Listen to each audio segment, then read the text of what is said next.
Chapter 281.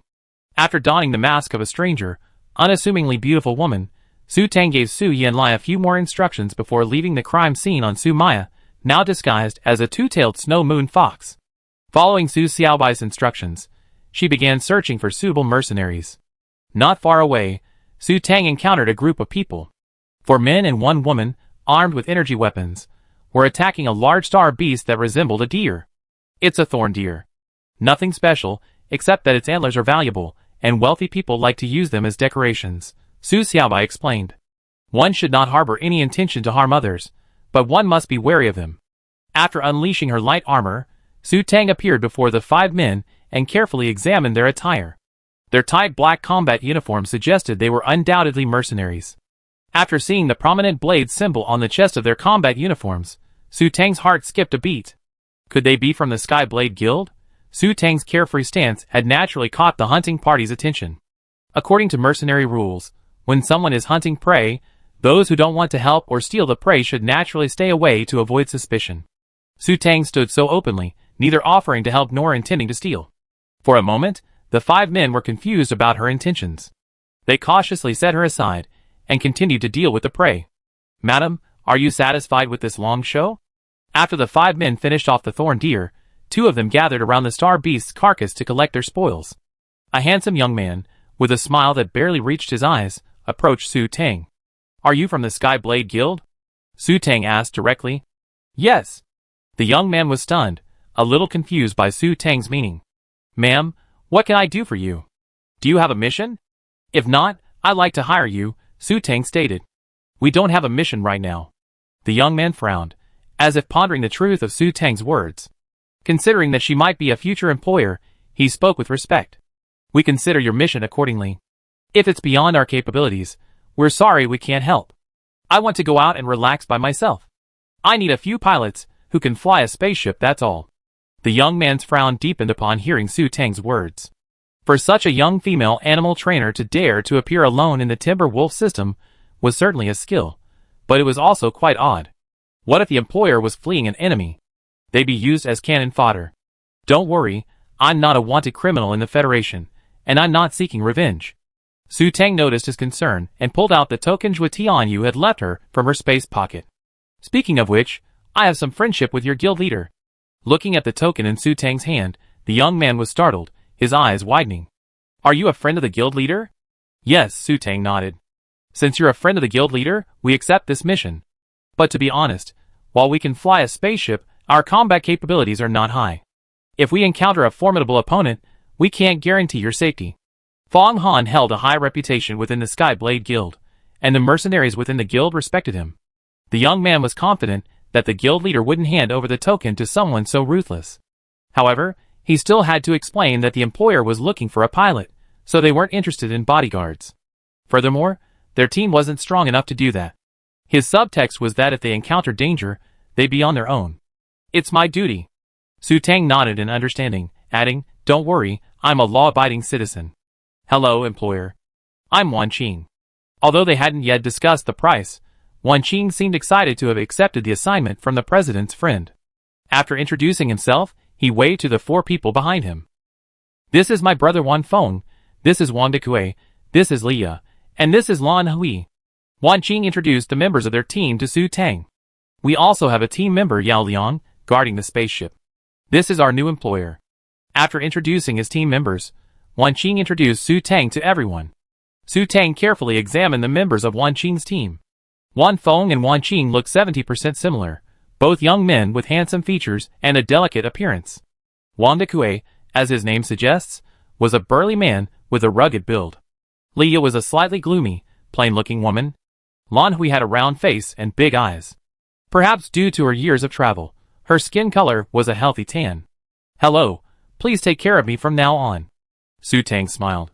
She wasn't sure how to introduce herself yet, and since she didn't expect to spend much time with him, she decided not to. Wan Qing and his team weren't surprised that Su Tang didn't introduce herself. As mercenaries, they naturally encountered many anonymous employers. Consider this in advance. When I get tired of playing and return home, I naturally reward you handsomely. Su Tang simply handed over an anonymous card with 1 million credit points. Su Tang had a purpose for doing this. She wanted to see if these mercenaries could resist the temptation. If they could, then she could travel with them without worry. If they were planning to kill her, then she'd be sorry to send them on their way.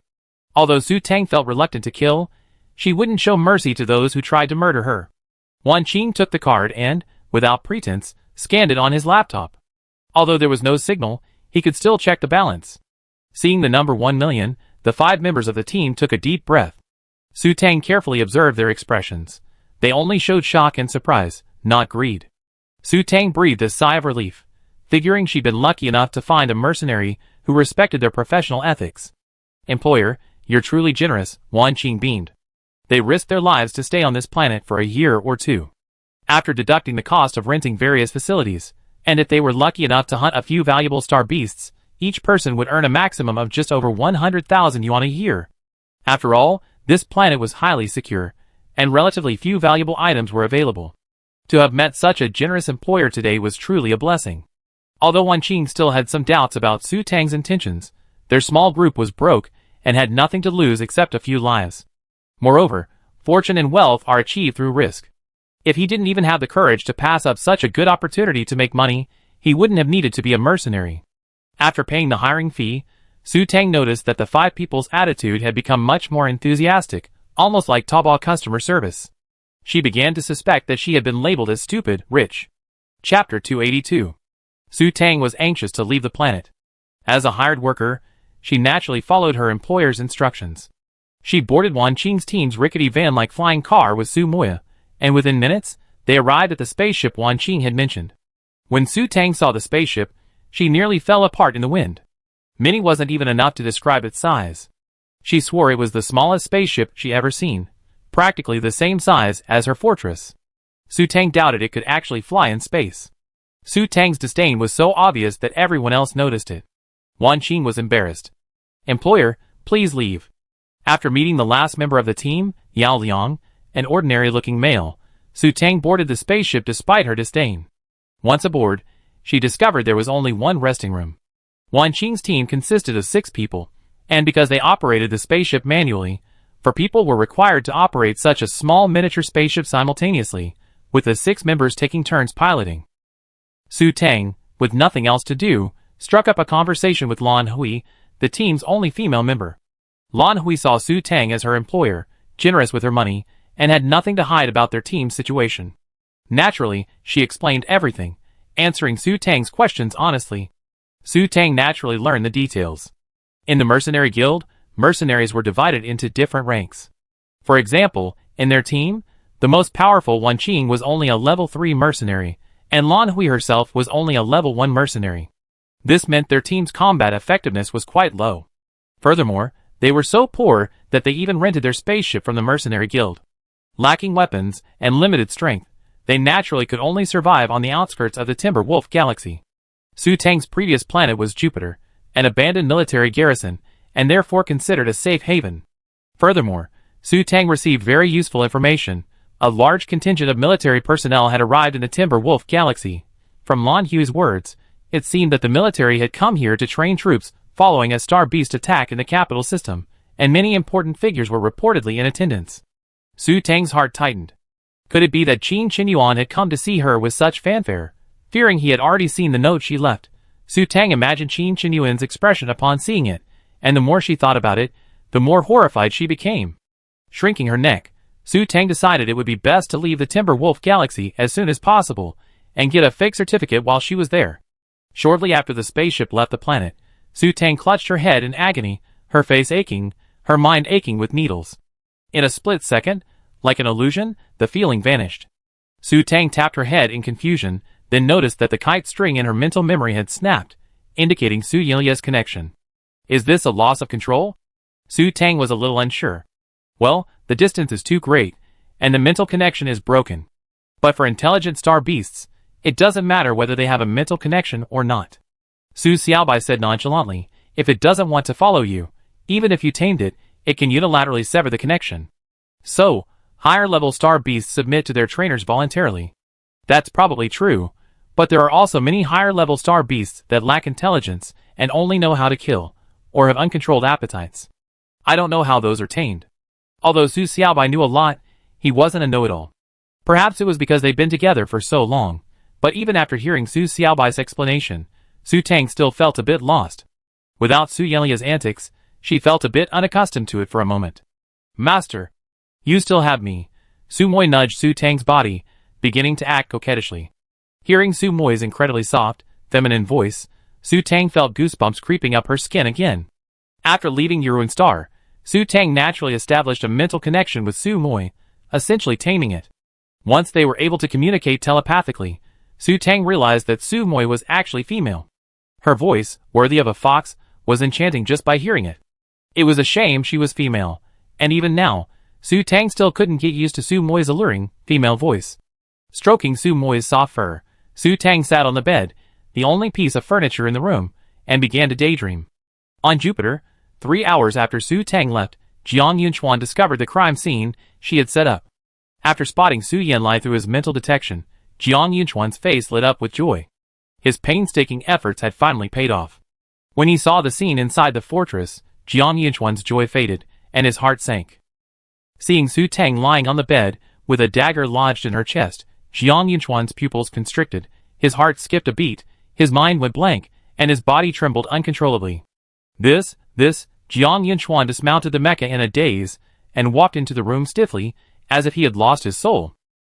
He reached out a trembling finger, and probed Su Tang's nose. Not breathing. Feeling the cool warmth of his index finger, Jiang Yunchuan took a deep breath, and closed his eyes. Upon Jiang Yunchuan's arrival, Su Yenlai immediately began to perform an exaggerated act, following Su Tang's instructions.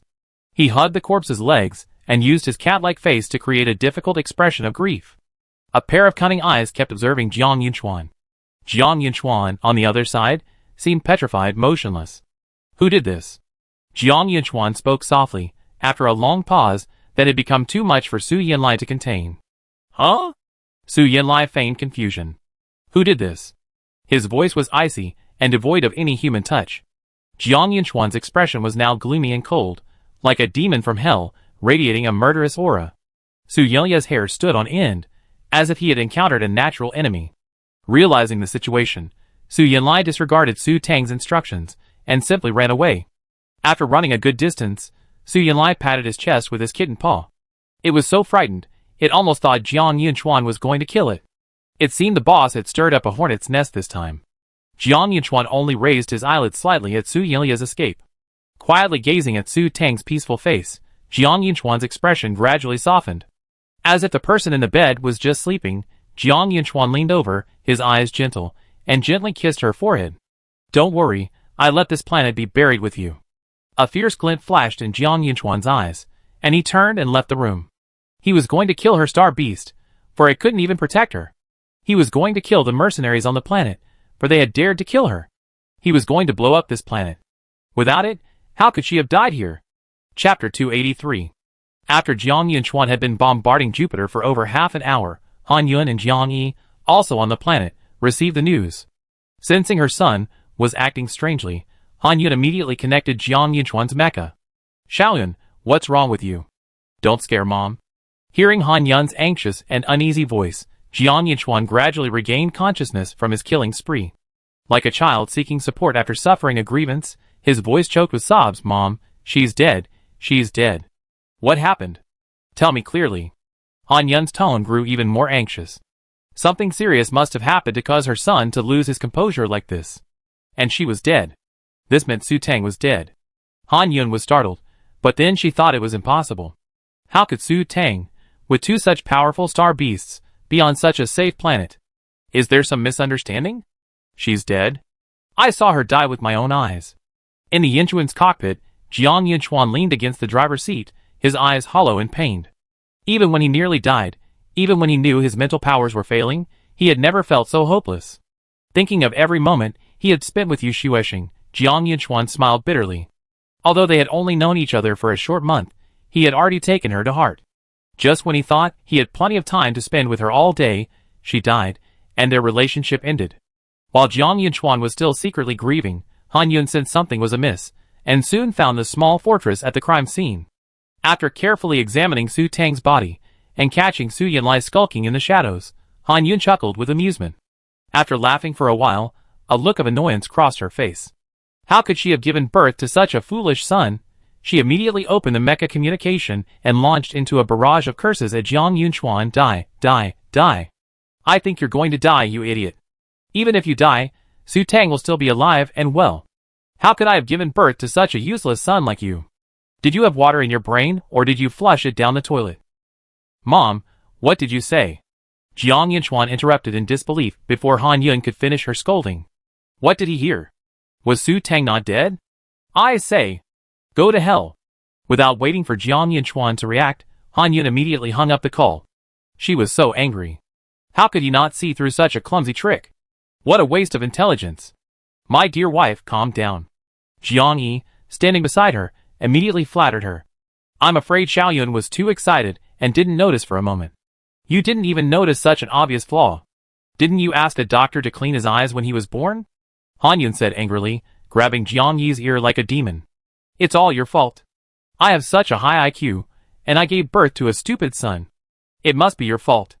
It's my fault, Jiang Yi pleaded, pouting and pointing outside. My dear wife, there are subordinates outside. Mind your appearance. Jiang Yi's words naturally gave Han Yun some face. She stopped and coughed twice. Ahem. The soldiers outside the fortress immediately stood straight and stared straight ahead, indicating that they had heard nothing. Marshal Zhang's wife was a notorious tigress, and the entire military knew about it. Half an hour later, Jiang Yunchuan, realizing something was amiss, also returned to the small fortress. Mom, what did you mean? Jiang Yunchuan asked directly upon seeing Han Yun.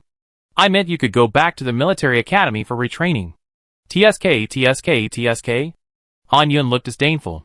Mom, just tell me if Su Tang is still alive. Jiang Yunchuan naturally had no desire to play tricks with Han Yun. Of course, I'm afraid she's still alive and well. Seeing her son's anxious face, Han Yun decided not to tease him any further. Then what is this? Hearing Han Yun's firm tone, Jiang Yunchuan pointed at Su Tang's body, puzzled. Let's not talk about that. Let me ask you this first. If you were a police officer, and this was a crime scene, what would you find wrong here? Han Yun felt it necessary to give her son a lesson in analysis. Unclear? Jiang Yunchuan frowned and began to observe carefully, lost in thought. He lost control of his emotions upon seeing Su Tang's body, naturally ignoring his surroundings. Now, taking a closer look, he could see many clues. It doesn't look like a murder or robbery at all. Jiang Yunchuan had previously subconsciously assumed someone was robbing her for money, but now something seemed off. Of course not. This is a fake suicide. Han Yun said triumphantly. Look, her space key isn't even there, but why is this fortress still here? Shouldn't a robber take this too? Besides, she's so beautiful, surely he'd be tempted by her beauty? But you see, her clothes are intact. And didn't you say she had 2 powerful star beasts? How could she have died so easily? And look here. Han Yun lifted Su Tang's right hand and pointed at her wrist. Jiang Yunchuan's eyes flickered. He hadn't noticed before, but now that his mind was clear, he immediately remembered Su Tang eating the snow crystal lotus. Su Tang must have been even more beautiful now than she was lying in bed, so this must be the Su Tang from before. Combined with the lack of any marks on her wrist, Jiang Yunchuan realized, this is a clone. Yes, not hopelessly stupid. Han Yun smiled with relief. Even the poor, without status, had a laptop. A normal person would carry a laptop on their right wrist year-round, and the skin on their wrist would bear some marks. But this corpse clearly had no signs of a laptop, which was very suspicious. It was likely this was a clone. Although cloning technology was prohibited, it made sense that Su Yuan had secretly prepared a corpse for his daughter to use in a critical moment of escape. Also, that little kitten over there, you can come out now. I found you a long time ago. Han Yun smiled at Su Yanlai, beaming like a wolf grandmother. Su Yanlai was deeply troubled. Who was this woman? Jiang Yunchuan had already fallen into the boss's trap, and her arrival had thrown everything into disarray. Su Yanlai was now in a state of uncertainty. How could he, his undercover agent, complete his mission? But the boss had clearly wandered off, and the connection with his spiritual power had been severed.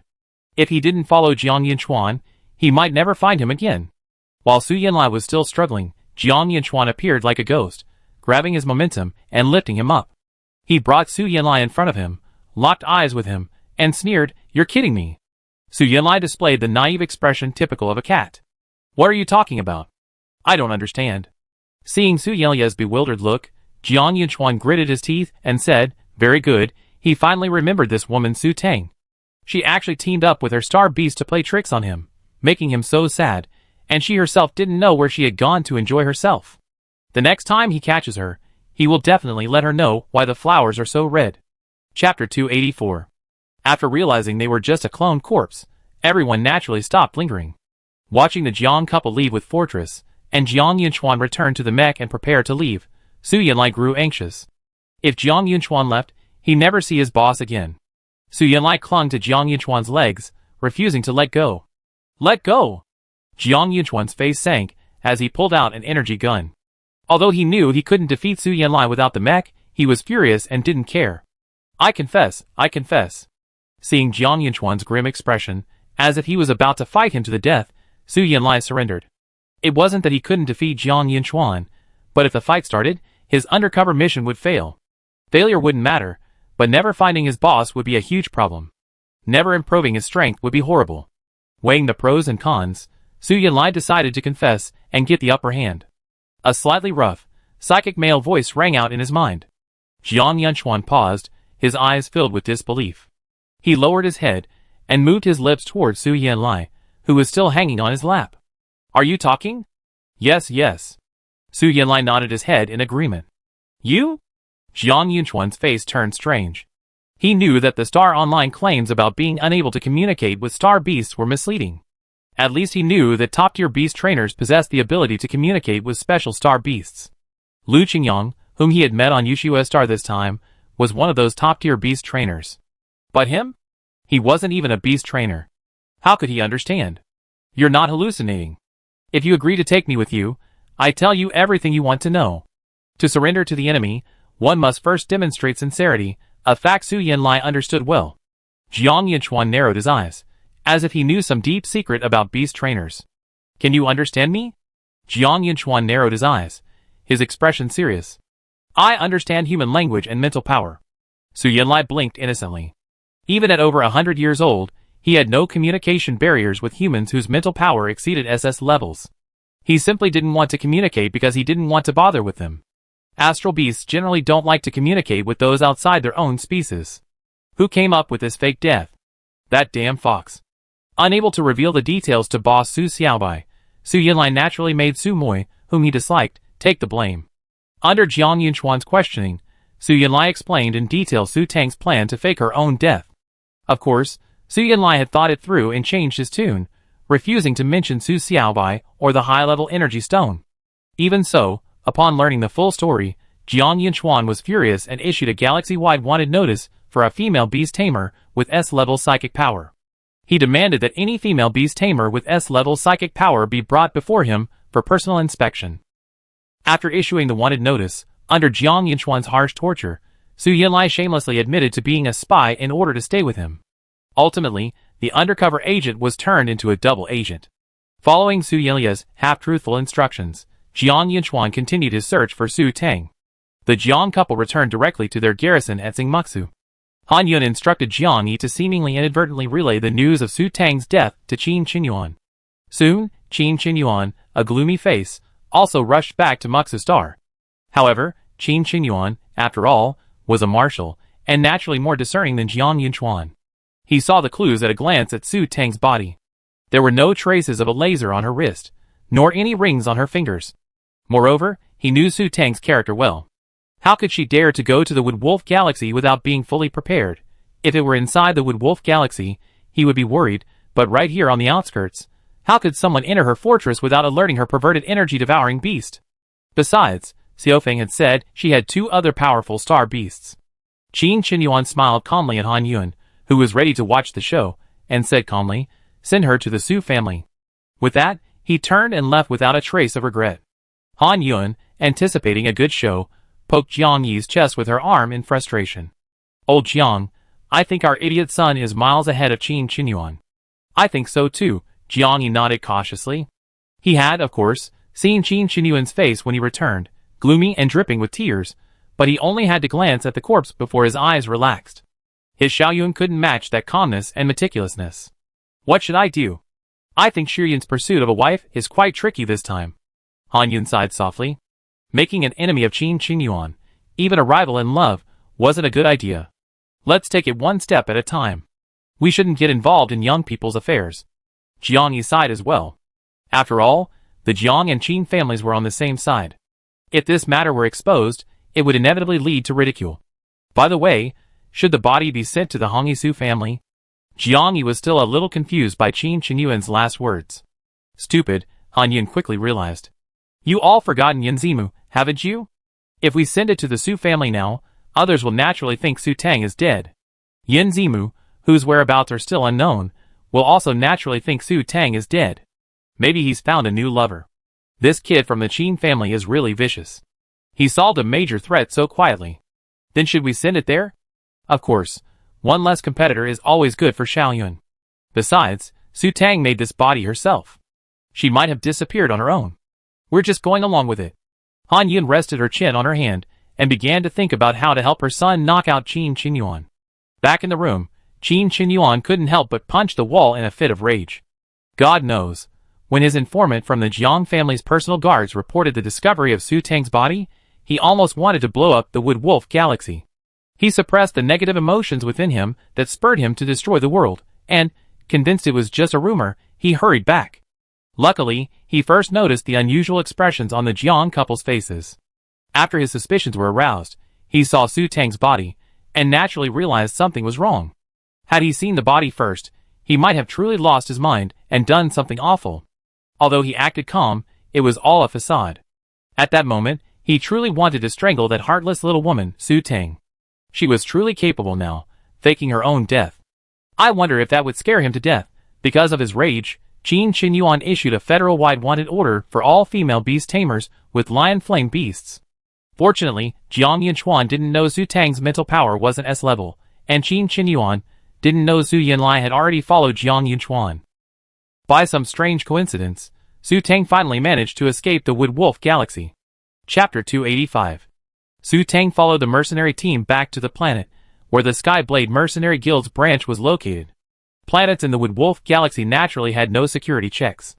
Comparatively speaking, this planet was also quite chaotic, with a mixed crowd. As the saying goes, money makes the world go round, and this holds true everywhere. Under Wan Qing's guidance, Su Tang spent money to create a computer-generated identity that resembled her current mask. The process took just over an hour. Yuan Mi, 35, a fourth-class resident with a B-level mental power, was a rather unremarkable woman. Of course, such a hastily created identity was crude and easily susceptible to detection, but Su Tang couldn't afford to worry about that right now. Because she truly disliked the mini-spaceship, Wan Qing led Su Tang to the Mercenary Guild's rental office. Here, spaceships cost billions, but renting a starship was still quite affordable. The annual rental fee for a small spaceship was only 500,000 yuan, though the energy consumed by the spaceship's launch was of course the responsibility of the individual. Su Tang paid a 5 million yuan deposit, and Wan Qing rented a small spaceship from the Mercenary Union. What if we take the spaceship and don't return? Won't they lose a ton of money? Su Tang asked Wan Qing quietly after completing the paperwork. Although this spaceship is a bit old, ugly, and tattered, it's still worth a few 100 million yuan. And they just took it away for 5 million yuan? This comes with all the necessary paperwork, and the spaceship has a positioning system. It'd be located as soon as it enters a zone with a star network. If we don't return it after a year, the spaceship will be wanted by the entire Federation. As long as it doesn't crash, we can recover it. If it does, the insurance company will cover it. Wan Qing explained in detail. Having satisfied her curiosity, Su Tang stopped asking questions. The group set off, their destination set directly on the Guangzhou galaxy. Su Tang then became a hands-off manager, retreating to her small room to close the energy stone. What terrified Su Tang was that since leaving the planet where the Mercenary Guild branch was located, she had been subjected to repeated rounds of interrogation. The first round was naturally a routine interrogation. Su Tang guiltily opened her personal information on the computer. Fortunately, she had prepared for the worst by leaving only a small storage space for daily necessities on the computer, while the rest was stored in Su Xiaobai's immortal residence. Naturally, the first round of interrogators found nothing unusual. To Su Tang's dismay, a few hours later, another round of military interrogators arrived. After discovering Su Maya, Su Tang was given special attention. The leading team leader, upon noticing her B-level mental power, waved off her work without even looking at the information. Su Tang wiped the cold sweat from her forehead with a guilty conscience. Could this be Jiang Yinchuan's doing? Could they be looking for a female animal trainer? She wouldn't be caught out. Realizing the seriousness of the situation, Su Tang stopped even using the energy stone, fearing Qin Qinyuan might be there too. After all, her mental power level might be hidden from others, but not from him, who was also a 5S. After several days on the spaceship, Su Tang realized that Wan Qin and the others weren't exactly professional pilots. Their skills were only slightly better than hers. 7 days later, after Su Tang had been nervously checked 4 times, Wan Qin and his crew finally managed to steer the spaceship out of the Wood Wolf Galaxy. As for how they knew they had left the Wood Wolf Galaxy, it was naturally because Su Tang's optical computer received a signal. Seeing her computer able to access the Interstellar network again, Su Tang burst into tears of excitement. She was finally safe. She checked the computer's positioning system, and sure enough, the interstellar map showed that she was now in the Yuhin Galaxy. Confirming she had indeed left the Wood Wolf Galaxy, Su Tang breathed a sigh of relief. Checking the interstellar network, Su Tang came across major news about the Wood Wolf Galaxy. 7 marshals of the Federation had led their personal guards to the Wood Wolf Galaxy for military training, 7 of them at once. Su Tang was stunned. It must have been a coincidence. She wasn't so narcissistic as to think such a grandiose display was necessary just to find her. Suspicious, Su Tang began to search for reasons why the military was conducting large-scale military training. Huh? A cloud-poisoned demon appeared in the capital galaxy. The hero who killed it looked so familiar. I felt like I'd seen this devilishly charming man somewhere before. Putting her chin in her hand, Su Tang pondered for a moment, then remembered Long Ju, the peacock man she met once on the 15th star of the sky. She hadn't expected him to be so impressive. Su Tang was slightly surprised. Then, there were a bunch of commendations for fallen soldiers on the StarNet. Su Tang didn't pay much attention to them, intending to flip the page. But when she saw a familiar name, she froze. Her fingers trembled slightly as she tried to turn the page, her eyes wide with horror. How could it be? How could Zhuo Tianyou's name be there? No way, Zhuo Tianyu was so powerful, how could he die like that? Su Tang shook her head, clutching her clothes tightly. It was just a name, just a name. Clinging to this lucky thought, Su Tang made up her mind, gritted her teeth, and clicked directly on Zhuo Tianyou's name. In an instant, Zhuo Tianyou's information appeared on the screen. Su Tang's face paled as she stared at the photo of Zhuo Tianyu in the file.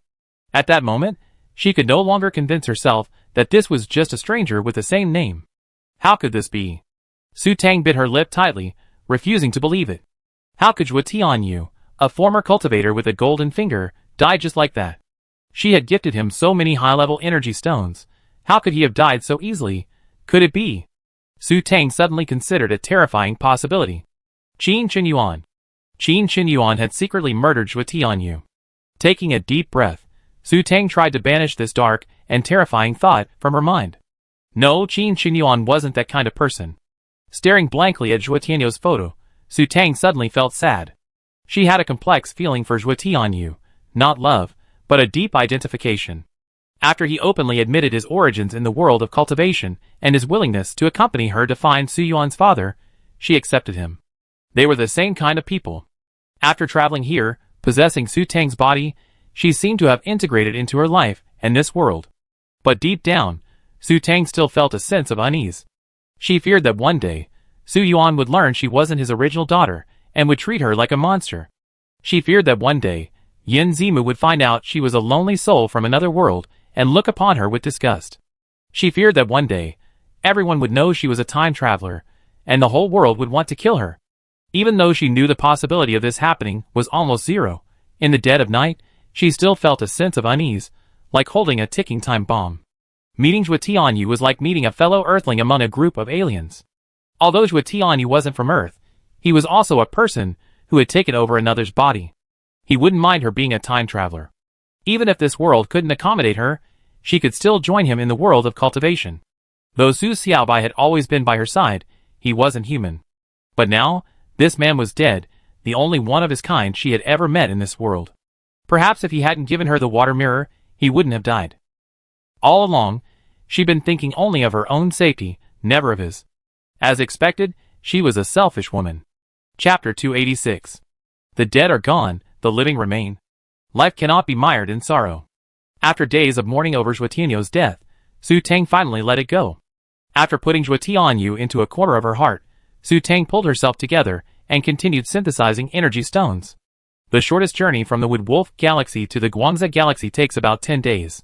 Because the ship's performance wasn't very good, and Wan Qing and the others weren't professional pilots, operating such a small craft with 6 people was a stretch.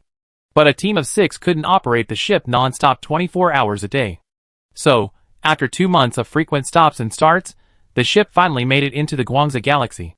Fortunately, despite the bumps along the way, since they were on a busy route, they encountered no robberies or star beast attacks. For the past 2 months, Su Tang naturally synthesized energy stones daily, combining 2 basic level 10 energy stones just in case. She kept the rest of her energy stones at around level 9, quality 5. Besides that, Su Xiaobai discovered something significant on the interstellar internet. She was dead. The body she left on Jupiter had naturally been discovered, and it was unknown who had the audacity to return it to the Su family. Upon receiving her body, the Su family members were filled with grief. They secretly celebrated her funeral with great joy. Now, the entire Federation was probably aware of her death. Su Tang helplessly held her forehead, her head racing. Now she was dead, what was she going to do? Isn't death just the right thing? Su Xiaobai was puzzled by Su Tang's worries. What good is that? What if I show up again? Won't I be captured and studied? Su Tang grumbled. No, just insist it's a fake corpse made by the Su family, who want your father's inheritance. Su Xiaobai's tone sounded nonchalant. It wasn't a big deal. But how do I explain to anyone that I have a clone corpse? Su Tang was still confused. Isn't that illegal? Black Rose sells custom-made clone corpses online. Honey. Not 9,999, not 999, not even 99, just 9. Don't hesitate, grab yours now. Su Xiaobai mimicked a TV shopping show. You're still selling corpses? So cheap? Su Tang was slightly surprised. 900 million. Poof! Su Tang felt a mouthful of blood spurt out. 900 million. A death escape cost 900 million. Sure enough, this was a show only the rich could afford. By the way, what's the benefit of faking your own death? There's supply only if there's demand. Since clone corpses are being sold, that means others know how to use the death escape trick. But what's the benefit? Yes, because the Federation's population is so huge, there are tens of trillions of living people, and the dead are countless, so counting them is a very tedious task. For convenience, once a citizen's death is confirmed, their computer files are deleted. Aside from some basic information, which is retained in the dead body database, complex information like mental power and genetics can't be found. So, faking your own death allows you to change your identity. That means I can use my own identity to get a fake ID. Su Tang's eyes lit up. The fake ID she spent a lot of money on before could be checked in the database. But once the mental power and genetics were checked, it was obvious that they didn't match. She couldn't go to city planets with high security levels, such as those in the capital system. However, if she used her ID card, she could even attend military academies in the Federation. Of course, this ID card had to be flawless, so that it wouldn't be easily discovered. Yes, that's basically it. Of course, it can't be noticed by anyone with ulterior motives, Su Xiaobai added. Ultimately, Su Tang said, deflated. Were Qin Qinyuan and Jiang Yunchuan considered ulterior motives? Stroking her face, Su Tang consoled herself. The Federation is so large. With such a large population, it's only natural for a few people to have similar faces. As long as they didn't notice, Jiang Yunchuan would be easy to deal with. As long as she disguised her mental power level, it should be fine. But Qin Qinyuan would be in trouble. He had some kind of awful luck, but he had already reached 5S. Speaking of 5S mental power, Su Tang felt depressed again. For the past 2 months, besides fusing energy stones, she had been busy tinkering with her so-called supernatural powers. Shooting water arrows, spitting fire, tearing through space, flinging wind blades, summoning ground spikes, attracting metal. In short, she tried every supernatural power she'd seen, but the result was jumping around like a fool, completely hilarious. Stay calm. Didn't they say that reaching level 5S mental strength allows for supernatural powers? Su Tang was quite unhappy. It all came down to her own weakness. While those with high mental strength levels generally possess high strength, that was overall strength, with mental strength serving a somewhat auxiliary function. She had also now discovered that a person's inherent strength was linked to their physical strength. Those who reached the top level of physical strength, level 5, resembled the martial arts masters in television dramas. Level 2 physical strength simply means slightly more strength and stamina than an average person. Generally, any strongman can reach level 2 physical strength by adulthood. However, improvements above level 2 physical strength aren't noticeable simply through medicinal baths. They require years of training and the refinement of potions. That takes time. There's no such thing as a shortcut like a master imparting internal strength in martial arts novels. What I said before was just my analysis. It's a possibility, not a guarantee of superpowers. Su Xiaobai clarified. Okay. Su Tang was dejected. She had been thinking that discovering a superpower would guarantee her safety. Now she thought it best to gather more energy stones for the mecha. Although her mecha skills were quite poor, with the endless energy stones, she could achieve invincibility mode. After spending a night at a space station on a sparsely populated planet, under the control of the 6 pilots of Team Wanqing, the spacecraft set off again. Since the spaceship was nearing her destination, Su Tang headed to the cockpit early in the morning. Through the glassy glass of the cockpit, Su Tang saw the interstellar jump point from the Guangzhou Galaxy to the Kaiyang Galaxy. It was dark, like the maw of a giant beast, seemingly capable of swallowing everything. Stop at the space station on that planet, Su Tang said, following Su Xiaobai's instructions, pointing to a planet in front of the interstellar jump point. Okay. As a paid pilot, Wanqing naturally followed Su Tang's instructions. It was fair to say that the 6 members of Wanqing's team were very satisfied with this mission. While driving the spaceship around like this might cause an attack by a star beast, the probability was very small. Compared to previous missions, this one was both easier and more lucrative. After the spaceship docked at the space station, Su Tang gave Wanqing and the other 6 a 3-day leave, instructing them to depart at 8 a.m. 3 days later. Su Tang then returned to her room. For the past 3 days, Su Xiaobai had been calculating the other side of the black hole that had appeared earlier. Su Tang was very curious about this.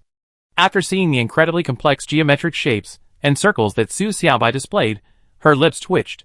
For someone who nearly failed in advanced mathematics in college, it was completely incomprehensible. Chapter 287. 3 days later, as expected, Su Xiaobai finally calculated the theoretical other end of the black hole that had suddenly appeared. However, because Su Xiaobai himself was directionally challenged, he couldn't pinpoint the exact location of the exit. He could only grope his way in the general direction. Although they were perplexed by Su Tang's reckless behavior, Team Wanqing remained tactful and, without questioning, followed Su Tang's instructions, continuing in a specific direction. After countless U-turns and adjustments along the way, the spacecraft safely arrived in the Black Crow Galaxy 4 months later. 3 days later, when the spacecraft docked at planet HY652 in the Black Crow Galaxy, Team Wanqing finally lost patience and sent their leader, Wanqing, to discuss matters. Inside the room, Su Tang, also scowling, opened the door to see Wanqing, looking troubled. What's going on? Su Tang wondered. While Wanqing and the other 6 weren't particularly skilled pilots, they were quick to respond. They followed Su Tang's instructions without questioning, a fact that pleased her greatly. Under normal circumstances, Wanqing and the others wouldn't approach her without Su Tang's orders. Employer, may I ask where you're going? Wanqing's expression was troubled. They already reached planet HY652, considered the Federation's border. Just beyond that was the infamous Black Triangle Galaxy. The Black Triangle Galaxy was a hive of desperate criminals and vicious pirates. He felt it was inappropriate to come to the Black Crow Galaxy. Although the current garrison commander was a notorious assassin, and most pirates didn't dare to venture there, the overall security situation in the Black Crow Galaxy was still quite poor. And their ship was unarmed. Well, Sai? Su Tang sighed softly. She, too, was worried about this. Su Xiaobai had said that the exit was further ahead, but she didn't know how far ahead. She was determined to find Su Yuan's father, but she also knew that further ahead would lead beyond the border of the Yin Federation and into the renowned Black Triangle Galaxy. She didn't want to go to that bandit den, but she had to. I need to go to the Black Triangle Galaxy to run some business. Employer. Wanqing's face paled upon hearing Su Tang admit she was going to the Black Triangle Galaxy. After weighing the pros and cons, he made a decision. I'm sorry, employer, we can't complete this mission. I understand. Su Tang nodded, indicating her understanding. She was familiar with Wanqing and his men's abilities. If they went to the Black Triangle Galaxy, they would definitely not return. Rest for a day. Tomorrow, you can go back. After spending the past few months together, although they hadn't communicated much, Su Tang knew that Wan Qing and the other 6 were honest and trustworthy people. They kept detailed accounts even when they helped her with her purchases, and they had never harbored any malicious intent. Su Tang wouldn't let them get killed in vain. Employer, if you truly wish to go to the Black Triangle Galaxy, I suggest you hire a higher-level mercenary team, Wan Qing said, lowering his voice. Or, you could infiltrate a black caravan. That would be safer. Black caravan? Su Tang raised an eyebrow, uncomprehending. Some caravans, driven by the sheer profits, take the risk of selling goods at exorbitant prices to enter the Black Triangle Galaxy. These merchants typically have connections with pirates, and can freely travel between the Black Triangle Galaxy and the Federation border, Wan Qing said stealthily. However, it's said that since the transfer of the Legion commander here, these black caravans have become much less common. I wonder if they still exist now. Su Tang nodded, understanding. Yes, I know. Thank you for reminding me. The deposit you return when you return the spaceship will count as your compensation. Su Tang couldn't possibly go back. Although the refund could be transferred from the computer, she didn't want to go through the hassle. She wasn't sure if the fake ID she just obtained would be valid for the deposit refund once she entered the Black Triangle Galaxy. She'd just do them a favor. Credit points were just a bunch of numbers to her anyway. Employer. Wan Qing swallowed hard, stammering. Had he struck it rich? You worked hard these past few months. It's well deserved. Su Tang said generously. Thank you, employer. Wan Qing's expression of gratitude quickly turned to ecstasy. After deducting the rental fees and spaceship wear and tear from the 5 million yuan deposit, they could get at least 4 million yuan back. With that 4 million yuan, the 6 of them could settle down on an artificially terraformed planet. And with 4 million yuan being such a huge sum, the employer simply gave it to them with such a casual tone. They had stumbled upon the god of wealth. After sending off Wan Qing, who was still in a state of ecstasy, Su Tang began to research a strategy for entering the Black Triangle Galaxy. On the outskirts of the Black Crow Galaxy, near the border, there were a few planets with numbers beginning with HY. Some were uninhabited, while others, like Su Tang's planet HY652, were impoverished. Impoverished planets are generally harsh, but still habitable if made do. These planets are inhabited by the poor, and even 9th and 8th class residents can flaunt their superiority there. The surface conditions on HY652 are harsh, with severe radiation and the presence of ferocious, low-level star beasts. Humans primarily live underground, so spaceships can dock on the surface. But Poverty Star also has its advantages. There's no security checkpoints or armed forces. The military doesn't care about such planets, so Su Tang can freely roam the planet with Su Moya in her mecha. Poverty Star is also quite chaotic, so perhaps she'd find the black caravan Wan Qing mentioned. Su Tang decided to stay and observe for a while.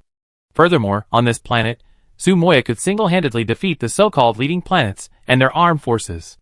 There was nothing to fear. After taking the spaceship, the speeder car, the fortress she used as a house, and the 2 mechas from Su Xiaobai's immortal abode and attaching them to her computer, Su Tang checked the weapons and high-level energy stones in her space ring. She felt like a top-notch all-account equipped with impressive equipment and a maxed-out pet. In a place like this, where only all accounts and small monsters were to be found, she should be invincible. With this thought, Su Tang decided to embark on her own journey. Having made up her mind, Su Tang bid farewell to Team Wan Qing the next day. Having learned that Su Tang had paid them such a large sum for her services, the 6 members of Team Wan Qing sincerely urged Su Tang to reconsider and not risk her life in the Black Triangle Galaxy. Su Tang could only smile. She didn't want to go there unless absolutely necessary. She climbed onto the deck and summoned her stylish angel mech. Su Tang rode Su Maya into the angel's cockpit and, to the stunned gazes of Team Wan Qing, drove away. For the past 4 months, Su Tang, besides providing guidance to Wan Qing and the others, has spent most of her time synthesizing energy stones.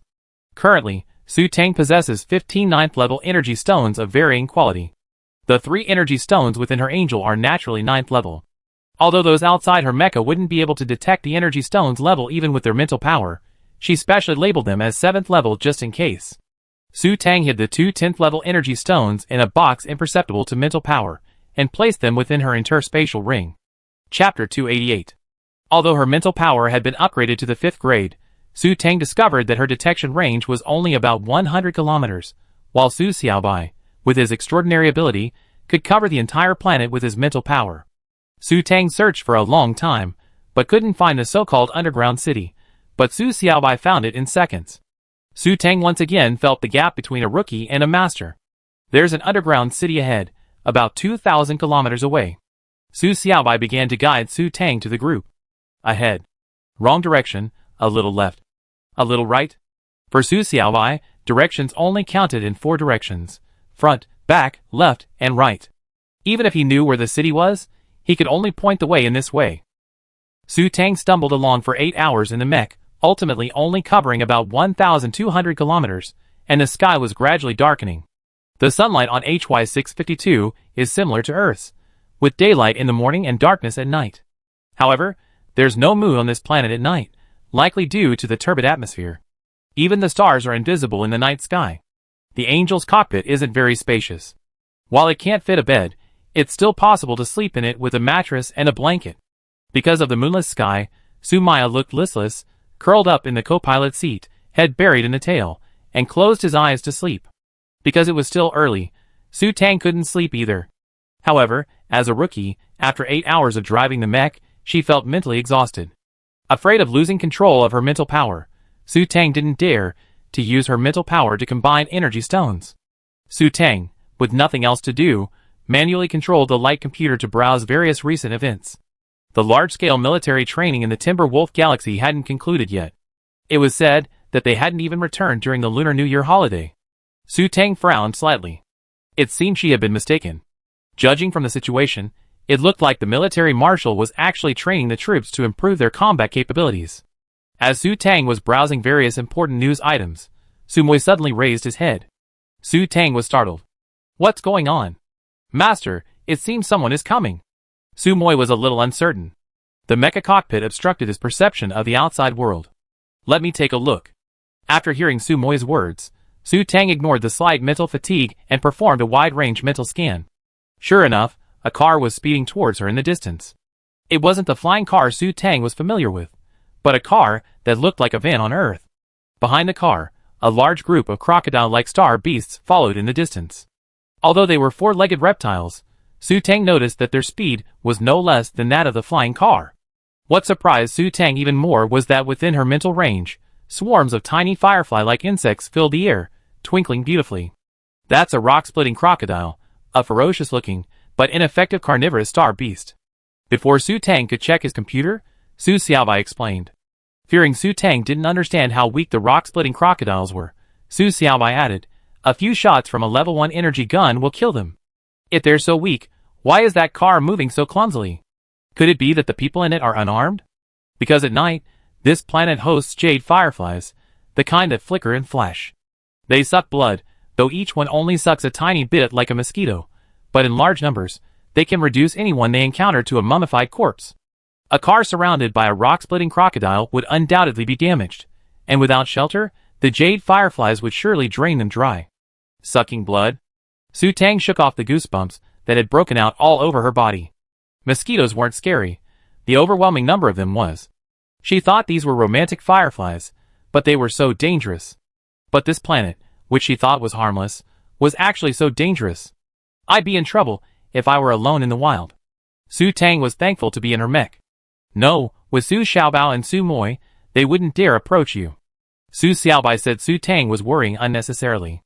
Ordinary, low-level star beasts wouldn't dare to provoke higher-level, intelligent star beasts. As long as they're safe. Knowing these star beasts were harmless to her, Su Tang calmly observed the people inside the car. 3 bearded men, 2 thin young men. Believing that saving a life is better than building a 7-story pagoda, Su Tang activated her mech again, which was on standby. Because her opponent was so weak, Su Tang didn't even deploy her energy shield wings. The rock-splitting crocodiles were only a few dozen meters away from the car. If they used their energy cannon, the car would likely be overturned by the residual force of the cannon, potentially resulting in a fatal accident.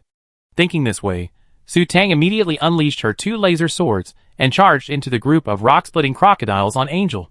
Then, Su Tang was embarrassed. She realized she didn't even need to draw her weapons. She could simply crush several of them. Watching the sudden appearance of such a behemoth crush several of its companions, the remaining rock-splitting crocodiles naturally fled in disgrace and panic. Su Tang sheathed her laser swords, frowning at the blood and flesh of the star beasts stained Angel's feet. It seemed she needed to find a stream or lake to wash herself clean. After the rock-splitting crocodiles fled, the car stopped not far from the angel. The people inside were discussing something. Although she had saved someone, Su Tang didn't intend to interfere. She switched her mech to standby mode and went to sleep. A mech in standby mode, uncontrolled by mental power, is like a house, immovable, but its oxygen production, pressure control, temperature regulation, and other functions remain operational, and it will issue a sharp warning if attacked. Because even in standby mode, a mech consumes more energy than a typical fortress, no one would sleep inside it except in emergencies. The next morning, Su Tang was surprised to find that the car hadn't left. In fact, they had parked it right at her angel's feet. Su Tang was puzzled. Did they need her for something? Something? Su Tang said, trying to keep her tone neutral through the mech's speakers. We would like to ask for your help. We will reward you handsomely upon completion, a steady male voice echoed. Master Tang Tang followed them. I overheard them talking yesterday. They were talking about pirates and the Black Triangle Galaxy. While Su Tang was still considering, Su Xiaobai spoke up. Su Tang was delighted. Was this a perfect match? What a coincidence. You go ahead. I think about it. Su Tang's tone was very calm. Although she had decided to follow them, she wasn't about to let it show. Can I have a word with you? Okay. Su Tang couldn't invite them to the angel's cockpit to discuss things, so naturally she had to go down. But one must be cautious. Although the 5 people below seemed weak and unarmed, since the Black Triangle Galaxy was involved, they were probably not easy targets. Chapter 289. Instructing Su Xiaobao to remain vigilant, she adjusted the various planetary landing devices on the computer. Then, she donned her light armor, a mask to prevent detection, and an invisibility cloak. With 2 energy guns and a laser sword hilt hanging from her belt, Su Tang, feeling fully prepared, opened the cockpit of her mecha and, with the air of a master, exited on her Sumoya. Upon landing, Su Tang sheathed her angel. Seemingly unprepared, she strode towards the car. At this moment, the slender young man who had spoken earlier was standing alone, with the others standing outside the car. Judging from their posture, the 5 of them were clearly led by him. Sir Mecha Master, my name is Lin Yang. These are my subordinates, Lin Yang introduced himself. Get to the point. Experts often have eccentric tempers, and Su Tang felt she should act more like one now, so she spoke with a cold, unrelenting tone. Sir, Lin Yang gritted his teeth, as if making a decision. Do you believe a triangular black hole will appear in the sky in 3 months? Su Tang's expression was instantly distorted. Fuck, are you kidding me? Is this a brain teaser? Joking her with such a serious expression? Tell him you're wrong. A triangle has 4 corners, Su Xiaobai said calmly. Su Tang's face darkened. What the hell was this? Although Su Tang was completely baffled, she still spoke coldly, following Su Xiaobai's lead. As soon as Su Tang said this, Lin Yang's eyes lit up, a look of undisguised surprise on his face. Which corner are you from? Su Tang continued, following Su Xiaobai's lead. We belong to the Black Liang faction. Please, sir, be merciful and take us back. I'm willing to offer you all the treasures in my family. Lin Yang and his group respectfully bowed to Su Tang, kneeling before her. Su Tang frowned. She felt as if she was being treated as some kind of important figure. His first question just now was asking if you were from the Black Triangle Galaxy. The triangle I mentioned naturally refers to the Black Triangle Galaxy, and the 4 corners refer to the 4 factions within the Black Triangle Galaxy. Asking which corner you belong to is asking which faction you belong to, and the Black Liang are one of them. It seems they are undoubtedly from the Black Triangle Galaxy, Su Xiaobai explained. How do you know so much? Su Tang exclaimed in surprise. After I learned I was going to the Black Triangle Galaxy, I looked up the military's secret documents. Of course I knew. Of course, the military already knew this Black Triangle Galaxy code word for contact. Don't ask anyone you meet, or you'll be arrested. Those people were lucky to have met you. They have been arrested immediately if they met the military. After explaining, Su Xiaobai gave the next order. Pretend to be deep and condescending. Pretend you're from the free zone. The free zone is full of tough guys, and you have to act tough to get them to tell you the truth. Su Tang felt Su Xiaobai's words made sense. It's human nature to bully the weak and fear the strong. Treasure? Su Tang sneered. Do you think I need it? And I'm from the free zone. As she spoke, Su Tang released an SSS mental aura, sending tremors of fear through the kneeling crowd. Sir, Lin Yang trembled slightly, his voice tinged with fear. The free zone is full of murderers with bloody hands. Those who can survive in the free zone are all masters. The woman in front of me is actually from the free zone. They even planned to trick her into coming down and rob her Mecca last night. Lin Yang's body trembled even more violently at the thought of his own reckless behavior. Although they had chosen to remain silent after discovering she was a beast tamer, if even the slightest clue were to be discovered, the ruthless methods of those in the free zone would surely lead to their demise. Forgive me, sir. I was terrified. I didn't know you were from the free zone. I truly dare not lie to you. I am Yang Hua, originally from the Black Lightning faction. I was originally responsible for liaising with the Yang family in the Black Crow Galaxy to transport a batch of energy stones back to my family. However, after the espionage within this system was exposed, the commander of the Black Crow Galaxy was too powerful. We never had the opportunity to deliver the goods, and our base in the Black Crow Galaxy was nearly destroyed. Under the pressure of Su Tang's mental force, and the threats from the free zone, Yang Hua confessed everything. It seems my guess was correct. They are pirates, who infiltrated the Black Crow Galaxy from the Black Triangle Galaxy, Su Xiaobai said triumphantly. What about the number of energy stones? Where are they now? Su Tang's tone shifted, a hint of interest lingering in her words. There is a total of one level 9 unit. I hidden it somewhere secret on a border planet in the Black Crow Galaxy, absolutely impossible to find. Where? Tell me. Su Tang emphasized, making her voice sound eager for the energy stone. One level 9 unit of energy stone, of course, doesn't refer to a single level 9 energy stone, but rather to the combined quality of all the energy stones equal to one level 9 energy stone. While this amount seems pitifully small to Su Tang, it's considered enormous to the average person. Please lead the 5 of us safely out of the Black Crow Galaxy. I let you know the planet where the cargo is. What? Threatening me? Su Tang asked sinisterly, intensifying her mental aura, causing them to break out in a cold sweat. Sir, please be merciful and bring me back safely. Yang Hua gritted his teeth under the pressure. While this lord had saved them, showing some kindness, the people of the free zone acted according to their moods. If they displeased him, they would surely die miserably. This batch of energy stones was his last remaining weapon.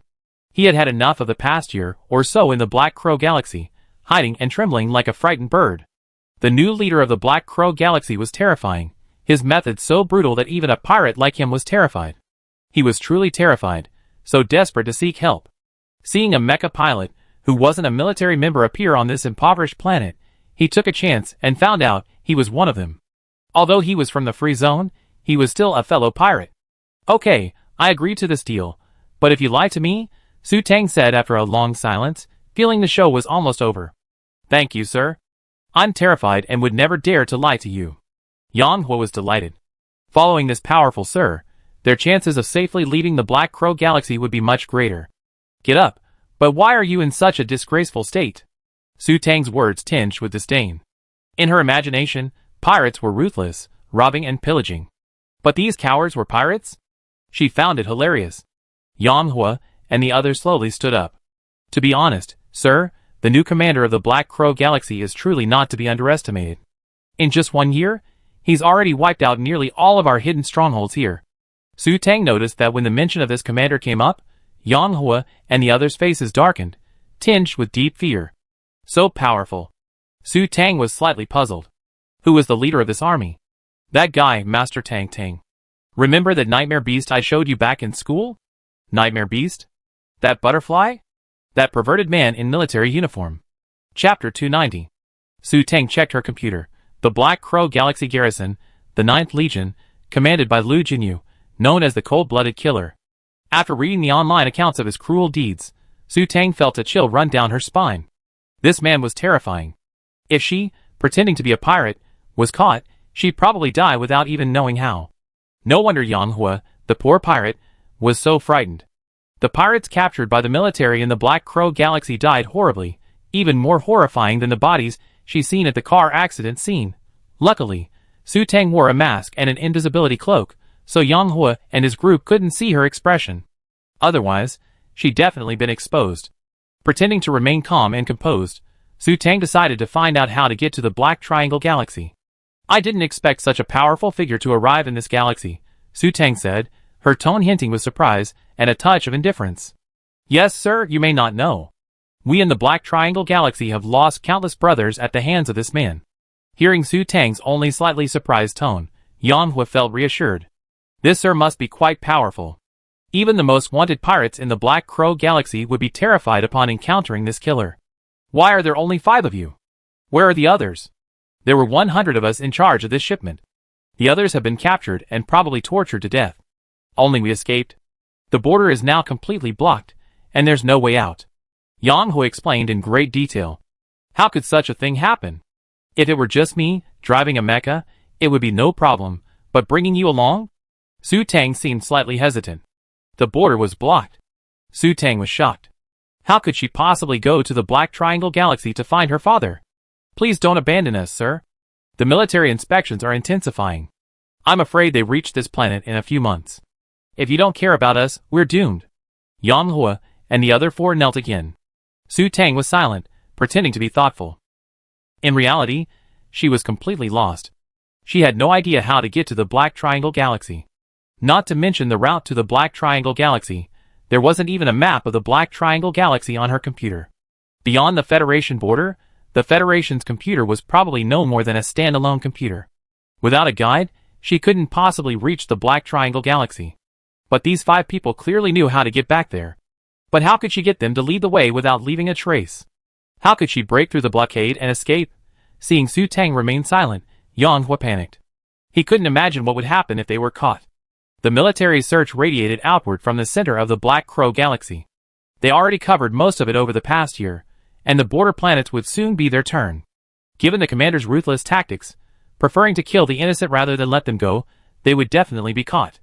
This time, this lord was a lifeline. He had to capture them. Sir, we in the Black Lighting District know a secret space jump point to the Black Triangle Galaxy, near SY-652. I'm willing to tell you. Yang Hui gritted his teeth. To save his life, he revealed a secret known only to the lower-level members of their Black Lightning organization. Huh?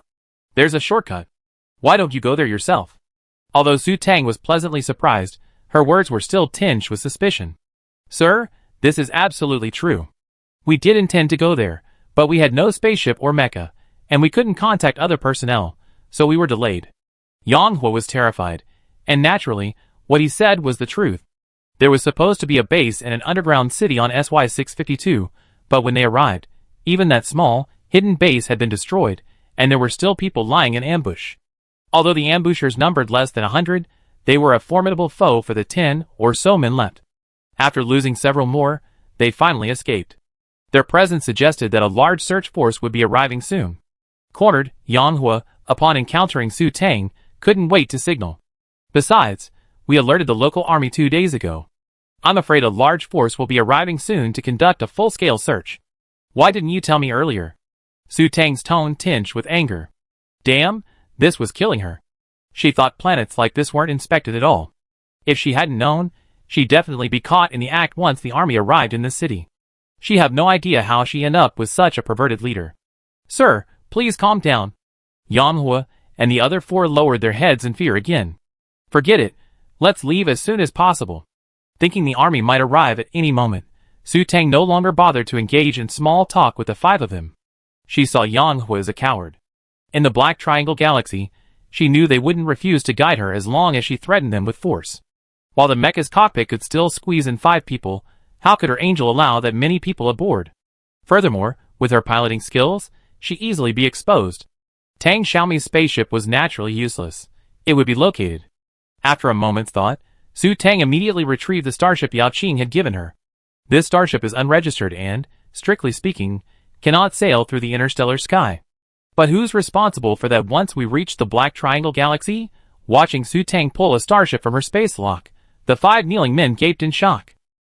Yang Hui was utterly horrified. This is a starship, not a spaceship. Anyone who can carry a starship is a powerful figure. Secretly examining Su Tang again, Yang Hui felt a surge of fear. Could this woman be the female Rakshasa from the Black Demon Zone? Swallowing hard, Yang Hui dismissed the idea. If that was her, they would have been dispatched long ago upon learning they were from the Black Demon Zone. Only someone from the neutral free zone would be willing to negotiate terms with them for their own benefit. But is there such a formidable female beast tamer and mecha pilot in the free zone? How come he hadn't heard of her? Let's go!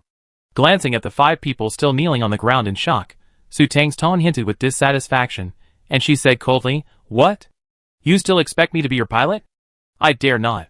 I'm truly fortunate to have your help, sir. How dare I trouble you? Sir, please rest. I naturally wait for you to serve. Yanhua said apprehensively. Using her mental power to open the landing capsule, Su Tang touched Su Moi's head and said grimly, "If you dare to lie to me, huh?" Su Moi turned around, matching her fierce expression, bearing a set of sinister white teeth in a threatening gesture. I dare not. The 5 people on the ground trembled with fear again. Su Tang felt the show was almost done, and with satisfaction, she turned back to the starship, breathing a deep sigh of relief. These 5 people were so easily frightened, they actually been fooled by her. And they actually knew the way to the Black Triangle Galaxy. That put her at ease. After Su Tang boarded the starship, Yanhua and the other 4 naturally followed suit. Yanhua's psychic power level was S rank. In the Black Triangle Galaxy, those with psychic powers above SS were generally powerful figures. When Su Tang released her psychic aura, Yanhua had already mistaken her for someone important. Su Tang had also wrapped herself up so tightly that Yanhua couldn't see her expression. Furthermore, he was anxious to escape the Black Crow Galaxy, so he naturally didn't notice any flaws. After boarding the starship, Yanhua and the other 4 wisely went straight to the cockpit and took the pilot's seats. Chapter 291. Su Tang took Su Moya directly to the cockpit. Standing before the transparent glass, hands clasped behind her back, she stared outward with a reserved air, all the while using her mental power to monitor the movements of Yanhua and his 4 companions. As soon as they took the controls, Yanhua and his 4 companions immediately activated the starship.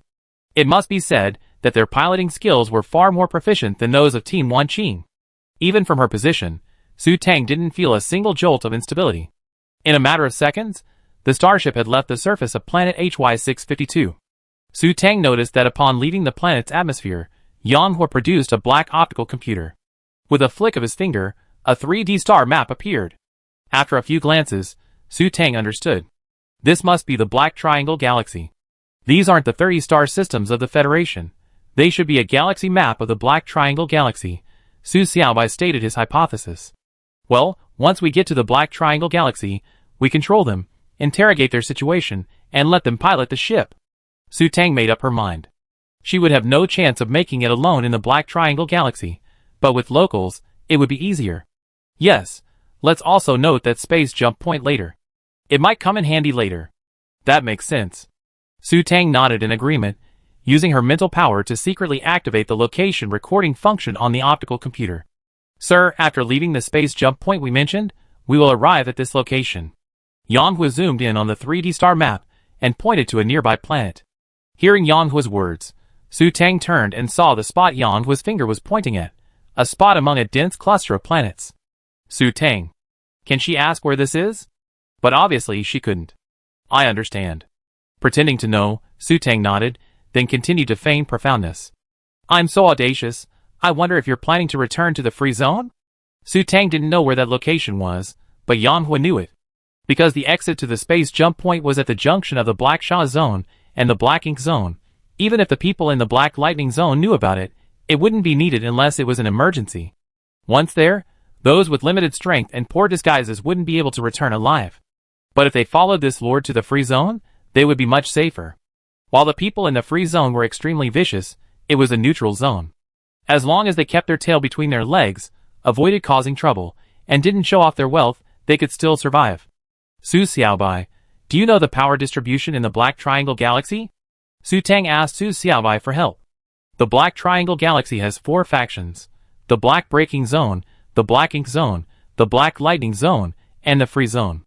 But I don't know where their forces are located, and I can't understand this map. On a planet, Su Xiaobai could use his mental power to scan everything, so he wouldn't get lost. But in the vastness of the galaxy, he'd be like a blind man groping in the dark. Su Tang remained silent. She had no idea where the free zone was, and she had no idea where Yanhua was pointing. How should she respond? After thinking, Su Tang decided not to. After all, she was an expert, and experts could get angry at will. What? Do I need to tell you where I'm going? The cold, disgruntled voice made Yanhua break out in a cold sweat. Please forgive me, sir. I didn't mean to offend you. But if you leave the 5 of us there, we won't survive. Please have mercy. Seeing Yanhua's terrified expression, Su Tang immediately thought that the exit might be unsafe, more precisely, unsafe for the people in the Black Lightning District. What? You want to leave before you even get the goods? Su Tang sneered. Of course you'd be returning to the free zone with me. If I truly have that level 9 energy stone, I let you go if I'm in a good mood. If not, haha. I dare not lie. I tell you the location of the goods as soon as we get back to the free zone. Yang Hua breathed a sigh of relief. Returning to the free zone with him was the best option. Although the bigwigs in the free zone were ruthless, they generally kept their word. Once they were in a good mood after receiving the goods, they generally wouldn't bother small-timers like them. But since he had lost the boss's goods, he probably had no place in the Black Lightning District. He'd probably have to beg for food in the free zone from now on. After successfully bluffing them, Su Tang pretended to be calm again. Just as Su Tang was thinking about how to intimidate the 5 men once they reached the Black Triangle Galaxy, a terrified voice rang out. Sir! Though startled, Su Tang continued to feign composure. Why are you so alarmed? We've been discovered. Yang Hua's face was shrouded in terror, his words stammering. Su Tang habitually used her mental power to scan. 100 kilometers seemed far, but a starship in the vastness of the galaxy was invisible. Su Tang frowned, peering through the glass into the distance, but still saw nothing but a series of planets. Sir, it's their captain's fleet. Sir, what should we do? Before Su Tang could speak, Yang Hua brought up screens one after another. Despair washed over his face as he saw the massive battleship. On the screen, 7 starships surrounded a battleship, like stars surrounding the moon, rows of energy cannons, their metallic muzzles pointed in their direction. Looking at this scene, Su Tang took a deep breath. You said that's their captain's fleet? Yes. Yang Hua's face was ashen. If he were captured by that captain, his fate would be worse than death. He might as well end his life first. That perverted man in military uniform. Su Tang swallowed. How could she be so unlucky? How far is the space jump point? Su Tang forced herself to remain calm. It's just ahead. We arrive in 10 minutes, but in 8 minutes we be within their range. Hearing Su Tang's calm, unfazed voice, Yang Hua felt a glimmer of hope, as if he had found his backbone. Squeak! Squeak! Suddenly, a piercing sound rang out over the starship's communication channel. Su Tang's eyes darkened. Someone was trying to communicate. Starships, they all have a special channel that allows ships within a certain range to communicate with each other. Connect and see what they say? Su Tang's heart darkened. This time, things had gotten off to a bad start, and she wasn't sure if she could get away with it. Stop or die. As soon as Yang Hua connected the line, an icy male voice rang out. Even though the speaker's tone was calm, Su Tang couldn't help but feel a chill. Lu.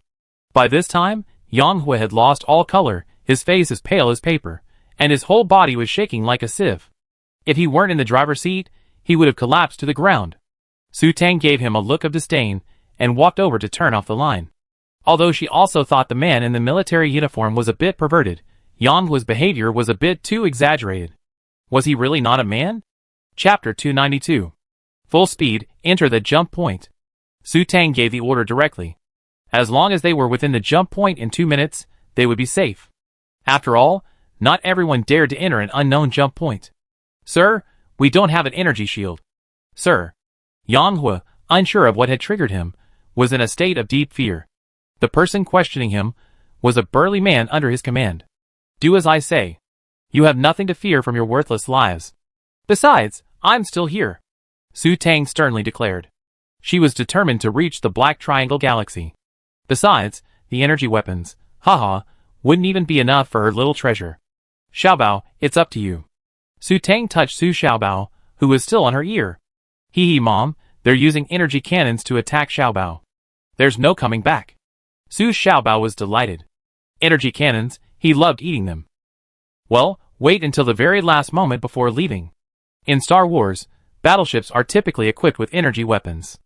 Unconventional weapons, like flame bombs, freezing bombs, and corrosive bombs are ineffective against the outer layers of defenses of starships and battleships, with exceptionally high defenses.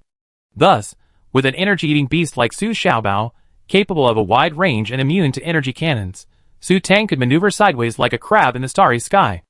Unfortunately, life is full of surprises. Before long, Su Tang sensed the deep malice of this world. Of course, at this point, Su Tang had no idea of the serious trouble she would face. After hearing Su Tang's words, even Yang Hua regained his composure and suppressed his fear. Although Yang Hua had been so frightened by Lu Jinyu that he couldn't control his instinctive fear upon meeting him, Su Tang was here. Seeing her nonchalant and confident demeanor, Yang Hua also felt a surge of hope. Besides, if the starship blew up, they would simply die in the explosion. Such an instantaneous death wouldn't be a cause for alarm. Having figured this out, Yang Hua focused on driving the starship, coordinating with the other four to push it to maximum speed. As they drew closer to the dark space jump point, the hearts of the five aboard, except for Su Tang, were in their throats, as if they were about to burst out at any second. Xiaobao. Su Tang called out inwardly. It's all done. Su Xiaobao was delighted. The surface of the starship was already densely covered with a layer of stone-patterned butterflies. Looking at the sudden coating on the glass, Yang Hua and the other four widened their eyes in shock. Sir, this... Drive the starship. Su Tang shouted sharply. In the fleet, in the battleship's cockpit. Lu Jinyu, with his back to the camera, watched the small starship approach on the light screen. Captain, we're entering range now. Attack? Wait. As if seeing something new, a fierce glint flashed in Lu Jinyu's eyes. He extended his right hand and gestured, maximizing the image of the starship captured by the monitoring system. Hiss. After seeing the image clearly on the screen, someone in the cockpit couldn't help but gasp. Stone-patterned butterfly. Lu Jinyu narrowed his eyes, his expression amused, and raised the corner of his mouth. This praise seemed very interesting. You guys go back first. I go meet them alone. With the stone-patterned butterfly covering the surface, Yang Hua and the others felt slightly relieved. It was unclear whether the army had discovered the stone-patterned butterfly covering the starship surface, but even after entering the space jump point, the fleet still didn't attack them. After a brief, less than a second-long flash of snow, another star's cape appeared on the screen. The five people in the driver's seat all wore expressions of elation, having survived a disaster. Su Tang, standing still, breathed a sigh of relief. She was feigning composure. It would be a lie to say she wasn't nervous. Her heart had been pounding wildly. Huh? Su Tang touched her chest. Why was it still beating so fast? Perhaps she wasn't acclimated to the Black Triangle Galaxy. Sir, you are truly amazing. You can even tame a high-level star beast like the stone-patterned butterfly. With the crisis averted, Yang Hua began to flatter him with a fawning expression. Shut up. Are we at the location you mentioned? Su Tang chided softly. She felt the starship stop. Yes, sir, we're already here. Yang Hua's expression softened, his face a respectful one. His fingers flicked across the computer screen, and a huge, three-dimensional star's cape reappeared before Su Tang. Unlike before, Su Tang noticed a triangular mark on the star map. Was this their coordinates? Sir, this is our current location. Yang Hua's words confirmed Su Tang's suspicions. Sure enough, the triangle represented them. In other words, their computers had a positioning system, and having a location meant having a signal. She secretly used her mental power to press her own computer. As she had suspected, her computer at the Federation had become isolated. This Black Triangle Galaxy had its own signal communication system. It seemed they had no choice but to use their computers. Sir, which route do you recommend we take back to the free zone? Yang Hua asked respectfully. With star beasts as powerful as the stone-patterned butterflies, any route would be safe. No fool would dare rob them. The mere thought of traveling with a group of stone-patterned butterflies filled him with pride.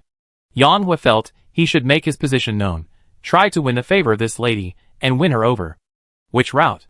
Su Tang grumbled. She didn't even know how many routes there were, and besides, she wasn't really going to the free zone.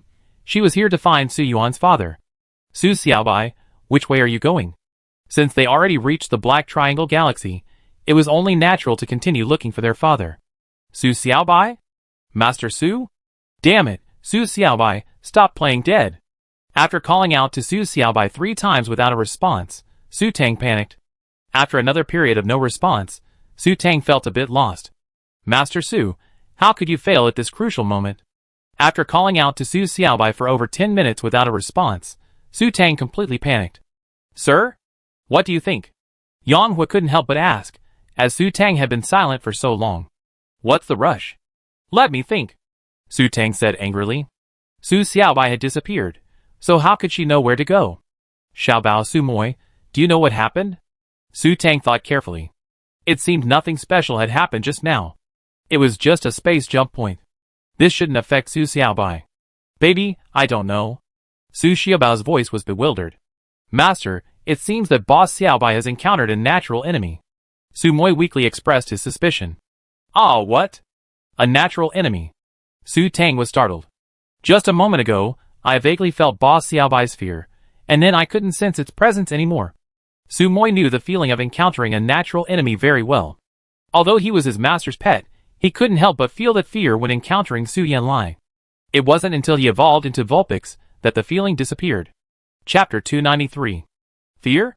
Su Xiaobai would be afraid? Impossible. Is it going to rain red? Could it be that there's some powerful star beast here, but a natural enemy for Su Xiaobai? It doesn't even have a true form, so how could there be a natural enemy, but now Su Xiaobai's gone? Where could she have gone? Bang! While Su Tang was still pondering, the starship shook violently, and a surge of 4S spiritual power rushed towards her. Warning, deck hatch 1 damaged. Warning, deck hatch 1 damaged. Simultaneously, a sharp electronic warning sounded. What's going on? Su Tang was horrified. We're under attack. Sir, here! Yang Hua pointed fearfully at the image captured on the screen. In the image, a sharp black mecha, outside the starship's deck, fired countless energy cannons at the hatch cover. The hatch cover was now covered in spiderweb-like cracks, and it was obvious that it couldn't hold out for much longer. Xiao Bao! Su Tang shouted inwardly. In an instant, countless stone butterflies once again covered the starship. What surprised Su Tang was that the mech's owner ignored the stone butterflies and crashed directly into the deck hatch, which collapsed under the weight. Warning, deck hatch number 1 is scrapped. Warning, deck hatch number 1 is scrapped. A sharp electronic warning rang out instantly. Su Tang's eyes widened in disbelief. The stone butterflies surrounding the black mech in the image petrified and fell to the ground. The black mech stood tall on the deck hatch like a king. That's it. How could they have chased us here? Yang Hua's eyes were filled with disbelief. How could that killer dare to chase us here alone? How could this happen? Su Tang's expression also changed drastically. The mecha hadn't even used fire, so how could the stone butterfly be petrified? Mom, wow! It's strange there. Xiaobao's scales died the moment they approached. Su Xiaobao's voice rang out, a hint of grievance. Master, there's a terrifying being over there. Su Moi's fur stood on end, and the two tails behind him instantly transformed into 6, fluttering in the air with fangs and claws bared. Revealing their true form is an instinct. Whenever there's a slight sign of trouble, the prelude to danger, they instinctively display their full strength to intimidate the enemy. Although the enemy only had 4-point spiritual power, Su Tang felt a surge of fear. The stone butterfly's inexplicable petrification cast a huge shadow over her. Su Moi, quickly go to deck bay 4. Su Tang climbed onto Su Moi's back and made a decision without hesitation. This starship has 4 deck bays, with decks 1 and 2 connected. Deck bays 3 and 4 were at the other end of the starship. If all the deck bays were destroyed, she would have no place to board her mech. Once the black mech entered the starship, she would be dead if she didn't board. After all, humans can't survive the vacuum of space like star beasts. Sir! Help! The wails of Yang Hua and the others rang out from behind, but Su Tang ignored them. She couldn't save herself, so how could she care about others? At this point, Su Tang felt like she was crying. She had provoked a difficult opponent. Boss, what should we do? Seeing Su Tang abandon them, the faces of the men in the cockpit grew even uglier, their eyes filled with despair. Don't worry, let's see what happens first. Yang Hua suppressed his inner fear. If that lord distracted the god of killing, or if a fierce battle broke out between the two, could they escape in the chaos? After all, the god of killing preferred catching big fish to small fry like them. Clearly, that lord was a fish that suited his taste. Entering the starship from the deck, Lu Jinyu controlled the mech, savagely tearing through the layers of obstruction on the starship as it headed towards the cockpit. Inside the cockpit, a series of shrill alarms blared incessantly. Yang Hua and the other 4 watched the mech's movements on the screen, so nervous they forgot to breathe. Even further away, Su Tang quickly reached deck 4, retrieved Angel, and brought Su Maya into the cockpit. Without a pause, Su Tang activated the mech, opened the hatch, and Angel's pink figure leaped out. Even while fleeing, Su Tang didn't forget to disguise her mental power as SS. After his mental power detected Su Tang's movements, Lu Jinyu's eyes froze, his cynical smile froze. Could such a effeminate mecha belong to a woman? And its speed seemed rather slow. Blinded by the invisibility cloak, he assumed it was a thin man. After all, he'd just seen the stone-patterned butterfly and the 6-tailed snow moon fox. There weren't many tamers in the Lu family who possessed such powerful star beasts.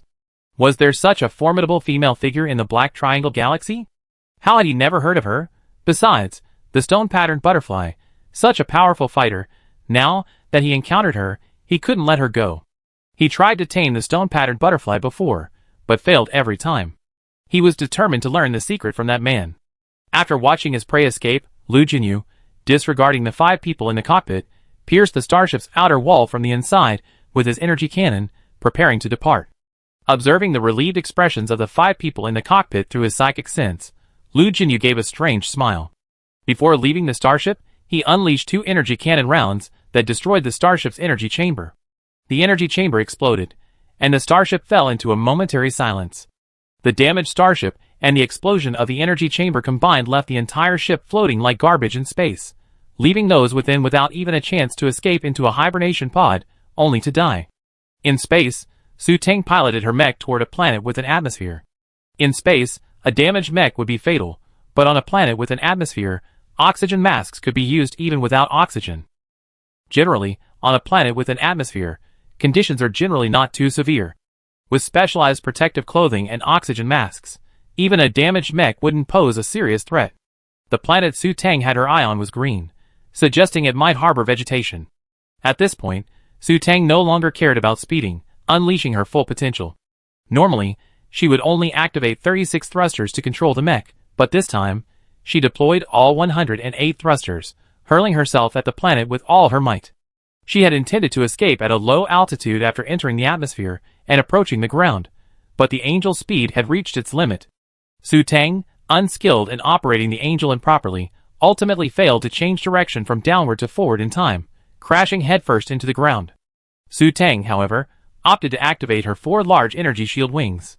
Even with this high level of defense, even after creating a crater several dozen meters deep, the Angel remained unscathed. Chapter 294. After dealing with a few small ants on the starship, Lu Jinyu naturally pursued Su Teng. Even though Su Teng was at full speed, her speed was still far inferior to Lu Jinyu's. Watching the Angel's entire crater-smashing process, Lu Jinyu couldn't help but twitch his lips. It seemed much weaker than he imagined, but it must be a powerful one. The moment he saw the color of the energy shield, he knew it was a level 5. With the opponent's energy shield fully activated, he, with only a level 5 energy cannon at most, couldn't break her defense. When Su Teng recovered, she found the black mech already positioned above the deep pit she had created. Su Teng felt completely foolish once again, and the mech pilot inside the black mech was probably laughing to death.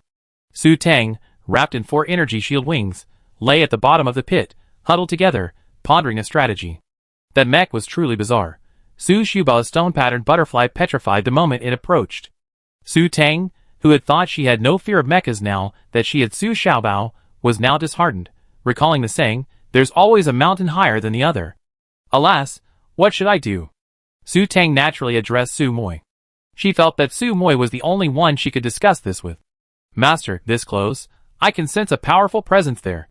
Su Moi's alluring voice was tinged with fear. Star Beast?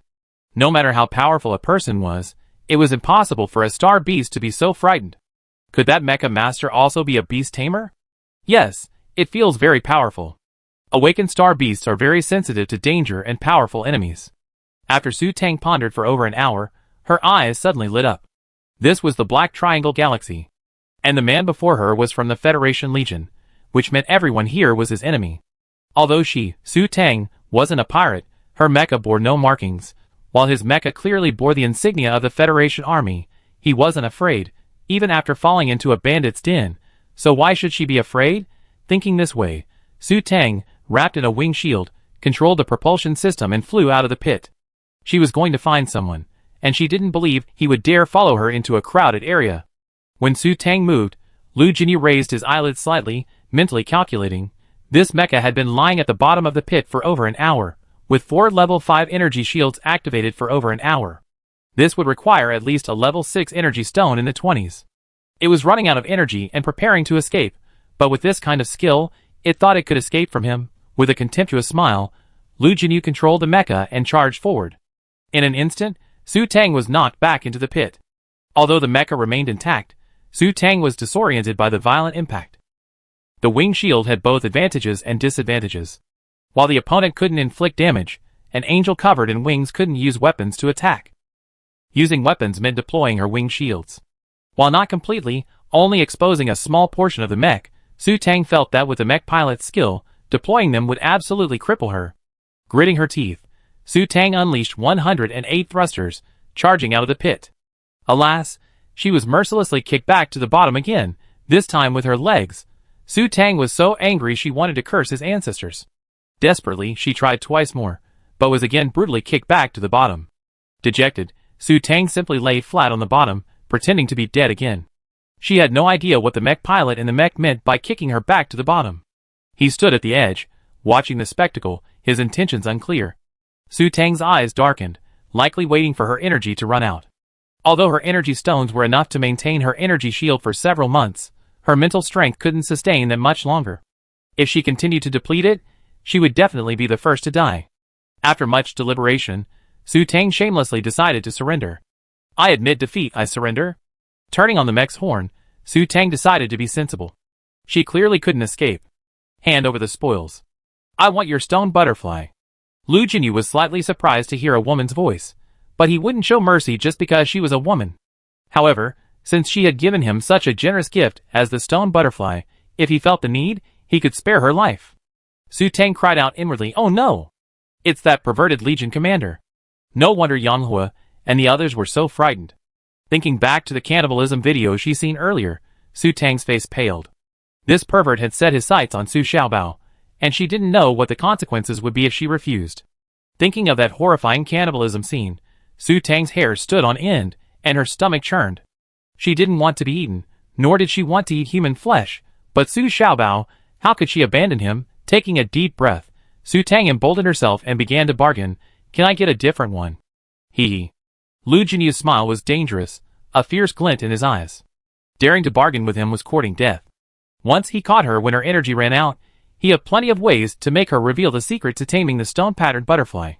Listening to Lu Jinyu's laughter, Su Tang suddenly felt a chill down her spine. It looked like the other party wouldn't agree. What could she do? After an hour of silence, Su Tang couldn't help herself. Could the other party be planning to kill and rob? But if she claimed she had no connection to the Black Triangle Galaxy, they would definitely not believe her. Moreover, after reading the online reviews, Su Tang knew this man was a ruthless killer who didn't need a reason to kill or rob. Never mind, she'd fight him to the death. Gritting her teeth, Su Tang had Su Xiaobao shield her angel mech from the energy cannons. In an instant, she deployed her wing shields, and launched 2 level 4 energy cannons, and 1 level 5 energy cannon at full power. She bombarded Lu Jinyu's mech with energy shells at top speed, unleashing a barrage of energy shells. Su Tang didn't aim to kill the enemy. As long as she could land a few lucky hits and inflict some damage, she'd be safe. The higher the mech's damage, the slower it would move. The more damage the enemy suffered, the more she had a chance to escape. Alas, the moment Su Tang fired her energy cannons, she felt the enemy vanish from her mental range. Unable to locate the opponent's presence with her psychic power, Su Tang was wary of sheathing her weapon and enveloping herself in her energy shield again when a dark shadow flashed within her psychic field of vision. Before Su Tang could re-envelop her wing shield, the mech's back was struck violently, sending the angel's massive form crashing to the ground. Mech where rate exceeds 42%. A sharp electronic tone rang out. The opponent's attack had inflicted such significant damage. Su Tang's eyes widened, her face paling instantly. Her energy shield psychic power was incapable of activating. This meant that the previous attack had destroyed her energy shield. Chapter 295. Just as Su Tang was bewildered by this catastrophic turn of events, a dark figure reappeared like a ghost, directly pressing down on the angel. Simultaneously, a massive laser sword pierced through the cockpit, half a meter above her head. In a split second, the mech was plunged into darkness. The energy hub connection had been severed. Within its mental range, the black mech, holding a laser sword, pressed down on the angel's back. A thick layer of stone-patterned butterfly stones littered the ground. The entire process took less than 3 seconds, an instant kill. Su Tang, no longer concerned with mourning the angel's swift and tragic sacrifice, immediately drew her water mirror and activated it, enveloping both Su Moya and herself within its range. The water mirror was equivalent to a level 6 energy shield. Even if the opponent possessed a mech, she would remain safe within it. After the opponent withdrew the laser sword, Su Tang's cockpit was damaged, opening it to the outside world. Looking at the data monitored on the optical computer, Su Tang was relieved to find that the planet's atmosphere contained oxygen, as she had suspected, and that all conditions were within human tolerance. Su Tang mounted Sumoya and instructed it to escape at the first opportunity. She was prepared to wait for that moment. According to the customary mecha operator, if the situation allowed, after defeating a mecha, the first thing they would do was to loot the opponent's energy stones. The opponent would undoubtedly be momentarily stunned when they saw her energy equipment. As Su Tang had expected, Lu Jinyu was no exception. After discovering that Su Tang's mecha had more energy than he had imagined, Lu Jinyu naturally became curious about the energy reserves within the mecha and directly controlled it to destroy the angel's energy chamber. The mecha's power room was connected to the cockpit. Once the room was destroyed, a space opened up in the connected cockpit, allowing people to escape. The planet they were on seemed to be at night, the light very dim. Su Tang's energy source was naturally level 9 energy stones. Even after her recent extravagant spending, 3 level 9 energy stones were still sufficient to protect the angel's foundation. After seeing the 3 gleaming energy stones fall from the power device, even the usually calm Lu Jinyu was slightly startled, and the mecha's movements paused. Now! Without waiting for Su Tang's orders, Sumoya seized the opportunity and rushed out. In less than a second, Su Tang once again felt the deep malice of this world. After rushing only a few dozen meters, Sumoya suddenly plummeted to the ground without warning, losing his breath. Thankfully, Su Tang had her water mirror activated, which mitigated the impact of the fall. Su Tang escaped unscathed, as if she had fallen on cotton. After 3 seconds of being stunned by this bizarre turn of events, Su Tang regained her composure and, with a trembling hand, reached for Sumoy's nose. Sumoy hadn't yet evolved into a high-level star beast, so naturally, she needed to breathe like a human. Feeling Sumoy's presence of breath, Su Tang breathed a sigh of relief. She was still alive, but how could this happen? How could she have been attacked even with her water mirror activated? And how had she been attacked? How could Sumoy have collapsed like that, with no discernible injuries? Samai? Sumoy! Su Tang tried to call out to Sumoy using her mental power.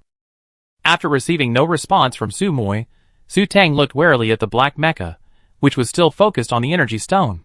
This situation was incredibly strange. If she had known, she would have waited until the pirate incident in the Black Crow Galaxy was over before coming here. Now she regretted it so much. What should she do?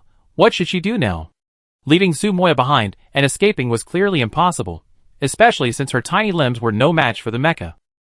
Clutching the life-saving water mirror tightly in her hands, Su Tang forced herself to calm down and think of a solution, but she had no clue. The sudden petrification of the stone-patterned butterfly and Sumoya's sudden loss of consciousness filled her with immense fear. This was the strangest situation she had encountered since entering this world. While Su Tang was still at a loss, she noticed the black mecha had stalled. A split second later, the cockpit slowly opened, and a black figure leaped out. With a perfect landing maneuver, without a pause, he stood up and walked towards the location where the 3 energy stones had fallen. He was wearing a tight black combat uniform. Though slightly different from the 15th Regiment uniform Su Tang had previously worn, the Blazing 9, and the distinctive insignia unique to the regimental commander instantly confirmed his identity, the legendary god of death, Lu Jinyu. Although his back was to her, Su Tang dared not act rashly. While her psychic power was sometimes convenient, it could also be a major problem. While she could detect his every move with her psychic power, her every move was also under his psychic surveillance, unless she suddenly ventured beyond the 50 km detection range of the 4S psychic power. But without Sumoya, this was clearly unrealistic for Su Tang. Furthermore, leaving Sumoya here would surely result in her skin being made into fox fur. Su Tang bit her lip, her face pale. She was relatively safe now, hiding in the water mirror, but the water mirror could only be opened 5 times, meaning 10 hours. When the timer was up, what was she to do?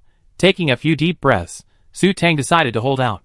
Perhaps someone would pass by within 10 hours. While the Black Triangle Galaxy might not necessarily rescue her, if she encountered a Federation soldier, they would definitely find a way to eliminate him. Preparing for the worst, if no one passed by, she would simply surrender and reveal herself to be a high-level energy master. The title of high-level energy master was a golden ticket to immortality.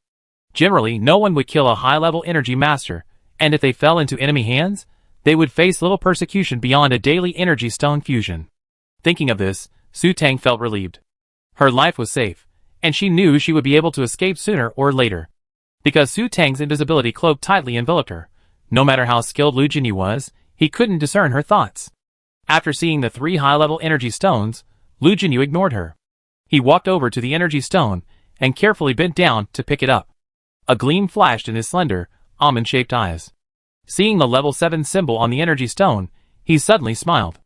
This energy stone, clearly at least level 8, was marked as level 7.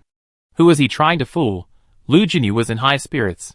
Today, not only had he encountered the stone-patterned butterfly, but he had also robbed such a high-level energy stone. It seemed that woman had many more goodies. He had unearthed a treasure. It turned out to be a wise move to chase her. After storing the energy stone and his mecha in his space buckle, Lu Jinyu turned and walked towards Su Teng. Chapter 296.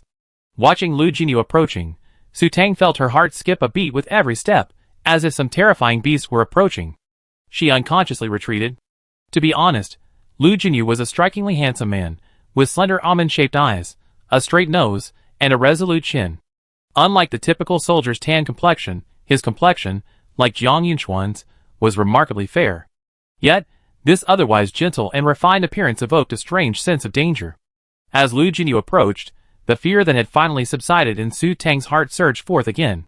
Perhaps it was the trauma of knowing how many people he had killed, but Su Teng felt the air around her take on a slightly sweet, bloody chill.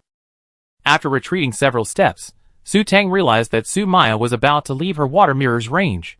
Thinking of Lu Jinyu's cruel methods, Su Teng gritted her teeth and took a step forward. The water mirror once again enveloped Su Maya within its range. What is this? Lu Jinyu approached the water curtain and curiously poked at it, a look of amazement in his eyes. Is this a divine artifact? The plain question sounded eerie to Su Teng. Her water mirror was also being targeted. What should she do? Because of the invisibility cloak that blocked her mental energy, Lu Jinyu couldn't see her expression, but from Su Teng's backward movement, he could tell she was afraid of him.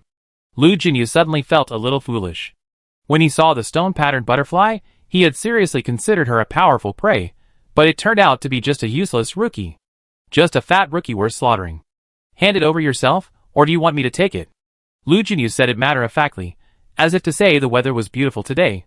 Su Teng, is this still a Federation soldier? He's actually robbing openly, clamping the water mirror in her hand. Su Teng ignored him and began to analyze. They were only about a meter apart. If she quickly drew out her energy gun and attacked, she wasn't sure if she would hit him. Although she had previously failed to defeat Qin Qinyuan with a weapon, she was now much more proficient in using the energy gun. Furthermore, she was in the water realm, so there was no chance of someone taking her weapon away. Thinking of this, Su Teng dragged the water mirror in her left hand and produced an energy gun with her right, not bothering to aim. Although Su Teng's movements were quick, Lu Jinyu saw them clearly under her mental monitoring. A fierce glint flashed in her eyes. Before she could attack, Su Teng felt her right hand whipped as if by a whip, sending the energy spear flying. A searing pain instantly shot through the back of her right hand.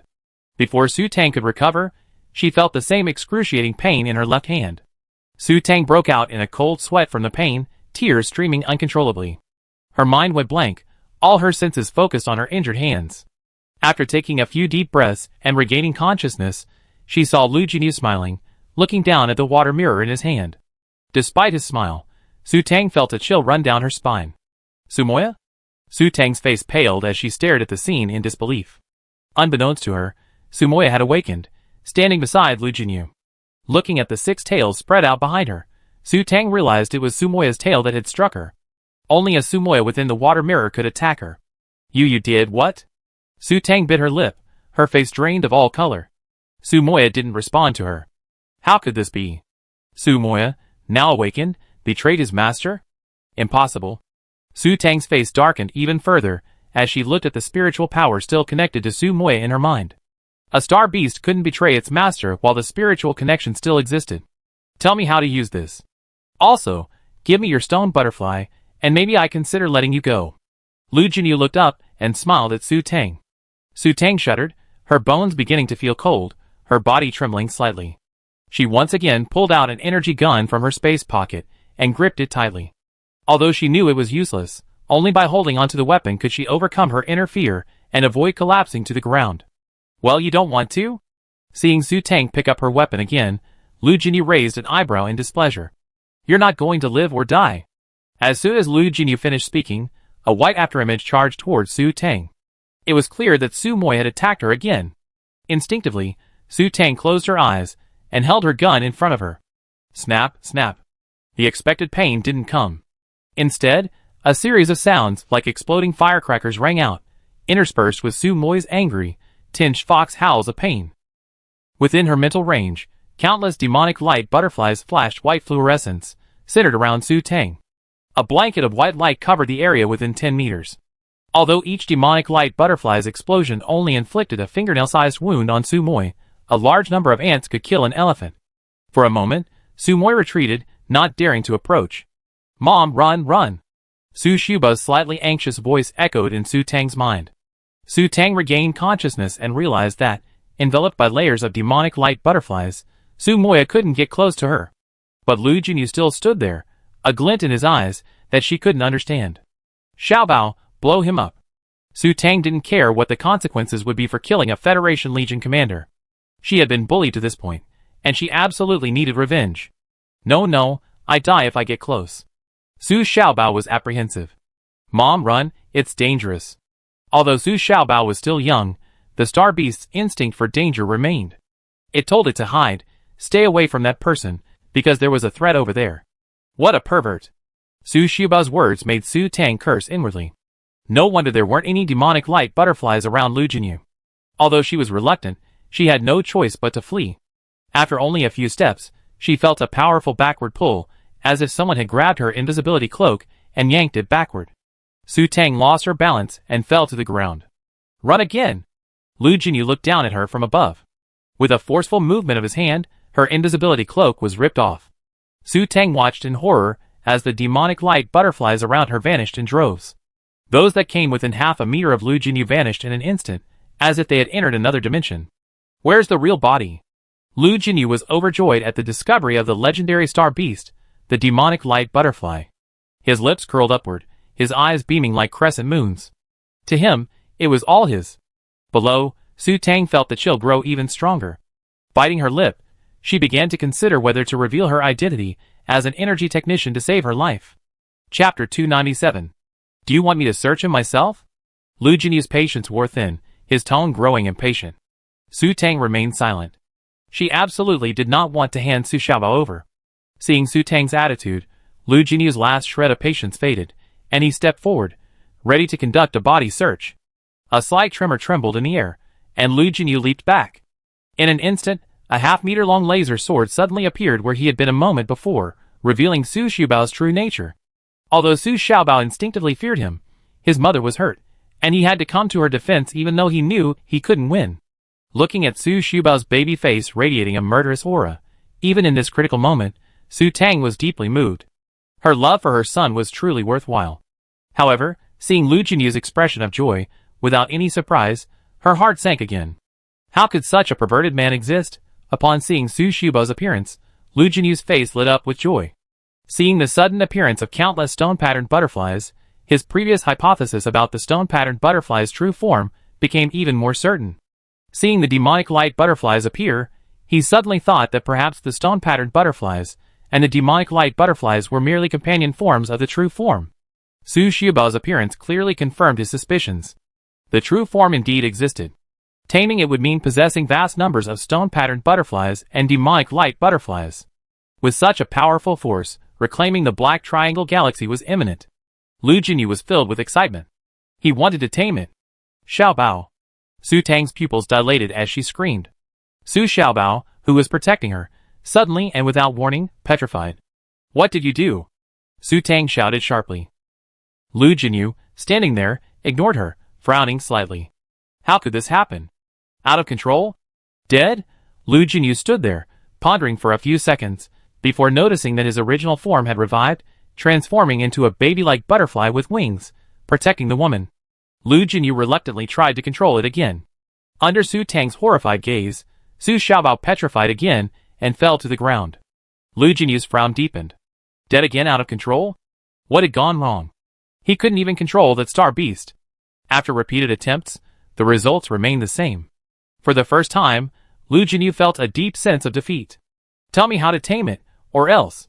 Lu Jinyu's tone took on a sinister tone, tinged with frustration due to his repeated failures. Feed it a level 9 energy stone every month, and it will recognize you as its master. Su Tang said calmly, hugging the petrified Su Xiaobao. Now she understood that he couldn't control Su Xiaobao the same way he controlled Su Maya. Once controlled, Su Xiaobao would instantly dissolve into petrification. Due to Su Xiaobao's abnormal immortality, the man had no way to deal with him. You're kidding me. Lu Jinyu gritted his teeth. 1 level 9 energy stone a month? The National Treasury only had 2 level 9 energy stones. In his entire life, no one had dared to play tricks on him like that. This woman was incredibly bold. I'm serious. Believe it or not. Didn't you just steal 3 level 9 energy stones from me? Su Tang also understood that this man wouldn't kill her before he subdued Su Xiaobao. Furthermore, because he was so nervous and frightened just now that he'd forgotten to use his light armor, it wouldn't be easy for him to kill her now that he was in light armor and without an energy weapon. This thought gave Su Tang a little more confidence and a bit more courage.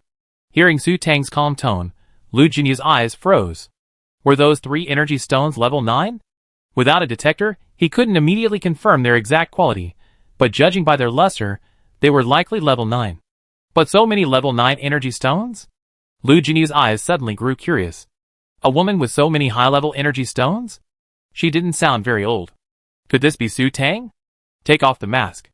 Suspicion had arisen, and naturally verification was necessary. Su Tang had worn a mask to conceal her expression, to appear stoic in front of Yang Hua and the others. But now, she was a prisoner at the mercy of others. Wearing a mask or not didn't matter, especially since she was wearing a human skin mask underneath. So, Su Tang wisely removed her mask. Upon seeing the unfamiliar, ordinary-looking face beneath the mask, Lu Jinyu couldn't help but twitch his lips. As a master of disguise, he naturally spotted the human skin mask. But this was an invisibility cloak, a mask, and a human skin mask. Was that even clothing? So many layers. Take off the human skin mask. Su Tang was stunned. She'd been seen through right away. She thought herself impressive, but here was this all-around freak. Where was her luck? Where was her supposedly awful luck? Why did she feel like she was in a dark cloud? Do you want me to do it? Lu Jinyu urged impatiently. He'd been on this planet for a long time, and it wasn't a pleasant place. Once the star appeared, it was absolute hell. But if this woman was Su Tang, he obviously couldn't just leave her here. Su Tang was very reluctant to hug Su Xiaobao, who was still in a petrified state, but when she thought of Zhuo Tianyo's floor-wiping removal of her makeup a long time ago, Su Tang felt that it would be better to be sensible to the current situation, not to mention that the person standing in front of her was a big pervert. Reluctantly pulling a towel and makeup remover from her space pocket, Su Tang felt a pang of sadness as she removed her mask.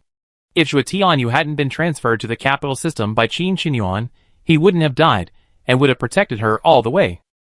With Zhuo Tianyu's protection, she wouldn't have been bullied so badly today. Her hands, whipped by Su Moi, still burned. The thought of Zhuo Tianyu's death deepened Su Tang's grief, and the tears she had just stopped burst forth again. Using the towel, Su Tang wiped away her tears as she removed her mask, struggling to suppress the sadness and fear within her. She tried to calm herself. Now it was just her and Su Xiaobao, and she needed to remain calm.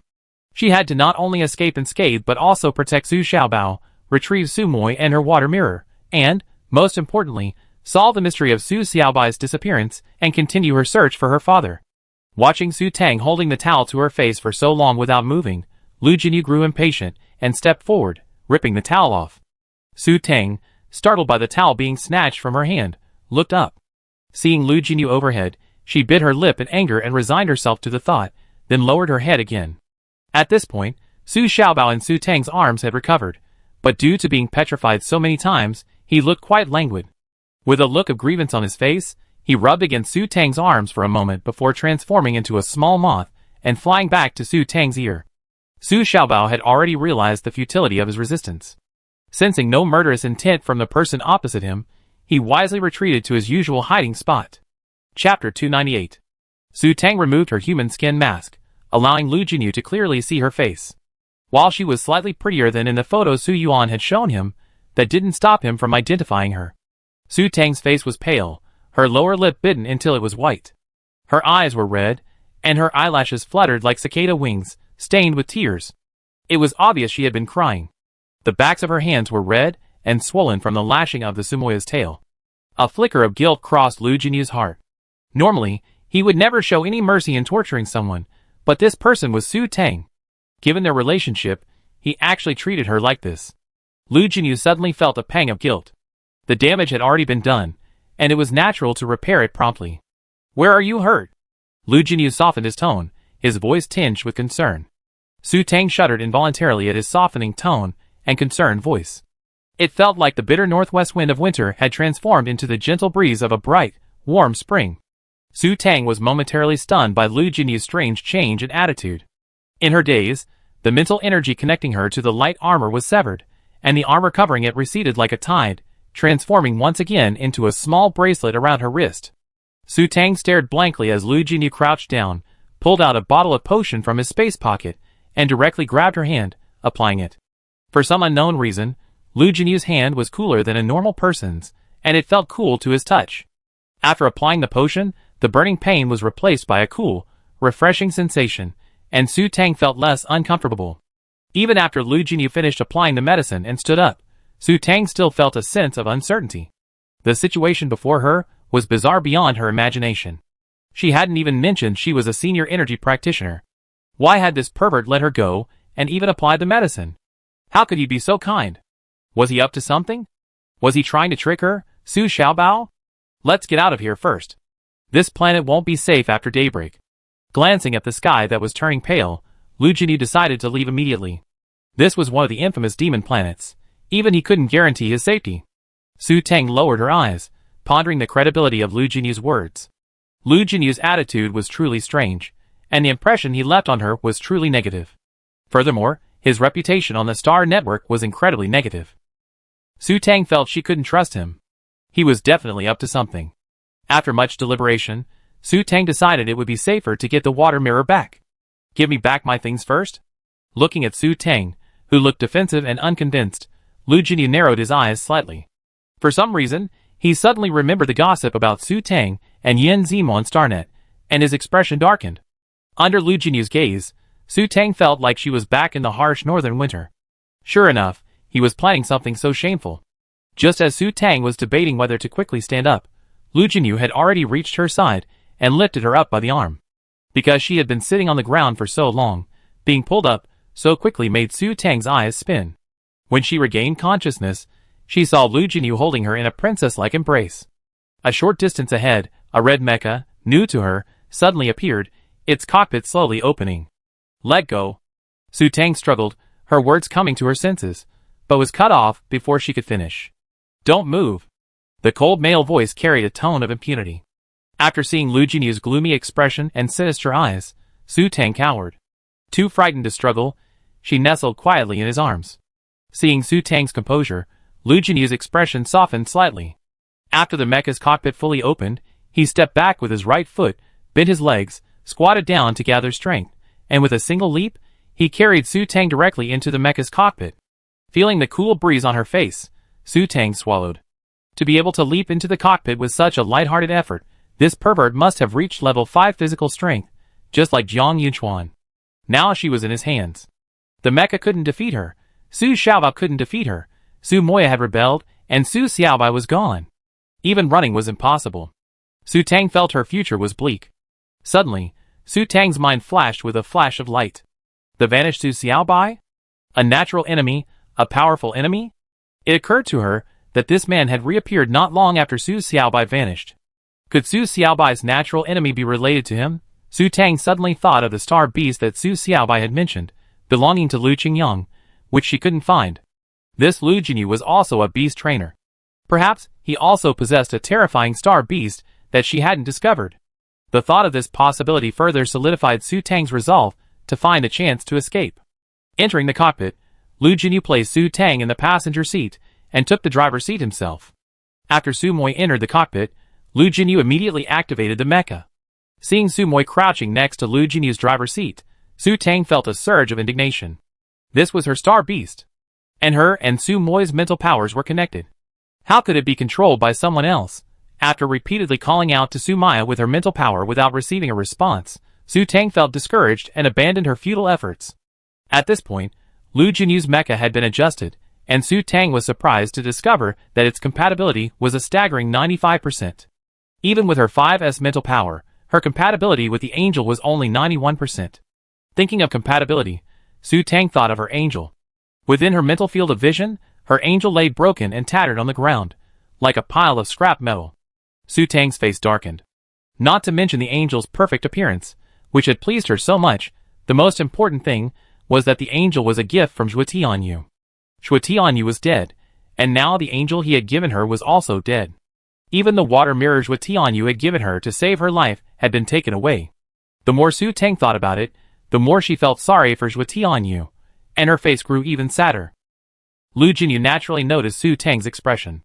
Looking down at the shattered pink mech below him, Lu Jinyu felt a small pang of guilt, but the annoyance he felt with Yin Zimu faded, and he softened his tone again, saying, "Next time, I give you a better one." Su Tang was stunned by his words, a sense of strangeness welling up in her. Why would he give her a mech? Su Tang suddenly remembered what Zhu Tianyu had said before, only close friends would ride in the same mech. Su Tang looked around blankly. Was she in the cockpit of his mech? Was she sitting in his co-pilot seat? What did he mean by that? It couldn't be love at first sight, right? Although she thought she was pretty now, he was Lu Jinyu. It was said on Star Online that he showed no mercy to beautiful women, and when it came to torture, he was as ruthless as any man. Chapter 299. Su Tang sat and pondered for over 2 hours, still coming to no conclusion. It wasn't until Lu Jinyu landed the mecha on another planet that Su Tang regained consciousness. After shutting down the mecha, Lu Jinyu stood up from the driver's seat and began to unbutton his combat uniform. Su Tang, who had been on edge, was once again stunned. What was he trying to do? Stop! What are you trying to do? Su Tang's face turned pale, and her voice trembled. What do you think? Lu Jinyu gave her a meaningful glance, then began to untie his belt. Don't mess around. Watching Lu Jinyu begin to remove his pants, Su Tang closed her eyes in fear, trembling uncontrollably. The enemy was too ferocious, their strength inconceivable. Her tiny frame was absolutely powerless to resist. Should she just bring up her identity as an energy technician? In just 3 seconds, Su Tang decided that if he messed up, she threatened him with death. For his sake as an energy technician, he should let her go. After all, beautiful women were everywhere, but high-level energy technicians were rare. How dare you come here? Lu Jinyu looked at Su Tang, whose face had turned pale with fear. She was so afraid of him. How is she going to live her life from now on? Why don't you open your eyes?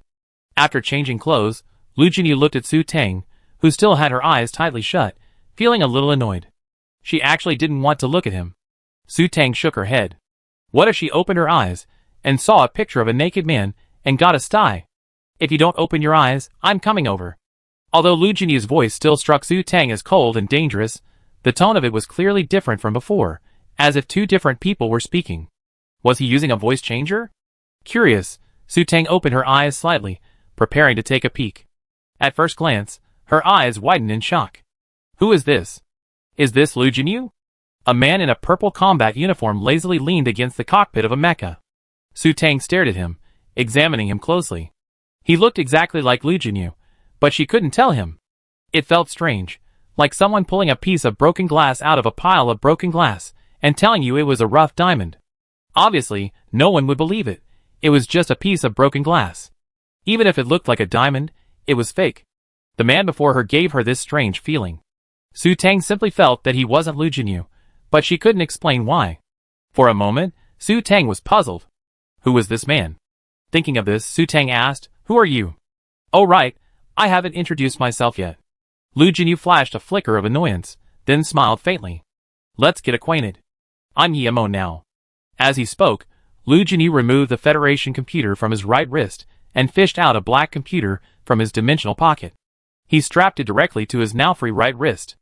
After attaching all the dimensional pockets to the black computer, the Federation computer was stored in the pocket. Su Tang stared with wide eyes. Although there were some differences, it was clearly the same black computer Yang Hua had taken out, a computer dedicated to the Black Triangle Galaxy. Su Tang suddenly wanted to bite her tongue off. What the hell was asking? The more she knew, the faster she'd die. It was over. She seemed to have learned a secret big enough to kill her 100 times over. Su Tang covered her ears and shook her head. What? What did you say? I didn't hear anything. Lu Jinyu was amused by Su Tang's childish attempt to cover her ears. He strode over to her side, reached out, and grasped her hands, pressing them to her sides. He bent down slightly, leaning over, and leaned over to her ear. The temperature inside the mecha cockpit was a comfortable 24 degrees Celsius, but Lu Jinyu's hand felt slightly cold, as if a poisonous snake had wrapped around it. Su Tang felt her scalp tingle, and she dared not move. I'm also Lu Jinyu. After saying this, Lu Jinyu paused, then uttered something even more shocking. And your future husband. The force of these words was no less than that of an atomic bomb. Su Tang was stunned to the spot. It took a long time for her to hear her own voice. What did you say? Su Yuan entrusted you to me before his accident, so I will take care of you from now on. Lu Jinyu explained with rare patience. As if remembering something, a dark glint flashed in her eyes, and her voice was cold and threatening. I don't care about the past, but now, after I show up, if you dare hang out with questionable men again, don't blame me for disregarding our small friendship with Su Yuan. The warm masculine scent brushed against Su Tang's ear, sending a chill through her. Perhaps frightened or something, Su Tang blurted out, No, forget about our friendship. Let's just pretend we don't know each other. Yes, we don't. Hearing this, Lu Jinyu's eyes instantly turned cold. Instead of anger, she chuckled, Haha, you don't want to be my woman? As if venting her anger, she bit Su Tang's earlobe. A sharp pain immediately shot through her earlobe. Su Tang fought back the urge to scream. It was definitely broken and bleeding. After Lu Jinyu finished biting, he licked the wound carefully and repeatedly with his tongue. What did you just say? You don't know who, huh? I didn't say anything, Su Tang said, her voice tinged with tears, suppressing the trembling all over her body. Her ear was numb and hurt. How could Su Yuan's father know such a pervert? How could he entrust her to such a pervert? This was a classic case of betraying his daughter. Then remember what I said? What did I say? Seeing Su Tang yield, Lu Jinyu paused. You can't associate with men of questionable character. A wise man knows the times. Su Tang felt that stubbornness could sometimes be detrimental. She had just said something out of her mind that had provoked this pervert. Be good. Lu Jinyu stood up and stroked Su Tang's smooth, short hair soothingly. Let's go. Let's find a place to stay first. With that, Lu Jinyu opened the cockpit of the mecha. Su Moi lay obediently at the mecha's exit. Lu Jinyu straddled it, turned around, and extended his right hand to Su Tang. Come over here. Su Tang, resisting the urge to flee, stiffly got off the co-pilot's seat and walked towards him. Su Moi had betrayed her, so there was no escape for her. After Su Tang approached and placed her left hand in his palm, Lu Jinyu exerted force, pulling Su Tang to him and holding her on Su Moi's back. After Su Tang settled into her seat, Su Moi stood up and jumped out of the mecha. After Lu Jinyu folded up the mecha, Su Moi and the two of them flew off in one direction. Su Tang was furious. What a jerk Su Moi was. She even thought Lu Jinyu was its master. Chapter 300. The Endless Desert, studded with strange rocks. Su Tang, perched on Su Moi's back, saw nothing but desolation. Where is this? Where are we going? Su Tang couldn't help but ask after seeing Su Moi flying for over an hour, still seeing nothing but a barren desert strewn with rocks. This is EP281. Let's find a place to stay, Lu Jinyu explained, looking ahead. You're not going back to the Federation?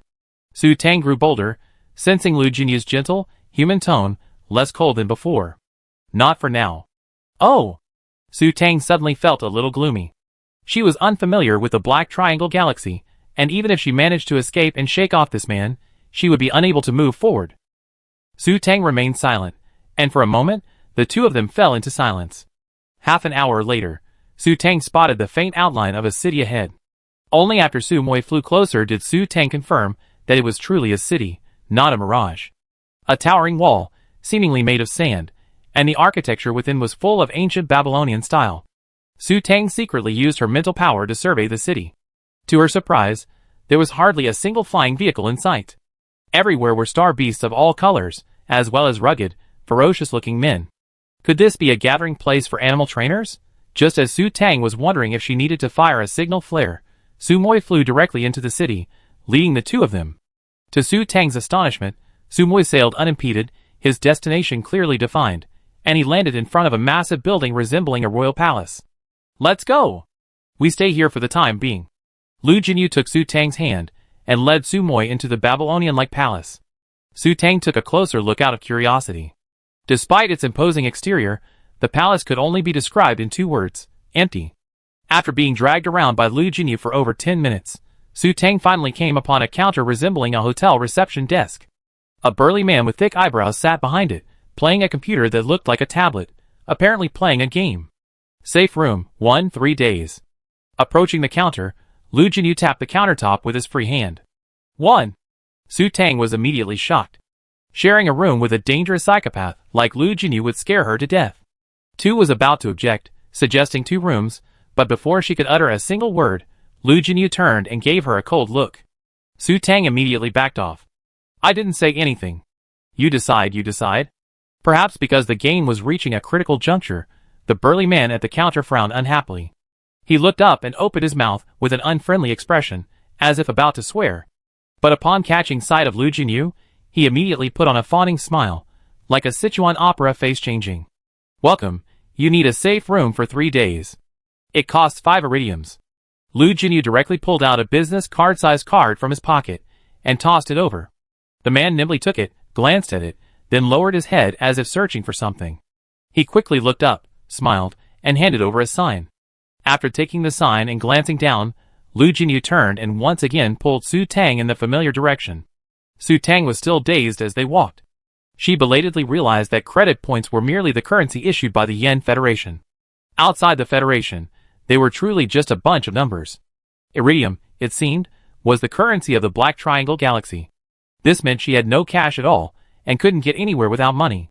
With no map and no money, was she really destined to stay with this psychopathic murderer? She didn't want to. Living in such fear every day would definitely shorten her lifespan. She might even get strangled to death if she provoked him. After passing through the lobby with the counter, Su Tang discovered that the back of the building resembled a hotel, a rather rundown 3-story rock structure. Even more surprising, it lacked an elevator. They climbed 3 flights before reaching their room. Lu Jinyu stopped at the entrance of a room and swiped his key card against the door. With a click, the door opened. Su Tang was once again amazed. How could such quaint doors exist in this world? After entering, Lu Jinyu removed an energy stone from his space lock and inserted it into a medium-sized switch on the wall. The room finally lit up. Su Tang found the place as Spartan as a modern, dark-colored inn. The entire room was about 20 square meters, with a 2-square-meter bathroom. It was completely bare, save for a bed, a sofa chair in the corner, and a quirky wooden ornament placed in the corner near the entrance. Su Tang took a breath. This was the first time she encountered such a shabby hotel in this era, and she even had to pay for energy stones herself. This shopkeeper was incredibly stingy. Iridium, a precious metal, has a market price of 10,000 credits per gram in the Federation. A room that cost 50,000 credits for 3 days was so shabby. The 10,000 credits room she stayed in Xiangye City was countless times more luxurious than the presidential suite she'd seen in her previous life. Disgusted? Seeing Su Tang's expression, Lu Jinyu knew what she was thinking. Disgusted with the room? Lu Jinyu raised the corner of his lips in amusement. He dared to come here without even knowing the basics of the Black Triangle Galaxy. He was truly asking for trouble. Hearing Lu Jinyu's words, Su Tang bit her lip. She truly disliked the room, but because she couldn't fathom Lu Jinyu's thoughts, she didn't dare to say it outright. She could only lower her head in silence. Although she had left the Hongi Galaxy, her wealth had always ensured a comfortable living situation. The small spaceship and the rooms within the fortress were far more comfortable than here. Su Tang was momentarily puzzled as to why Lu Jinyu chose to live here instead of the fortress. After all, a man like him couldn't possibly be without a fortress and a spaceship. Come here. Seeing Su Tang remain silent, Lu Jinyu sat down on the sofa and waved at her, who was still standing by the door. The God of Killer had spoken, and even though Su Tang was reluctant, she could only obediently and slowly move over. Lu Jinyu's appearance was deceptive. When he subdued his aura and spoke with a gentle expression, he appeared to be a gentleman, as gentle as jade. Of course, that was assuming she didn't know he was Lu Jinyu. Perhaps it was his fame, or perhaps it was because the previous video had left such a deep impression on Su Tang. But even though Lu Jinyu's expression was gentle when he spoke, Su Tang instinctively sensed danger. Sit down and chat. The sofa in the room was clearly meant for one person, and as Lu Jinyu spoke, he gently patted his thigh with his right hand, clearly indicating that Su Tang was invited to sit on his lap. Okay, let's chat. Su Tang feigned composure and, playing dumb, sat down on the edge of the bed. Chapter 301. You want me to invite you personally? Seeing Su Tang's actions, Lu Jinyu's beautiful almond-shaped eyes narrowed, and this slightly narrowed expression gave him a dangerous air. No need to bother. Su Tang immediately jumped up, daring to move to the sofa. However, even when she reached Lu Jinyu's side, she couldn't sit down. Not only did they not know each other, but she instinctively didn't want to be near him, wishing she could be several galaxies away from him. While Su Tang was still hesitating about what to do, Lu Jinyu extended his arms, put his arm around her waist, and pulled her onto his lap. Why are you so shy? You're my woman anyway. Lu Jinyu wrapped his arms around Su Tang's waist, pinning her to him, burying his head in her neck, speaking with a matter-of-fact air. Shameless. Who the hell wants to be your woman? Hearing this, Su Tang wanted to point her finger at him and yell at him, but she didn't have the courage. She could only curse silently in her heart. Do you know my father? After internally cursing Lu Jinyu, Su Tang cautiously asked the question that concerned her. Of course, if I didn't know Su Yuan, do you think you'd still be alive? My father asked you to take care of me, but he didn't ask you to marry me. Although she was still timid inside, Su Tang said this anyway. Not only did she have to wait for Yin Zimu, but even without Yin Zimu, she wouldn't dare be with Lu Jinyu, the perverted killer. It would be too much of a test for her nerves. As soon as she said this, Su Tang felt Lu Jinyu's arm tighten around her waist. I don't think I'm worthy of you. Su Tang quickly put on an ingratiating smile. Feeling the arm around her waist loosen, she continued, Look, you're powerful, wealthy, and handsome. There must be a lot of girls waiting to marry you. Su Tang felt that saying she wouldn't marry him would be a suicidal act. With someone like Lu Jinyu, she could only try to convince him not to marry her. With this in mind, Su Tang began to list her own shortcomings. Look at me. My fighting ability is so poor, my father is missing, the Su family doesn't like me, and I don't have a strong family behind me. I can't help your career at all. And I'm lazy, I spend money recklessly, I have a bad temper, I'm willful, and I'm capricious. Before Su Tang finished her words, Lu Jinyu looked up at her with a half-smile. Under Lu Jinyu's gaze, Su Tang lowered her head in guilt, but she remained steadfast, saying, Really, I have many flaws. It's okay. You're beautiful enough, and I just find it pleasing to the eye. I just treat you like a vase at home, Lu Jinyu mocked nonchalantly. Fuck. A jerk is a vase. A jerk who only cares about looks. After cursing Lu Jinyu countless times in her heart, Su Tang spoke weakly again, Actually, I'm a coward. Look at my poor fighting skills. You have so many enemies. What if I die? Who said I have many enemies? Lu Jinyu raised an eyebrow. It said on the Star Network that you killed too many people. Those you killed must have relatives. What if they can't beat you, and come to me for revenge? In Su Tang's opinion, this situation is very likely. In Xinjia, because she acted as a shield for Jiang Yinchuan, those who were killed by Jiang Yinchuan took revenge on her, causing her to be hunted all the time. Lu Jinyu was a real-life version of the best in the world. She could stop playing in the game, but this was reality. If word got out that she was related to Lu Jinyu, she'd be living in fear every day. Relatives? Lu Jinyu chuckled contemptuously. Don't worry. I usually kill people from entire families, 9 clans apart. I won't leave any traces of trouble. And with me here, what are you afraid of? It was because you were here that she was afraid. Su Tang was on the verge of tears.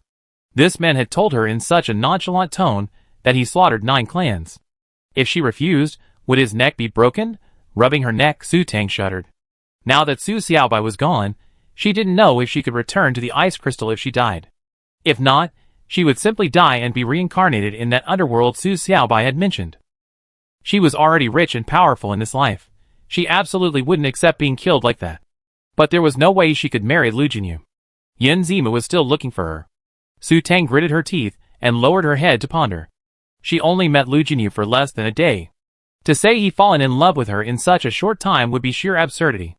But judging by his change in attitude, he must have been friends with Su Yuan's father. Otherwise, judging by the descriptions of him on Star Online, she'd be dead by now. But someone like Lu Jinyu wouldn't go against their will, and do something they didn't want to do just because someone asked them to. He definitely wasn't willing to marry her because he loved her, nor because she was beautiful. Su Tang had some self-awareness. While she was beautiful, there were definitely more beautiful women in the capital galaxy. And while people on Star Online described him as ruthless and cruel, they didn't say he was obsessed with women. Thinking this way, Su Tang concluded that Lu Jinyu wanted to marry her because it would benefit him. Benefits? Su Tang pondered further and hit upon the key, Su Xiaobao. Lu Jinyu couldn't tame Su Xiaobao, but judging by his previous insistence on her, it was Su Xiaobao he truly desired. However, Lu Jinyu seemed to possess a measure of morality, and for the sake of Su Yuan's father, he couldn't kill her to take her, so he had to settle for the next best thing, marrying her. Thinking this way, Su Tang felt that everything made sense. If Lu Jinyu also possessed a stone-patterned butterfly like Su Xiaobao, she wouldn't be worth his attention. And for the sake of Su Yuan's father, he probably wouldn't do anything to harm her. Su Tang felt relieved, and a sense of relief washed over her. I can help you tame a stone-patterned butterfly, Su Tang said cheerfully, smiling. Lu Jinyu was taken aback by Su Tang's sudden words. What I mean is, you don't have to marry me. You could also have a pet like me that has two forms, the stone-patterned butterfly and the demon light butterfly. Because Su Tang firmly believed that Lu Jinyu's target was Su Xiaobao, she believed that since she was so sensible in helping him tame the star beast, Lu Jinyu would not make things difficult for her. After all, she was just a woman. As long as his goal was achieved, it didn't matter to Lu Jinyu whether he married her or not. Chapter 302. No need to marry her.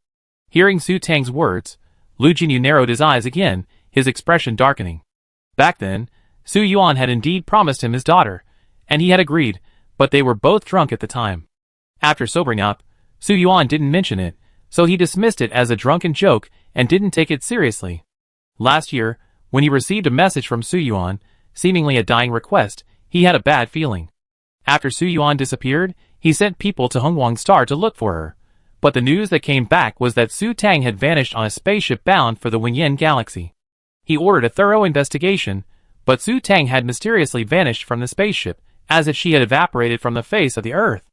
After 3 months of searching without success, he gave up. Su Yuan's disappearance had strained his energy stone supply, and matters in the Black Crow Galaxy were also a bit tricky. Lu Jinyu was very busy every day, so naturally, he didn't have the energy or time to spare. After hearing that Su Tang was confirmed missing, although he felt a bit sorry for Su Yuan, he didn't take it personally. After all, to Lu Jinyu, Su Tang was just Su Yuan's precious daughter. Just because he and Su Yuan were close didn't mean he would treat her as his own daughter. Thinking Su Tang might be dead, Lu Jinyu gradually put the matter behind him. He hadn't expected her to actually end up in the Black Crow Galaxy, and even the Black Triangle Galaxy. Initially, he really only wanted the stone-patterned butterfly. With a large-scale energy-eating beast like the stone-patterned butterfly, taking over the Black Triangle Galaxy would be easy for him. Knowing that this unknown star beast had two companion ecosystems, the stone-patterned butterfly and the demonic light butterfly, he was even more determined to obtain it. However, by some strange coincidence, he discovered that the female beast trainer was Su Tang. If it were anyone else, he could easily torture her and extract the secrets of how to tame the unknown star beast, then kill her and steal the treasure. But with Su Tang, things were much more complicated. While he wasn't a good person, he simply couldn't commit such a treacherous act. Recalling Su Yuan's request to him to take care of her before she disappeared, Lu Jinyu simply decided to marry her. With her body and her star beast naturally under his control, Lu Jinyu saw this as the best of both worlds. Although Lu Jinyu's target was indeed Su Xiaobao, as Su Tang had imagined, and although marrying Su Tang was merely a matter of convenience, he felt annoyed when he saw Su Tang's obvious reluctance to marry him. If you don't need me to marry you, who do you want to marry? Yan Zimu? Lu Jinyu spoke softly, his lips pressed against Su Tang's ear, like the whispers of a lover. No, that's not what I meant. Sitting sideways on his lap, Su Tang couldn't see his expression, but even without seeing it, she sensed an inexplicable sense of danger. She immediately shook her head in denial, and began to defend herself. Here's the thing. Before my father left, he said he wanted to carry on the Su family line. He said I wanted to marry a husband. If I married you, our Su family's lineage would be cut short, and I'd be so sorry to my father. Su Tang, desperate, thought of Su Yuan's words and secretly breathed a sigh of relief. She was so clever. How could someone like Lu Jinyu possibly become a live-in son-in-law? Marry a husband? What Su Yuan meant? Lu Jinyu asked doubtfully. Really? Su Tang nodded frantically, raising her hand in a gesture of oath, as if afraid he wouldn't believe her. This is absolutely true. I swear. My father told me to find a live-in son-in-law. After saying this earnestly, Su Tang noticed that Lu Jinyu remained silent without replying. Unable to see his expression, Su Tang had no idea what he was thinking, and could only wait patiently for him to speak. After a while, Lu Jinyu didn't reply either. He simply stood up silently, carried Su Tang to the bed, and went to the bathroom. Su Tang scratched her hair in frustration. What did this mean? Had she fooled him into letting her go, and not marrying her? Unable to grasp Lu Jinyu's attitude, Su Tang, with a rather optimistic AQ mentality, assumed he had given up on marrying her. After about 10 minutes, seemingly finished washing up, Lu Jinyu emerged from the bathroom and strode over to the other side of the bed, sitting down. It's too late today, let's get some rest. Come with me to find Sir Windy tomorrow. Watching Lu Jinyu lie down on the bed and close his eyes to rest, Su Tang breathed a sigh of relief.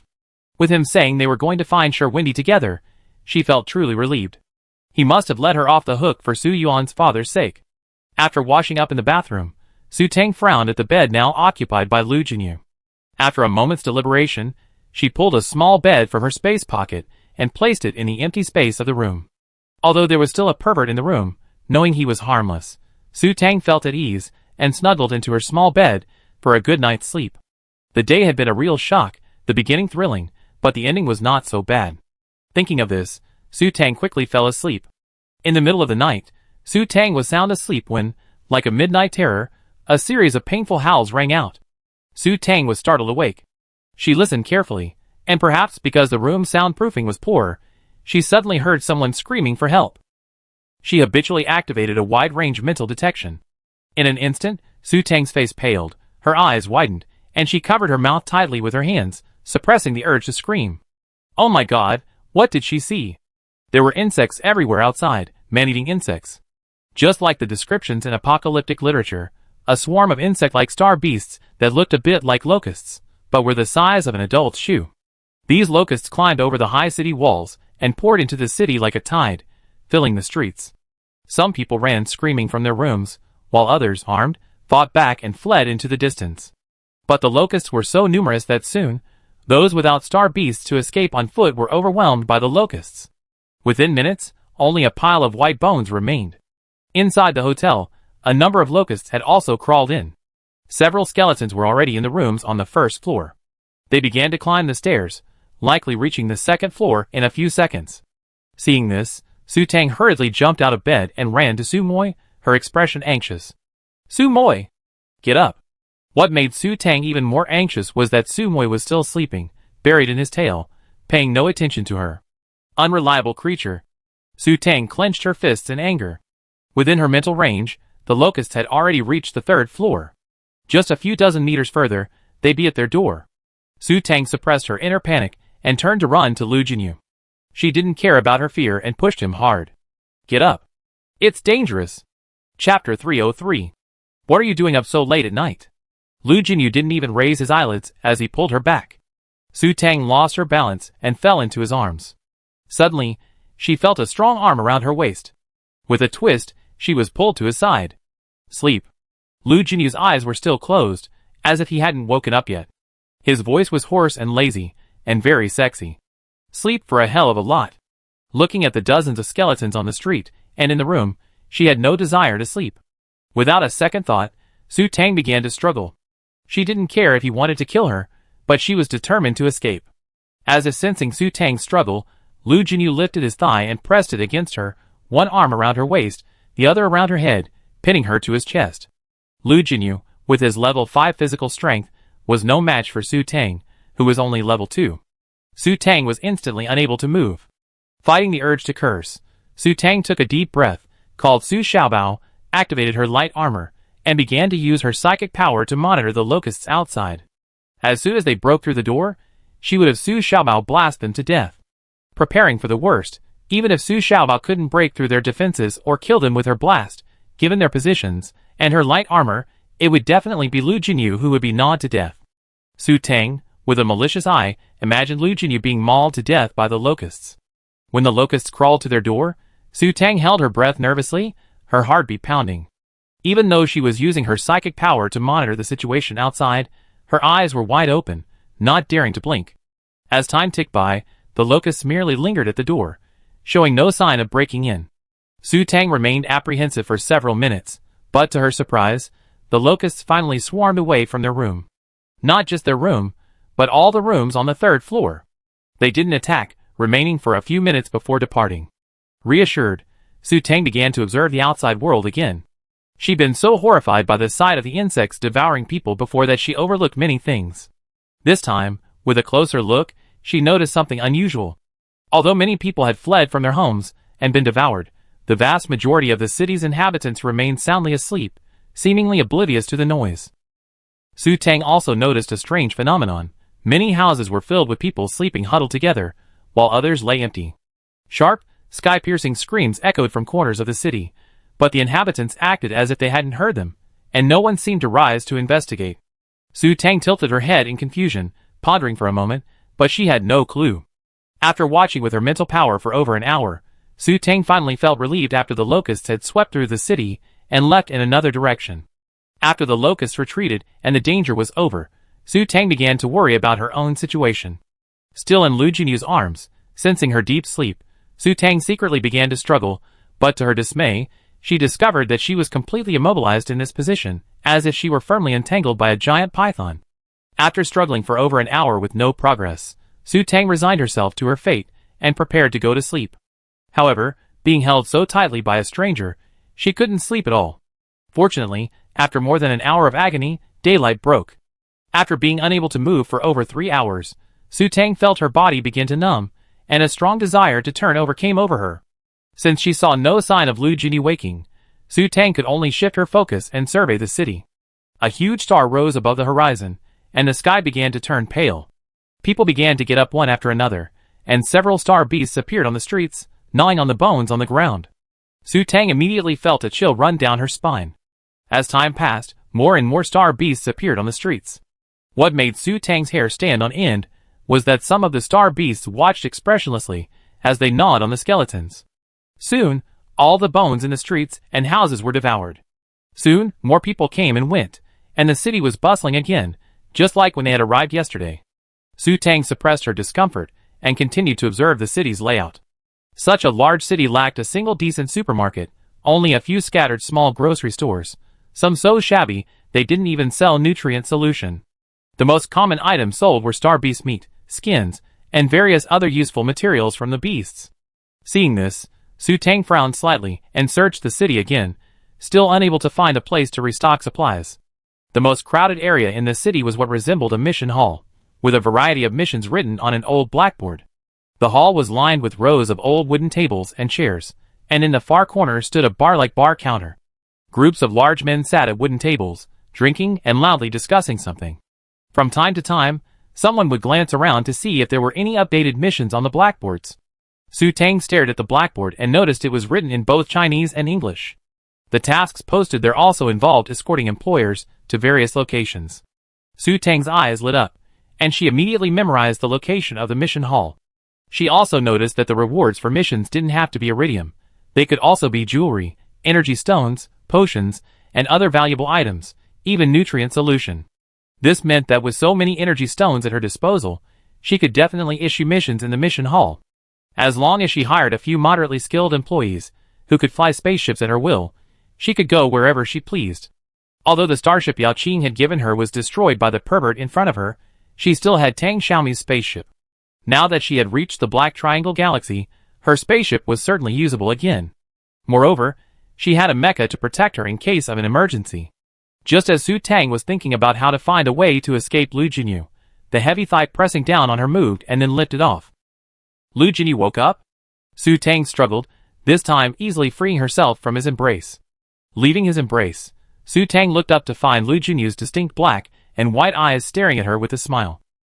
If it were anyone else, Su Tang would have yelled, "What the hell are you looking at?"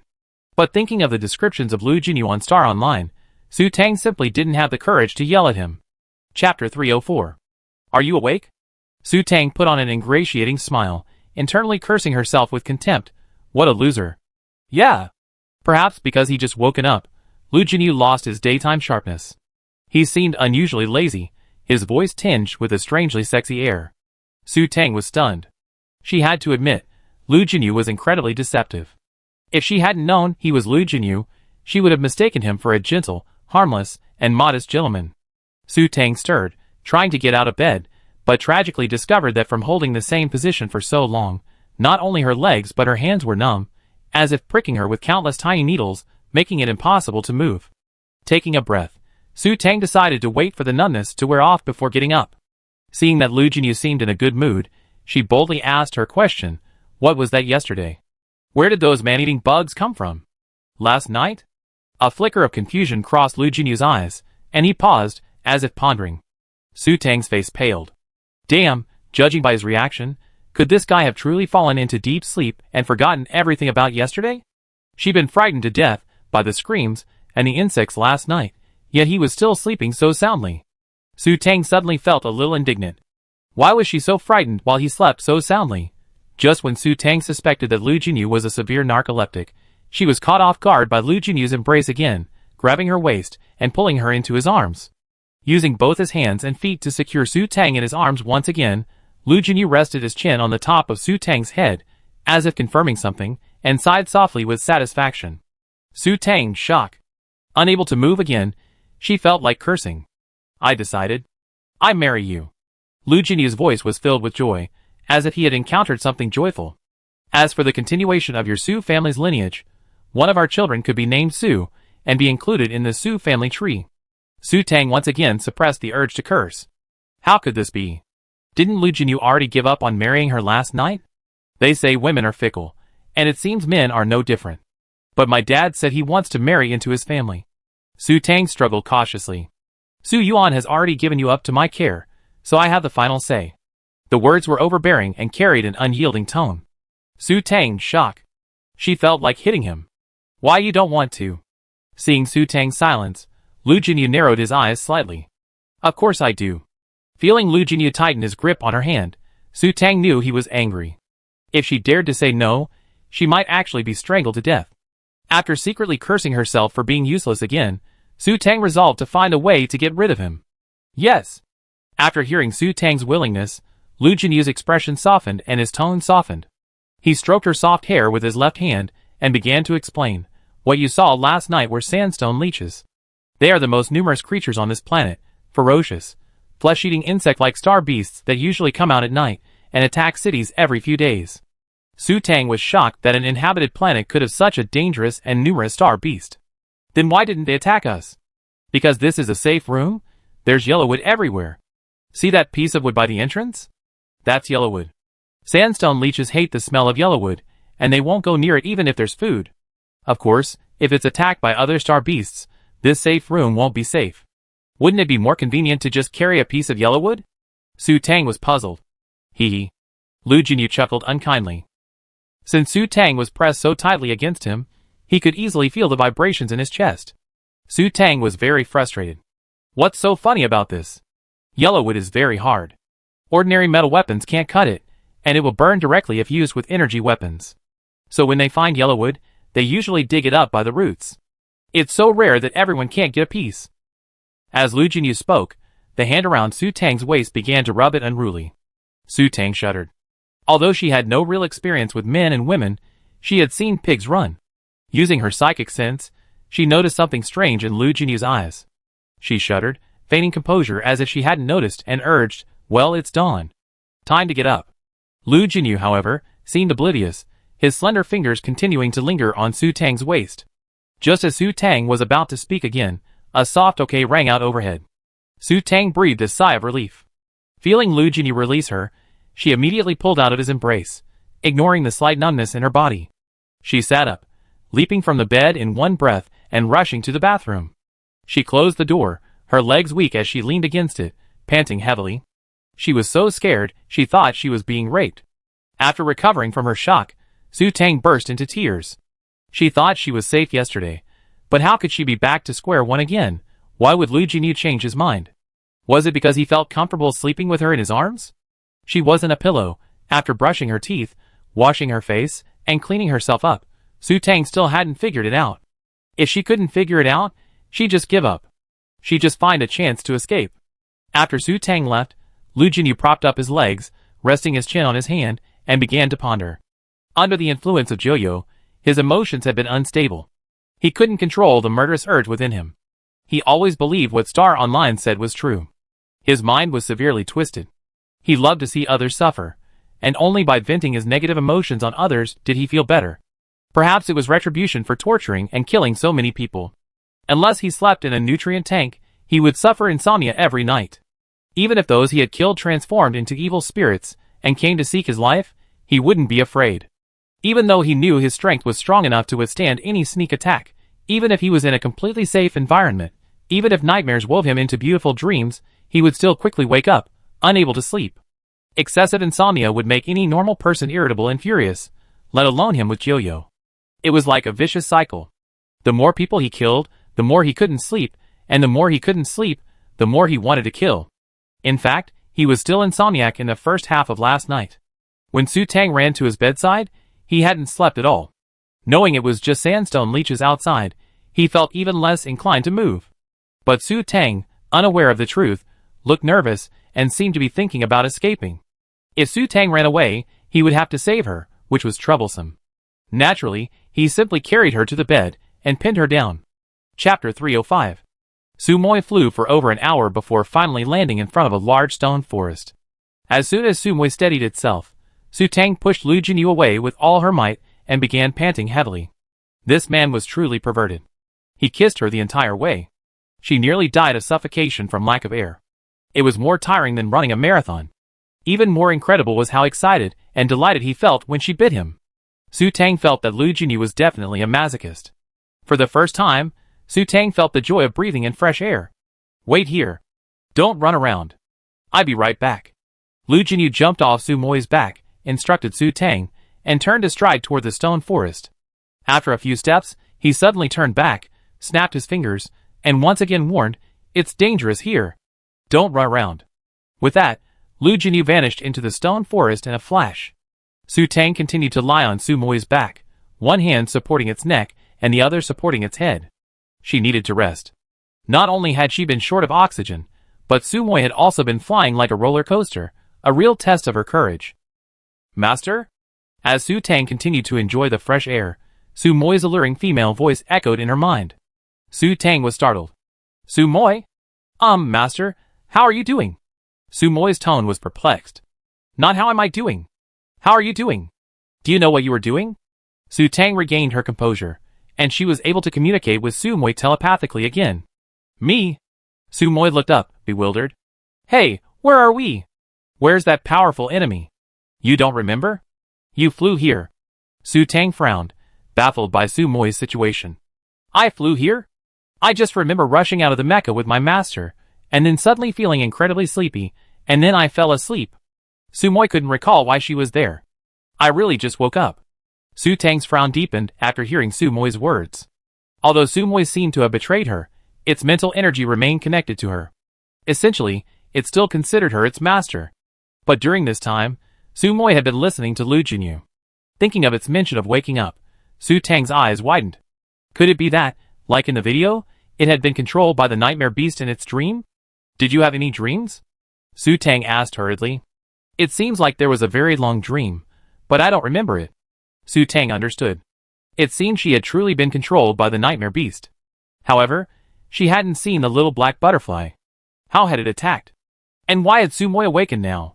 Could it be because Lu Jinyu had left, and control also required distance? Thinking of this, Su Tang used her 5S mental power to covertly survey the area. After a long search, she finally found Lu Jinyu 3 kilometers away. He was hiding behind a large tree, in a very secluded position, his gaze fixed in one direction, and it was unclear what he was doing. Su Tang used her mental power to carefully observe the stone forest. The area was vast, and even she couldn't fully detect it. Star beasts of various colors flashed through the stone forest from time to time. Within her mental range, she could see hundreds of people moving through the stone forest. However, without exception, none of them used flying vehicles or other means of transportation. They all used star beasts for transportation or walked directly. They were armed with weapons made of stone and wood or whips, giving the impression of a primitive society. Su Tang observed carefully and spotted a dilapidated flying car. A swarm of fingernail-sized insects were happily nibbling at the wreckage. These were gold-eating beasts. Su Tang's gaze focused, and she concluded that there were gold-eating beasts and even energy-eating beasts in this area. This meant that if she escaped now, she would definitely be able to escape Lu Jinyu. Realizing that Lu Jinyu wasn't using her psychic power to monitor her, Su Tang felt delighted and ordered Su Moi to turn around and flee. Using the position of the stars and several landmark stones she had secretly memorized on her way here, combined with extensive psychic detection, Su Tang was able to identify the outline of the city without much detours. Remembering that she hadn't seen many women in the city, Su Tang donned an invisibility cloak again before entering. She then installed a small voice changer in her other ear before entering. Once inside, Su Tang instructed Su Moi to fly to the gate of the mission hall. After dismounting from Su Mai's back, Su Tang took long strides, swinging her arms to make her walk appear more masculine. Having previously used her mental power to assess the situation, Su Tang walked through the hall with familiarity and knocked on a corner door. "Come in," a strong voice rang from inside. Su Tang pushed the door open. Inside was a desk, behind which sat a slightly older, middle-aged man. A computer and tasks. Su Tang connected her mental power to the voice changer and adjusted her voice. As long as her mental power was connected to the voice changer, her voice would become a raspy, rich, and raspy male voice. She sat down in the wooden chair in front of the desk and, without further ado, stated her purpose. Price. The middle-aged man didn't waste any words. Money was the key in their line of work. "I want the best." Su Tang pulled out an energy stone from his pocket. While it wasn't iridium, energy stones were still valuable. The middle-aged man immediately pulled out a tester. When he saw the number 213489, greed shone in his eyes. But as soon as the thought of killing and stealing a treasure arose, he noticed the temperature around him drop instantly.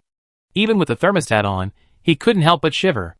"If you don't have the strength, don't have those inappropriate thoughts," Su Tang said coldly.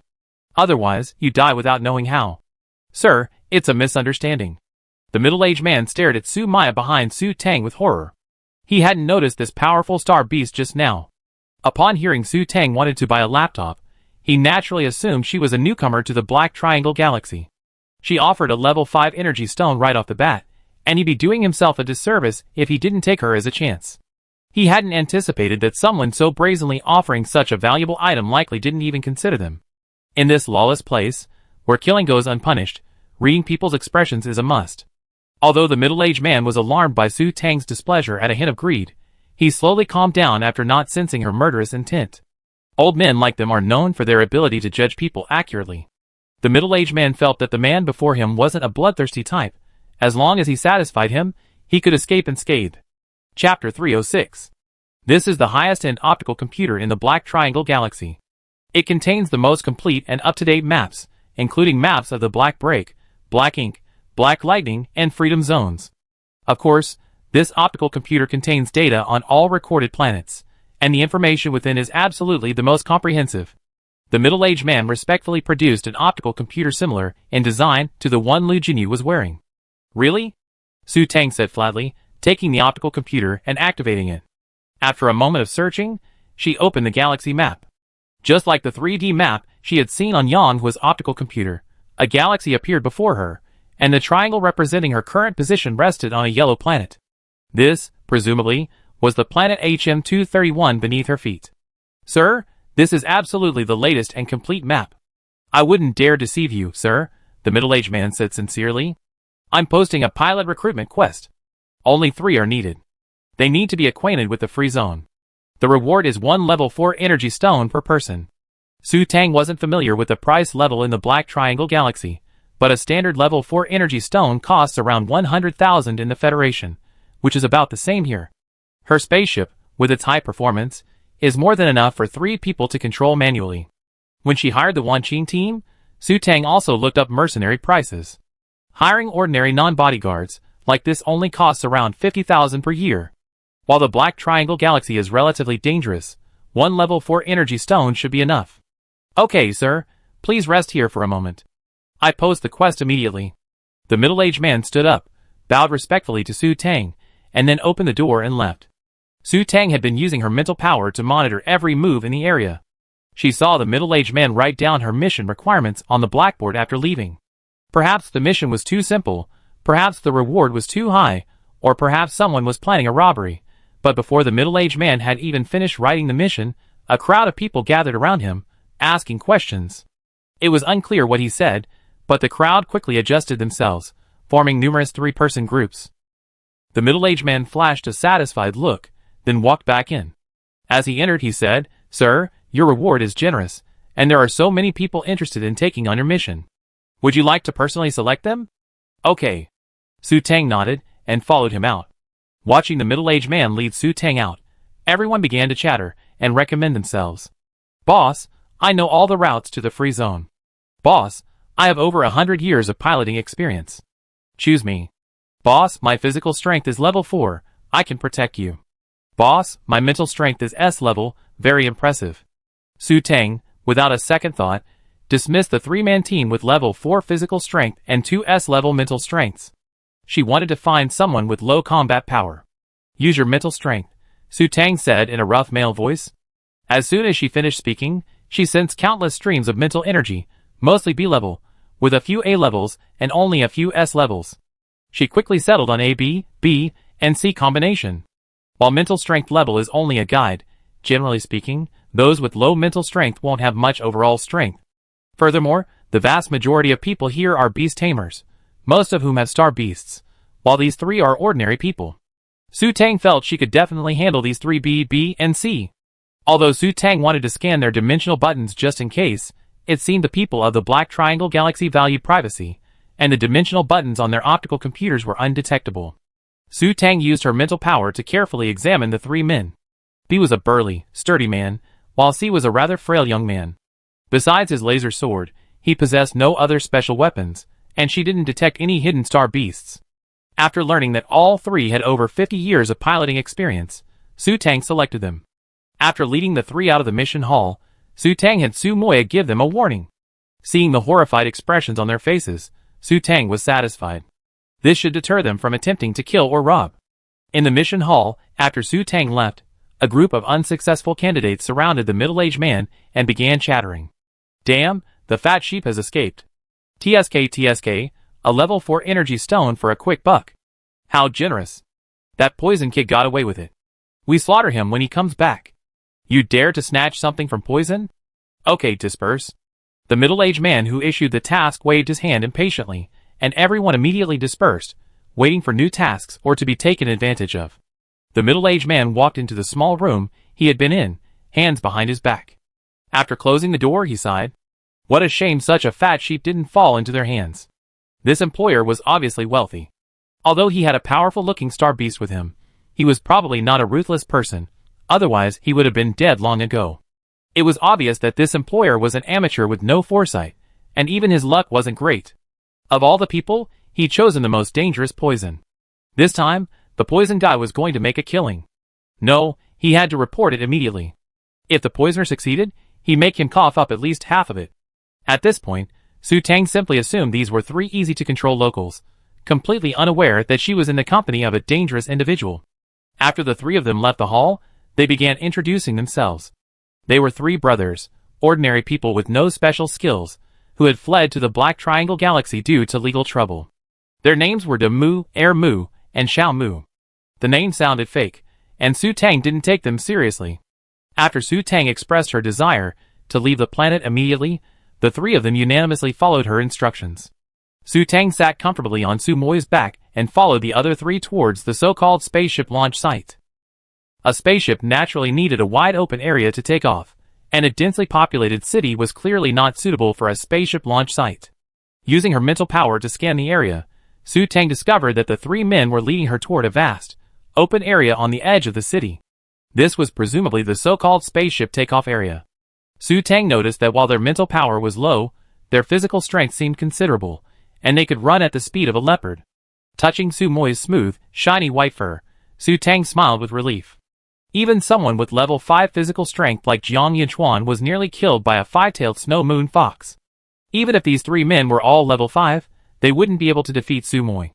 Chapter 307. Soon, the three of them, along with Su Tang, who was riding Su Moy, arrived at the clearing. Su Tang waved her hand, and used her mental power to retrieve the small spaceship from her space lock. The moment the spaceship appeared on the ground, Su Tang noticed a glint of greed in the eyes of the young man named Xiao Mu, whose mental power was C. At a command, Su Moy swung its tail, sending Xiao Mu flying several meters and crashing to the ground. Air Mu frantically ran to help him. De Mu, with a look of fear on his face, knelt down, begging for mercy. Sir, please spare my life. Sir, please spare my life. I am young and don't know the rules. Please forgive me and spare him this time.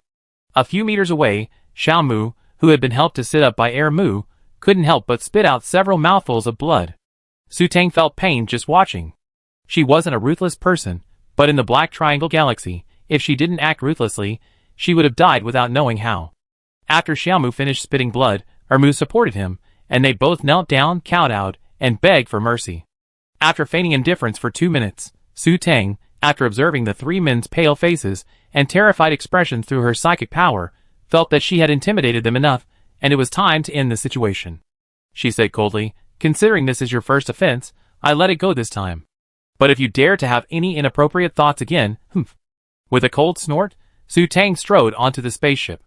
The three people on the ground breathed a sigh of relief after Su Tang left and slowly stood up. Ermu supported Xiaomu and slowly approached Demu. When they reached Demu, regardless of Xiaomu's injuries, kicked him hard and spat, "Behave yourself. How dare you have such evil thoughts?" "Ah!" Xiaomu screamed, his face turning even paler. He spoke in a trembling voice, "Brother, I know I was wrong." Alas! Seeing Xiaomu's miserable state, Demu finally sighed. He and Ermu both helped him slowly board the spaceship. Naturally, their movements were all observed by Su Tang's psychic vision. Su Tang smiled with satisfaction. After this incident, they should have learned their lesson. Because Su Moya was Su Tang's star beast, even under Lu Jinyu's control, it would not go against its will and use harsh force against Su Tang. Therefore, the 2 lashes Su Tang received were only slightly red and swollen and painful. But for Xiaomu, although the full force of the blow was not enough to cripple him, the tail blow definitely caused internal injuries. In the cockpit, Xiaomu was still pale and barely breathing. "Sir, what do you think?" Demu said with hesitation. Xiaomu couldn't fly the spaceship in this state. "Did I hire you to eat for free?" Su Tang scolded. "Your Excellency is right," Xiaomu said, apprehensively, despite his injuries. "Don't worry, my lord. Please be so kind as to give me 5 minutes to drink the healing potion. I promise I'll be back working immediately." "Drink it." Su Tang didn't take it seriously, as she felt the other party's request was reasonable. Furthermore, Xiaomu couldn't possibly fly a spaceship in his current condition. A small spaceship like this wouldn't require 3 pilots without mental control. Su Tang suddenly felt a surge of regret. She should have asked Su Moy to be more gentle. It was unknown when that pervert, Lu Jinyu, would return. For Su Tang, leaving this planet and getting out of Lu Jinyu's sight was imperative. If he caught her running like this, she'd be dead. So the sooner she left the better. But 5 minutes seemed like a reasonable time.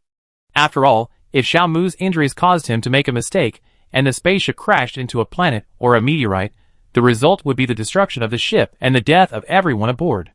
"Thank you for your mercy, sir." After receiving Su Tang's permission, Xiaomu immediately pulled a bottle of potion from his space pocket. Su Tang used her mental power to examine it carefully.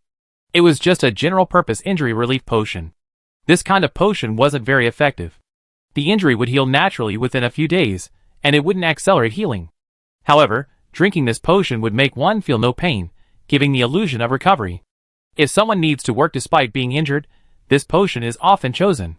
Perhaps because Su Maya's tail had whipped him too hard, Xiaomu's hands were shaking slightly. After opening the potion bottle, he lost his grip and dropped it to the ground, shattering with a snap, spilling the potion inside.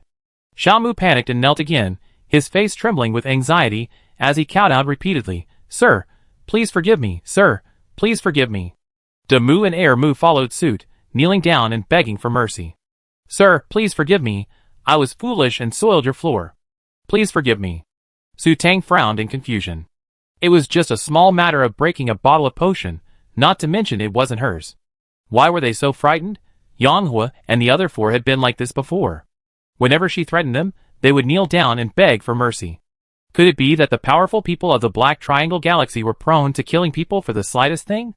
Or did they have to kneel down and beg for mercy if they offended someone more powerful than themselves? Then, if she were unlucky enough to encounter Lu Jinyu again, would she also kneel down and beg for mercy? That would be too spineless. While Su Tang was still debating whether to act like a big shot and lose her temper, or be kind and let it go, her heart suddenly skipped a beat, and a sense of crisis suddenly surged over her. "Su Xiaobao." Su Tang called out reflexively. On ordinary days, Su Xiaobao was usually asleep, completely invisible. Only when awake and confronted by a perceived threat, or awakened by a murderous aura, would he take precautions. Thus, Su Tang reflexively called out to Su Xiaobao whenever she sensed danger, fearing that he would be too asleep to respond in time. Bang! As she called out to Su Xiaobao, the sound of a heavy object falling to the ground beside her was heard. Su Tang's pupils shrank slightly, and her eyes widened. Su Moy had fallen silently to the ground. Lu Jinyu had returned. Su Tang immediately considered this terrifying possibility. Just as she was about to expand her mental detection range to locate Lu Jinyu, a sharp pain shot through her head. As the pain subsided, Su Tang's face paled. Her mental power was unusable. Is this a mental attack from the nightmare beast? The next second, Su Tang realized she was completely mistaken. The three people who had been kneeling on the ground slowly rose to their feet, their faces filled with greed and excitement.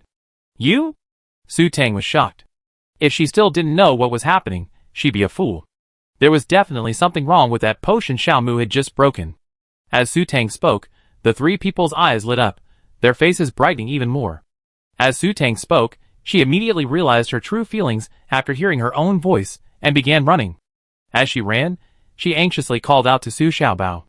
To her dismay, Su Xiaobao didn't respond. Thinking of Su Mei, who had suddenly collapsed, Su Tang's heart sank. Chapter 308. Su Tang was truly frightened by Xiaomu this time. If Lu Jinyu hadn't appeared, she would have been insulted by that disgusting man. Although she wasn't a chaste woman and wouldn't have sought death after being raped, this would undoubtedly leave a scar on her for the rest of her life. Even if she could ultimately kill Xiaomu for revenge, she would still feel disgusted. Xiaomu was dead, and Su Tang let out a sigh of relief. Once she relaxed, the burning sensation in her body surged again, and her mind began to blur again. Sensing Lu Jinyu standing still beside her, Su Tang looked up at him with a look of grievance and a dazed gaze. The drug had given her a seductive look. Little devil. Lu Jinyu's eyes darkened, and he spat softly. He bent down, squatted, and picked Su Tang up, walking towards the bedroom, scolding her as he went. Will you dare to wander around alone next time? I told you it's dangerous here. You suffered a lot, haven't you? If I hadn't arrived in time this time. The strong masculine scent hit Su Tang's face, and her will completely collapsed. After being held in Lu Jinyu's arms, she didn't know where she found the strength. She pulled his clothes and successfully hooked her hands around his neck, pressing her lips to his still-talking lips. Lu Jinyu's lips were still cool, but Su Tang felt extremely comfortable. Lu Jinyu's eyes darkened, and he held Su Tang tighter, quickening his pace. After carrying Su Tang back to the bedroom, Lu Jinyu threw her directly onto the bed. Su Tang's face flushed red. After leaving Lu Jinyu's arms, she felt even more uncomfortable. The fire burning in her heart was about to burn her to death. Relying on her remaining strength, Su Tang threw herself on Lu Jinyu, who was still standing beside the bed, and began to rub against him with her hands and feet. Lu Jinyu's eyes darkened, his expression etched with forbearance. After hesitating for 3 seconds at Su Tang's action, he suppressed his pressure, turning the tables. Imagine this for yourself. Damn it! At the crucial moment, Lu Jinyu suddenly cursed, his face gloomy, as he yanked the quilt over Su Tang, wrapping her like a dumpling, leaving only her head exposed. Ignoring Su Tang's struggles, Lu Jinyu clutched the quilt tightly, gasping for air. Hee, a sinister, hoarse laugh, like the sound of a saw, echoed.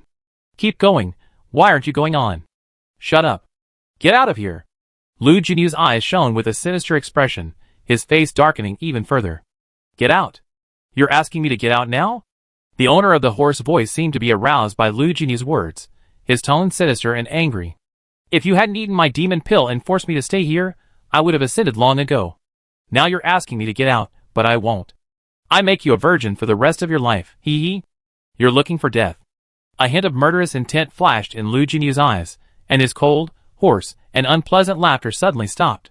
After taking a few deep breaths to calm his restlessness, Lu Jinyu pulled out a bottle of colorless potion and a box from his space buckle. When the box was opened, dozens of Tianlan hearts of various sizes were displayed inside. Glancing at them, Lu Jinyu took out a piece of a suitable size and dropped it into the already opened bottle of potion. As soon as the Tianlan heart entered the potion liquid, the contents of the bottle began to simmer like boiling water, quickly turning blue, and the Tianlan heart disappeared. Holding the bottle of medicine and shaking it gently a few times, Lu Jinyu drank it in one gulp and passed it to Su Tang's lips. In order to prevent her from spitting it out, Lu Jinyu pinched her nose maliciously. Unable to breathe, Su Tang naturally swallowed the strange-tasting liquid in her mouth. As the cold liquid entered her mouth, a pleasant coolness washed over her. The burning sensation in her body gradually subsided, and Su Tang slowly stopped struggling, soon falling asleep. Seeing Su Tang asleep, Lu Jinyu stood up, went into the bathroom, and began a cold shower. In his entire life, he had never felt so suffocated. The feeling of having to stop at this critical moment was truly depressing. He retrieved a new set of purple combat uniforms from his space and put them on. After calming down completely, Lu Jinyu left the bathroom and stood by the bed, looking at Su Tang with a gloomy expression. Jiuyo's energy was too strong. If he lost his yang energy by touching a woman, he wouldn't be able to suppress it, and it would definitely backfire. He hadn't thought much of it before, but this time, Su Tang had been drugged. He had thought his self-control would be enough to stop while he was ahead, but he had completely lost control. If it hadn't been for Nightmare's sudden awakening at the last moment, he'd probably been in serious trouble. A flicker of regret crossed Lu Jinyu's face. If he had known better, he would have used the heart of Tianlan to detoxify her from the start. He simply deserved it. But when he thought of Joyo's words about remaining a virgin for life, Lu Jinyu's face darkened again. The Ming Jin in that crazy woman's hand was a supremely yang object, specifically designed to counter in objects like Joyo. By consuming just one Ming Jin fruit, Joyo would be completely suppressed, forever preventing him from gaining power. Although Ming Jin only produced one fruit every 300 years, that crazy woman had one. Unfortunately, she refused to give it to him. However, Lu Jinyu glanced at the sleeping Su Tang. If it was for the sake of a harmonious life for his daughter and son-in-law, he would probably give it to him. With this in mind, Lu Jinyu made up his mind. Once he tamed a star beast like the one on Su Tang's ear, he would immediately take her to the Nightshade District to find that crazy woman. He didn't want to live a life where he could see but couldn't eat. Su Tang, who had a good night's sleep, was awakened by the heat in the morning. After regaining some consciousness, she tried to stretch, but found herself unable to move. It was as if she was wrapped in something, and it was a bit stuffy. Hazy as she opened her eyes, Su Tang found herself tightly wrapped in a quilt, like a rolled-up egg roll. Su Tang struggled to reach out a hand, then froze in place as if struck by lightning. Her arms were bare. Where was her thermostat? A careful look revealed a flushed face. She wasn't wearing any clothes. Being naked wasn't scary. The scary thing was that she remembered yesterday. Yesterday, she seemed to have thrown Lu Jinyu down. Even though she'd been drugged, Su Tang still had some recollection. She clearly remembered Lu Jinyu placing her on the bed, and then she threw him down. Su Tang covered her face and tucked her head under the covers. How could this have happened? Although she didn't remember much afterwards, she clearly remembered that she had taken the initiative. After hiding in the covers for 5 minutes, like a tortoiseshell, Su Tang decided to bravely face this bleak reality. Using her mental power, Su Tang realized that Lu Jinyu wasn't in the room. Instead, he was sitting on the sofa in the lounge, looking at his laptop, seemingly studying a map. Chapter 309. After confirming that Lu Jinyu hadn't activated her mental detection, Su Tang got out of bed wrapped in the quilt. Seeing the scattered clothes and diapers on the floor, her face darkened. She turned stiffly, and upon discovering the wrinkled sheets were still pristine, she breathed a sigh of relief. As soon as she landed on the floor, she felt no discomfort. Although inexperienced, she knew from reading so many novels that sex would definitely leave a strange feeling. She figured nothing had actually happened between her and Lu Jinyu. Su Tang walked briskly to the bathroom wrapped in the quilt. Seeing the bruises and purple marks on her body in the mirror, her face darkened again. Damn, how could this be any different from having sex? And where was the heart of heaven that Yen Zimu had given her? Could it have been thrown away? After taking a shower, changing into new clothes, and drinking a nutrient solution, Su Tang sat on the sofa in her room, lost in thought. Although she suffered a loss, the fault was still hers. If she hadn't disobeyed Lu Jinyu and run away, she wouldn't have encountered that disgusting and dangerous Xiamu. Falling into his trap and being poisoned was her own fault. If Lu Jinyu hadn't arrived in time, she would have fallen into Xiamu's hands. He was her savior. And it must have been Lu Jinyu who had detoxified her yesterday. While she was half asleep, she felt a cool sensation like a spring, relieving the heat in her body. Su Tang felt depressed at the thought. Lu Jinyu clearly had the antidote, but he hadn't given it to her sooner. If Lu Jinyu was trying to take advantage of her, he hadn't really done it all. For a moment, Su Tang felt a little confused about his intentions. Sumia? Su Tang, unable to come to a conclusion, thought of Sumea's sudden collapse. Master. Wu. Sumea's voice sounded a little aggrieved. Su Tang was startled. Using her mental power, she saw Sumea mopping the floor with a rag wrapped around its tail. The bodies of the 3 men were nowhere to be found. What are you doing? Master, that evil person asked me to clean the spaceship. Wu. My fur is all dirty. Sumea felt aggrieved. The evil person was too powerful, so it could only compromise. Good boy, I take a bath and you be clean. After spending so much time together, Su Tang knew that Sumea took great care of its fur. What happened to you yesterday? I don't know. I suddenly lost consciousness, and then, that evil person kicked me awake this morning. Although Sumea's IQ wasn't low, it still knew very little about human things. Oh! Su Tang frowned, stroking her chin. It seemed Su Moi and Su Xiaobao also took Chinese medicine yesterday, but what kind of medicine was so powerful that it could render them unconscious? Although she knew Lu Jinyu must know the answer, after what happened yesterday, Su Tang didn't know how to face him. If Lu Jinyu had forced her, she could have just as easily drawn her laser sword and stabbed him, but since she had taken the initiative, she could only swallow her anger. Resigned to her fate, she began to pick up the clothes scattered across the room. Upon discovering Lu Jinyu's underwear, Su Tang felt both ashamed and angry. Although she had taken the initiative, with Lu Jinyu's skills, she wouldn't have been able to even touch the edge of his clothes if he hadn't wanted to. Thinking of this, Su Tang felt that Lu Jinyu was truly evil. Just as Su Tang was discarding the evidence from last night in the trash, the door suddenly opened and Lu Jinyu strode in. Awake? This is my room. Seeing Lu Jinyu so casually, as if she were returning to her own room, Su Tang was furious. Your room? Lu Jinyu raised an eyebrow, stepped forward, picked her up, and sat down on the sofa. He placed Su Tang on his lap, hugged her waist tightly, and smiled wickedly. I slept here last night, and you held me tightly, and wouldn't let me leave. Hearing this, Su Tang blushed again, her face flushing.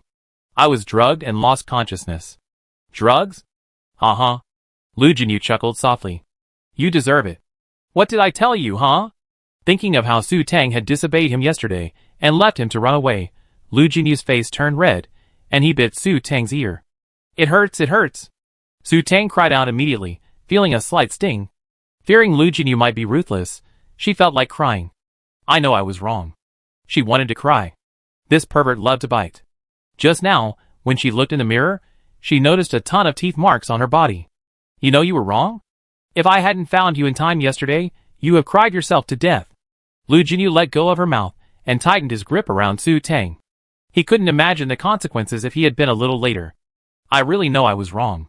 Thinking of what happened yesterday, Su Tang felt a wave of fear. She truly regretted her decision. Relying on Su Maya and Su Xiaobao, she naively thought she could come and go freely in the Black Triangle Galaxy. Little did she know, there were always people out there. Fortunately, Lu Jinyu had saved her in time. Do you know why my star beast lost consciousness? Su Tang felt she still knew too little about this world. She still couldn't understand how a single potion could render a star beast unconscious. There was no such potion anywhere online.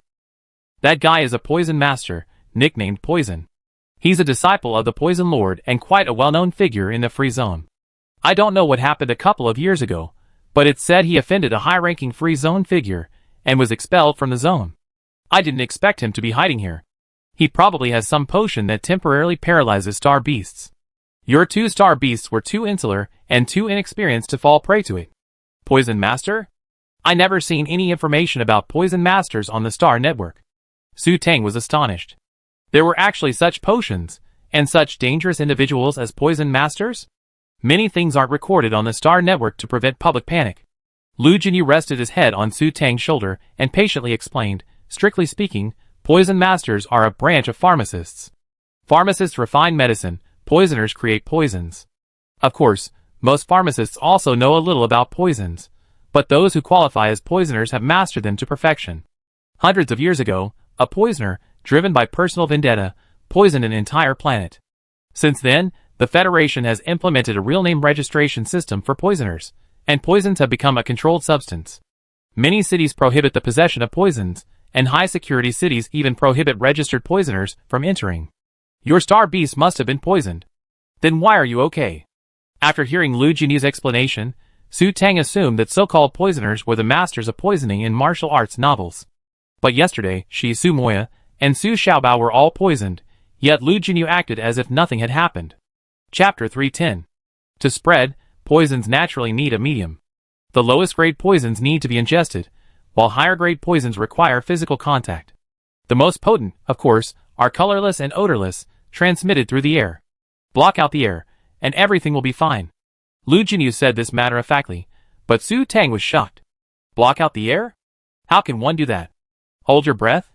Under normal circumstances, holding your breath is effective, but against a master like the Poison Lord, even holding your breath is useless.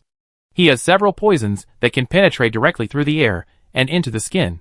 So what should we do? Su Tang was a little anxious. This world is truly full of experts. If she encountered another poison master, wouldn't she be doomed? What are you afraid of? Lu Jinyu said nonchalantly. If you encounter a poison master, just shoot him. As for you, you can just hide in the mech. It sounded so easy, but it wasn't so easy to do. Su Tang was discouraged.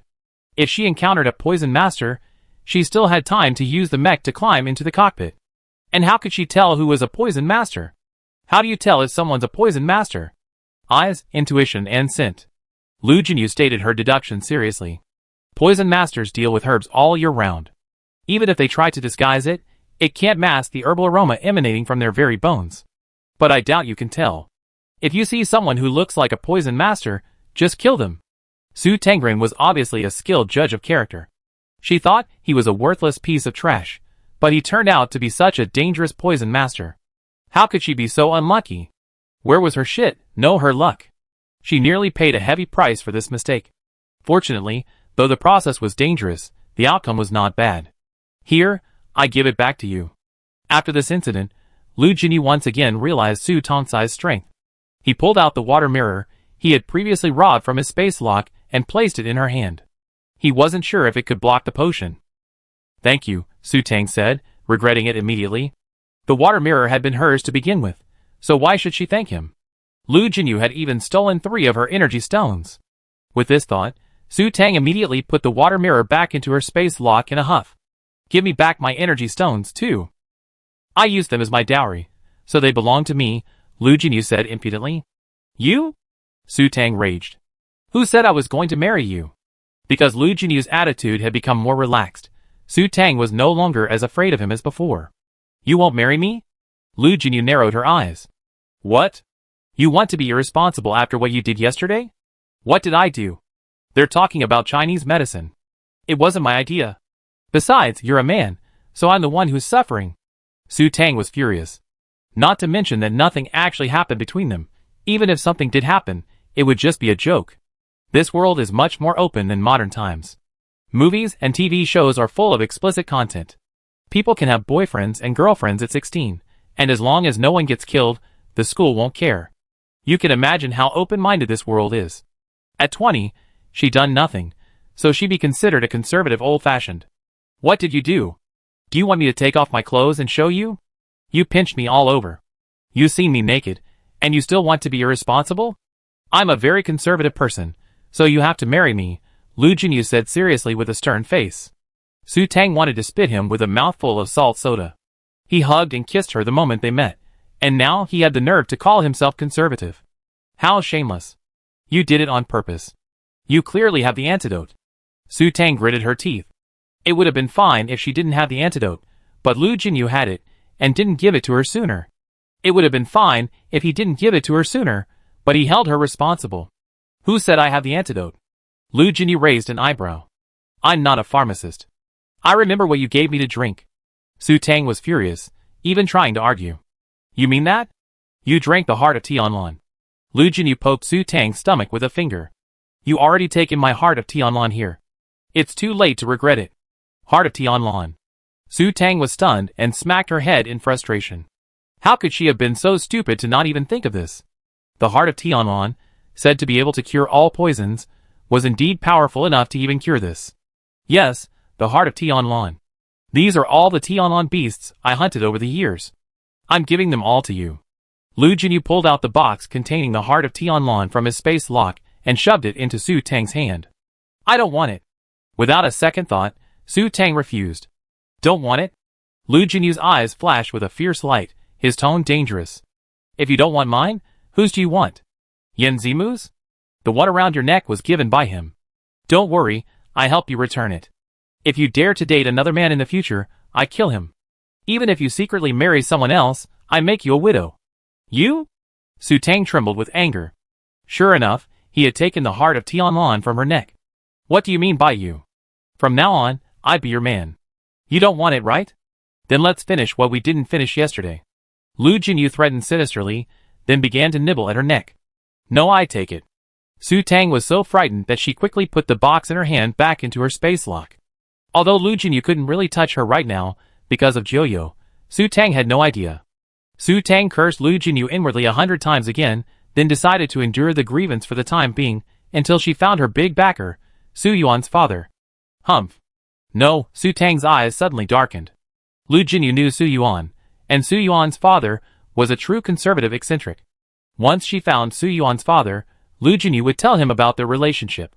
Even if they weren't in a relationship, Su Yuan's father's personality would definitely make her marry him. What would happen to Yin Zimu then? Yin Zimu had given so much for her, she couldn't let him down. Moreover, although Su Yuan had agreed to her and Yin Zimu's relationship before he disappeared, Su Tang could sense that Su Yuan's father didn't actually like Yin Zimu. Could it be that Su Yuan's father truly had his eye on Lu Jinyu? What kind of relationship did they have that would have him let Lu Jinyu take care of her in such a critical moment? Thinking this way, Su Tang used her mental power to examine him. He was indeed handsome and possessed incredible strength, but his temper was terrible, and his online reputation was abysmal.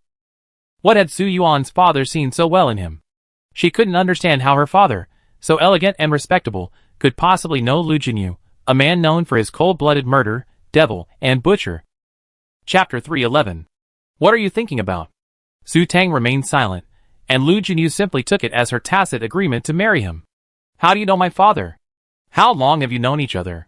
Su Tang found it incredible that two people so vastly different could have such a close relationship. How long? Lu Jinyu began to reminisce. Time had flown so quickly. Thinking back, he and Su Yuan had actually known each other for so many years. It must have been almost 30 years. You weren't even born when I met him. To be more precise, Su Yuan didn't even know your mother back then. So long? You know my mother? Su Tang was surprised. Although she didn't know Lu Jinyu's age, Su Yuan's father was only 61 this year. 30 years ago, he probably only just turned 30. How old were you then? Me? I was probably in my early 20s. Back then, he was truly young and arrogant, unaware of his own limitations. Back then, he was just like Su Tang, assuming he had some talent and daring to venture into the Black Triangle Galaxy. How did you two meet? It turned out to be so long ago, Lu Jinyu had actually known his father when he was still a minor. No wonder his father trusted him so much. Back then, I came to the Black Triangle Galaxy alone. I was unfamiliar with the place and had a bad temper. I offended a sinister person and accidentally fell into their trap. It was your father who saved me. Lu Jinyu began to reminisce. He had also had a very embarrassing experience back then. You're so powerful, and yet you fell into their trap? Su Tang gloated. It turned out that Lu Jinyu could be so foolish at times. Everyone makes mistakes when they're young. Lu Jinyu blushed slightly. He wasn't born with this ability. Every expert has gone through a rookie period, but not every rookie can be honed into a master. Alas, Lu Jinyu sighed softly, I was so young back then. Thinking back on those days, Lu Jinyu suddenly realized he'd been so naive and foolish. Back then, that person's strength was comparable to his, and after a conflict and a fight, they laughed it off and become brothers. He'd been foolish enough to actually treat him as a brother, only to be badly betrayed and nearly killed by him. Forget that. What else do you want to know? Lu Jinyu felt a little melancholy as he recalled his innocent past. If he hadn't met Jiuyo, he might still be an upright young man. Why is my dad in the Black Triangle Galaxy? Su Tang was puzzled as to why Su Yuan's father had gone to the Black Triangle Galaxy. Su Yuan is from a branch. Their branch is poor, powerless, and unrespected. Having already assigned Su Tang to his name, Lu Jinyu naturally stopped hiding anything. Su Yuan was already a level 7 energy master at the time. Although he had always performed at the level of a level 6, somehow, he was discovered. At the time, the head of your Su family was nearing death, and the successor had yet to be decided. As you can imagine, the competition for the position of head of the family was fierce, and Su Yuan was caught up in it. Attacks were constantly being made on him. Su Yuan, weak and outnumbered at the time, was no match for the Su family's direct descendants, so he naturally had to flee. Perhaps, he was just unlucky.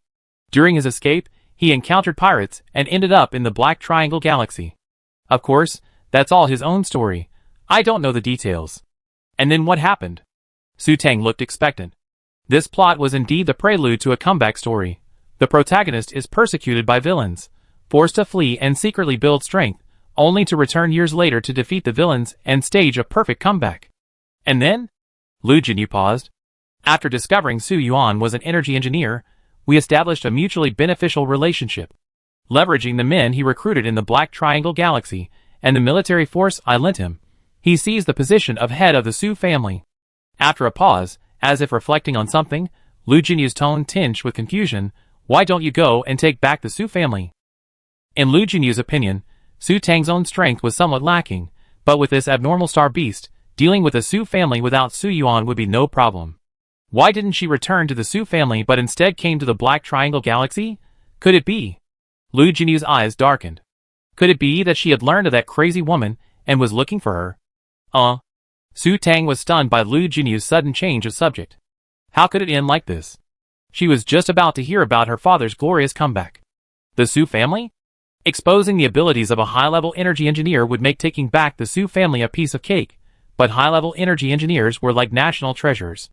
Finding Su Yuan would be a hassle then. Without revealing her energy master's abilities, Su Xiaobao alone could certainly reclaim the Su family. But why would she want the Su family here now? As the head of a family, she possesses not only power, but also responsibilities. The responsibility of managing the family and leading it to prosperity. She doesn't have the time to manage the Su family right now. Why are you in the Black Triangle Galaxy? Looking for someone? Lu Jinyu didn't seem to care about Su Tang's lack of response, and continued to ask. Looking for someone. Su Tang was startled. How did Lu Jinyu know she was looking for Su Yuan's father? Could it be that Su Yuan's father had really landed in the Black Triangle Galaxy and found some clues? Do you know where he is? Could Lu Jinyu know where Su Yuan's father was? Su Tang excitedly grabbed his shirt by his chest. Yeah, I know. Lu Jinyu naturally misunderstood Su Tang's he as she. Really, take me there. Su Tang was even more excited. If she had known Lu Jinyu knew where Su Yuan's father was, why would she have bothered? I take you there after I tame the Star Beast. Su Tang had already arrived in the Black Triangle Galaxy, so naturally he wanted to take her to see that crazy woman, but he had something important to do. Can't we do it now? Su Tang was a little impatient. She was finally going to find her father, and she was so excited. Why rush? He's there, he won't run away. In Lu Jinyu's opinion, the crazy woman had always been there. It didn't matter whether she saw her sooner or later. After all, Su Tang had never seen her in her life. Oh! Su Tang took a few breaths, feeling slightly disappointed, to calm her excitement. She was so excited to get the news about Su Yuan's father. After calming down, Su Tang thought of another question. Why are you in the Black Triangle Galaxy? Of course I'm here to do something important. Lu Jinyu smiled mysteriously. TSK, what can you do? Are you out of kills in the Federation, and come here to kill for fun? Su Tang's most profound impression of Lu Jinyu was the online rumors that he enjoyed killing people. He was exactly like Jiang Yinchuan in the Immortal Realm, always either killing or on his way to kill. Killing? Lu Jinyu smiled again. Do you know how many people are in the Black Triangle Galaxy? Do you know how large the Black Triangle Galaxy's star field is? Do you know how many natural stars there are in the Black Triangle Galaxy? Chapter 312. Of course I don't know. Su Tang wondered. What business did the Black Triangle Galaxy have with him? The Black Triangle Galaxy's population definitely doesn't exceed 1 trillion, but its star field is 1/4 the size of the Federation's entire star field. So big! Su Tang gasped.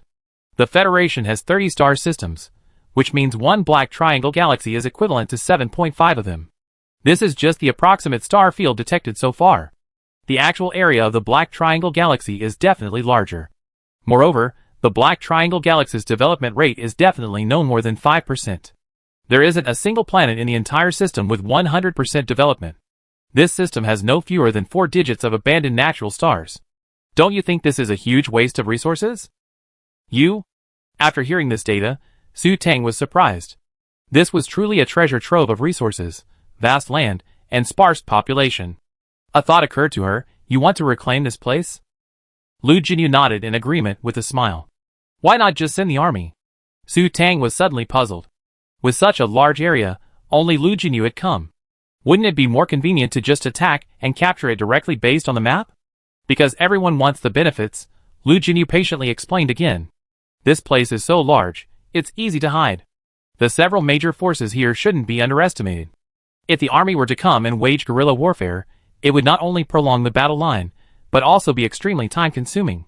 If Yan Nation were to make an overt move, the balance would be disrupted. The US, Europe, and Latin America would all intervene and take a piece of the action. Only by secretly controlling all the forces here and catching other countries off guard can we control the entire Black Triangle Galaxy. And thanks to you, it used to take over a month to get from the Black Crow Galaxy's border to the Black Triangle Galaxy, but now that we know the space jump point, the army can quickly enter the Black Triangle Galaxy. Having unexpectedly discovered the spatial jump point, Lu Jinyu was in high spirits. Could it be that you already taken control of the Black Ink District here? Su Tang suddenly remembered Lu Jinyu's current identity, a man called Yamo, and there was a Black Ink District here. It couldn't be such a coincidence. Of course, I've been secretly deploying for over 30 years. How could there be no results? But this is all thanks to your father. He made a great sacrifice, but I got all the benefits. Lu Jinyu laughed with a gloating smile. What? Su Tang looked curious. Seeing Lu Jinyu's smirk, he must have gotten a huge benefit. But what had Su Yuan's father sacrificed? You find out in a few days. Lu Jinyu laughed cheerfully. Thinking of Su Yuan's dark face when he learned the crazy woman's true identity, he couldn't help but laugh. Su Yuan was sometimes too stubborn and obsessed with things. He already had a daughter, so why did that woman's identity matter? And as long as he successfully recaptured the Black Triangle Galaxy, that person would naturally be cleared of all charges, and even receive a military commendation. How stingy. Forget it. He left the words unsaid, leaving her in suspense. Su Tang felt her curiosity piqued. It was a shame that Lu Jinyu was so self-congratulatory that he didn't tell her. It was truly unethical. Do you want to rest today or come with me to find the stone-patterned butterfly? After lingering for a while holding Su Tang, Lu Jinyu decided to get down to business. Let's go find the stone-patterned butterfly. Thinking of Lu Jinyu's promise to take her to find her father after taming the star beast, Su Tang didn't want to waste any more time. Okay. Lu Jinyu stood up and took Su Tang's hand. Su Tang struggled a few times, but couldn't break free. She figured she'd been seen anyway, so she might as well just give in. Although they hadn't slept together, she felt sorry for Yin Zimu. This behavior definitely constituted cheating. She confessed the truth when she met Yin Zimu again. If he refused to forgive her, there was nothing she could do. Remembering that Yin Zimu's fighting skills were no match for that pervert, Lu Jinyu, Su Tang felt even more trapped. Lu Jinyu was a man of his word, and he'd definitely do what he said. If she chose to be with Yin Zimu, he'd definitely do something shady. What would she do then? Wouldn't she be harming Yin Zimu? As Lu Jinyu dragged her out, Su Tang struggled with her thoughts. She was so annoyed. Why do people on Starnet say Qin Chunyuan is the strongest man in the Federation? Su Tang pondered for a long time before suddenly thinking about his strength. In her opinion, Lu Jinyu's strength was absolutely incredible.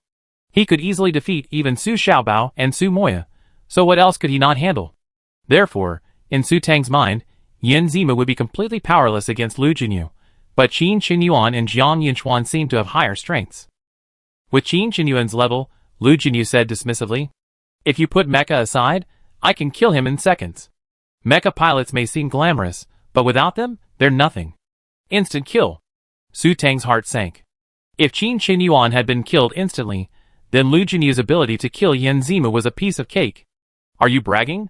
Su Tang feigned disbelief. Instant kill was indeed an exaggeration. Why would I lie to you? An instant kill would depend on my star beast. In terms of their own combat power, they should be about the same. After all, we both have level 5 physical strength, so the difference isn't that big. He's just a mecha pilot though. What's the point of just knowing how to use mechas? He can't hide in a mecha like a tortoise forever. The Lu family has always been focused on animal training, and in Lu Jinyu's view, animal trainers are the best. He's hailed as the best in the Federation, firstly because of his martial status, and secondly because he's a good person, constantly pretending to win the public's favor. Are you attracted to him? Lu Jinyu suddenly stopped, turned, and looked at Su Tang with a serious expression. No, that's not true. Su Tang suddenly felt a little guilty. I just think you're better than him, which is a bit strange. Su Tang was genuinely curious. The online reviews of Qin Chunyuan and Lu Jinyu were worlds apart. Many people even clamored for Qin Chunyuan to deal with Lu Jinyu and kick him out of the military. And I think your online reviews are really too bad, Su Tang added cautiously. You have good taste. I'm naturally better than him. Beast tamers are the king. Taming those top-tier star beasts will definitely put you at the pinnacle of invincibility. As for those fools, why bother with them?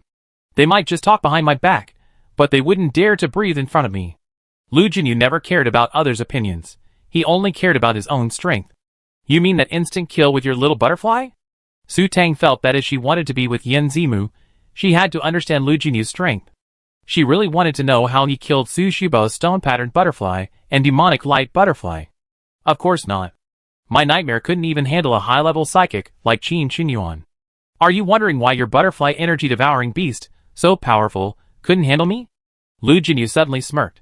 Why? Su Tang looked curious. Lu Jinyu definitely had another star beast within him, but she couldn't sense it at all, and her psychic power couldn't locate it. If she had known, she should have been more bold and looked for it when he changed his clothes. Give me a kiss here, and I tell you. Lu Jinyu's smile widened, pointing to his lips. Su Tang hesitated for a moment, a struggle between her conscience and her own. Ultimately, she dismissed her curiosity. She simply didn't believe Lu Jinyu's star beast could remain hidden forever. Forget it. Su Tang turned her head away and walked forward. Unfortunately, she forgot that Lu Jinyu was holding her hand. A powerful pull back sent Su Tang back several steps. Lu Jinyu pulled Su Tang over, pressing her against the wall and kissing her. When Lu Jinyu released her, Su Tang's face flushed red, and she gasped for air from the lack of air. Su Tang was furious. That jerk Lu Jinyu loved long, marathon kisses, but his technique was inadequate, constantly choking her air and nearly suffocating her. Can you tell me why now? Having already taken advantage, Su Tang naturally wondered about the reason. Why should I tell you? Lu Jinyu demanded. You told me after you refused to kiss me. Su Tang fumed. I'm talking about you kissing me. I kissed you just now. Let's go, let's go. If you try to seduce me again, you won't be able to leave the house today. Lu Jinyu's lips curled up, and he happily pulled Su Tang out of the spaceship. Su Tang gritted her teeth. That bitch. Chapter 313. Still crossing that desolate, boundless desert, still the jagged stone forest. Su Moi, Su Tang, and Lu Jinyu landed at the entrance to the stone forest. Drink. Lu Jinyu pulled out 2 glass bottles filled with liquid from his space pocket. After handing one to Su Tang, he unscrewed the cap of the other. Su Moi cooperated, tilting his head back, and Lu Jinyu poured the contents directly into his mouth. With 2 gulps, Su Moi swallowed it down. Su Tang, the word wait still stuck in his throat. Isn't Su Moi supposed to just bask in the moonlight without eating? He's actually been so cooperative and ate obediently. Could he be betraying his master again? What is this? Su Tang shook the bottle, puzzled. It was bright red and a little sticky. She smelled a strong scent of blood when Lu Jinyu opened the other bottle earlier. Could it be blood? This is the blood of a stone vine rabbit. The place we're going to is full of stone vines, which emit a numbing fragrance. Drinking this will protect you from the effects. Oh! It was indeed blood. The thought of drinking it made her stomach ache. Although she resented it, for her own safety, Su Tang endured the churning in her stomach and, pinching her nose, downed it like Chinese medicine. After finishing the bottle of blood, Su Tang immediately pulled out a bottle of mineral water from her space compartment and guzzled it. Raw blood. This was a mushroom drinking blood. The feeling was truly unforgettable. After drinking 2 bottles of mineral water and feeling the bloody taste in her mouth dissipate, Su Tang finally felt better. Actually, Lu Jinyu said slowly, a smile on his face. Su Tang instantly had a bad feeling, and sure enough, Lu Jinyu's next words infuriated her to the point of internal bleeding. Just a small sip is enough. Lu Jinyu's smile widened. Why didn't you say so earlier? You drank too fast. Lu Jinyu spread his hands to show his innocence. You did it on purpose. Su Tang choked out a few words. This bitch definitely did it on purpose. She just drank 200 milliliters, and she finished the whole bottle. Okay, I admit I did it on purpose. Lu Jinyu raised an eyebrow, putting on a look of impunity. As soon as he got here, he remembered how Su Tang had abandoned him yesterday. If it had been anyone else, she would have been tortured, but now that she was his, he couldn't bear to torture her, so he could only tease her a little. Besides, the blood of the stone vine rabbit is a good thing for nourishing yin and yang, and drinking it in moderation is also beneficial to the body. You? Su Tang felt like the blood vessels in his forehead were about to burst with anger. Holding her forehead, Su Tang decided to let him go for now. She complained once she found Su Yuan's father. Let's go! Hopefully, the stone butterfly that inhabits that area is still there. Lu Jinyu pointed directly in the direction of Su Moi. Su Moi obediently maintained a low altitude of about a meter above the ground, nimbly weaving through the stone forest. Su Moi? Su Tang stroked Su Moi's fur, puzzled. Was her Su Moi truly under control again? Why did she feel that Lu Jinyu was its master again? Is the master okay? You're not under control. Then why do you listen to him? Su Tang was surprised. He said he's the master's man, and he said he'd do his bidding as if it were his.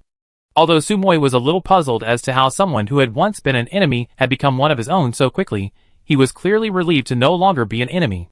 Bullshit! Who said he's my man? Su Tang felt her SP, anger point, was absolutely maxed out. Too bad, she had no special skills. Sigh. Should I still listen to him? Sumoi hesitated. Forget it, I just listened to him. Su Tang was helpless. Even if Sumoi didn't listen to LD Jinyu, he could still control it directly. By the way, how do you communicate with him? Telepathy. After evolving into Vulpix, I gained the ability to communicate with aliens of a corresponding level of telepathy. So you can't just communicate with me? Su Tang was shocked. She had thought she was the only one who could understand. Yes, master, don't you know? Sumoi added weakly, that's common sense. Su Tang. She only knew that Star Network said no one could currently establish telepathic communication with star beasts. The damn Star Network had deceived her once again. Why does Star Network say no one can communicate with star beasts? Su Tang turned to look at LD Jinyu in surprise. He definitely knew the answer to this question. I told you all along that Star Network is a scam. Anyone who takes the news there seriously is a fool. Lu Jinyu said with a hint of disdain, then smiled as if a thought occurred to her. You don't think you're the only one who can communicate with star beasts, do you? Su Tang was depressed. Okay, she was a fool. She had naively believed she was the only one who could communicate with star beasts, and she even worried she'd be captured and sent for dissection. But don't the experts say that due to the difference in species, humans and star beasts can't communicate? Su Tang muttered in her defense. Star Network had given this story so much detail, and she had naturally believed it. You believe everything the experts say? Why didn't Su Yuan pass on some of his high IQ to you? You're so stupid. They say big breasts mean no brains, but I never seen how big your breasts are. After spending time together, Lu Jinyu's hidden sharp tongue began to surface. You? You're the one with big breasts and no brains. Your whole family is big-breasted and no brains. Su Tang, humiliated, leaped up as if someone had stepped on the cat's tail, pointing at Lu Jinyu's nose and cursing. Her flat chest was definitely her Achilles heel. In her previous life, whenever she told others she was a woman, they would secretly scrutinize her, only to see her flat chest and then look at her with surprise and suspicion. But compared to her past life's flat chest, this figure was definitely well endowed. Calling her stupid was fine, but actually calling her small-breasted, that was a definite personal attack. Why are you so excited? I wouldn't mind your small breasts. Lu Jinyu reached out, grasped Su Tang's finger, and pulled it down. Su Tang tried to pull her fingers away, but couldn't. She took a deep breath and remained calm. She was clearly discussing the issue of animal trainers. She couldn't let anything go off the rails. You can also communicate with star beasts? Su Tang put on a serious face. Although she knew the answer, she couldn't help but want to hear Lu Jinyu's personal confirmation. Yes, and it's not just me. Top animal trainers can communicate with certain star beasts. Seeing Su Tang's serious expression, Lu Jinyu softened his tone and began to explain seriously. These specific star beasts are those with intelligence and a certain level of mental power. According to current research, animal trainers with a mental power of SS or above can basically communicate with these star beasts. Chapter 314. How are beast trainers ranked? What level of trainer is considered a top-tier trainer? Su Tang had always been puzzled by this question. Of course, it depends on the star beast they tame. A trainer with a high-level star beast who can communicate with it is naturally considered a top-tier trainer. Because they can communicate with their own star beasts, a top-tier trainer and their star beasts can achieve perfect coordination. No wonder the top-tier trainer from your Lu family I met last time worked so well with his star beast. Su Tang recalled seeing Lu Qingyang before. It turned out he, too, could communicate with star beasts. Who? Lu Qingyang? There weren't many top-tier trainers in the Lu family. Aside from the old guys holed up in the capital star system, the only youngster who would venture out and flaunt his status so ostentatiously was Lu Qingyang. Lu Jinyu immediately knew who Su Tang had met. Yes, do you know how many star beasts he has? Su Tang recalled the star beast Su Xiaobai had mentioned. Perhaps Lu Jinyu would know. As for him? I haven't seen him in over a decade, so how would I know? Lu Jinyu frowned slightly. Why are you asking that? Are you attracted to him? I just think he's pretty impressive. Su Tang was speechless. Did she mean that whenever she mentioned a man, she was attracted to him? What kind of thinking was that? But they hadn't seen each other in over a decade? It seemed like their relationship wasn't very good. What's so impressive about him? He's just a defeated opponent. Back then, He even dared to compete with me for the position of heir, but in the end, he didn't even stand a chance. I heard he even went to military school in recent years. He's really going backwards. Lu Jinyu sneered. The position of patriarch of the Lu family, and the position of marshal must be his. The comfort of a military academy would only dull one's fighting spirit. It seemed that what happened back then had dealt a heavy blow to Lu Qingyang. After hearing Lu Jinyu's words, Su Tang was certain that their relationship wasn't good. What about you? How many star beasts do you have? Where's your little butterfly hidden? Unable to find out about that star beast, Su Tang turned her attention to Lu Jinyu's star beast. She didn't know where his so-called nightmare beast was hiding. A butterfly that large wouldn't have earrings like Su Xiaobao. At this, Lu Jinyu suddenly fixed his gaze on Su Tang, finally sighing, "Don't ask a beast trainer such stupid questions anymore. You know, the more secretive a beast trainer star beast is, the safer it is.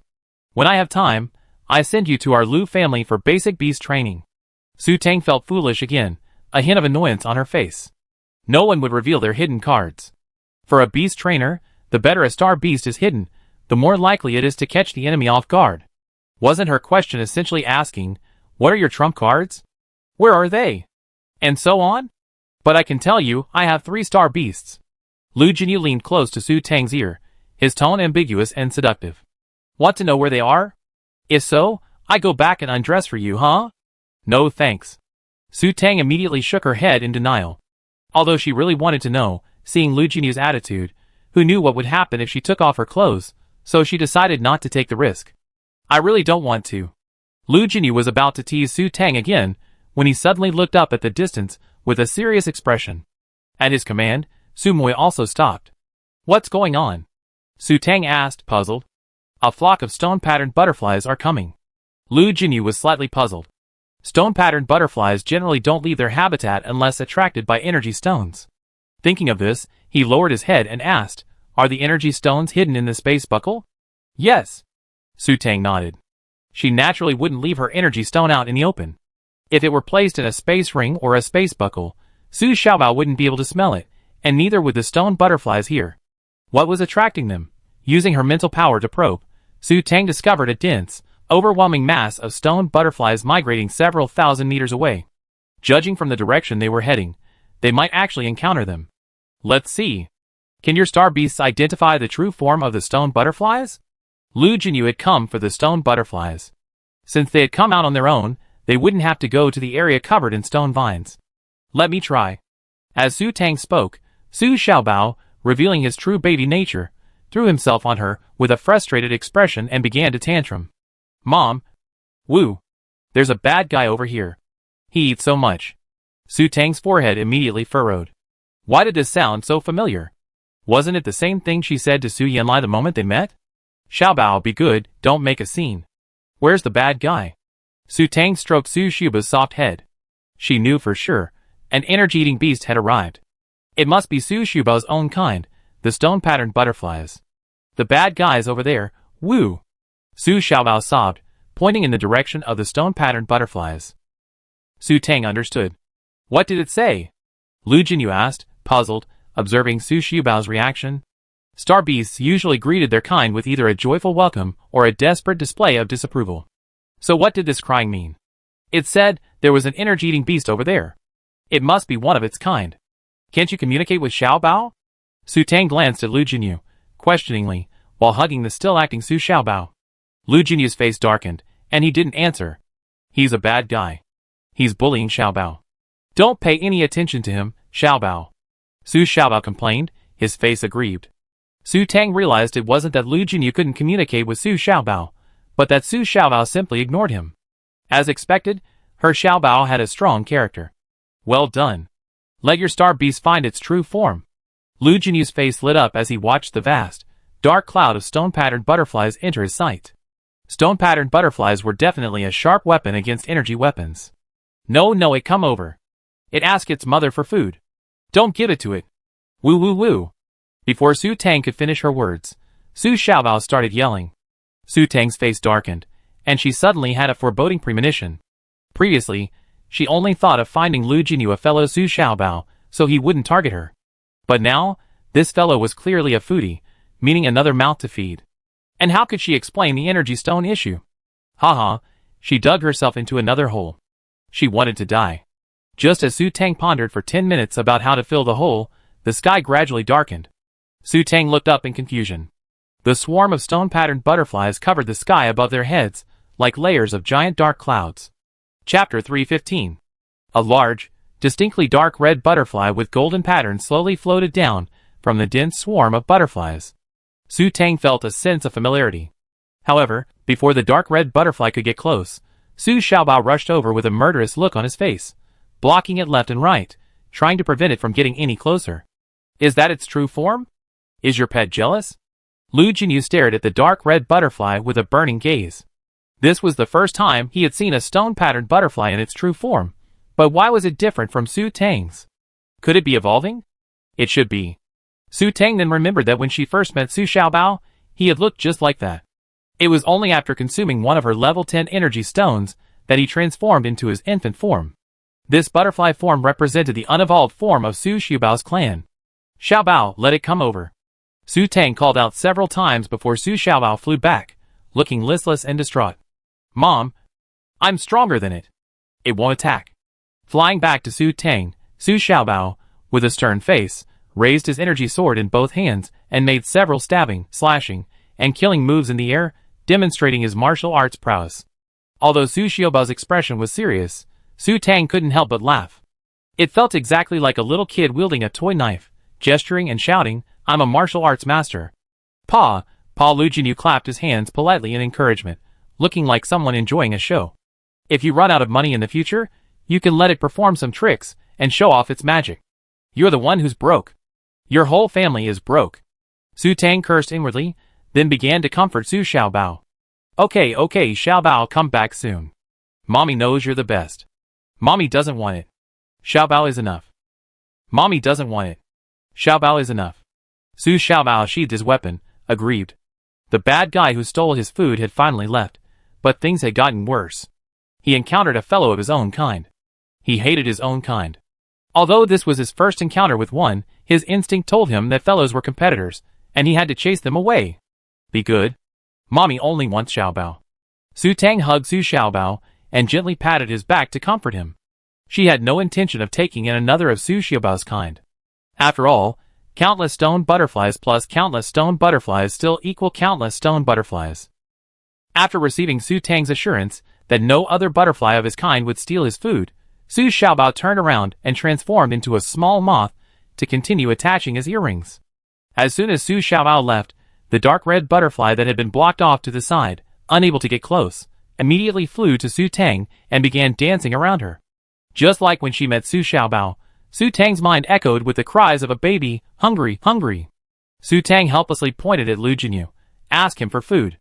Did it contact you? Lu Jinyu narrowed his eyes. His mental energy fell on deaf ears, with no response at all. He assumed the star beast hadn't reached the communication standard. It says it's hungry. Give it an energy stone.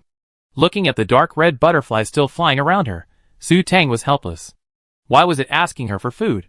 How could that work? Stone-patterned butterflies aren't docile star beasts. Lu Jinyu's expression was filled with skepticism. Docile star beasts were known for their willingness to feed. Could this even work on stone-patterned butterflies? That's how I got mine. Su Tang spoke calmly, having learned from Su Xiaobao's experience. Her own Su Xiaobao had been tricked that way, so she figured she could get this one too. After that, Su Tang began to think about how to trick him into giving her the energy stone. Meanwhile, Lu Jinyu was considering how many units of energy would be needed to satisfy the needs of a stone butterfly. After only 3 seconds of contemplation, Lu Jinyu's gaze hardened, his face darkening. The large butterfly that had been flitting around Su Tang suddenly petrified. Before it could even touch the ground, Su Moi's tail swept it up. Suddenly, a rain of stones began to fall from the sky, and the dense swarm of stone butterflies gradually petrified and fell. Fortunately, Su Moi used his 5 other tails to block the 2 of them, sparing Su Tang from being crushed to death. Su Mai was fast. Only after she had escaped the rain of stones from the stone-patterned butterfly did Su Tang regain her composure. Looking back at the ground in the distance, covered several meters thick with stone-patterned butterfly stones, Su Tang swallowed hard. She had nearly been buried alive. Lu Jinyu. What a deed. Su Tang gritted her teeth. Although a stone-patterned butterfly wasn't large, its petrified form was still quite heavy. and with it falling from such a high altitude, a single blow to her small frame would surely have shattered her head. I just wanted to see if I could tame it directly. Lu Jinyu spread his hands in frustration. He hadn't expected this to happen. Forced taming would result in its immediate death, taking all the other stone-patterned butterflies with it. TSK, but it seems I discovered the best way to strangle a stone-patterned butterfly. As he spoke, Lu Jinyu began to examine the butterfly specimen, which had been reduced to a large block of ice. Looking at the petrified dark red butterfly, frozen into a pile of ice by Su Moi, Su Tang felt as if her pet had betrayed her. She hadn't given any instructions, meaning Su Moi had acted according to Lu Jinyu's instructions.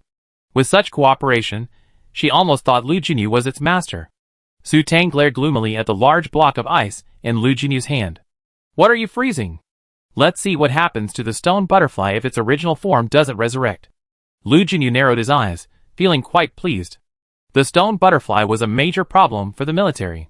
There were countless natural planets with stone butterflies, and leaving them undeveloped was a waste.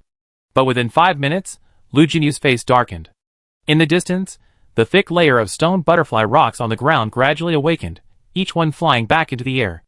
The dark red butterflies in the ice had transformed into ordinary stone butterfly rocks. How could this happen? Lu Jinyu frowned as he watched the swarm of stone butterflies once again obscure the sky. Because the original form and the associated ecological form can transform into each other, Su Tang said calmly. Su Xiaobao had just told her that if a petrified butterfly discovers its original form is suppressed and unable to revive, it can give up and simply use a single scale to reshape its original form. This is what's known as a single-scale resurrection. Unless no other scales remain when it petrifies, suppressing all of them will eliminate its chance of resurrection. Transformation? Lu Jinyu's frown deepened, and he finally sighed softly. Sure enough, the stone-patterned butterfly is quite perverted. Chapter 316.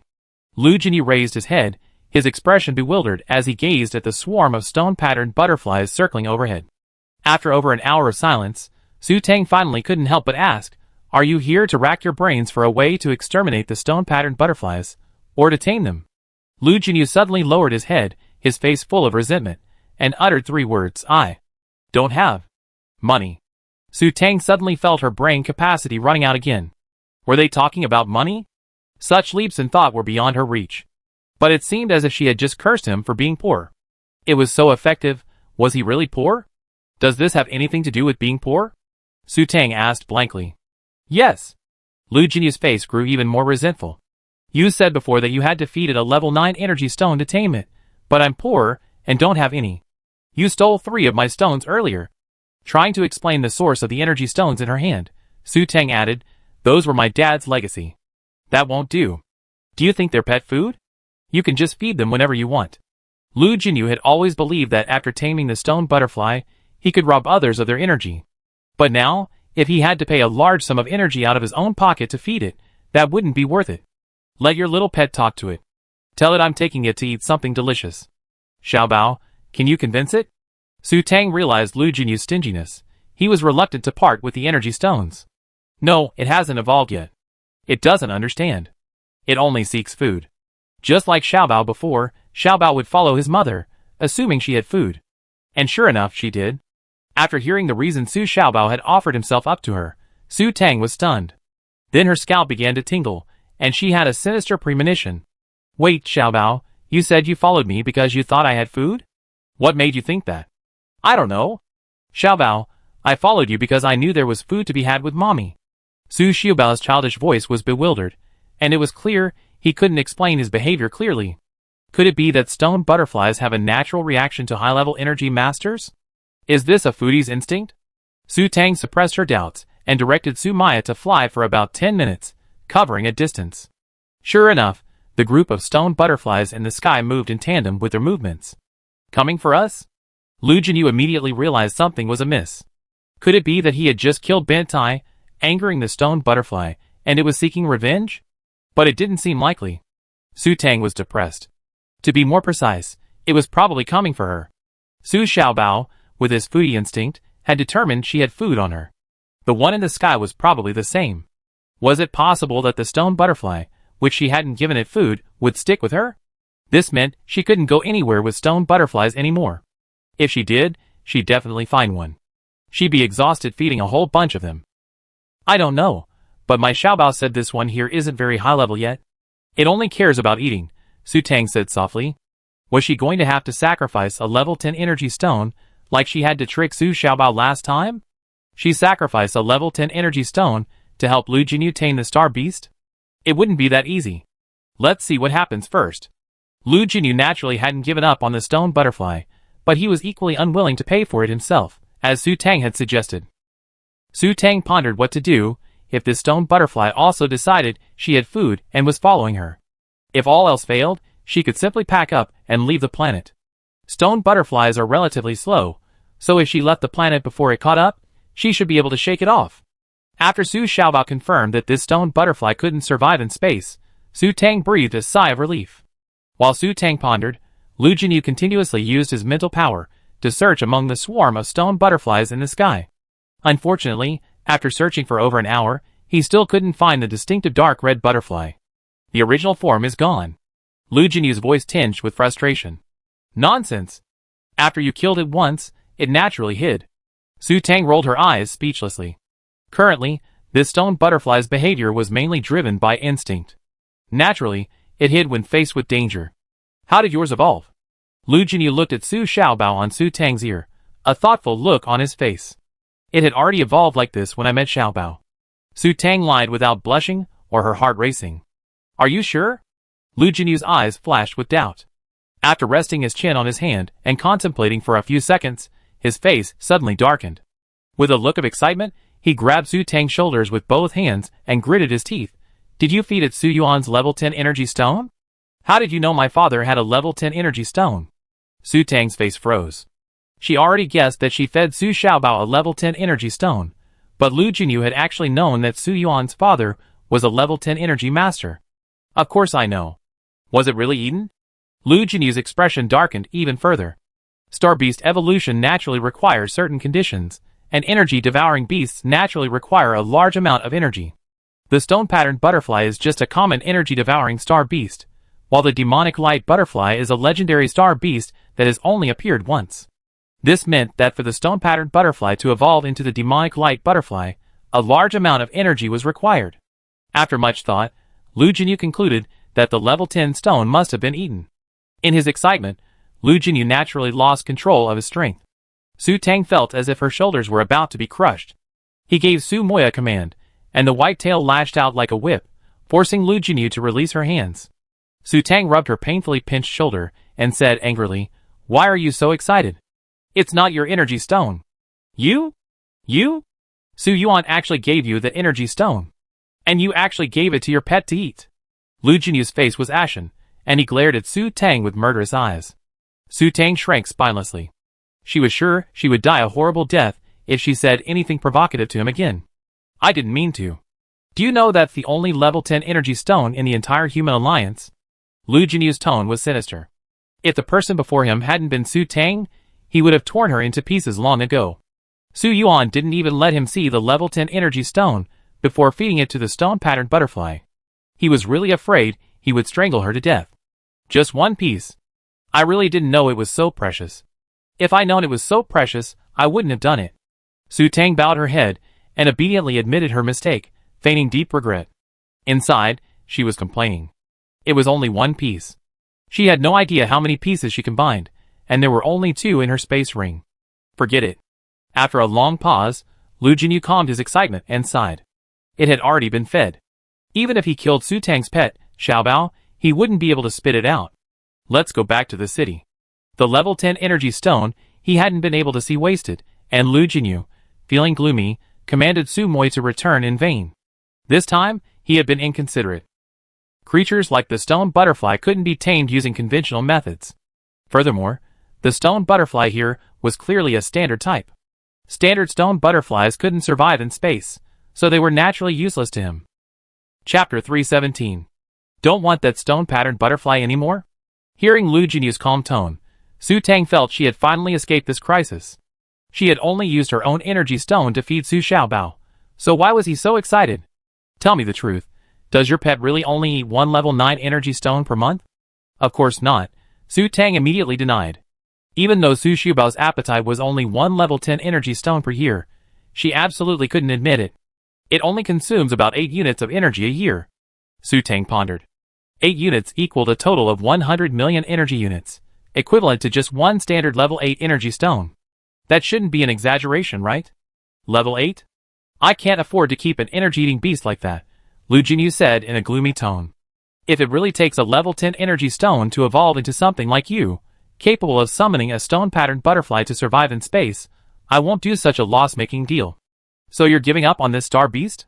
In Su Tang's opinion, trading a level 10 energy stone for a pet like Su Xiaobao was a fantastic bargain, a super deal. Of course, just one would be enough. She couldn't handle more. I don't have the money to keep it, Lu Jinyu said, a hint of resentment on his face, as he began to whine about his poverty. You know, the military salary I get is only 2 million a year. Add in the star beasts I hunt and my various achievements, and I only have 5 million in regular income. But the energy stones I buy from your father alone cost over 10 billion. Your father is such a stingy person, he only gives me 20% off the market price and won't let me buy on credit. So, every year, I'm in a financial deficit. 5 million in, 10 billion out. This is a serious mismatch between income and expenditure. Su Tang couldn't help but be surprised. How do you get so much money to buy energy stones with such a small annual income? So, my side hustle is piracy. Whenever I'm broke, I rob people. After arriving in the Black Triangle Galaxy and gaining a better understanding of the situation, Lu Jinyu felt it would be a waste not to become a pirate here. Robbing is definitely the fastest way to make money. You're not in charge of the Black Crow Galaxy, are you stealing from it? Su Tang was shocked. How could this even work? Are they still Federation soldiers? I told you you're stupid, but you still refuse to admit it. Lu Jinyu gave Su Tang a disdainful look. If I were to go robbing, I naturally go to America, Europe, and Latin America. The Black Triangle Galaxy is on the border of 3 countries, and there are several space jump points directly leading to their star regions, making it very convenient for robbing. Won't you start a war? Aren't you afraid that if you piss them off, they unite and strangle the Black Triangle Galaxy? Su Tang found it hard to understand. Lu Jinyu kept picking fights. Wasn't he afraid that they come and take over? Pirates aren't unique to the Black Triangle Galaxy. It's common to encounter pirates in remote star systems and off-the-beaten-path routes with poor security. It is difficult to know who did it. Moreover, the Black Triangle Galaxy is like a buffer zone. It is not that it cannot be completely strangled, but it is located between our yin country, the United States, Europe and Latin America, and behind it is the headquarters of the Mechanical Empire. It is a no-man's land. The military dare not act rashly. On the one hand, it is afraid that the territory it has taken so much effort to conquer will be accidentally given to others, and on the other hand, it is to take into account the robots in the rear. So they will not attack openly. But who said that other countries do not want to occupy this place? It is unknown which prince in the United States and Europe is secretly supporting the people in the Black Lighting District. The star field of the Black Lighting District is close to our yin country, and most of the people who harass the border star fields are from the Black Lighting District. Having been in the Black Triangle Galaxy for more than 30 years, Lu Jinyu naturally knows a lot of situations. Su Tang suddenly remembered Sun Tzu's speed is the essence of war. This meant that Lu Jinyu secretly unified the major forces here, and then the military would directly take over, catching the other nations off guard. Naturally, the Black Triangle Galaxy would fall into the hands of the Yin Federation. I see.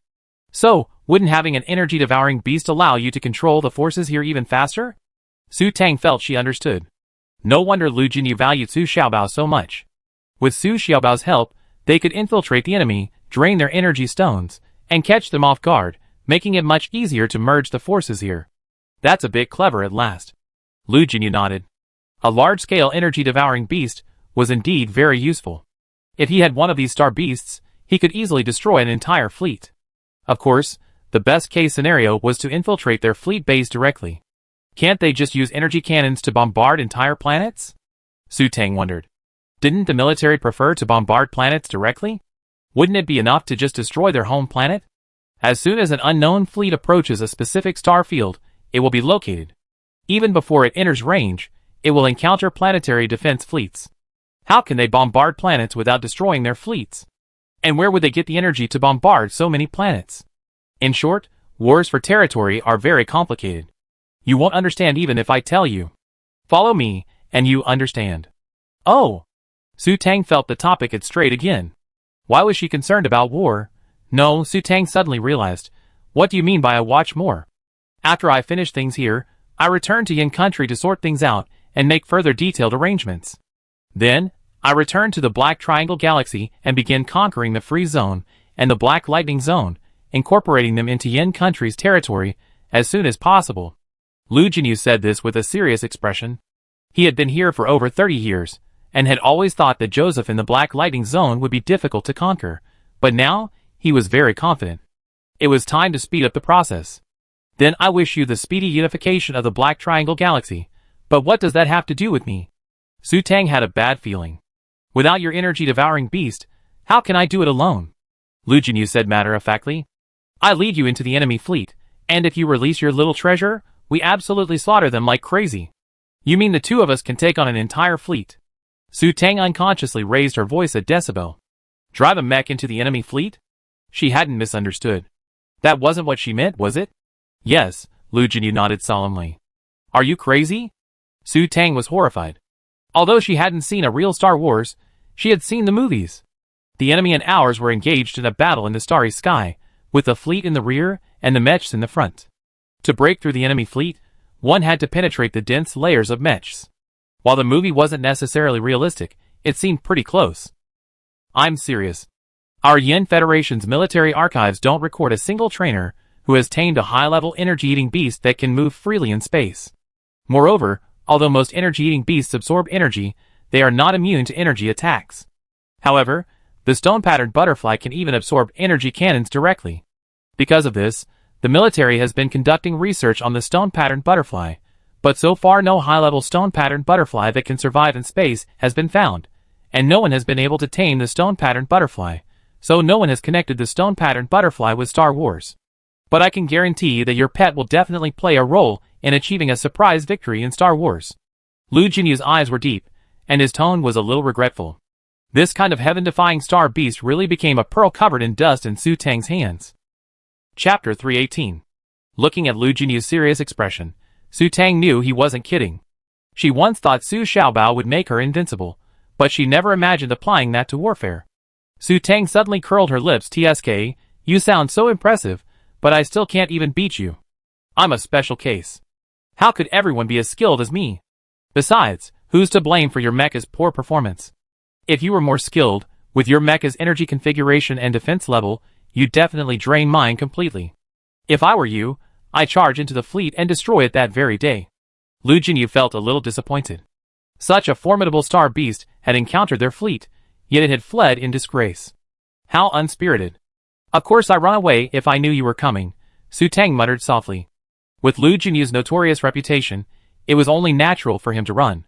Besides, she wouldn't have the technology to destroy an entire fleet. I don't eat people, why are you running? Looking at your exploits online, of course I had to run. I was with the pirates at the time, and if I didn't run, I'd be caught and killed. Oh, and where are those people with me? Su Tang suddenly remembered that she'd forgotten about Yang Hua and the others, and she didn't know if they were dead or not. I destroyed your starship. They were left waiting for death, and they should be dead by now. He had wanted to tease them when he saw their relief. The feeling of waiting for death in space with a destroyed starship was surely excruciating. What a pity!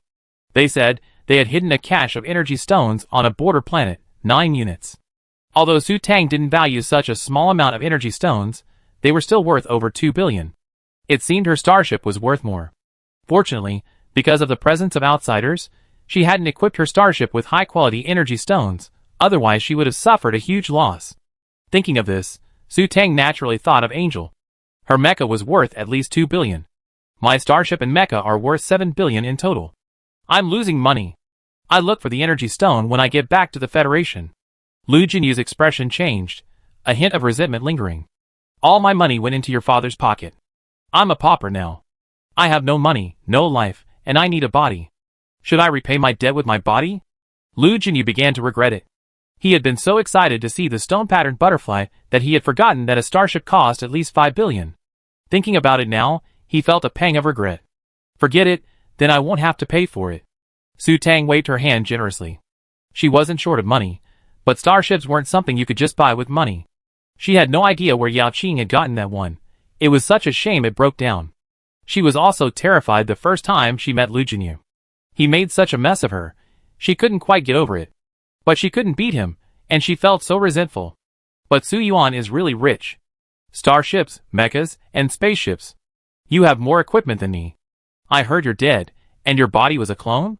That wasn't cheap, was it? Lu Jinyu sighed. Energy experts are the masters of wealth. They're all big and powerful, but mecha masters are just poor and destitute. Sigh. Men are afraid of choosing the wrong career. Su Tang felt that although she wasn't a man, she had still chosen the wrong one. Energy masters, while seemingly glamorous, were ultimately auxiliary roles. Lu Jinyu envied the energy master's wealth, and she also envied the mecha master's prestige. But then again, there probably weren't many perverts like Lu Jinyu. With that in mind, Su Tang asked, are there any mecha masters in the military who aren't afraid of stone butterflies like you? Mecha masters aren't afraid of stone butterflies. All they need is an advanced flamer, controlled mecha speed, and distance to keep the stone butterfly away, and they'd be fine, Lu Jinyu said honestly. Su Tang felt like she'd taken 10,000 points of damage. Didn't you just say the stone butterflies were powerful? Do you understand the idiot's sneak attack? Lu Jinyu was speechless. I'm talking about dealing with unattached stone butterflies. Who would rush into a swarm of them in a mech? Identify the stone butterfly's location and avoid them. With their speed, they can't catch up to the mech, but you can summon a whole swarm of them at any time. Wait until the enemy gets close before attacking. It's guaranteed to work. It won't work against you, Su Tang complained again. This was exactly what she meant. She knew to wait until the enemy gets close before summoning the stone butterflies, but that tactic wouldn't work against him. That's because I have Jiuyo. I guarantee your star beast can handle 99% of mech pilots. The reason Lu Jinyu was so confident when the stone butterflies continued to chase him was because he already tested it. With Jiuyo's Yin fire covering him, he could move freely in a mech among the stone butterflies. Is Jiuyo your star beast? Su Tang opened her eyes curiously. She had finally heard the name of his other star beast. Yes, do you want to see it? Lu Jinyu decided on a whim to show her Jiuyo. No. Su Tang refused without hesitation, shaking her head. Lu Jinyu was stunned. She had been so curious and eager to see it just now. How could she change so quickly? Su Tang was also stunned. No, she had meant to say yes. So why did she blurt out no? And she actually shook her head uncontrollably. Su Tang was shocked. This feeling was just like when the snow demon tried to take over Su Xiaobai's body, and she just woke up. Was Su Xiaobai controlling her reaction just now? Su Xiaobai? Su Tang wondered. Could he have returned? Alas, there was still no response. What could this be? Su Tang suddenly thought of that so-called powerful enemy. Could the powerful enemy Su Xiaobao and Su Moi were talking about be Lu Jinyu's star beast, Jiuyo? Could it be Su Xiaobai's natural enemy? Su Tang's eyes darkened, and she guessed the truth. Su Xiaobai's disappearance was probably related to Jiuyo. So was it because she and Lu Jinyu were separated that Su Xiaobai would reappear? Are you really not curious anymore? Lu Jinyu asked doubtfully. Let's not look anymore. We're almost to the city. Su Tang pointed to the vaguely visible city walls in the distance, rationalizing her actions. Then let's go back. Su Moi led the two back to the hotel, which looked luxurious on the outside but was shabby on the inside. Since they had booked a room for 3 days, even though they had spent the night aboard the small spaceship, the room was still there. As soon as the door closed, Lu Jinyu reached out to Su Tang. Can I borrow the tester? What for? Su Tang said defensively. What else do you need the tester for? To test the quality of the energy stones, of course. Lu Jinyu was helpless. He really just wanted to borrow the tester. Why would he be so wary of him like a thief? Oh! Su Tang walked to the only piece of furniture, the sofa, and directly took the tester and placed it on the stool. Didn't I tell you these are 3 level 9 stones? Su Tang watched speechlessly as Lu Jinyu verified the quality of the 3 energy stones. Chapter 319. After discovering 3 level 9 energy stones, all with numbers starting with 5, Lu Jinyu's eyes grew complicated. Don't tell me that Starship is also equipped with level 9 energy stones.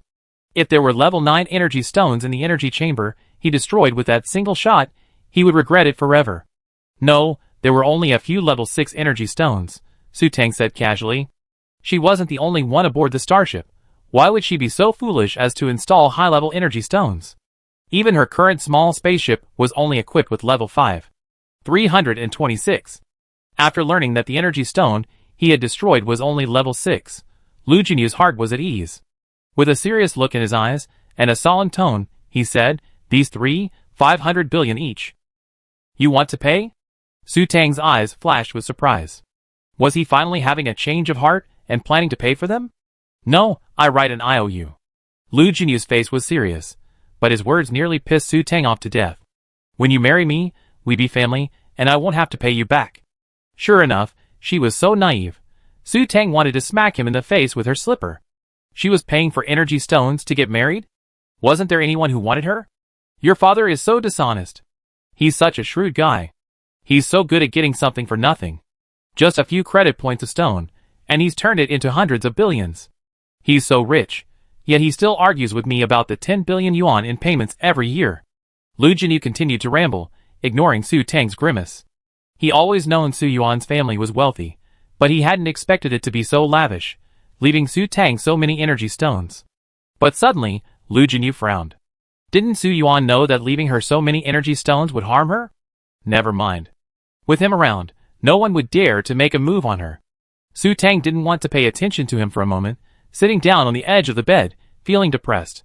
She didn't care that much about the 3 level 9 energy stones, and she wasn't heartbroken that Lu Jinyu had snatched them away. But what worried her was the issue of him marrying her and taking her to the battlefield.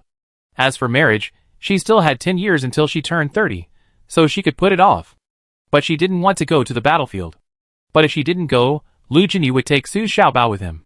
Unifying such a large galaxy would definitely take more than a year or two, and she couldn't bear to loan Su Xiaobao to him for so long. Thinking of this, Su Tang decided she should go see her father soon. Her father, Su Yuan, would definitely not let her go to the battlefield. "When do we leave?" "Tomorrow. If nothing goes wrong, the people who pick us up will arrive tomorrow afternoon." Lu Jinyu checked the time on his laptop and calculated the itinerary. His men should be here by tomorrow at the latest. Su Tang, convinced she soon meet Su Yuan's father, settled down like she found her anchor. After studying information about the Black Triangle Galaxy on her newly purchased computer, she felt a bit sleepy. Looking up, she saw Lu Jinyu researching something on the computer. Su Tang ignored him and went to the bathroom for a quick wash. Because of the man in the room and the uncertainty surrounding the planet, Su Tang remained in her combat uniform. Made of an unknown material, it wasn't as comfortable as pajamas, but it wasn't uncomfortable either.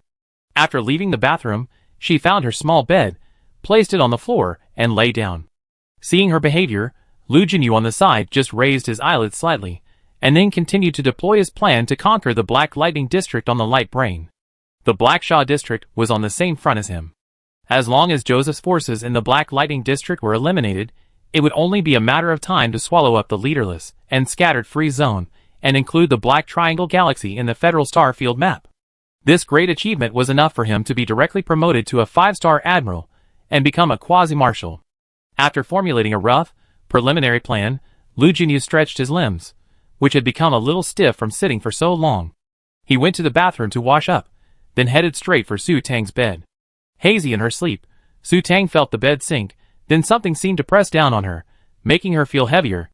Bewildered, she opened her eyes and found herself beside someone else. Suddenly, Su Tang woke up. She was being hugged like a pillow again. "Your bed is over there," Su Tang said angrily, pointing to the other empty bed.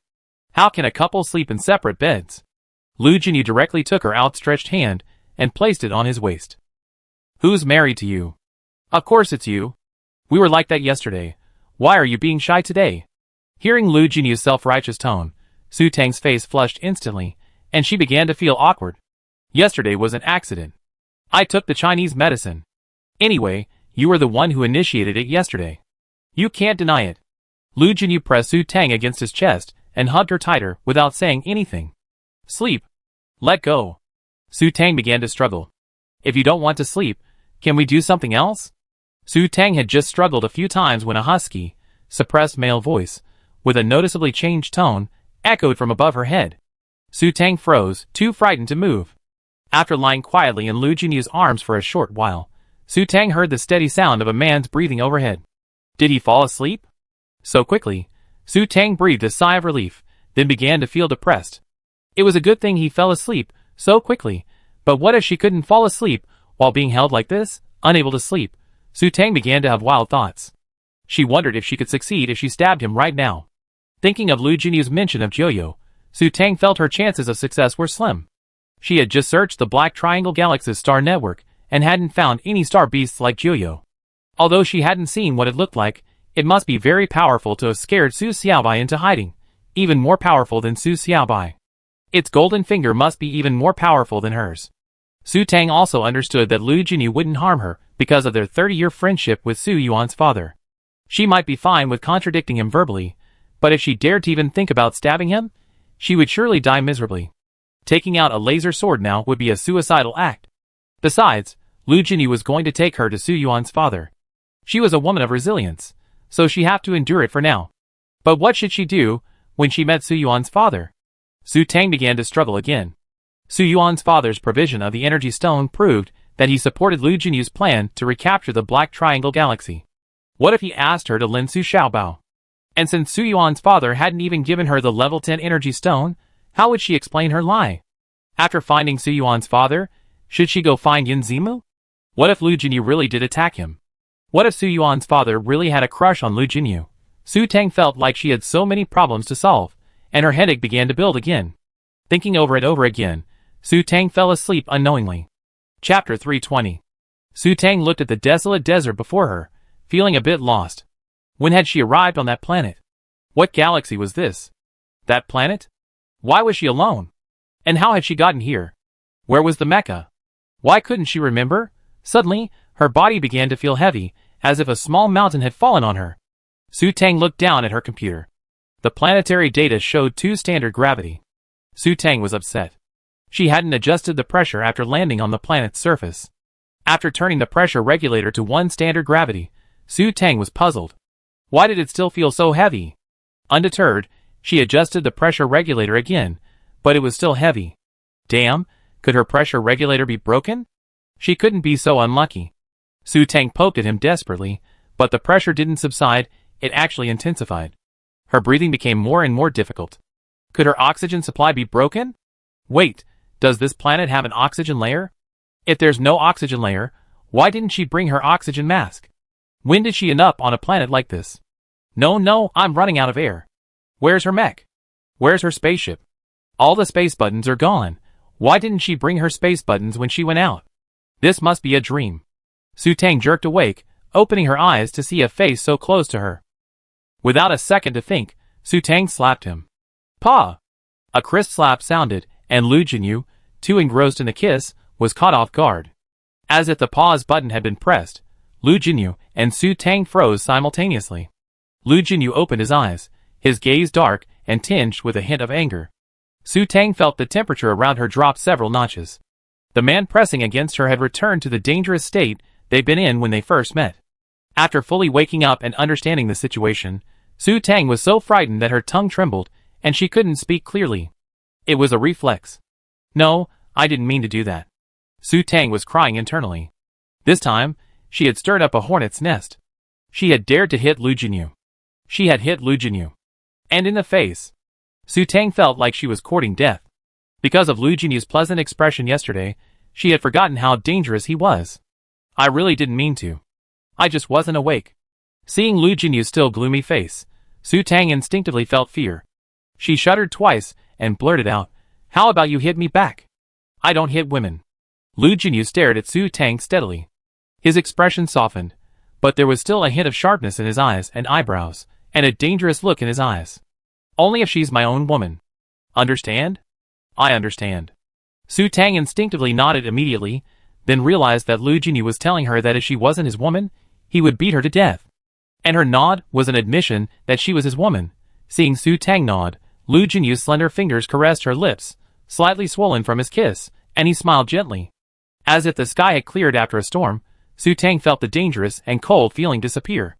The man before her had become as gentle and harmless as yesterday. After breathing a sigh of relief, Su Tang once again cursed herself in her heart for being useless. It was obviously him who took advantage of her, so what was wrong with her hitting him? Why did she feel as if she was the one who committed the heinous crime? It was true that a child without a father was like a weed. She had to quickly go find Su Yuan's father, her big backer.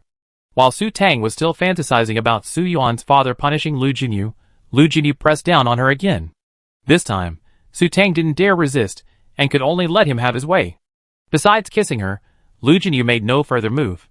After another marathon kiss, Su Tang's first action after Lu Jinyu left was to gasp for air. No wonder she felt heavy and short of breath in her dream. Touching her lips, which still felt a little burning, Su Tang sat up in frustration. It was still dark, and the lights were off. She checked the time on her laptop. It was already past 9 o'clock. Confused, she used her mental power to scan the outside world. Su Tang's mouth twitched. A swarm of stone-patterned butterflies, covering the sky like a dark cloud, obscured the city. That stone-patterned butterfly had really followed. How could this foodie's instinct be so strong that it could follow her even from such a distance? When Su Tang finished washing up and left the bathroom, she found that Lu Jinyu had already returned from a stroll outside. What are the people in the city doing? Su Tang was puzzled as she watched everyone within her mental range rush out. It seemed as if the city's inhabitants were undergoing a large-scale migration. This place is abandoned, so naturally they're moving, Lu Jinyu said calmly, unsurprised. There are many uninhabited cities like this on this planet. Once a city is occupied by star beasts, they naturally move. Su Tang was surprised. She had only heard of people driving star beasts away, but this was the first time she encountered a star beast occupying a human city. Are the stone butterflies coming for you this time?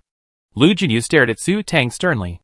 According to the information, the stone butterflies only chase energy stones.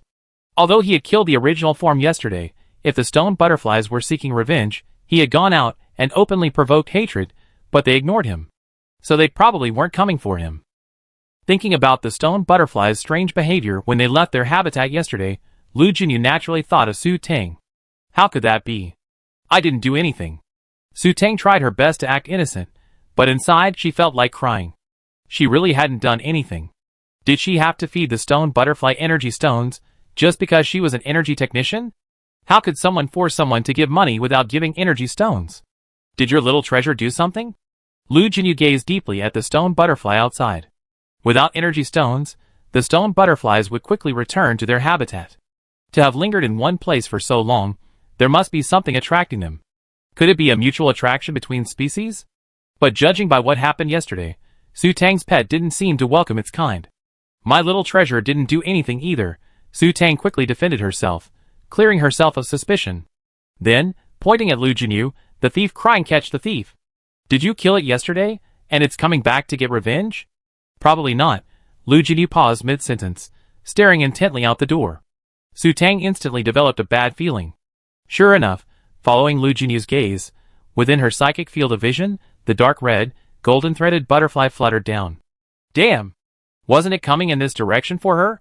The next second, Su Tang could hear the baby's hungry cries echoing in her mind. Su Tang covered her face. Damn it! It really came for her. Chapter 321. Looking at the large red butterfly fluttering around her, Su Tang waved her hands in frustration, trying to swat it away. Unrelated text follows. It's coming for you, Lu Jinyu said firmly, a look of understanding on her face. Looking at the large dark red butterfly that she repeatedly waved away, but still clung to her like a plaster, Su Tang could only smile awkwardly. Maybe it's because I look like a flower that butterflies like it. Really? Lu Jinyu leaned against the wall, arms folded, half smiling, watching Su Tang shooing the butterfly away like a fly. 5 minutes later, Su Tang was left with a large butterfly hovering over her head, looking helpless. Was it destined to blame her? Why did she feel like she was being begged for money and refused to leave? What do I do now? It's okay. You attracted it, Lu Jinyu said, acting as if it had nothing to do with her. Who said that trying to tame the stone-patterned butterfly would only bring it back? Su Tang said, her face sulking. Why don't you try to tame it? Lu Jinyu, feeling somewhat guilty and unkind, offered a suggestion. It can't be tamed, Su Tang said, frustrated. She sent her mental connection, but besides receiving repeated responses of hungry, eat, energy, she couldn't establish a connection at all. Su Tang tried to recall her first encounter with Su Xiaobao. At first, Su Xiaobao could only speak a few words, and it was only after consuming a level 10 energy stone that he became what he is now. Could it be that he needed to evolve before he could be tamed? But evolution would require a large amount of energy stones, surely. Don't you want this star beast?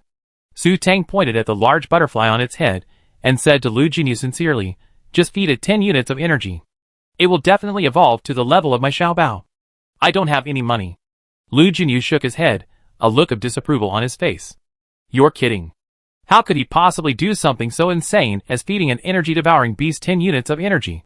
10 units of energy would be enough for it to blow up dozens of planets. You already have 3. Su Tang raged, and all of that was a windfall from her. That won't do either. Lu Jinyu's expression remained unchanged. Although this energy-devouring beast was very useful, if it required 10 units of energy to evolve it into a higher-level star beast and tame it, he'd rather not pay such a high price. Besides, Su Tang already had one. You have to remember, the Federation's treasury currently only had 2 level 9 energy stones, and the Lu family's level 8 energy stones weren't even in the double digits. He usually used level 5 energy stones.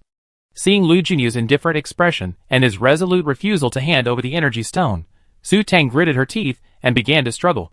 Given Lu Jinyu's personality, he was absolutely serious about going to the battlefield. He would bring Su Xiaobao with him. However, Su Xiaobao wouldn't willingly follow Lu Jinyu into battle, so she was definitely the one going along. The thought of Lu Jinyu's talk of charging into the enemy fleet made Su Tang's scalp tingle. It was best for her not to get involved in such a dangerous undertaking. So the best solution was for Lu Jinyu to have a star beast of his own. That way, she wouldn't have to worry about him fighting alone, fighting however he pleased. Even if he died on the battlefield, it wouldn't be her business. Furthermore, if Lu Jinyu went alone, they would be separated, and Su Xiaobai would naturally return. With this in mind, Su Tang felt it was necessary to find him a second Su Xiaobao. I'd pay you to tame it, is that okay? Su Tang's heart was bleeding. After all this time, she still had to pay.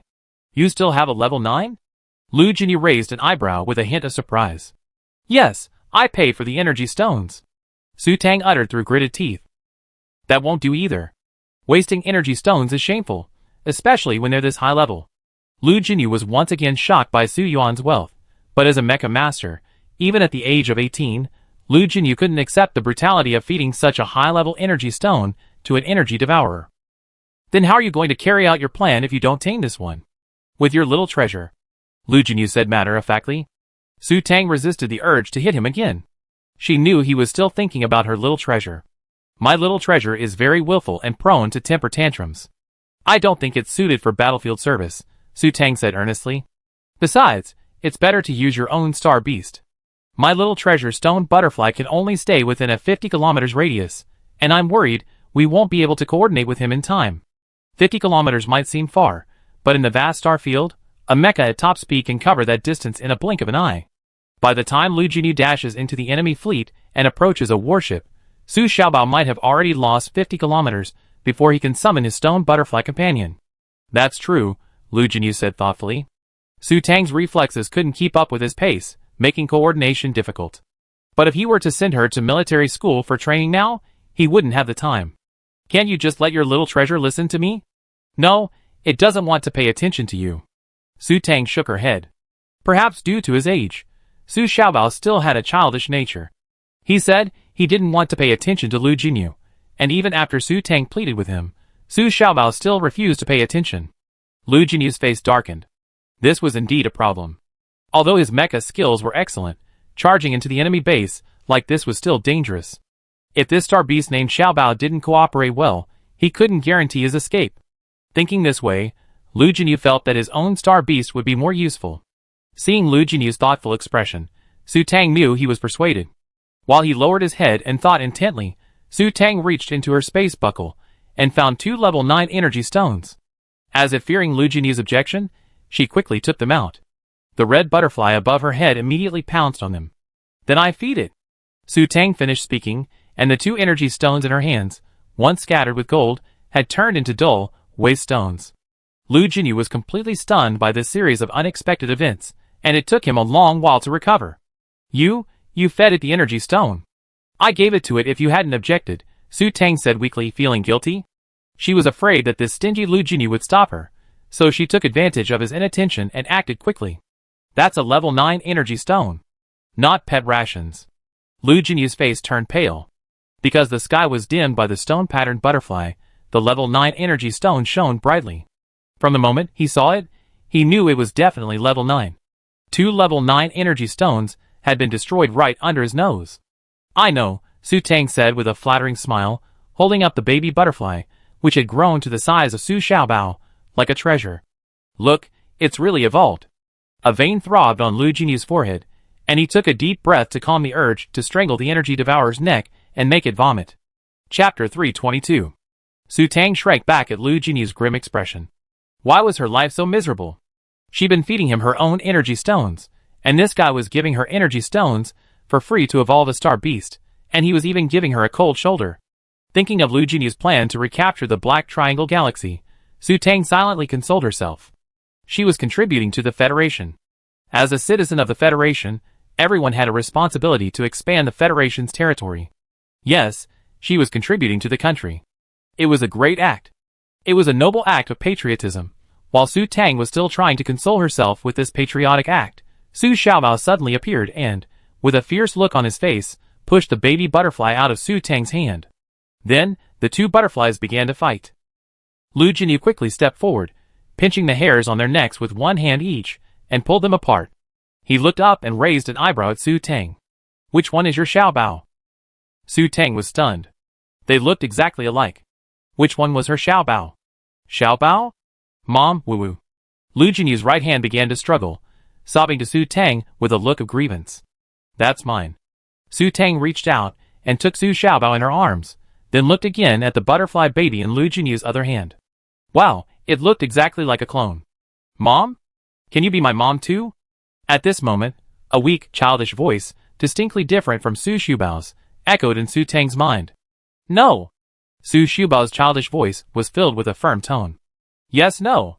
Su Tang shook her head in refusal, then pointed at Lu Jinyu with a serious expression. Go find him. He has food on him too. The baby butterfly, held in Lu Jinyu's hand, turned its head in confusion and stared at him for a moment. Soon, Lu Jinyu's face darkened, and he uttered a few words through gritted teeth. I can't afford it. He's got nothing to eat. The baby butterfly turned back and looked at Su Tang with a look of grievance. Realizing what the baby butterfly had said, Su Tang began to feel uneasy. Could it have said it needed 10 level food per year?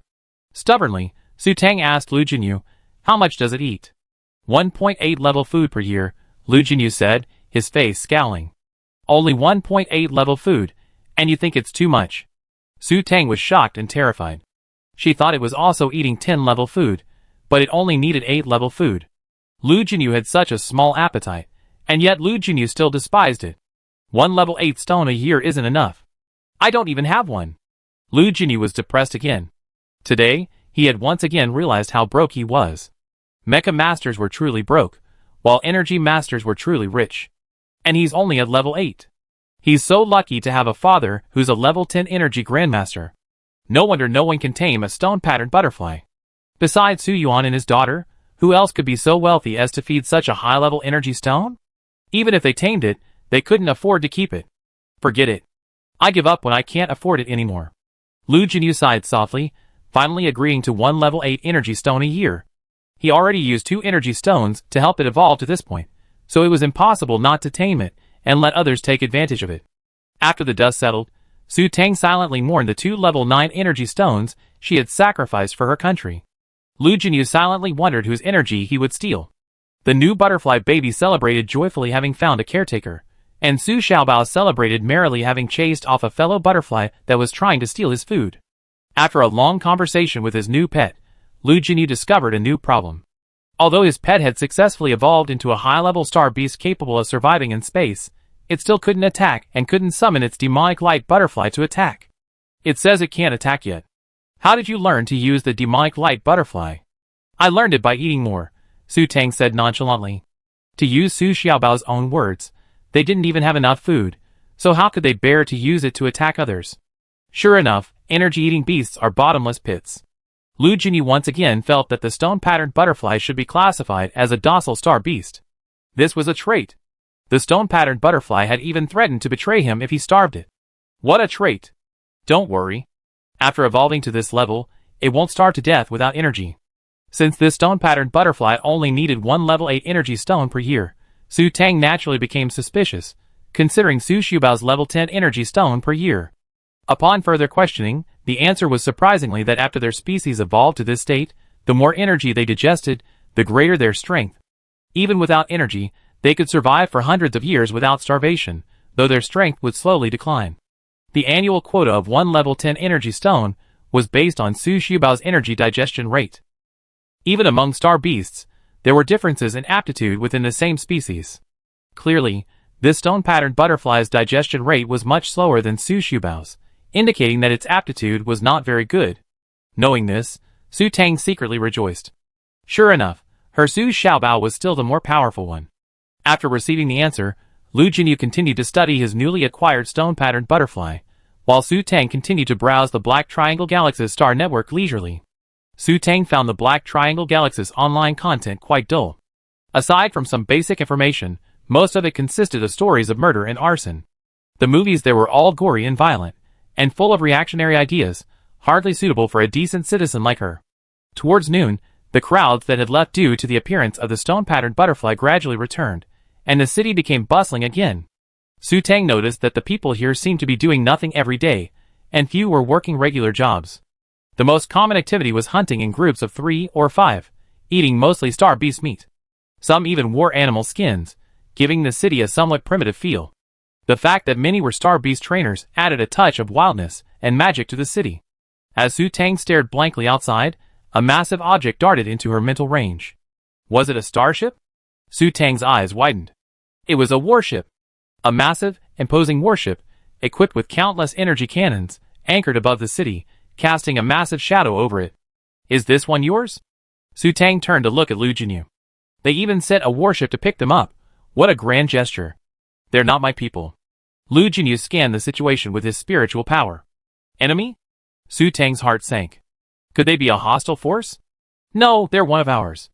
Lu Jinyu reassured Su Tang, his smile a bit mysterious. This is a very important person. Chapter 323. The warship docked directly above the hotel where the two were staying, and a teleportation screen appeared precisely at their door. Let's go! Lu Jinyu pulled Su Tang and Su Moi inside. Su Tang once again experienced the feeling of ascending to heaven in broad daylight. This is a wealthy person, Su Tang concluded instantly. Landing with a teleportation screen certainly looks impressive, but the energy consumption is also extremely high. Only the truly wealthy would use this feature. Entering the warship, Su Tang found a group of people waiting respectfully. Master Yi, welcome back. The master awaits you in Hall 3. A middle-aged man who resembled a steward bowed respectfully to Lu Jinyu. Take me to see her. Lu Jinyu nodded. Please follow me. The steward made an inviting gesture. Upon noticing Su Tang standing nearby, his eyes flickered, but he ultimately said nothing. As she followed the steward, Su Tang felt a surge of SSS psychic energy sweep over her. Glancing at Lu Jinyu, whose expression remained expressionless, Su Tang felt that this SSS psychic was someone he knew, quite possibly the owner of this warship. Is this the true pirate leader? Why does she feel so excited and happy? Su Tang wondered, could it be that watching too much One Piece has influenced her? While she could use her psychic power to see who she was about to meet, Su Tang figured she wouldn't recognize them even if she saw them, and since she was going to see them soon anyway, she didn't waste her mental energy. The warship was large, but the non-combat areas for rest and relaxation were limited. After walking for over 10 minutes, Su Tang arrived at Hall 3. The door had barely opened, only a crack when the sound of a whip ripping through the air echoed. Su Tang felt Lu Jinyu's arm around her waist, pulling her aside. Subconsciously, she activated her mental power, and saw Lu Jinyu holding her with one arm and shielding her with the other. The combat uniform covering her arm had been torn, leaving a bloody mess. Su Tang took a breath. From this position, if Lu Jinyu hadn't blocked the blow, the whip would have struck her. Following her mental power, Su Tang spotted their attacker standing in the middle of the doorway. A woman, with an incredibly delicate face yet a cold aura. Her long black hair was tied in a ponytail. She wore a tight black combat uniform adorned with several gemstones, a cape with off-shoulder drapes, high boots, and a whip in her hand. She stood with her back straight, gazing fiercely at them. For the first time, Su Tang experienced what people call a queenly demeanor. Even though the woman stood there staring at them, being looked at like this brought back the same chill she felt when she first met Lu Jinyu. This person was as dangerous as Lu Jinyu. Looking at the strange, barred, blood-stained green whip, Su Tang swallowed. To have beaten Lu Jinyu like this with just one lash, this person was definitely someone to be reckoned with. What's wrong with you? Lu Jinyu frowned, glancing at his wound. Why, you finally come back? The speaker's tone was calm, but to Su Tang, it sounded as cold as the bitter cold of winter, and she shuddered unconsciously. Su Saran, Put away your murderous aura. She's timid, and you frightened her. How dare you care about another woman? Suzerain sneered, lashing out with the whip again. Damn it! Crazy woman! Lu Jinyu cursed, hurling Su Tang backwards and turning to meet him. Before Su Tang could utter the scream that had been stuck in her throat as she was thrown, Su Moi's tail had firmly wrapped around her. The next second, Su Tang was safely lowered to the ground. What perfect coordination! Was Su Moi really her star beast? Was it actually Lu Jinyu's star beast? Safely away from the battlefield, Su Tang began to ponder the situation. Why did those words sound off to her? What did willing to come back mean? What did another woman mean? Su Tang's eyes suddenly widened in shock. Was that Suzerain Lu Jinyu's lover from the Black Triangle Galaxy? Was this the legendary first wife beats the mistress scenario? And she was the shameless mistress? Damn, she was so wronged. But now it seemed like the first wife beats the scumbag scenario was playing out. Using her mental power to survey the battlefield in Hall 3, Su Tang was surprised to discover how one-sided the situation had become. That pervert, Lu Jinyu, had been beaten into a defensive position. What surprised Su Tang even more was that the so-called whip she had seen wasn't a whip at all, but a vine-like plant. Countless barbed vines sprouted from the woman's hand, seemingly alive, and they spontaneously attacked Lu Jinyu from all directions. Lu Jinyu now held two laser swords in her hands. Wielding them like a master swordsman, her swords danced in a dazzling display of protection, instantly scattering the surrounding vines into fragments. Looking at the queen-like figure standing there calmly, her hand extended, controlling the vines, and then looking at Lu Jinyu, already at a disadvantage and constantly being whipped and frantic, Su Tang once again thought of the saying, there are mountains beyond mountains, and people beyond people. While watching Lu Jinyu get beaten was satisfying, if Lu Jinyu was beaten, wouldn't she be next? You crazy woman, have you had enough? Lu Jinyu shouted fiercely after more than half an hour, a murderous glint in her eyes. If you don't stop, don't blame me for destroying your Ming Jin. Sensing Lu Jinyu's murderous intent, Suzerain knew he was truly angry. If she didn't stop and really angered him, her Ming Jin would be in jeopardy. Su Tang felt a flash of light before her eyes. The vines that had once densely surrounded Lu Jinyu, waiting for an opportunity to attack, retreated like a tide, all retracting into the woman's hands. Suzerain clenched her palm, and when she opened it again, it was empty. Su Tang felt her eyes nearly pop out of her head. Could this be the legendary with type superpower? Oh my god. Superpowers really exist. Are you okay? While Su Tang was still in shock, Lu Jinyu had already reached her side. She has superpowers? Su Tang asked, still in shock, pointing at Suzerain. Looking at Lu Jinyu, who looked a bit disheveled with bruises and whip marks, Su Tang simply thought him impressive. Superpowers? Uh-huh. Suzerain couldn't help but laugh, raising an eyebrow with a teasing expression. You idiot! Where did you trick this silly girl out of you? Take a closer look. Lu Jinyu gave her a cold glance, a hint of disdain. Pretty. Suzerain stepped forward, reaching out as if to touch Su Tang's face. Su Tang was so frightened that she immediately leaned closer to Lu Jinyu. Who is she? Mother-in-law? Cough, cough, cough. Su Tang choked on her saliva. She must have been hallucinating. What did Lu Jinyu just say, mother-in-law? What does that mean? Say it again? Cough. Lu Jinyu clenched his fists, lowered his head, and coughed to clear his throat. Then he looked up, his eyes serious and his face solemn. This is my mother-in-law, my wife's mother. Chapter 324. Without the autumn wind, my eyes are withered. But when the wind blows, I awaken. The Su family has a daughter named Saran. Once she met Su Yuan, she was ruined for life. Black Triangle Galaxy, Black Sha District, Shaoyang Star. Young master, you're here. Su Liang stood respectfully to the side. Suzerain whipped him with a stern look, you useless piece of shit. You completely disgraced our Su family. Young master, I'm teaching you a lesson.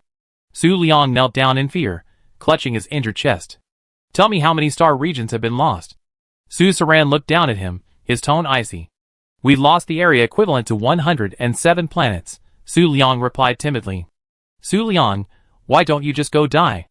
Suzerain snorted. Once matters here are handed over, Su Liang will return to his family to confess his crime. Whether it's death or slicing, I leave it to the head of the family to decide. Su Liang has no complaints. Su Liang's face paled. He had lost so much territory under his jurisdiction. This time, he couldn't escape the death penalty. But young master, those people's strength cannot be underestimated. They are well equipped, and they don't seem like people from the free zone. Where's their leader? Su Saran frowned. Her father felt something was amiss, and sent her out to investigate. The Haisha, Haeliong, and free zones had coexisted for so many years. While there had been minor frictions, there had never been such blatant, large-scale territorial grabs. The free zone was a loose group, with no one obeying anyone else. Without a leader, nothing could happen. Meanwhile, the Haeliong zone's territory was large enough that they didn't even have the staff to manage their own territories. Why would they risk seizing Haisha's territory? According to spies, it's Yemo from the free zone. He seems to be plotting to establish himself as king. Su Liang's face paled even further, as if a thought occurred to him. He's dealt with all our direct forces on the captured planets, while subjugating all the subordinate forces. It seems he has some special tricks. All of our direct forces have been exposed, and not a single one has escaped. Are you saying there's a traitor? Su Saran's face darkened, his eyes sharp. I dare not speak rashly. Su Liang lowered his head in silence. Aside from a traitor, he couldn't explain why Yemo's men were so able to accurately locate their direct forces hidden within each captured planet. Even feigning surrender would be useless. I know. I report this to my father. Su Saran waved his hand and strode out. You continue to guard. I sneak over to investigate. Young master, no. Su Liang looked up in horror. If something happened to the young master, he'd be finished. What are you afraid of? I'm confident. Su Saran left without pausing. Yemo first came into the Su family's sights 5 years ago, thought to be a minor figure in the free zone. In the free zone, anyone with the necessary skills could seize territory, so naturally, they didn't take him seriously. Unexpectedly, after conquering a third of the free zone, Yemo set his sights on the Haisha district, a sheer act of courting death. Although the 107 planetary regions comprise less than 1/20th of the Haisha district's territory, the Haisha Su family was no pushover. Su Saran went to the free zone with the murderous intent of annihilating Yemo, but unfortunately, sentimentality overcame her. The free zone's power structure was chaotic, and Su Saran had once ventured solo there. The female Rakshasa was even more notorious, but everyone assumed she was Luo Jin, a woman from the exterminated Luo family of the Mars system in the Yen Federation. She had always remained reclusive within the Su family, unknown to most except for a few high-ranking officials. Consequently, no one had ever connected the female Rakshasa, Luo Jin, with Su Saran, the young master of the Su family. Su Saran, under the name of Luo Jin, rushed directly to Yemo's headquarters, now renamed the Black Ink District, on Emo Ming Star. On planets in the Black Triangle Galaxy, even if there is a ruling power, the rulers generally adopt a lenient attitude towards powerful individuals who are not hostile. As long as they don't cause any major trouble, they will basically leave them alone. So, Su Saran, posing as Luo Jin, wandered around Emo Ming Star for over 6 months, never finding Yemo. However, she encountered her calamity, the man who would bring her to ruin. The first time she saw him, he stood atop the high walls of Mingyu City in white clothes, as white as snow, his ethereal appearance like a banished immortal. Su Saran was immediately attracted to Su Yuan's aura, which was incompatible with the Black Triangle Galaxy, and she began to secretly follow him. When she discovered that Su Yuan was a level 8 energy master, Su Saran was so shocked that she almost kidnapped him. Su Saran couldn't believe her eyes. There was actually a level 8 energy master in the Black Triangle Galaxy. A level 8 energy master would actually come to the Black Triangle Galaxy. To her, it was simply unbelievable. Regardless of the country, even if an 8th level energy technician committed extreme acts of treason, antisocial, anti-government, and anti-humanity, as long as they combined energy stones daily under military surveillance, they would eventually be pardoned and live a secure and worry-free life. Therefore, there were very few energy technicians in the Black Triangle Galaxy. Even the Su family currently had only one 7th level energy technician, and a few 6th level energy technicians, all of whom they had stolen. After much inquiry, Su Saran learned that the person was Yuan Su, who was said to have a close relationship with Yemo, leveraging her own strength. Su Saran spent over a year successfully infiltrating Yemo's faction and becoming his personal bodyguard. Although his attitude was always gentle yet tinged with a touch of distance, Su Saran was content. He was more handsome than any man she had ever seen. His eyebrows slanted like sword blades into his hair, his eyes shone like stars, his features were as delicately carved by a biting cold wind, and his smile was as bright as the sun, yet tinged with a melancholy she couldn't understand. He played the zither, the legendary ancient zither left over from ancient Earth. Whenever he wasn't finding energy stones, he would sit on the highest wall, the zither resting on his knees, his slender fingers plucking the strings, producing a melodious melody, ethereal yet tinged with an indescribable sadness. Whenever he played, the thousand-sorrow bird, a species unique to a moaning star, would circle overhead, its mournful cries echoing as its feathers fluttered down. Whenever she heard him play, Suzeraine couldn't help but feel a pang of heartache. What captivated her even more was that he was actually very powerful, requiring no protection from her. His mecha skills were so advanced she admired them. While her SSS mental power could tie him, she knew she would be no match for him in a life-or-death battle. He was a level 8 energy master, possessing enough energy to overwhelm any opponent with firepower. The longer they spent together, the more Suzeraine felt she was doomed. She was completely captivated. She wanted to recklessly bring him back to the Su family's stronghold, but she hesitated. After more than 2 years of living together, she learned his origins. There was a Su family in the Hongi galaxy of the Yen Federation, and he had always wanted to return, secretly cultivating his power in preparation for his return. On that moonlit night, after playing the piano, he asked her if she would go to Yen country with him. Her heart was moved, and she wanted to follow him regardless of the consequences. But she couldn't. Her father only had her as his daughter. Suzeraine had always considered herself ruthless and heartless, but when she met him, she was completely overwhelmed, like a little woman, her thoughts running wild. She wanted to be with him, but she couldn't let go of her responsibilities. She completely forgot her original intention of coming here to kill Yemo, and she couldn't take him back to the Su family against his will. Although she knew her love was as fragile as a mirage, Suzeraine still plunged into it. She abandoned her responsibilities and chose to be with him. She felt that it was the happiest time of her life. She loved him, he loved her, and they had a cute, tender daughter. But happiness bought with deception always has to be shattered one day. When their daughter was a little over 10 months old, Yemo returned. Upon seeing Yemo's complex expression, Suzeraine had a bad feeling. Sure enough, he recognized her. He eventually learned her identity, but he still forgave her. He asked her if she would return to Yen country with him. He was going back. Suzeraine hesitated. On one side were her man and daughter, and on the other, her father and family. Going to Yen country would mean a new identity, leaving behind everything in the past. After procrastinating for over 2 months, she received an urgent message from her father. He had been fighting with the Black Lightning District, but had been seriously injured. He was the father who had given her life, raised her, and nurtured her. She ultimately chose to return. But out of selfish motives, she gave him her Xiaoming Jing fruit, believing that even if she left, he would love only her. The day she left, he said he would leave the Black Triangle Galaxy in 2 months and never return. If she didn't, he would consider her dead. After returning to the Su family, Suzeraine considered giving up the position of head of the family to someone else, but her father, severely injured, eventually passed away. The Ming Jin, the symbol of the head of the family, fell into her hands, and the next pair of Ming Jin fruits would have to wait another 15 years. It was 5 months later when she returned to Imo Ming Star, and indeed, he had passed away. In her despair, Yemo approached her, promising her a way to bring her to his side openly, for a small price. Even knowing she was courting disaster, Suzeraine agreed. Shortly after working together, Suzeraine learned of Yemo's identity and his purpose. She was born and raised in the Black Triangle Galaxy. She couldn't choose her birthplace, but she could choose to change. She wanted to travel to Yen Kingdom openly, and become Su Yuan's wife. And naturally, the Black Triangle Galaxy's inclusion in Yen Kingdom was the best possible destination. Chapter 325. Su Tang placed her left hand on her right, resisting the urge to slap him again. That bitch, Lu Jinyu, already had a wife, yet he dared to take advantage of her and even said he wanted to marry her, hoping to enjoy the happiness of having 2 wives? How shameless. Su Tang was well aware of the world's chastening marriage system. A man can have multiple wives, which meant Lu Jinyu was planning on having more than one. You already have a wife. Su Tang's face darkened as she glared at Lu Jinyu. Hey little girl, he didn't tell you he was married, did he?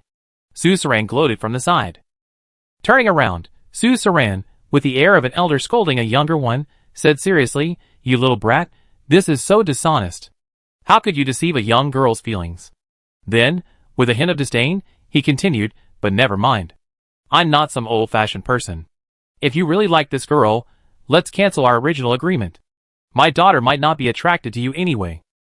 Suzeraine, Lu Jinyu sneered with disdain, You were born with an eye disease and didn't see a doctor. Treat me.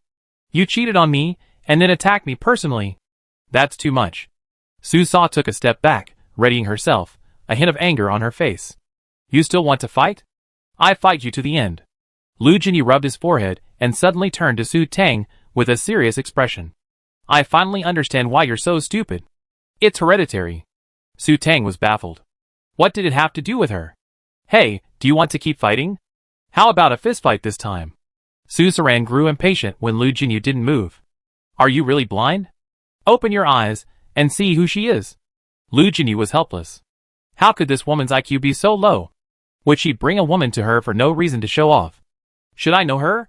Su Tang asked, bewilderedly, sensing something was amiss. She pointed at herself, and then at Su Saran. From what she said, it seemed like this woman should know her. Wait, Su Saran, last name Su, couldn't she be her relative? Lu Jinyu nodded. More than just knowing her, we're quite related. Her last name is Su, and mine is Su too. Are we really related? Su Tang was surprised. Someone from their Su family was a pirate in the Black Triangle Galaxy. Could they be Dad's trusted personnel, sent here to assist Lu Jinyu? Thinking of this, Su Tang turned her head and asked Su Saran with bright eyes, Are you also from the Su family? Su Saran paused, then asked instinctively, Which Su family? The Su family, the energy family of the Hongi Galaxy, Su Tang blurted out. Hongi Su family. Su Saran gasped, her face darkening as if deeply shocked. The finger she was pointing at Su Tang began to tremble slightly. You, what's your name? Me? Su Tang pointed at her nose. I'm Su Tang. Ah! A high-pitched, eardrum-piercing scream echoed throughout the room. Su Tang quickly covered her ears. Oh my god, the person she had thought was queen-like was actually a psychopath. Su Saran screamed, clutching her hair as she dashed around the hall. Because of her speed, she looked like a master of the Lingbo Weibu technique to Su Tang, a deranged one, of course. Idiot! Lu Jinyu spat out the word with disdain. As if hearing Lu Jinyu's words, the screams abruptly stopped. Su Tang felt a flash of black shadow, bringing a gust of cool wind. Lu Jinyu, beside her, also dodged, and the two figures began to tangle with each other. Has this been another fight? Su Tang was once again baffled. Are you done yet? Lu Jinyu's impatient voice rang out. I'm not done with you today. You bastard! How dare you bring her here? Su Saran's voice was sharp and filled with immense anger. Damn it! She came here on her own. Bullshit! You're still trying to argue. Are you a man? You're not taking responsibility for what you did. You bastard! You crazy woman! You pretty boy! It seemed the situation had worsened. The fight had escalated into a quarrel. Su Tang hid behind Su Moi, watching the two men, locked in a fierce fight, then exchanged insults. I don't have time for you to go crazy. After about 10 minutes, Lu Jinyu snorted coldly. Su Tang felt her vision blur before she was engulfed in Lu Jinyu's embrace. Asshole! Where are you putting your claws? The next second, a figure appeared between them. Su Tang glanced at Lu Jinyu, whose face was bruised, then at Su Saran, who appeared unharmed. She gave him a thumbs up. A powerful female warrior. Let's go back and ignore this crazy woman. Lu Jinyu, without even glancing at Su Saran, lowered his head and addressed Su Tang. You're dreaming. If you want to leave, leave alone. Su Saran's face was filled with anger, but she seemed hesitant, clenching her fists but not striking out. How can I possibly know what's going on? Su Tang said helplessly. Lu Jinyu had said this woman was his mother-in-law, but why was their relationship so strange? And what was wrong with her calling her Su Tang? Why was she reacting like this? Actually, this crazy woman is... Don't tell me, I tell her myself. Su Saran interrupted Lu Jinyu mid-sentence. Taking a deep breath, Su Saran said to Su Tang with a serious expression, Actually I am. Oh my god, I'm not sure what to do yet. I'm so nervous. Just as Su Tang was concentrating on hearing what followed these words, Su Saran drooped his head, looking frustrated. His tone was pitiful. I'm really not prepared. This is too sudden. What are you talking about? She is. Lu Jinyu couldn't bear it any longer. Shut up. Su Saran suddenly looked up, glaring fiercely at him. I speak for myself. Su Saran stepped forward, pushing Lu Jinyu aside with one arm and leaning over to Su Tang. He took her hand with both hands, his eyes gentle, his face filled with caution and trepidation. Actually, I am who I am. Go ahead. I can accept it. Su Tang patted the back of Su Saran's hand with her free hand as a gesture of comfort. She had just thought. Su Yuan's father had been in the Black Triangle Galaxy over 30 years ago. Perhaps this was his illegitimate daughter left there. This meant she was her half-sister. No wonder she found it so difficult to speak. But she wasn't a child. She could accept a half-sister, or even a stepmother, as long as they were upright and kind. Really? Suzerain's eyes lit up, her face filled with joy, deeply touched. Actually, I am. You really don't mind my pirate identity? I don't mind. Su Tang's face was calm, her tone sincere. This sister is a pirate. Is she afraid she looked down on her? She wouldn't generalize. There are good people among pirates too. I'm really happy. Suzerain lowered her head, her expression unclear. Su Tang was surprised to find her shoulders trembling slightly. Was she crying? While Su Tang was still in shock, she was suddenly hugged tightly, and a woman's voice, slightly choked with sobs, echoed in her ears, I'm so happy, Tang Tang, my precious daughter. Chapter 326. Inside the exquisitely decorated and magnificent hall number 3, Su Tang sat on a plush leather sofa on the southwest side, drinking 2 cups of tea before regaining her composure. Are you sure you're my biological mother, and not a stepmother? Su Tang was troubled. This Suzerain looked only in her 20s, so young, and didn't look like a mother at all. Besides, didn't her father say her mother died a long time ago? Of course she's my biological mother. Suzerain sighed, her tone tinged with disappointment. I know you won't accept me right away. It's not that I don't. Su Tang shook her head helplessly. This is really too sudden, and my father said my mother is dead. I knew it. He said he'd treat me as dead. Suzerain's eyes drooped, a look of forlornness on his face. No. Su Tang suddenly tapped her head in frustration. I must have misunderstood. He said you went somewhere far away and wouldn't come back. I thought that meant heaven. Su Tang then suddenly realized that far away meant the Black Triangle Galaxy. But I think we should still get a genetic test, Su Tang said seriously. While Suzerain had no reason to lie to her, it would be bad if she was wrong. As the saying goes, facts speak louder than words, and sometimes high technology can be very useful. That's true. Suzerain nodded in understanding. Although the more she looked at Su Tang, the more she thought she looked like a combination of her and Su Yuan. What if EMO was wrong, or if he just found someone to trick her? She would be celebrating for nothing. Come on, I take you to confirm it, so everyone can feel more at ease. What a hassle. Lu Jinyu glanced at the two of them with displeasure, then sneered at Suzerain. Do you think I'm as blind as you, that I mistake you for someone else? If you find it troublesome, then get out. Suzerain immediately jumped up, pointing at Lu Jinyu with a furious expression, and snarled mercilessly. I'm just taking precautions to make sure everything is foolproof. You're talking nonsense over there. Get out of here right now. Okay, I won't stay and get in the way. The things I left with you are still here, right? Knowing Suzerain's temper well, Lu Jinyu wisely decided to disappear for a while. After all, there would be a lot for them to discuss when they met, and there were many things he wouldn't want to know. It's still in the old place on the battleship. Find it yourself. Suzerain waved her hand impatiently, dismissing Lu Jinyu, the annoying light bulb. Okay, I'm leaving now. You two can have your chat. Lu Jinyu straightened his clothes and stood up. His clothes had been ruined by that crazy woman Ming Jin, and he still needed to tend to his wounds. Although both of them held back, Lu Jinyu, now wanting to marry Su Tang, was naturally wary of Suzerain. Naturally, he was primarily defensive in the fight, and thus came up short. Remember, ask your mother for the Ming Jin fruit. After Lu Jinyu left, Su Tang suddenly received a telepathic message from him and froze. What was the Ming Jin fruit? Let's go! I take you for a genetic test. Suzerain fiddled with the computer for a while before standing up. Okay. Su Tang came to her senses. What did she care about the Ming Jin fruit? Why should she listen to Lu Jinyu? She was going to ignore him. She had a backer now, so she wasn't afraid of him anymore. Humph. After Suzerain walked for about 10 minutes, the two arrived at a room resembling an infirmary, filled with various medical equipment. Master, a dozen doctors in white coats, stood by and saluted Suzerain respectfully. Alright, test me quickly. I want the results right away. Suzerain waved his hand, and plucked a strand of hair from her head. Su Tang, seeing this, plucked a strand of her own hair as well. The medical staff respectfully took it, and went about their business. Actually, I think you're my daughter, Suzerain said to Su Tang with a sincere expression while they waited. May I ask, how old are you? Although asking a woman's age wasn't considered polite, Su Tang couldn't help but ask. Although she knew Suzerain's true age was probably in her 40s, she was still confused by her appearance. Me? I'm 64.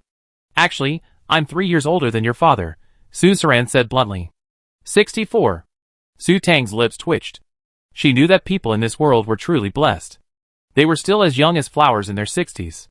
In modern times, those over 60 are considered old ladies. Living to 300 was indeed a wonderful thing. By the way, how did you and Liu or Yemo know each other? Are you familiar with each other? Su Tang suddenly remembered that Liu Jinyu had said he was bringing her to find someone. He had actually meant to bring her to find her mother, but she had mistakenly assumed he knew the whereabouts of Su Yuan's father. Not bad, we've known each other for almost 20 years. Su Saran, as if recalling something, fell into reminiscence. Over 20 years. Su Tang lost her composure. Liu Jinyu had known her father for over 30 years, and her mother for over 20. He and her parents were old friends, and she, Su Tang, was even his junior. How could that bitch, Liu Jinyu, be so shameless as to bully a junior like her? She deserved to be dragged out and shot 100 times. While Su Tang and Su Saran were each lost in thought, the head of the medical staff respectfully approached Su Saran with a copy of the data. He handed it to her with both hands and said, "Master, the results are in. Congratulations on finding the young master." Indeed? Su Saran's face was filled with surprise, and he eagerly snatched the paper data report. Seeing the 99.99% match confirming parentage, Su Saran's expression grew excited, and she hugged Su Tang again. "I knew you were my daughter, my precious daughter. Mom finally sees you. Mom's so happy. I'm so happy too." Su Tang also became excited. Ugh, she had a backer now. She wasn't afraid of that bitch Liu Jinyu anymore. "Mom, you don't know how much Yemo bullied me. He blew up my starship, destroyed my mecha, stole my energy stone, controlled my star beast, made it attack me, and even targeted my other star beast, trying to steal it. Worst of all, he threatened me to marry him. He even threatened me before, and I almost thought he was going to kill me. You don't know how despicable that Liu Jinyu is. He's guilty of heinous crimes. Ugh." Once Su Saran was confirmed to be her biological mother, Su Tang immediately began to recount Liu Jinyu's numerous evil deeds with a pitiful look on her face. "Fuck. That bastard, he dared to bully you. I'm going to beat him to a pulp. I should have hit him harder." Su Saran was furious. Yemo, that bastard, had even dared to bully her daughter. It seemed all her previous words about him taking good care of her daughter were nonsense. She was going to give him a good beating. "Tomorrow I tie him up and let you beat him up, so you can vent your anger. By the way, what did you call me just now?" "Mom." Su Tang wasn't pretentious. The genetic test results confirmed it. Intuition can sometimes be deceptive, but high technology is infallible. "Call me again. Mom. Call me again. Mom. Call me again." Su Tang. What's going on? Can you please stop being so childish? Chapter 327. After hearing Su Tang call out Mom over a dozen times, Su Saran finally felt satisfied. He led Su Tang to an exquisite little room and closed the door. Su Saran paused before a hanging painting, his face serious and his tone stern. "I have something very important to give you. Before I give it to you, let me first introduce the history of our Su family." Su Tang, moved by Su Saran's expression, straightened her face and stood up straight, indicating that she was listening attentively. Our Su family's origins can be traced back over 6,000 years. There was an explorer named Su Yunmo. He spent the first half of his life exploring various uncultivated planets. Perhaps by chance, he discovered an ancient ruin. Not only did he discover a fortune, but he was also fortunate enough to obtain a sacred artifact. As for the purpose of that artifact, I have no idea, as it is now destroyed. Su Saran looked regretful and continued, "Our ancestor was a very shrewd man. He knew very well that an innocent man would be guilty of possessing a treasure. After obtaining this wealth, he settled down in the Luoho galaxy. At that time, the Luoho galaxy was still a desolate and underdeveloped galaxy. With this wealth, he slowly developed our Su family, and the artifact was always hidden by him. The artifact is the biggest secret of our Su family. Before his death, the previous head of the family will tell the next head of the family the secret of the artifact. Until the year 17214 of the Star Era, although our Su family was not the largest family in the Luoho galaxy, it was still a first-class family. That year, a major event happened to our Su family. The family was destroyed, and the head of the family fled to the Black Triangle galaxy with a few trusted confidants. At this point, Su Saran sighed softly. What happened? Su Tang gasped in shock. A family destroyed. What a huge event it must be to destroy a first-class family, and what kind of power could pull it off? Could it be that the military wiped out the Su family? What I'm going to talk about next is related to Ming Jin. Su Saran held out her hand, and as if by magic, a vine slowly grew from it. This is Ming Jin. This is... Su Tang's eyes widened. It really had grown from her palm. Oh my god, this is amazing. Is this what Lu Jinyu just mentioned? Is this a plant? I don't know. It's been passed down from our ancestors. I don't know exactly what it is, but it's probably a parasitic plant beast. It could be said to be the culprit behind our Su family's downfall, but it's also the reason our Su family thrives in the Black Triangle Galaxy. Su Saran stared at the Ming Jin in his hand with a complicated expression and continued, the patriarch of our Su family back then was Su Qingyan. He was a mecha master and beast tamer with SS psychic powers, and a maniac adventurist. After giving birth to his heir, Su Qia, he handed family affairs to his younger brother, Su Qingshi, while he himself traveled with the family's sacred artifact. While traveling, he encountered the Ming Jin. At the cost of the artifact's destruction, he killed it and obtained 2 Ming Jin fruits. Relying on his beast tamer's intuition, he ate one of the fruits and eventually mastered it. Although the artifact was destroyed, his combat effectiveness was greatly enhanced after he ate the Ming Jin. 20 years later, Su Qingyan returned to the Su family and naturally gave the remaining Ming Jin fruit to his wife. Tang Tang, do you know who Su Qingyan's wife is? Who is that? Su Tang was stunned. Was something terrible going to happen? Was the family's downfall due to Su Qingyan's wife? But from what her mother said, this woman seemed quite famous. Her name is Mo Yushi, Su Saran said, emphasizing each word. Mo Yushi. Su Tang was stunned for a moment, and it took her a while to react. She asked, is that the SSS Queen Mo Yushi from the history of the Yin Federation? That's her. Su Saran nodded firmly, his expression serious and not at all joking. What kind of international joke is this? Su Tang felt like it was a bombshell. That Empress Mo Yushi was actually connected to their Su family. Patting her chest and letting out a sigh of relief, Su Tang asked, and then? Mo Yushi originally only had S-level mental power, but after consuming the Ming Jin fruit, for some reason, her mental power upgraded to SSS level. And, alas, this is a scandal in our Su family. I actually think our ancestors brought this upon themselves. Su Saran's face suddenly turned grim. Su Qingyan discovered shortly after returning that his wife and his brother, Su Qingshi, had actually. There was an affair. In a rage, Su Qingyan killed his brother, and even wanted to kill his wife.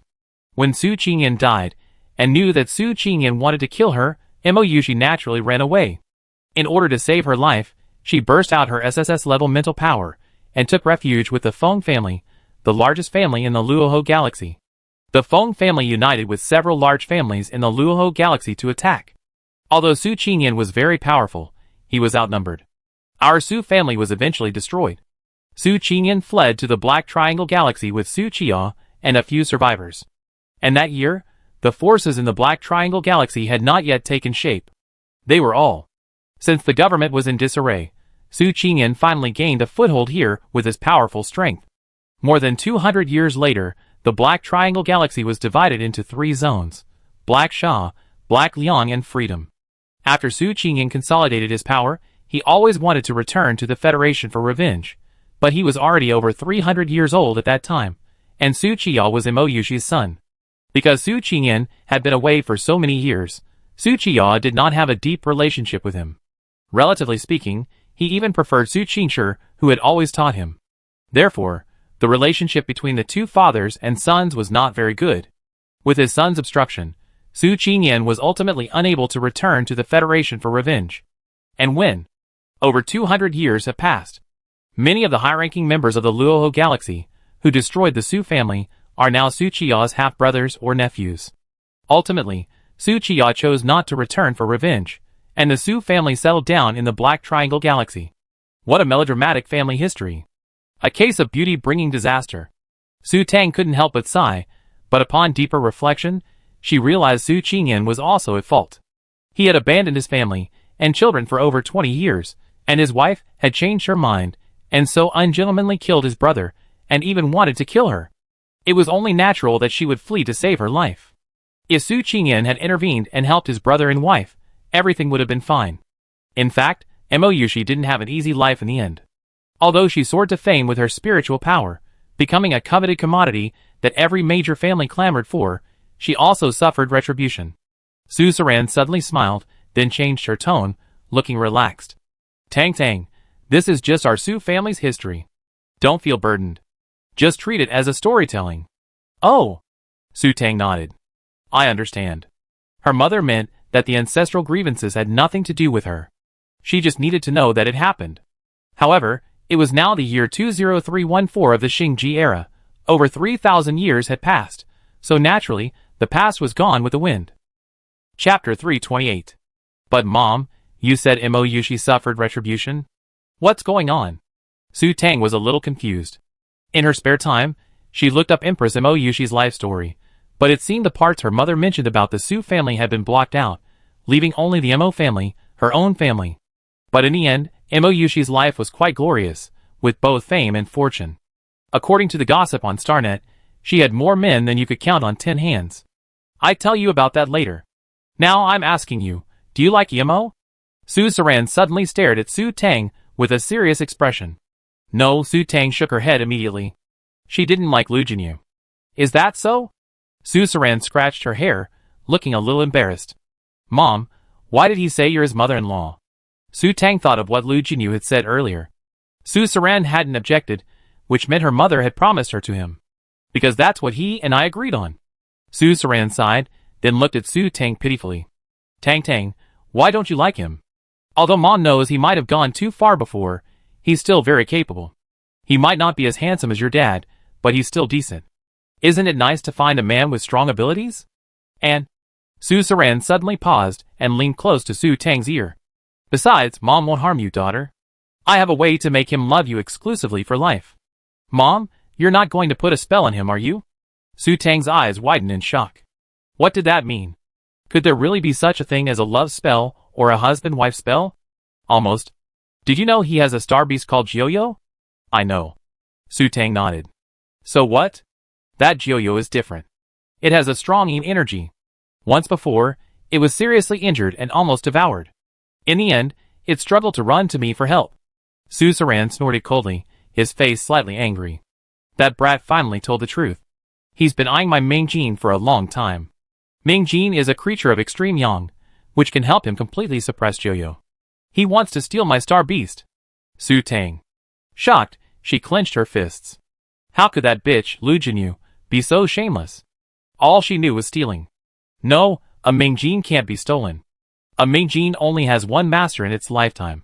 Suzerain patted Su Tang's head soothingly. He knows that too. He wants the Mingjin fruit. A Mingjin bears fruit every 300 years.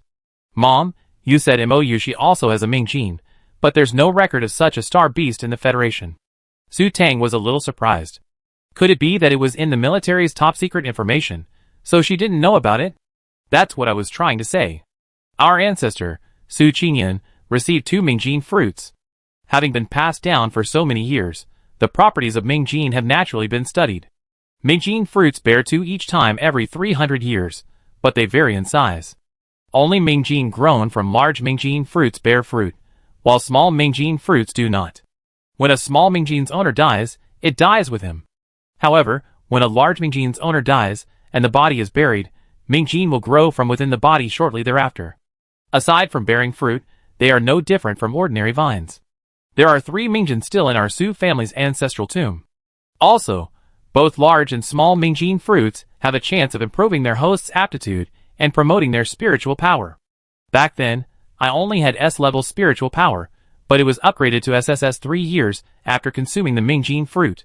This is a secret known only to the head of our Su family, and that's why Mingjin is our most precious heirloom.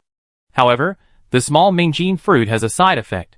Whoever eats the small Mingjin fruit from the same pair will inevitably fall in love with the person who ate the large Mingjin fruit, even if they are of the same gender. Su Tang's mouth dropped open in astonishment, her jaw practically dropping to the floor. Boost your mental strength. If word of this got out, the entire Federation would go crazy. It truly was a treasure. And it was incredibly powerful, like a super magnet. Even people of the same sex couldn't escape the fate of falling in love. What about those who ate the big Mingjin fruit? Aside from being able to sense the presence of the little Mingjin fruit, they're naturally unaffected and nothing happens. They still dislike someone they didn't like. The reason I'm so sure your father is fine is that he has the little Mingjing fruit, so I'm not worried he changed his mind.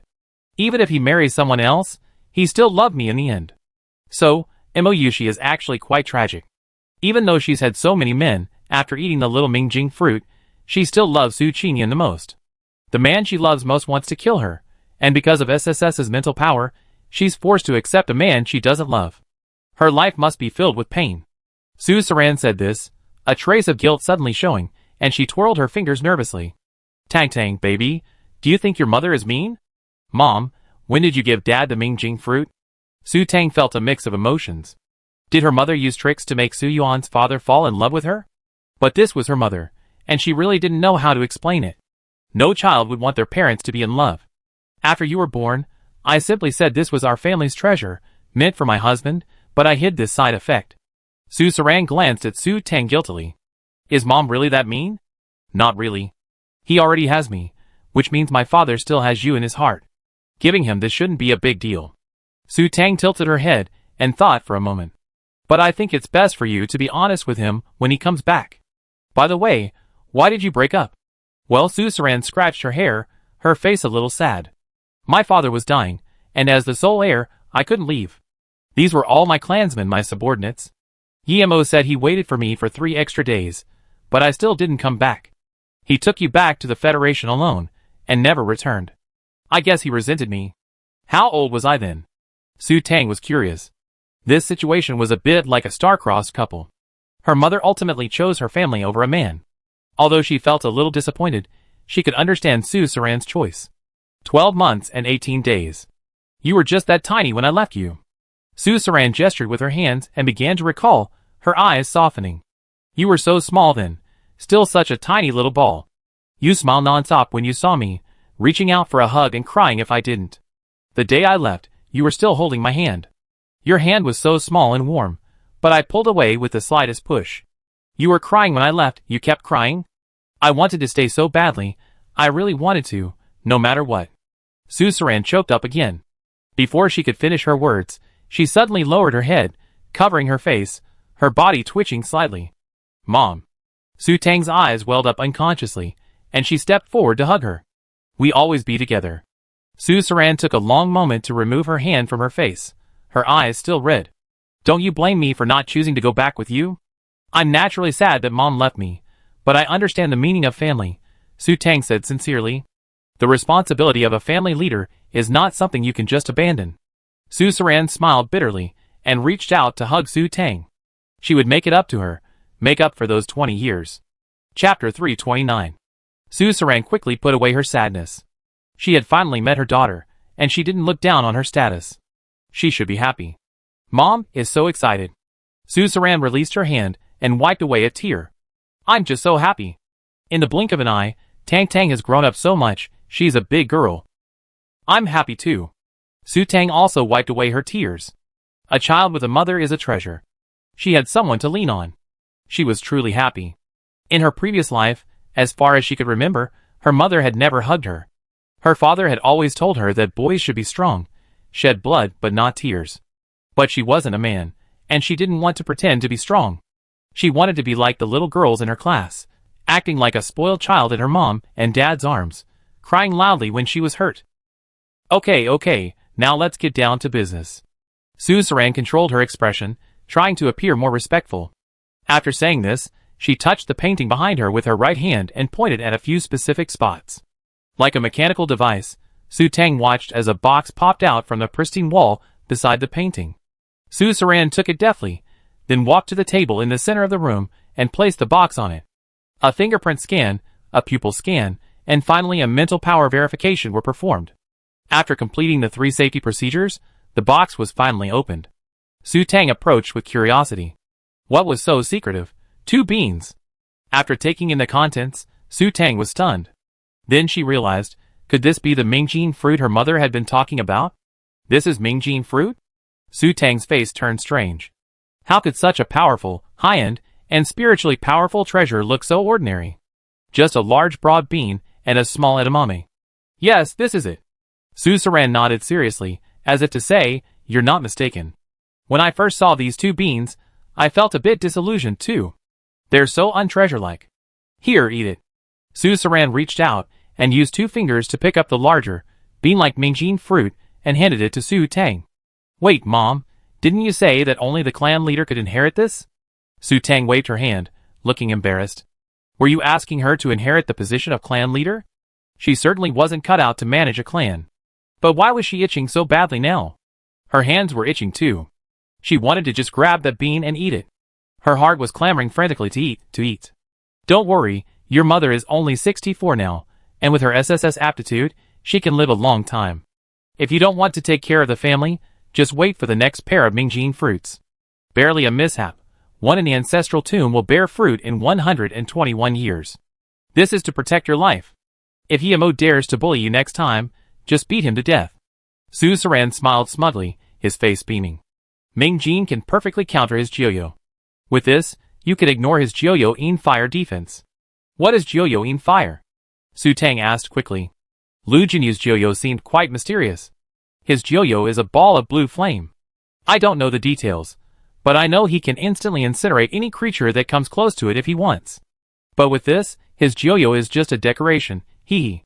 Su Saran raised the Mingjin fruit in his hand and smiled smugly again. Mom, what's your agreement with him? Are you saying you're giving him this little Mingjingwa? Su Tang was confused. Isn't this the Su family's most precious treasure? Why give it to an outsider? My agreement with him? Su Saran dropped her smile, her face vexed. If you really don't like him, then, well, that's a bit tricky. You know, he's the type to do whatever it takes to get what he wants. And his Jiuyo needs to be suppressed, so he's determined to get Mingjingwa. If you don't give it to him, he really turn against you. Su Saran's expression grew serious.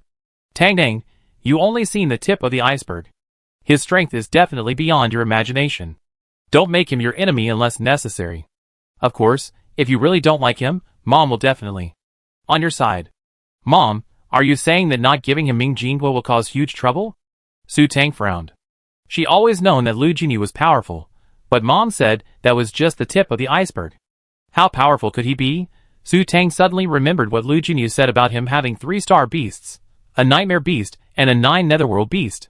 The newly acquired stone-patterned butterfly naturally didn't count, so what would the other one be? Mom, do you know his 3-star beasts? I don't even know how many he has. Su Saran shook his head, his expression grim. Actually, our original agreement was that I would help him unify the world. The power of the Black Triangle Galaxy, and he whitewashed me so that I could stand beside your father openly and surrender to the Yin Kingdom. He also wanted to do his best to preserve my power. You know that my status is not enough to support the guards, and the Yin Kingdom must be wary of me. He meant that my power would be registered under his name first, and I would take it back after I had a status that matched it. But you also know that once the troops are in someone else's pocket, it would be difficult to get them back. I was naturally afraid that he would have other ideas, and judging from his attitude, he was determined to get Mingjingwa and not let the fat water flow away. Outsider Tian, if he's one of us, then giving him all my power doesn't matter. As long as you eat the Dimension fruit, he'll love you exclusively for the rest of his life. If he becomes my son-in-law, all problems will naturally be solved. Since your father hasn't contacted me since he passed away, I really have no other options. Tang Tang, do you blame me? I understand your mother's difficulties, and I don't blame you. Su Tang suddenly realized. So that was the case. Her mother had been very thoughtful. If she didn't have anyone she liked, and since Lu Jinyu had eaten the little Mingjin, he was indeed the most suitable candidate. Furthermore, if Su Saran insisted on not giving Lu Jinyu the little Mingjin fruit, a fight would likely break out. Although her mother appeared strong, she was likely no match for Lu Jinyu in a real fight. Therefore, the best option was for Lu Jinyu to become one of us. Tang Tang, if you really don't like him, wait until your father comes back, and we deny our ties, and kick him out once we're done using him. Su Saran's words were startling. To her, her daughter's happiness was naturally the most important thing. Mom, this is going to be a disaster.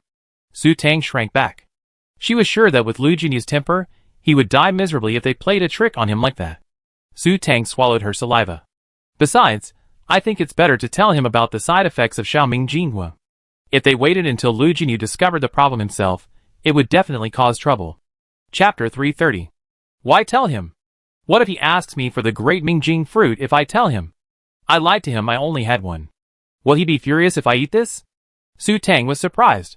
Her mother was such a shrewd liar. No, I said the next fruit would be in 3 years. Unifying the Black Triangle Galaxy wouldn't happen that quickly. The agreement was that I give it to him after the Black Triangle Galaxy acceded to the Yin Federation, and I officially became a citizen. Suzerain said calmly. Besides, the little Mingjing fruit won't bear fruit. If you don't tell me, everyone except me will think the 3 on the ancestral grave star are weeds. How could he possibly know that the Mingjing fruit bears 2 fruits at once? Oh! Su Tang suddenly lowered her head and fell silent. She felt a bit trapped. The Mingjing fruit was the Su family's most precious treasure, so she couldn't give it to anyone else. But Lu Jinyu insisted on having it because of Jiuyu. If she became Lu Jinyu's enemy, her mother had already said it would be very bad. She didn't know if Su Yuan's father could control him. A compromise would be to give him the small Mingjing fruit, wait for their father to return, and then have a daughter marry him, leaving the large Mingjing fruit to her sister. However, Su Tang suddenly felt torn. She didn't know why, but she felt that this Mingjing fruit was very important to her. She could no longer suppress her inner desire. She really wanted it, desperately wanted to eat it. But she feared that Lu Jinyu wouldn't be able to wait for the next pair of Mingjing fruits over 100 years from now. So if the Su family didn't want to be his enemy, they had to give him the small Mingjing fruit. Thinking of the powerful side effect of the magnet, Su Tang felt a headache again. Now she felt that Lu Jinyu was so domineering and terrifying. She couldn't even imagine what would happen if he fell in love with her. Tang Tang, don't worry. Mom's here for you. Suzerain patted Su Tang's shoulder. I really don't like it. Let's think about it later. We can do this secretly when the time comes. Suzerain made a sinister gesture as if wiping his neck. That's right, Su Tang nodded. Things will work out when the time comes. She already lied to him, so she could still put it off for 3 years. Who knows what will happen in those 3 years? Even if the sky falls, your parents will hold it up. Children should be carefree. Suzerain patted Su Tang's head soothingly, smiling gently. Eat this. Su Tang's face lit up as she took the large Mingjing fruit from Su's mother. Oh my god, she could have a supernatural Mingjing too. She was so excited, so hopeful, so happy. Don't chew it. Swallow it directly. Suzerain handed her a bottle of water. Su Tang, having just popped the fruit into her mouth and was about to take a few bites, paused. It was so big, she wondered if she choked to death. Thinking of Suzerain's command over Ming Jin's beating of Lu Jinyu, Su Tang swallowed it with a resolute determination, then guzzled water. The large Mingjing fruit slid down her throat with the current. Su Tang felt her stomach, wondering if it would be like those stories in martial arts novels, a surge of warmth flowing through her body, and she become a female superpower. 5 seconds passed. Half a minute passed. 5 minutes passed. Mom, why isn't there any reaction? Su Tang stared blankly at her hand, feeling absolutely no reaction. What reaction? Suzerain asked, puzzled. Same reaction as you do. It's growing out of your hand. Su Tang fretted. Could it be that she wasn't eating it properly? Could it be that her gastric juices were digesting it? Of course, the seeds have to germinate before they can be used. That takes about a year, Suzerain replied calmly. You didn't tell me that. Su Tang's face sank. It turns out it doesn't work just by eating it. Didn't she say she could go beat up Lu Jinyu after eating it? She'd taken it seriously, deceiving her. Didn't I tell you that? Suzerain looked up blankly. Maybe I forgot. Su Tang suddenly felt her mother was a little unreliable. Wow. I'm finally alive again. While Su Tang was still secretly depressed, Su Xiaobai's demonic, piercing sobs suddenly rang out. Su Xiaobai? Su Tang was startled, her eyes lighting up with joy. Tang Tang, what's wrong with you? Suzerain's face lit up. Have you seen a change in your mental strength? I feel a little bit better. Su Tang quickly answered. Eating the Mingjing fruit seemed to improve her mental strength. She was ecstatic to hear Su Xiaobai's voice, so this explanation made sense. I knew my sweetheart Tang Tang would be even more powerful than mommy. Maybe even reach level 4's mental strength someday. Suzerain was overjoyed. Any slight change in mental strength after consuming the Mingjing fruit proved to be useful, and would definitely lead to future upgrades. However, not everyone who consumed the Mingjing fruit was so lucky as to experience a change in aptitude and a boost in mental strength. Su Yuan's mental strength hadn't improved back then, and she was worried Su Tang wouldn't be able to either. Mom, having too much mental strength isn't good either. Su Tang's lips twitched. She was afraid she'd be forced to bear children. What's there to be afraid of? Just find a man with greater strength. Suzerain shrugged, then her expression tightened. But it does pose a problem. Too much mental strength without the backing of a powerful force will only reduce you to reproductive tools. So Mom prefers GMO. He's powerful enough, his family is influential, and he's promised me he'd be the next head of the family. If you marry him, you'd definitely be the marshal's wife, so naturally no one would dare to make a move on you. At this point, Su Saran sighed with sorrow. Although I'm certain your father isn't dead, I don't know if or when he return. In the Black Triangle Galaxy, Mom can naturally protect you, but... Su Saran gazed deeply at Su Tang, her tone tinged with sadness. This place is too barren. There's not even a fully developed planet. This is a place of exile, rife with sin. Mom doesn't want you to become someone like me, with blood on your hands. Her daughter deserved the best and most glorious life. When she left, she did consider taking her daughter with her, leaving her with something to cherish, but ultimately, she couldn't bring herself to do so. Her daughter didn't need to endure the same hardships she had. Her strength and status were earned through hard work. Only she knew the hardships it took for a woman like her to become the head of the Su family, and the head of the Black Shaw district. Mom, I think about it. Su Tang lowered her head. She had always disguised herself as an SS-level psychic. No wonder Lu Jinyu wasn't surprised by her SS-level psychic power after discovering she was Su Tang. It turned out it was because her mother was an SSS-level psychic. And her mother was absolutely right. While high-level psychics without the support of powerful forces might appear glorious, they were actually used as reproductive tools. Women with SS-level psychic power were already considered exceptional and were inevitably coveted. Chapter 331. Su Tang broke out in a cold sweat after pondering this. Su Saran, her mother was an SSS-level psychic. Although her influence in the Black Triangle Galaxy appeared significant, compared to the Yin Nation's military, she was undoubtedly utterly defeated. After the Black Triangle Galaxy acceded to the Yin Nation, the local forces would undoubtedly be impacted. After their original Su family revealed Moyushi's SSS-level psychic power, the military didn't even have to intervene before several other families united to annihilate them. If her mother's SSS-level psychic power were revealed, it would undoubtedly be coveted. If anyone harbored ill intentions, Su Tang's face suddenly darkened. If her father hadn't been found by then, and if Lu Jinyu didn't side with them, she and her mother would be in danger. Besides Lu Jinyu, Yen Zima's whereabouts were unknown, but even if they found him, it wouldn't be possible given his current situation. As for Qin Qinyuan, she wasn't sure. Although he always said he wanted to marry her, and although she had feelings for him, Su Tang still couldn't fully trust him. She felt that Qin Qinyuan was a man who cared about the bigger picture, with too many things to consider. She didn't believe he ever put her first. No, Su Tang suddenly realized. Why did she always have to rely on others? She should try to rely more on herself. Her mother's strength was absolutely guaranteed, and she had a warship. With a warship and sufficient energy, no one would dare to target them. If another family set their sights on them in the future, they would bomb them with firepower. Yes. Su Tang's eyes suddenly became fierce. Anyone who dared to covet her mother would have their planet destroyed. Seeing Su Tang's silence, Su Saran lovingly caressed her head and said gently, "Don't feel burdened. Mom just wants you to consider him. Mom won't force you. No matter what the outcome, Mom will always be by your side. Mom, I figured it out. We don't have to be afraid of anyone." Su Tang clenched her fists, her face extremely serious. "Mom, I'm already a level 10 energy master, so we don't have to worry about anyone." Su Saran paused, then shifted her hand to her forehead, then touched her own forehead with the other. "You don't have a fever, so why are you talking nonsense?" "Mom." Su Tang pulled her hand down with both hands, her face serious. "I'm not kidding. I'm serious. I put all these together myself." As she spoke, Su Tang removed the box containing her 2 level 10 energy stones from her space ring. Then she took out a dozen level 9 energy stones. As if that wasn't enough, she also took out a dozen level 8 energy stones. Besides these, she also had a large number of level 7 and 6 energy stones. In Su Tang's mind, these energy stones were too low grade to be useful. Yemo thought the high-level energy stones I have were left to me by my father, but I actually combined them myself. These two are level 10. Su Tang took out a tester and began to measure the quality.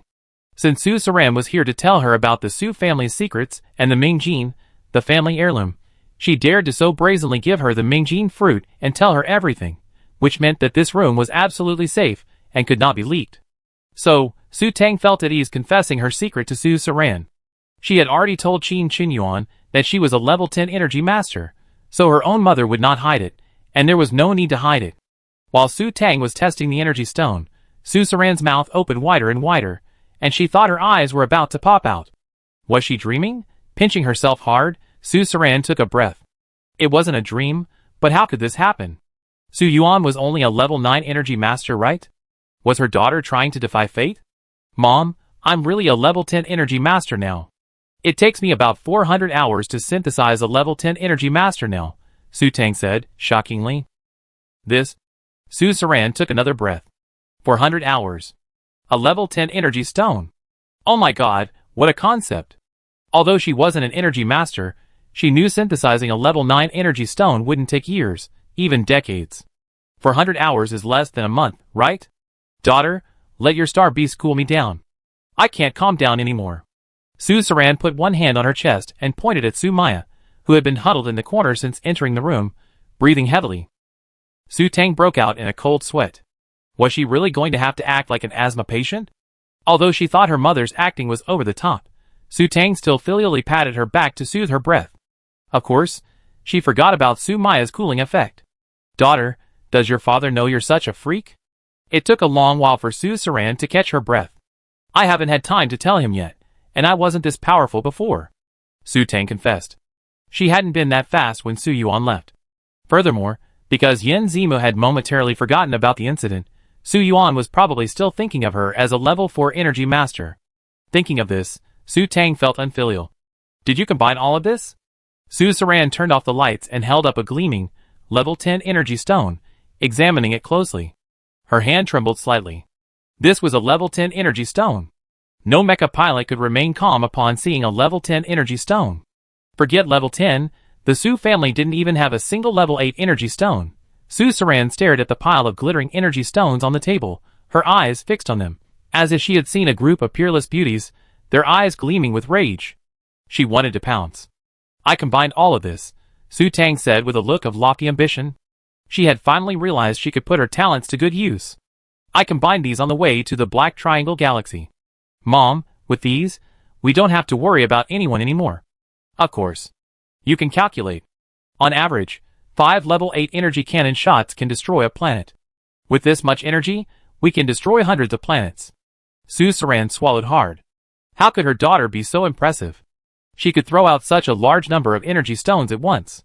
Her old bones were almost frightened. In a star war, will having energy guarantee victory? With this, can we even avoid being afraid of the military? Su Tang asked bluntly. Su Yuan's father had previously said the military was wary of him, because he had energy in warships. Compared to countries on Earth with atomic bombs, the military naturally wouldn't easily touch him. And now her mother had warships, and she had energy. As long as Su Saran had enough energy, no one would dare to attack her. Yes. Su Saran took a breath, his expression growing serious. Although our Su family currently possesses 6 warships and 59 starships, most of them are just for show. I chose to cooperate with Yimo before because our Su family couldn't unify the Black Triangle Galaxy on their own. You could say our biggest weakness is our insufficient energy supply. If I known you were so capable, Tang Tang, I wouldn't have even bothered to cooperate with him. I could have completely unified the Black Triangle Galaxy and unleashed a barrage of firepower on the planets of those in the Black Lightning region. You know, while the Black Lightning region has countless planets, there are definitely no more than 100 major inhabited planets. However, as for confronting the Yin Kingdom Federation military, that's still impossible. We have too few warships. While we can rely on energy stones to launch an absolute defense, being outnumbered and cut off from supplies would be very troublesome. However, with an absolute energy supply, the military will be wary. Even if the Black Triangle Galaxy surrenders to the Yin Kingdom, they won't dare to touch our Su family. I have enough confidence to make terms with them. Chapter 332. Mom, are you saying we can stop relying on the Lu family? Su Tang was pleasantly surprised. This way, she wouldn't be controlled by Lu Jinyu. Indeed, Mom had her eye on Yimo before, and she did have the intention of being affiliated with the Lu family.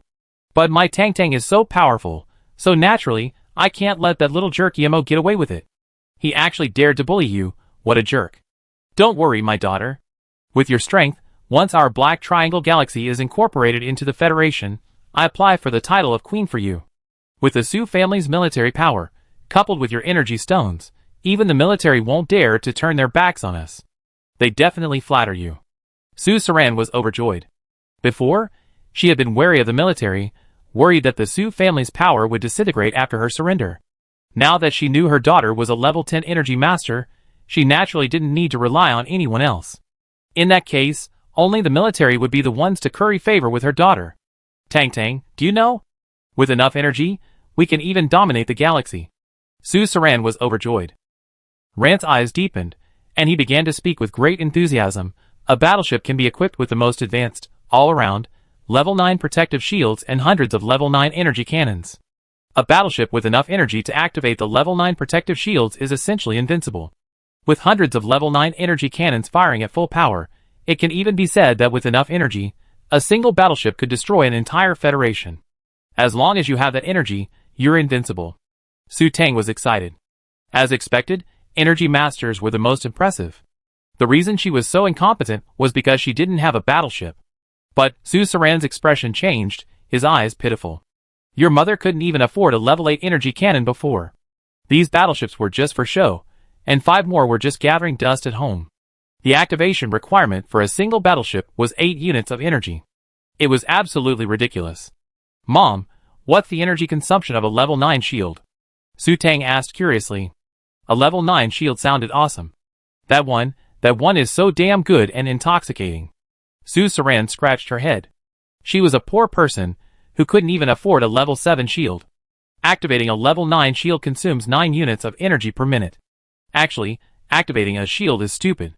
If you activate it, the enemy will definitely turn around and run. Once out of range, the shield is useless. It's better to use a level 9 energy cannon. A level 9 energy cannon, blasting into a group of mechas, would definitely kill a whole bunch of them in one shot, hee. And besides the shield, the battleship also has an energy shield. Activating it would. The defensive shield is more cost-effective. It's calculated based on the energy consumed by the attack. For example, if we're hit by an enemy level 8 energy cannon, we expend 8 units of energy to defend against the cannon's attack. Of course, if we don't have enough energy, we'd be penetrated. Su Tang lowered her head. 1 minute was so long. A standard level 10 energy stone only lasts for 10 minutes. No wonder a level 9 protective shield is considered invincible. It's truly energy consuming. However, the defensive shield seems more effective. As long as there's enough energy, it can withstand all enemy attacks. Mom, how do I configure energy stones for battleships and starships? Su Tang felt she still knew too little about this world's advanced weaponry. A battleship can be equipped with up to 100 energy stones, while a large starship can only carry 60. Su Tang began to wring her fingers. With so many energy stones, she clearly didn't have enough. No, she needed to combine a few more. Tang, you're amazing. Su Saran touched the level 10 energy stone in her hand with great satisfaction. A family with warships, and a dozen or so level 8 energy stones will make the military cautious. So with these your mother, can walk around with impunity. What if we encounter an energy-eating beast? Su Tang suddenly burst into tears, digging her own grave again. By that calculation, her mother could have defeated Lu Jinyu's troops, but she gotten him an energy-eating beast. Damn, I wanted to smack myself. How can there be so many high-level energy-eating beasts? I never encountered one yet, Su Saran shrugged. Yemo has one, and I made one. Su Tang regretted it so much, but unfortunately, there's no medicine for regret. She meticulously explained to Su Saran the power of her Su Xiaobao, and the origin of Lu Jinyu's star beast. Su Saran's face lit up, her fury fading. That said he lead you to the enemy fleet? He's crazy. My daughter, you did a good job. You gave him an energy-devouring beast and let him go. He's just too damned lucky. Mom has figured it out. I really can't marry him. That guy's definitely going to die young. Is it dangerous? Su Tang was puzzled. Although she felt it was dangerous, she assumed it would be easy for him from hearing Lu Jinyu's carefree tone. Of course it's dangerous. That's an enemy position. One mistake and you'd be wiped out. And an energy devourer with a range of only 50 kilometers isn't much use. Furthermore, battleships and starships aren't equipped solely with energy cannons. They're definitely equipped with unconventional weaponry just in case. The shields can even inflict a layer of fire damage, so he's courting death. Daughter, we better keep our distance from him. I just realized he's a complete idiot, Su Saran said earnestly, then changed the subject. However, for infiltrating the city, this energy devourer is quite useful. But exchanging 10 units of energy for one is definitely not a good deal. Su Tang was gloomy. Was it really that bad? She felt like she had gotten a huge bargain by having Su Xiaobao. By the way, Mom, where are we going now?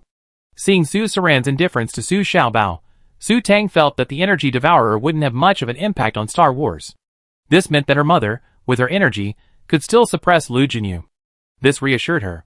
Go wherever you want. I was just wandering around. I located Yemo here a few days ago and followed him here. That told me you were missing. I was worried when I found out your dad was missing, but I felt relieved when I realized he was okay. But now that you're gone, I wanted to rush straight to your Yin country, but I can't. That Yemo said he was going to find you, but he disappeared for over a year. As soon as I located him, I rushed over. Then, Mom, let's stop here for now. Su Tang checked the time on her laptop. It was already past 9 p.m. Let's rest today. Will you take me out for a walk tomorrow? Okay, Tang, where do you want to go then? Do you want to go to Su Fa Star, our Su family's ancestral home? Mom will take you there to reunite with your ancestors. Su Saran looked delighted. Yeah, okay, Su Tang said casually. She needed to have a good chat with Su Xiaobai alone. Now that the unreliable guy had finally returned, she should continue her search for her father. It would be great if Su Yuan's father was truly in the Black Triangle Galaxy. In the end, Su Saran collected all the energy stones, and the small Ming Jingua was placed in a small sachet and hung around Su Tang's neck. With an absolute energy supply, Su Saran also became more confident and said that Su Tang could give the small Ming Jingua to anyone she wanted, without worrying about Lu Jinyu. Chapter 333. Su Saran brought Su Tang to a small, exquisitely decorated room. Su Tang stared speechlessly at the 20 or so large stuffed animals in the room. They were supposedly birthday gifts from Su Saran, one for each year. Listening to Su Saran recount the ages of the dolls one by one, Su Tang began to realize something. Su Saran truly loved her daughter. Su Tang couldn't help but think of the missing Su girl. She was truly blessed, but tragically, her beauty was cut short. Now that she was her own daughter, enjoying her family's affection, she would doubly treat them well and repay them. After a heartwarming chat with her mother, Su Saran finally left, feeling content. Su Xiaobai, where the hell have you been? As soon as Su Saran left, Su Tang called out to Su Xiaobai with a sullen expression. Woo-woo. I've been pretending to be dead in the immortal residence. Su Xiaobai's voice was filled with aggrieved frustration. He'd been scared to death all this time. Why were you pretending to be dead? Su Tang was bewildered. There's Jiuyo. Su Xiaobai's voice rose several decibels. If it hadn't dodged quickly, it might have been discovered. Do you know Jiuyo? The soul-eating Jiuyo. If it finds me, I'd be eaten. It really is Jiuyo that's killing you. What exactly is Jiuyo? Su Tang was surprised. It turned out her previous suspicion was correct. Jiuyo is a very hostile spirit. In your terms, you call it a fierce ghost. Every time Jiuyo appears, it devours many souls in our underworld. The Lord of Hell is troubled by these spirits. Sigh, Su Xiaobai sighed softly. If Jiuyo had eaten it, it would have been a huge loss. Our Red Spider Lily clan originally had a mutual antagonism with them. With my true form, I could defeat it. But wow, now that I don't have my true form, I become Jiuyo's tonic and will be eaten. How could there be a Jiuyo in this world? Su Tang was bewildered. Lu Jinyu was too impressive, even taming the spirits of the underworld. Wasn't he the real hero of this world? How would I know why Jiuyo existed in this world? Su Xiaobai said in a displeased tone. Maybe he got lost like me, or maybe Jiuyo already existed in this world. After all, the world is so vast that nothing is impossible. But he's not as skilled as I am. I spotted him from a distance, and even though I hid, he didn't notice me. Hee. Why don't you just keep hiding? What if he gets eaten? Su Tang realized belatedly. Lu Jinyu was still on this warship. If his Jiuyo ate Su Xiaobai, she would absolutely burst into tears. Didn't you just eat a plant seed? I could sense it from outside, so I've been hinting at you to eat it. Now I'm hiding inside the seed, so it can't find me. Su Xiaobai said with disdain. Its appearance meant Jiuyo couldn't threaten it. It valued its life very much. You mean you have a true form? Su Tang's eyes lit up, her body and soul filled with joy. Su Xiaobai had a true form, which meant her combat power had skyrocketed. And no wonder she'd been so eager to eat the Mingjing fruit before. It turned out to be Su Xiaobai's doing. No, Su Xiaobai said, throwing a bucket of cold water on her. This plant isn't a spiritual plant. It hasn't developed any intelligence yet, just like an ice crystal. I can only take it in for a while. My mom said it's called Mingjin. Do you recognize it? Su Tang said, a little deflated. No, it's not in my inherited memories, but I can record it, Su Xiaobai said seriously. Well, that way my descendants will know it. Su Tang's lips twitched. She also wished she had inherited memories, like a library in her head. She could just look up whatever information she needed, and if she came across something she hadn't seen before, she could pass it on to the next generation. Who told you to have robots here? Otherwise, you could have an intelligent being or something. That wouldn't be much different from my inherited memories. Sensing Su Tang's thoughts, Su Xiaobai slammed her with a rather unfriendly attitude. Su Tang continued to curl her lips. As expected, too much technology wasn't good either. The worst part was when an intelligent being developed self-awareness. Forget it, let's not talk about that. Are you saying that even if Lu Jinyu, or Jiuyo, appeared before you now, he wouldn't be able to sense you? Su Tang felt the most urgent thing was to find her father. Yeah. I'm not afraid of him anymore, hee. Su Xiaobai started to act cocky. Okay, we go find Dad tomorrow. Su Tang clenched her fists. Tomorrow, she find a way to get her mother to send Lu Jinyu away, and then they go find Dad. And she already thought of a reason. Lu Jinyu had a strange star beast like a ghostly fire, and her mother had a plant-like star beast that sprouted vines from its palm, like a wood-type supernatural being. So, was it too much for her to have a star beast whose soul mastered the mysteries of space? From another perspective, Su Xiaobai could also be considered a star beast. As long as she insisted that Su Xiaobai was a star beast, who could argue otherwise? After all, no one had ever seen him, and if she didn't tell them, who would know Su Xiaobai's origins? I'm a great immortal, Su Xiaobai said weakly and reluctantly, knowing Su Tang's inner thoughts. I know. You're a great god. But this world doesn't accept great immortals. Okay, I'm a star beast, Su Xiaobai said wearily. But to this world, if you're not human, alien, or a star beast, then it really is a star beast. Su Tang took a relaxing shower. She truly was a blessed individual. She found a powerful mother, and now with her godlike father back, their family reunion would be a resounding success. The military meant nothing. When her father was around, they ignored them. As for Lu Jinyu, if she could just cry and act pitiful in front of Su Yuan's father and recount her crimes, he'd definitely kick her out. He'd probably side with her, right? Yeah, I guess. It seemed Su Yuan's father was quite conservative. Su Tang tapped her forehead in frustration. She probably asked Yan Zimu to get her pregnant before marriage. Yes, that trick worked, Su Tang's eyes settled. If that didn't work, she resorted to this ultimate trick. Thinking of it this way, Su Tang felt all her problems were solved. After a shower, Su Tang collapsed onto her bed. Overwhelmed with joy, she couldn't fall asleep. In her excitement, she practiced her silk-splitting technique. Perhaps because her mental power had increased, or perhaps because she was desperate to synthesize a large number of energy stones, Su Tang's mental power split in half again, meaning her synthesis speed doubled again. Looking at the level 7 energy stone she had synthesized in less than an hour, Su Tang was overjoyed. Life is beautiful, the future is bright. Su Tang drifted off to sleep happily. Chapter 334. When Su Saran arrived at Su Tang's room, she sensed a strange atmosphere. Su Tang sat on the sofa with a cup of tea, while Lu Jinyu sat on the other side, studying a galaxy map. Why are you here? Su Saran looked at Lu Jinyu, perplexed. I just arrived and have something to discuss. Lu Jinyu lied without even looking up, his eyes wide open, his expression impassive. Bullshit! Su Tang, embarrassed and annoyed, slammed her teacup onto the table in front of the sofa. This shameless guy had clearly snuck in last night. What's wrong with you, my dear daughter? Su Saran felt something was amiss. The tea is too bitter, Su Tang replied perfunctorily. She was too embarrassed to tell her mother that Lu Jinyu had sneaked into her room in the middle of the night. It was too embarrassing to talk about. Oh, change the drink. Because Su Tang and Lu Jinyu had both sprayed themselves with a quick repair spray, Su Saran couldn't tell what had just happened. By the way, we're going back to Sufa Star. Where are you going? I'm going back to Moming Star.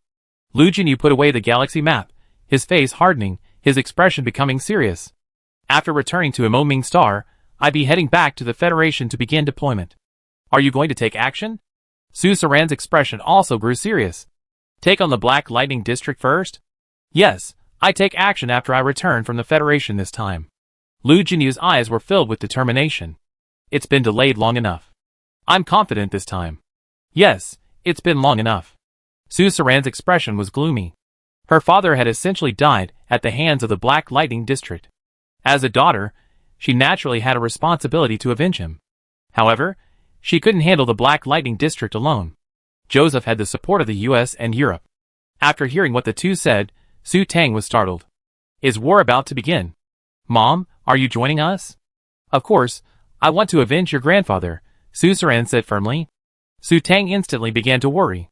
She finally had a mother, but now her mother was going to war. How long will it take?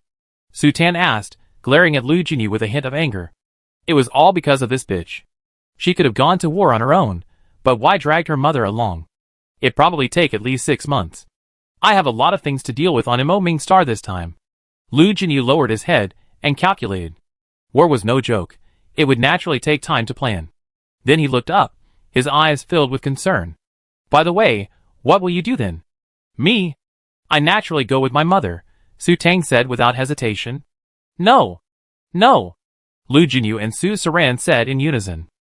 Su Tang was stunned. Why?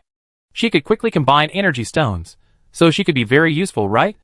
Of course, the energy stones she combined were only for her mother's use, not for Lu Jinyu. It's not safe here, Su Saran waved her hand, helpless. I can't stay by your side forever if a war breaks out. And if others knew you were my daughter, I'd be afraid. I'm not afraid. Does this mean someone might kidnap her and threaten her mother? But she has Su Xiaobao with her, and the world isn't full of perverts like Lu Jinyu. She should be safe. Be good, don't mess around. Su Saran sighed helplessly. Although Su Tang had a large amount of energy stones to support her, who could guarantee complete victory on the battlefield? I'm worried about you following me into battle. Then I can stay at the Su family headquarters. That's even worse, Su Saran said, his tone tinged with deep resignation. The planets in the Black Triangle Galaxy, even the main ones, don't have global defense shields, and the positioning and monitoring systems here aren't comprehensive. So if an enemy warship or starship slips into the rear, the entire planet will be doomed. Su Tang's eyes widened in surprise. This meant that if a war broke out, their very home base would likely be destroyed. You better come back to the Federation with me, Lu Jinyu said, staring at Su Tang thoughtfully for a moment. I don't want it. Besides, my identity as Su Tang is a bit troublesome. Su Tang immediately shook her head. Her real cover was dead, and going back now would be too much of a hassle just explaining herself. What would she do if she ran into Qin Qinyuan and Jiang Yunchuan? I create an identity for you, Lu Jinyu said gravely. I think you're too incompetent. Staying here would just cause trouble. When I return to the Federation, I go back to the capital and find you a military academy for further training. I don't expect you to be incredibly skilled, but at least you need to be able to protect yourself. What the hell? Lu Jinyu was so clueless. She was already a level 10 energy master. She could definitely influence the outcome of a battlefield. How could her staying here be a nuisance? Mom, Su Tang immediately looked at Su Saran pitifully. Lu Jinyu didn't know her energy master level, but her mother did. She would definitely be very useful if she stayed. Yi Mo's words make sense. I also think you should go to a military academy for training. After a moment of deep thought, Su Saran nodded in agreement. Although Su Tang was an energy engineer, and she could have taught her by staying by her side, the battlefield was always too bloody, and she didn't want her daughter to become like them. Furthermore, the federal capital was definitely the safest place, and the military academy could be a place to train, but it wasn't as bloody. She and Yi Mo had known each other for over 20 years, and while they each had their own agenda, they were considered acquaintances. And given his relationship with Su Yuan, he had no reason to harm their daughter. Well, Su Tang was frustrated.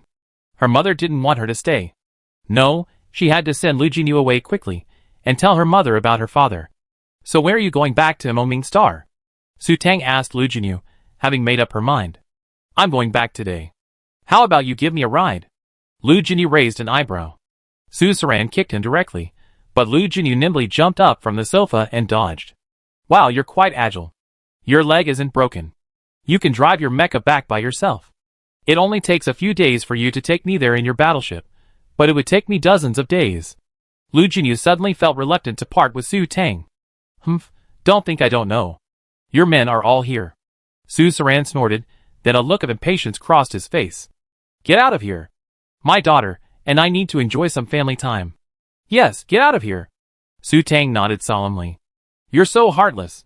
You told me to get out of bed right after I got out?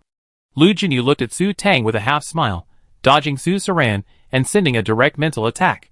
Humph. Su Tang snorted in embarrassment, turning away. Forget it, I'm leaving. Lu Jinyu smiled fondly. This little woman, now that she's found support, showed off her little claws and dared to tickle him. How adorable. As he passed Su Tang, Lu Jinyu suddenly stopped and grabbed her hand. Here's your compensation. After placing the 3 space buttons in Su Tang's palms, Lu Jinyu strode forward and left without a second thought. Hey, that's it.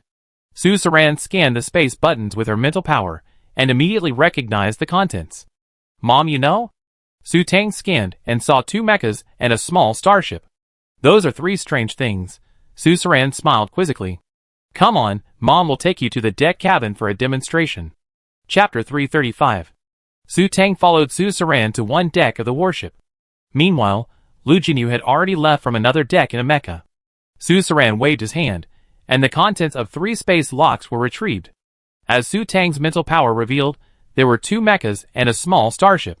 The warship's deck was naturally enormous, and even a small starship docked there wouldn't feel cramped at all. Some of these things he couldn't carry around with him, and they were useless, so he just kept them with me. I didn't expect to give you these 3. Su Saran winked at Su Tang. My daughter, you're quite charming. You don't even know how stingy Yemo is, constantly crying poor in front of your dad. And he actually gave you something? Mom, don't talk nonsense. Su Saran's words immediately brought back memories of this morning. Her face flushed, and she stamped her feet in embarrassment. He destroyed a starship and a mech, and he even stole 3 level 9s. So I'm the one who lost out. Okay, you lost out, okay? Su Saran said, conceding. But although these 2 mechs are a bit bizarre in design, I think they're perfect for you. This one is like an invincible turtle shell. Su Saran pointed at the large, somewhat clumsy black mech. Mom, is this a heavy mecha? Su Tang frowned slightly. It was huge, much larger than the angel she'd been riding before. Yes, it's a heavy mecha. Su Saran nodded. What? A mecha? Su Tang jumped up immediately. A mecha?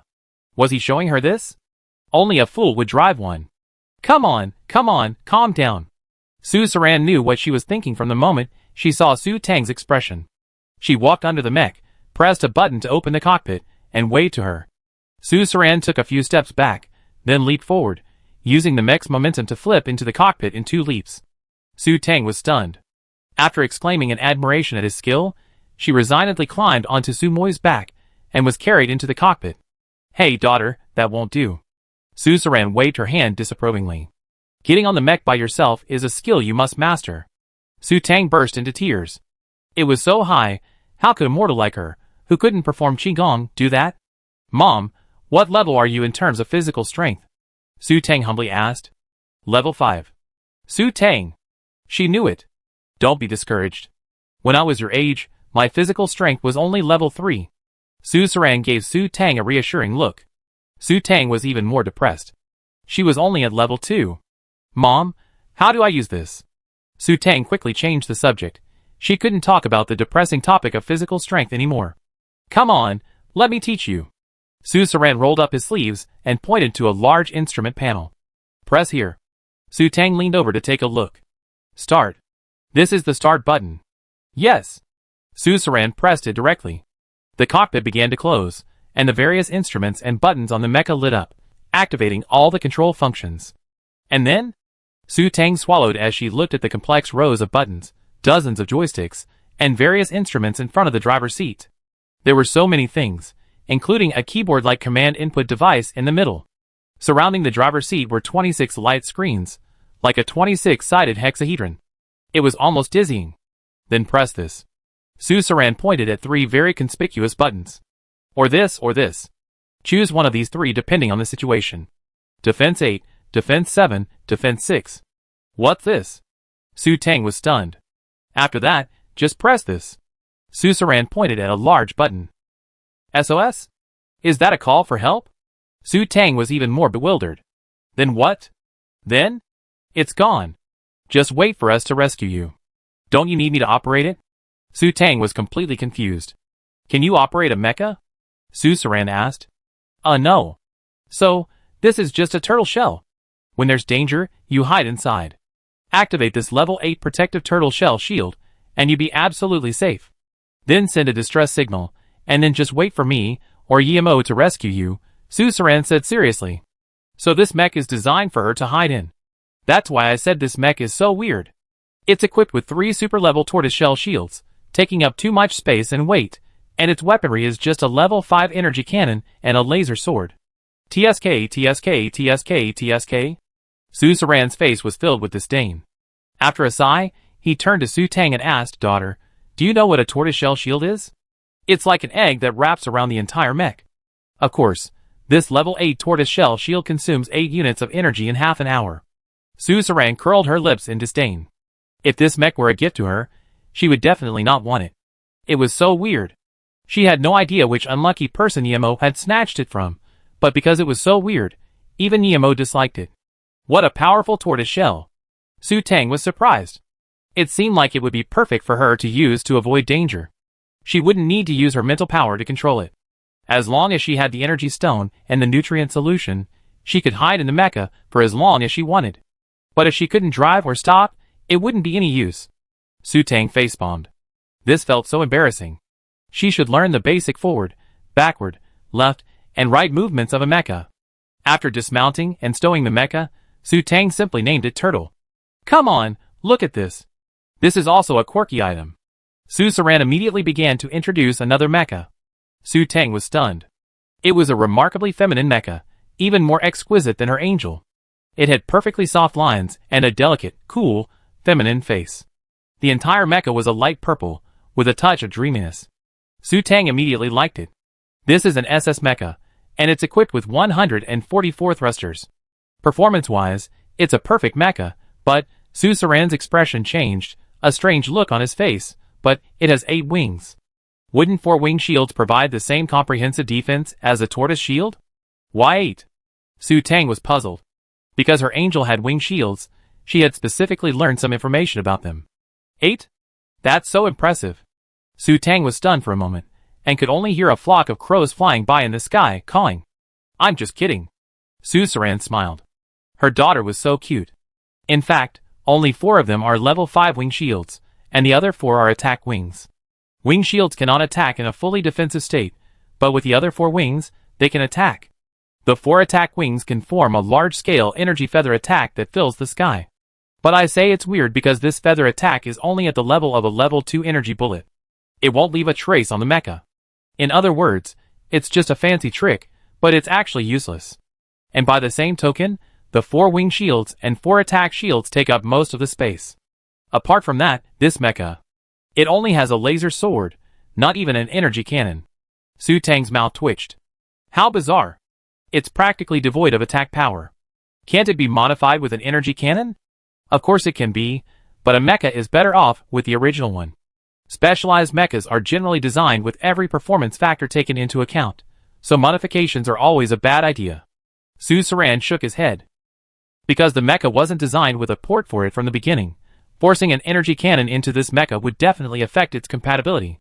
Furthermore, this mecha appears to be designed for agility and lightness, and adding an energy cannon would increase its weight and affect its speed. Okay. Su Tang resigned herself to her fate. It was just a flashy decoration, but the mecha's appearance was even more exquisite and beautiful than her angel's. Combined with the 8 wings, Su Tang couldn't believe it. Was this the Archangel descending to Earth? Then this one would be called the Dream Angel. Chapter 336. Okay, finally, let me introduce this incredible starship. After putting away her mecha, Su Tang was speechless as she looked at Suzerain, who was brimming with excitement. How weird could a starship get? Ahem. Suzerain coughed. This is the weirdest starship of this century. The designer who built it must have lost his mind. It has no extreme speed system, which means it can't reach light year speeds. It's basically just a large mobile fortress that can only fly on the surface of a planet. It's a slow crawl in the interstellar space. Su Tang couldn't fly in space, but it didn't matter. She didn't dare drive the starship at light year speeds anyway, so she just used it as a mobile home. Something was better than nothing. Her mother had already said that Lu Jinyu was stingy, so she should be grateful if he could compensate her for her losses. Oh right, Mom. Thinking of Lu Jinyu, Su Tang thought of what he had said about going to the military academy. Su Tang leaned over to Su Saran, shaking her arm and smiling coquettishly. Can't I really come with you? No, it's too dangerous here. Su Saran shook her head, unmoved. Once the war starts, no one can guarantee what will happen. And while training at the military academy is important, your own strength is crucial, but you absolutely must not reveal your energy master's abilities. What would happen if you revealed them? Su Tang paused. She had discussed this with Qin Qinyuan. What should they do? It's okay if you reveal them. The higher-ups in the Federation won't harm you anyway. They just treat you like a deity. But there will definitely be countless handsome men vying for your affections. Peach Blossom Tribulation. Su Tang's first reaction to hearing this was these 3 words. It's not that exaggerated. Is that an exaggeration? Su Saran said, not even slightly joking. It's definitely more than that. If word of your status got out, you'd be a hot commodity. Yemo even told me that the federal military forces at least a dozen women on your dad's shoulders every year. What? How could I not know? Su Tang's mouth dropped open in astonishment. She hadn't seen any promiscuous women in the Su family. Wait, her philandering grandfather had hundreds of girlfriends. Could it be that after failing to hook up with her dad, he turned to her grandfather? Hee, with your dad's condition, there's no telling how many women would covet him. Luckily, your mom was smart and had a backup plan. Your dad only loves me. Su Saran's face was smug. Relationships can't withstand the test of time. Being separated for decades like they had, it was bound to cause problems. That's why she gave Xiao Mingjin to him early on. It might sound a bit mean, but she was willing to do whatever it took to preserve her love. By the way, Mom, I have something to tell you. Su Tang lowered her chin, glanced around, and after finding nothing unusual, she switched to telepathy. Mom, I can find my dad. What did you say? Really? Are you sure? Su Saran also used his telepathy, grasping Su Tang's shoulders with both hands, his expression unable to conceal his excitement. Well, I have a star beast that has mastered the mysteries of space. It can analyze the exit of the black hole Dad encountered earlier. Su Tang nodded cautiously. I followed the trail to find this place. You mean you came to the Black Triangle Galaxy to find your dad? Is your dad here? Su Saran adjusted his breathing and calmed himself. Yes, let's continue looking for him now, shall we? But my star beast can only tell us the general direction, Su Tang confessed. With that annoying Lu Jinyu gone, she could finally find her father. What are you waiting for? Let's go now. Su Saran eagerly pulled Su Tang towards the cockpit. In the cockpit, Su Tang couldn't hide her excitement, urging Su Xiaobai to get to work. Su Tang relayed Su Xiaobai's instructions to Su Saran through her telepathic power, and Su Saran directed the pilots in the direction they were heading. Luckily, the direction Su Xiaobai indicated was within the Black Breaking Star region, under the Su family's jurisdiction. Full of joy, mother and daughter, hoping to find Su Yuan, journeyed towards an unknown destination. As the warship advanced, Su Saran grew increasingly worried. For days later, his expression darkened. Mom, there, it's still up ahead. Su Tang pointed ahead, confused, using her mental power to address Su Saran. Why did the warship stop? Ahead? Are you sure? Su Saran froze for a moment, her body tensing slightly, her hands clenched into fists at her sides. Yes, we need to move forward. Su Tang confirmed with Su Xiaobai, confirming that they were indeed further ahead. We can't go there. Su Saran shook her head, her body trembling slightly, her face turning pale. Huh? Mom, what's wrong? Why can't we go there? Su Tang asked, puzzled. Then, Su Saran moved her lips, but no sound came out. She stared blankly ahead, still using her mental power to answer, that's the Shuja Galaxy, the robot empire. What? Su Tang was stunned by this devastating news. Swallowing hard, Su Tang screamed inwardly, Su Xiaobai, you're not mistaken, are you? How could we be wrong? It's right there. I feel like it's there, and not far away, Su Xiaobai said, his tone tinged with anger. He was a professional, how could he be wrong? Mom, are we really not allowed to go? It's really right there. Su Tang looked up at Su Saran anxiously. No. Su Saran's face was gloomy, and she was worried. Anchor here and maintain alert. Su Saran gave orders to the pilots. Tang Dang, come with me. Arriving at a small lounge, Su Saran sat down on the sofa, rubbing her forehead, her face looking grim. Mom, what's wrong with you? Su Tang sat down beside her, a little worried. It's okay, I'm just a little worried. Su Saran waved her hand to indicate she was fine. If your star beast isn't mistaken, Then your father has gone to the robot empire. That's going to be a problem. Can't we sneak over there? Su Tang was also troubled. The robot empire. This is beyond human territory. What's going on? How did her father end up there? It's very difficult. Su Saran shook her head. Their technology is very advanced. Our ordinary warships, starships, and spaceships will be discovered the moment they enter the Shuja system. There have been some fearless desperados who have made it through the Shuja system before, but they haven't been seen since. What should we do then? Su Tang was at a loss. Could it be that Su Yuan's father would never come back? Start a war. Su Saran's eyes suddenly fixed, his gaze sharp. Sneaking into the Shuja galaxy is a surefire way to go. Furthermore, robots have no mental powers, and their energy stones are all machine-made. Energy masters are their most precious treasures. If your father fell into their hands, he would be strictly guarded. His life would be safe, but they might demand he leave behind an heir. Su Sarang clenched his fists, his face grim. There are definitely humans in the Shuja galaxy. To the robots, humans are their slaves, and the more energy masters, the better. They would force Su Yuan to marry another woman. How could her man, that handsome man, be treated like this? So the best thing to do is to fight. War. Su Tang was utterly astonished. Was this provoking a war between the two races? Su Tang suddenly lowered her head in silence. War was not only costly, but it was also always accompanied by rivers of bloodshed. But her father, she had to find him. Is there any other way? Su Tang clutched her clothes tightly. If possible, she still hoped to avoid war. If your father had simply fallen onto a desolate, uninhabited planet and gone undetected by the robots, that might have been easier. Su Saran felt a deep sense of powerlessness. War, how could it be so easy to start? The Shuja galaxy was unsuitable for human survival. The military wouldn't bother attacking it. And even if she was furious, she couldn't truly rival an empire. Now she could only pray that a Yuan was simply trapped on some desolate planet without robots. Does the military have a way to deal with robots? Su Tang secretly hoped. I don't know. Well, let me think about it. I'd probably ask Yemo when he comes back. He should know more. Su Saran sighed. Her mood had been volatile these past few days. She thought she found a Yuan and their family would be happily reunited, but to her surprise. Oh, I see. Su Tang's mood also darkened. She thought she found her father, but it turned out to be terrible news. Chapter 337. Inside the room, Su Tang sat at her exquisite, vintage dressing table, her chin propped up in front of the mirror, sighing. She had fully believed she'd finally find her father, but unexpectedly, it was filled with twists and turns. Sigh. What a wicked trick of fate, Robot Empire. If Su Yuan's father had fallen into another country, she could still sneak there, but as for other races, she was in dire straits. The Shuja galaxy was full of robots. They know she was human with a single scan. Even someone as skilled in disguise as Lu Junyi wouldn't be able to disguise herself as a robot. What would she do?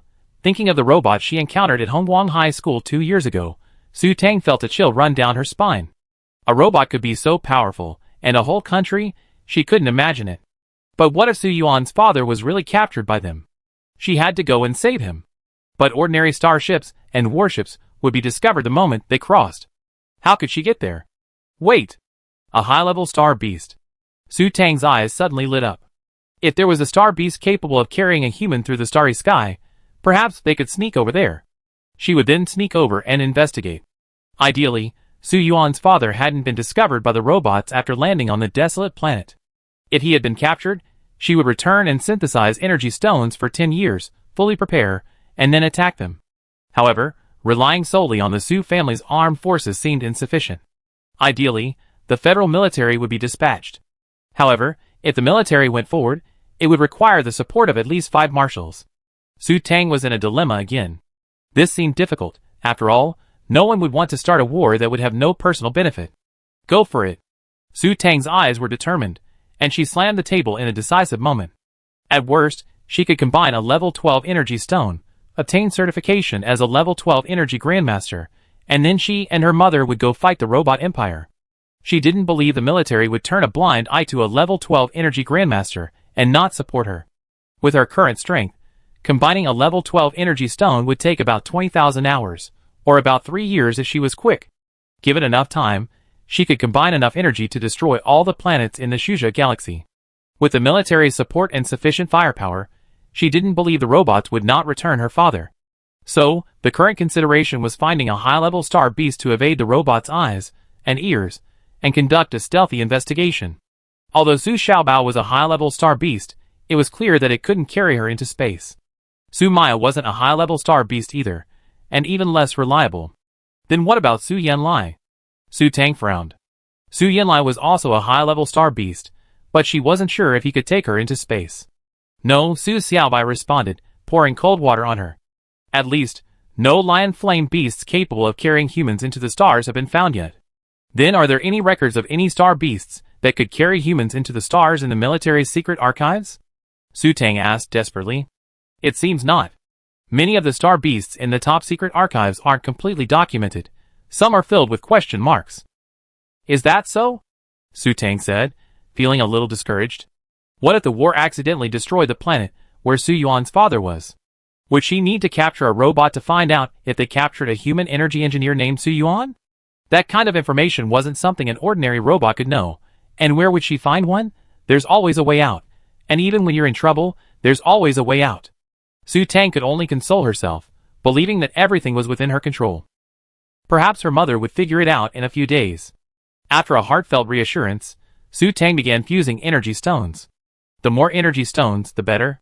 Su Saran was going to war this time, so she naturally wanted to prepare a full supply. For the next few days, except for sharing meals and heart-to-hearts with Su Saran, Su Tang stayed in her room fusing energy stones. Su Saran, on the other hand, was also troubled by the news that Su Yuan might have fallen into the robot empire. After 3 days of wandering in the buffer zone between the Black Triangle Galaxy and the Shuja Galaxy, Su Saran finally chose to return to Sufa Star. Although she loved Su Yuan, she wasn't a girl blinded by love. She wouldn't rush to the Shuja Galaxy without hesitation. Of course, she had to find Su Yuan, but she had to be fully prepared to escape unscathed. If she and her daughter were also killed in the Shuja system, they would truly be slaves to robots for the rest of their lives. 5 days later, the warship arrived on Sufa Star. For various reasons, Su Saran decided to keep Su Tang's identity secret for the time being. Therefore, Su Tang remained within Su Saran's family compound, and only a few trusted servants had ever seen her. After a day's rest, Su Saran secretly took Su Tang to the Su family's ancestral temple to pay their respects and to see the 3 Mingjin. Su Tang twitched her lips as she looked at the Mingjin, which looked almost identical to purple wisteria. These 3 Mingjin were growing unrestrainedly in a wasteland. Was this the Su family's ancestral tomb? Why did it feel like wasteland to her? Only the head of the family knew this secret. Everyone else thought he was cremated and placed in the ancestral hall, but they're actually buried here, Su Saran explained. When she was little, she also thought this was a wasteland.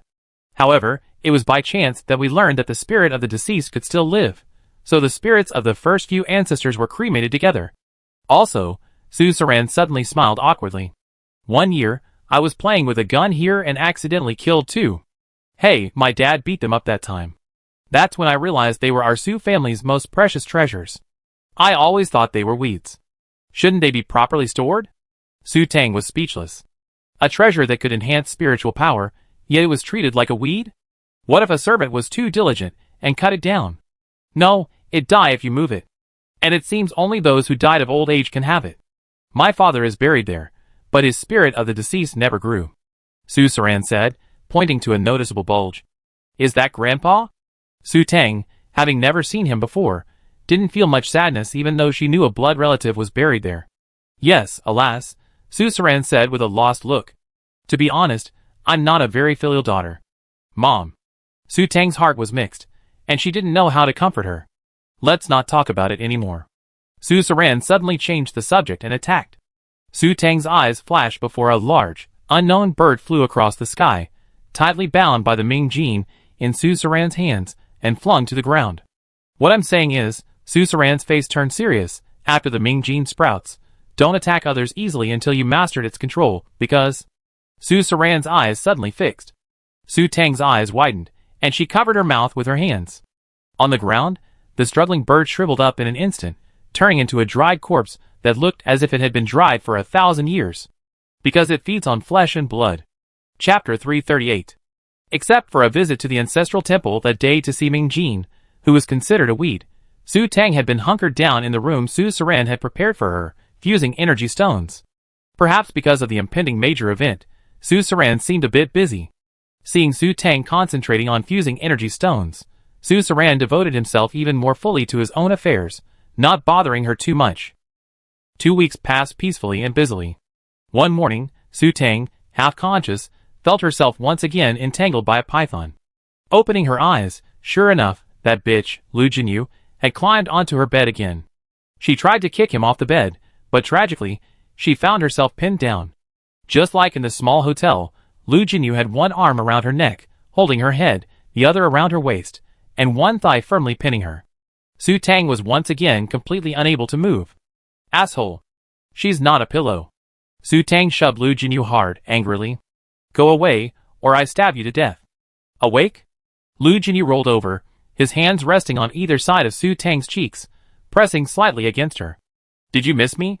Of course I did. Su Tang glared at him. Why are you here again? I missed you, so I came back. Lu Jinyu's eyes were serious, his tone gentle. In the almost month since he'd been gone, he's still been thinking about her so often. Could this be what the old saying meant by a land of gentleness, a graveyard for heroes? Somehow, meeting Lu Jinyu's intense gaze, Su Tang recalled the morning before he left. Her face flushed slightly, and she felt a touch embarrassed. Get up, it's so heavy. Su Tang turned her head away, not daring to meet his gaze.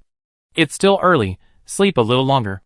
Lu Jinyu lowered his head and pecked Su Tang on the cheek, then rolled over to his side, one arm around her waist, pulling her closer to him. After struggling for a moment, and realizing it had no effect, Su Tang gave up. She had already taken the next step. Checking her laptop, Su Tang realized it was still early, just after 4 a.m., but why had Lu Jinyu entered her room again? Her mother had said it was absolutely safe here, with excellent defenses. How did you get in? Su Tang asked sullenly. I walked in. Yeah, I arrived yesterday evening. Mom said you were busy, so I didn't bother you. Wait, Mom? Damn, how shameless. Su Tang gritted her teeth. That's my mom. Your mom is my mom, isn't she? Lu Jinyu said it matter-of-factly, but he felt a little depressed inside. He, Su Saran, and Su Yuan were all old friends, and after marrying Su Tang, he was forced to be a generation younger than them. He even had to call them mom and dad, which made him feel a little taken advantage of. Seriously, I don't think we're right for each other. Knowing that Lu Jinyu couldn't really hurt her, and with Su Saran as a backer, Su Tang naturally felt less afraid of him. She finally had the courage to say the rejection she had been holding back. Well then, who do you think is right for you? Lu Jinyu tightened his grip and narrowed his eyes. Besides me, I kill any other man you like. I'm serious, unless you're capable of finding someone who can beat me. Oh, it didn't make sense. Su Tang felt depressed. Yen Zimu definitely couldn't beat Lu Jinyu. What could she do? Or could she try hard on her own? If she could beat Lu Jinyu, would that mean he couldn't control who she liked? Thinking of the ferocious, flesh-sucking Ming Jin in her belly, Su Tang felt that she might still be able to beat him in the future. Yes, she had to believe in her own strength.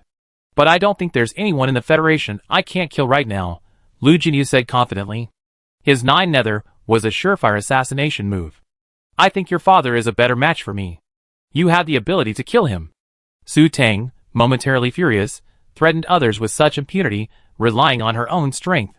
Well, you still want to be my stepmother, Lu Jinyu said with a smile. My dad likes voluptuous, charming, and alluring women. You? Lu Jinyu looked Su Tang up and down, wagging her finger, and concluded seriously, he wouldn't even accept you if I gave you one. Only I could be interested in a little kid like you. Your whole family is a little kid. Su Tang gritted her teeth. If you're so disgusted, just get out of here. Why are you pestering her? Turns her head away. Su Tang decided to ignore him. By the way, Mom told me about the robot empire in the Shuzha galaxy. What do you think? Lu Jinyu suddenly asked after a pause. When he returned yesterday, Su Saran asked him seriously about the robots. He instinctively thought they were hiding something from him. She told you everything? Su Tang was slightly surprised. Her mother had told Lu Jinyu everything about Su Yuan's father's time in the robot empire? They were so close. How could her mother be so open about everything? Well, have you come up with a solution? Lu Jinyu's tone was tinged with concern, her eyes comforting. Naturally, Su Saran only asked about the robots. He was completely trying to trick Su Tang. How can there be a solution? Su Tang said in frustration, her tone growing dejected. Didn't they say that ordinary warships and starships can't get through? We really can't go. Their monitoring system is too advanced, and anything requiring program control can basically be controlled by them. Advanced robots are essentially miniature mechas. Lu Jinyu's face darkened. We're going to the robot empire? What's the point there? I know. Su Tang fretted. Lu Jinyu had praised their impressive capabilities, so this was definitely going to be a tough sell. If we go to the robot empire and use advanced star beasts, we should be able to evade their monitoring systems. Lu Jinyu offered a suggestion after a moment's thought. That's what I thought. Su Tang sighed softly. Where could she find advanced star beasts capable of carrying humans into space? But where are those advanced star beasts? You have to think carefully. That's alien territory, and there's a good chance you won't return. Lu Jinyu said with extreme caution. Of course I have to go. What about Dad if I don't? Su Tang's eyes were firm, but then she became dejected. As for the aliens, although she had considered it, she knew it would be difficult. Related to Su Yuan? Lu Jinyu was startled and concluded that Su Yuan was in the robot empire. But how did Su Tang know? Did they have some kind of special communication device? After we recapture the Black Triangle Galaxy, I go with you. Lu Jinyu pondered for a moment before making a decision. If Su Yuan was truly in the robot empire, then a visit to the robot empire was a must. What did you say? Su Tang turned sideways in astonishment, then looked up, her eyes filled with surprise and hope. I have a high-level star beast that can carry humans into the stars.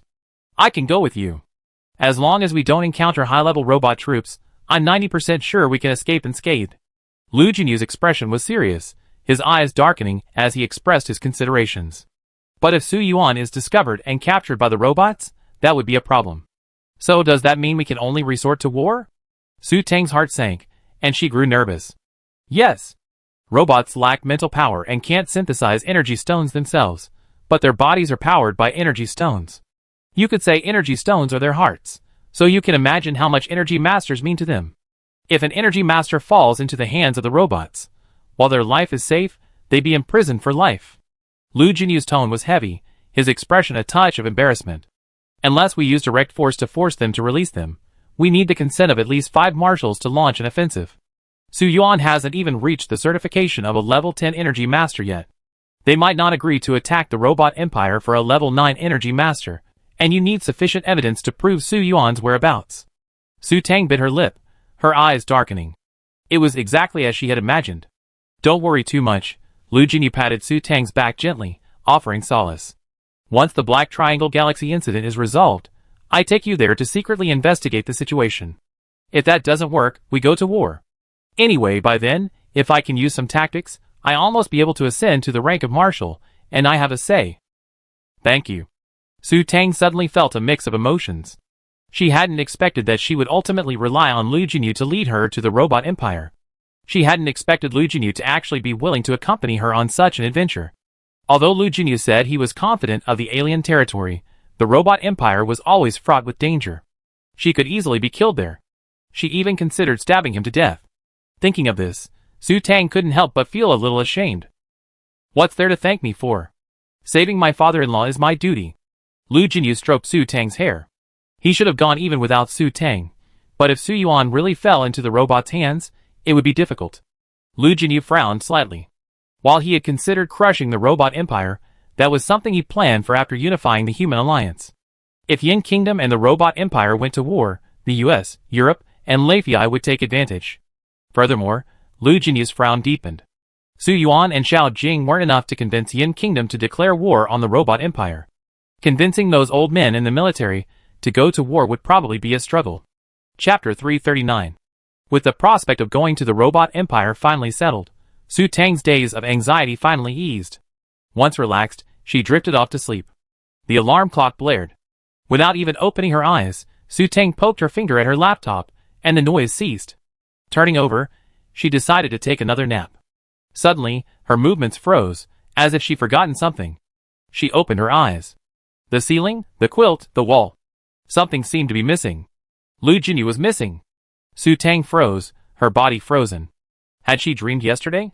She dreamed of Lu Jinyu climbing onto her bed, and saying he had a high-level star beast that could take her to the robot empire? She pinched her face. It hurt a little, which meant she was truly awake. Using her mental power, Su Tang discovered that Lu Jinyu had truly returned. That meant it wasn't a dream. Lu Jinyu had indeed mentioned a high-level star beast coming to find her father.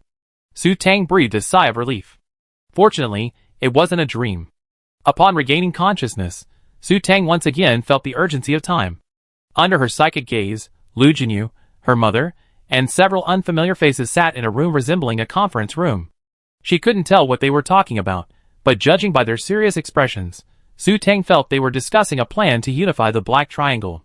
Her mother was leaving for war, and Su Tang instantly lost all sleep. She quickly climbed out of bed, washed, changed into combat uniform, and drank a nutrient solution. Then, disguised as an SS psychic, she continued to race against time to combine the energy stone. Feeling that the energy stone in her hand had almost reached level 8, Su Tang withdrew her psychic power. Turning around, she noticed two more people, seemingly unearthed, sitting on the sofa in the room. "I'm so rare to see you so diligent. What level are you now?" Lu Jinyu asked with a hint of surprise. This was the first time he'd seen Su Tang synthesize energy stones, but hadn't the previous information stated that Su Tang was only a level 4 energy master? A level 4 energy master synthesizing energy stones would be incredibly slow. One level 1 energy stone an hour? Not even as fast as a machine. And what good would a level 1 energy stone do? "What's it to you? Why are you so concerned?" Su Saran began to cover up before Su Tang could even finish her words. Although she was quite satisfied with Lu Jinyu, she naturally sided with her daughter since she didn't like him. Since her daughter didn't like him, her energy master level naturally had to be kept secret. "Yes, why are you so concerned?" Su Tang rolled her eyes, and immediately put the synthesized energy stone into her space buckle. "We're all family now, and I'm just concerned about you. Your father was already a level 8 energy master in his 30s. As Su Yuan's daughter, your talent as an energy master shouldn't be low either." Okay, I'm level 5. Su Tang lied, lowering her head a bit awkwardly.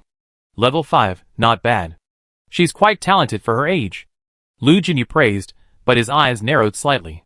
Why did he feel Su Tang was feeling a little guilty?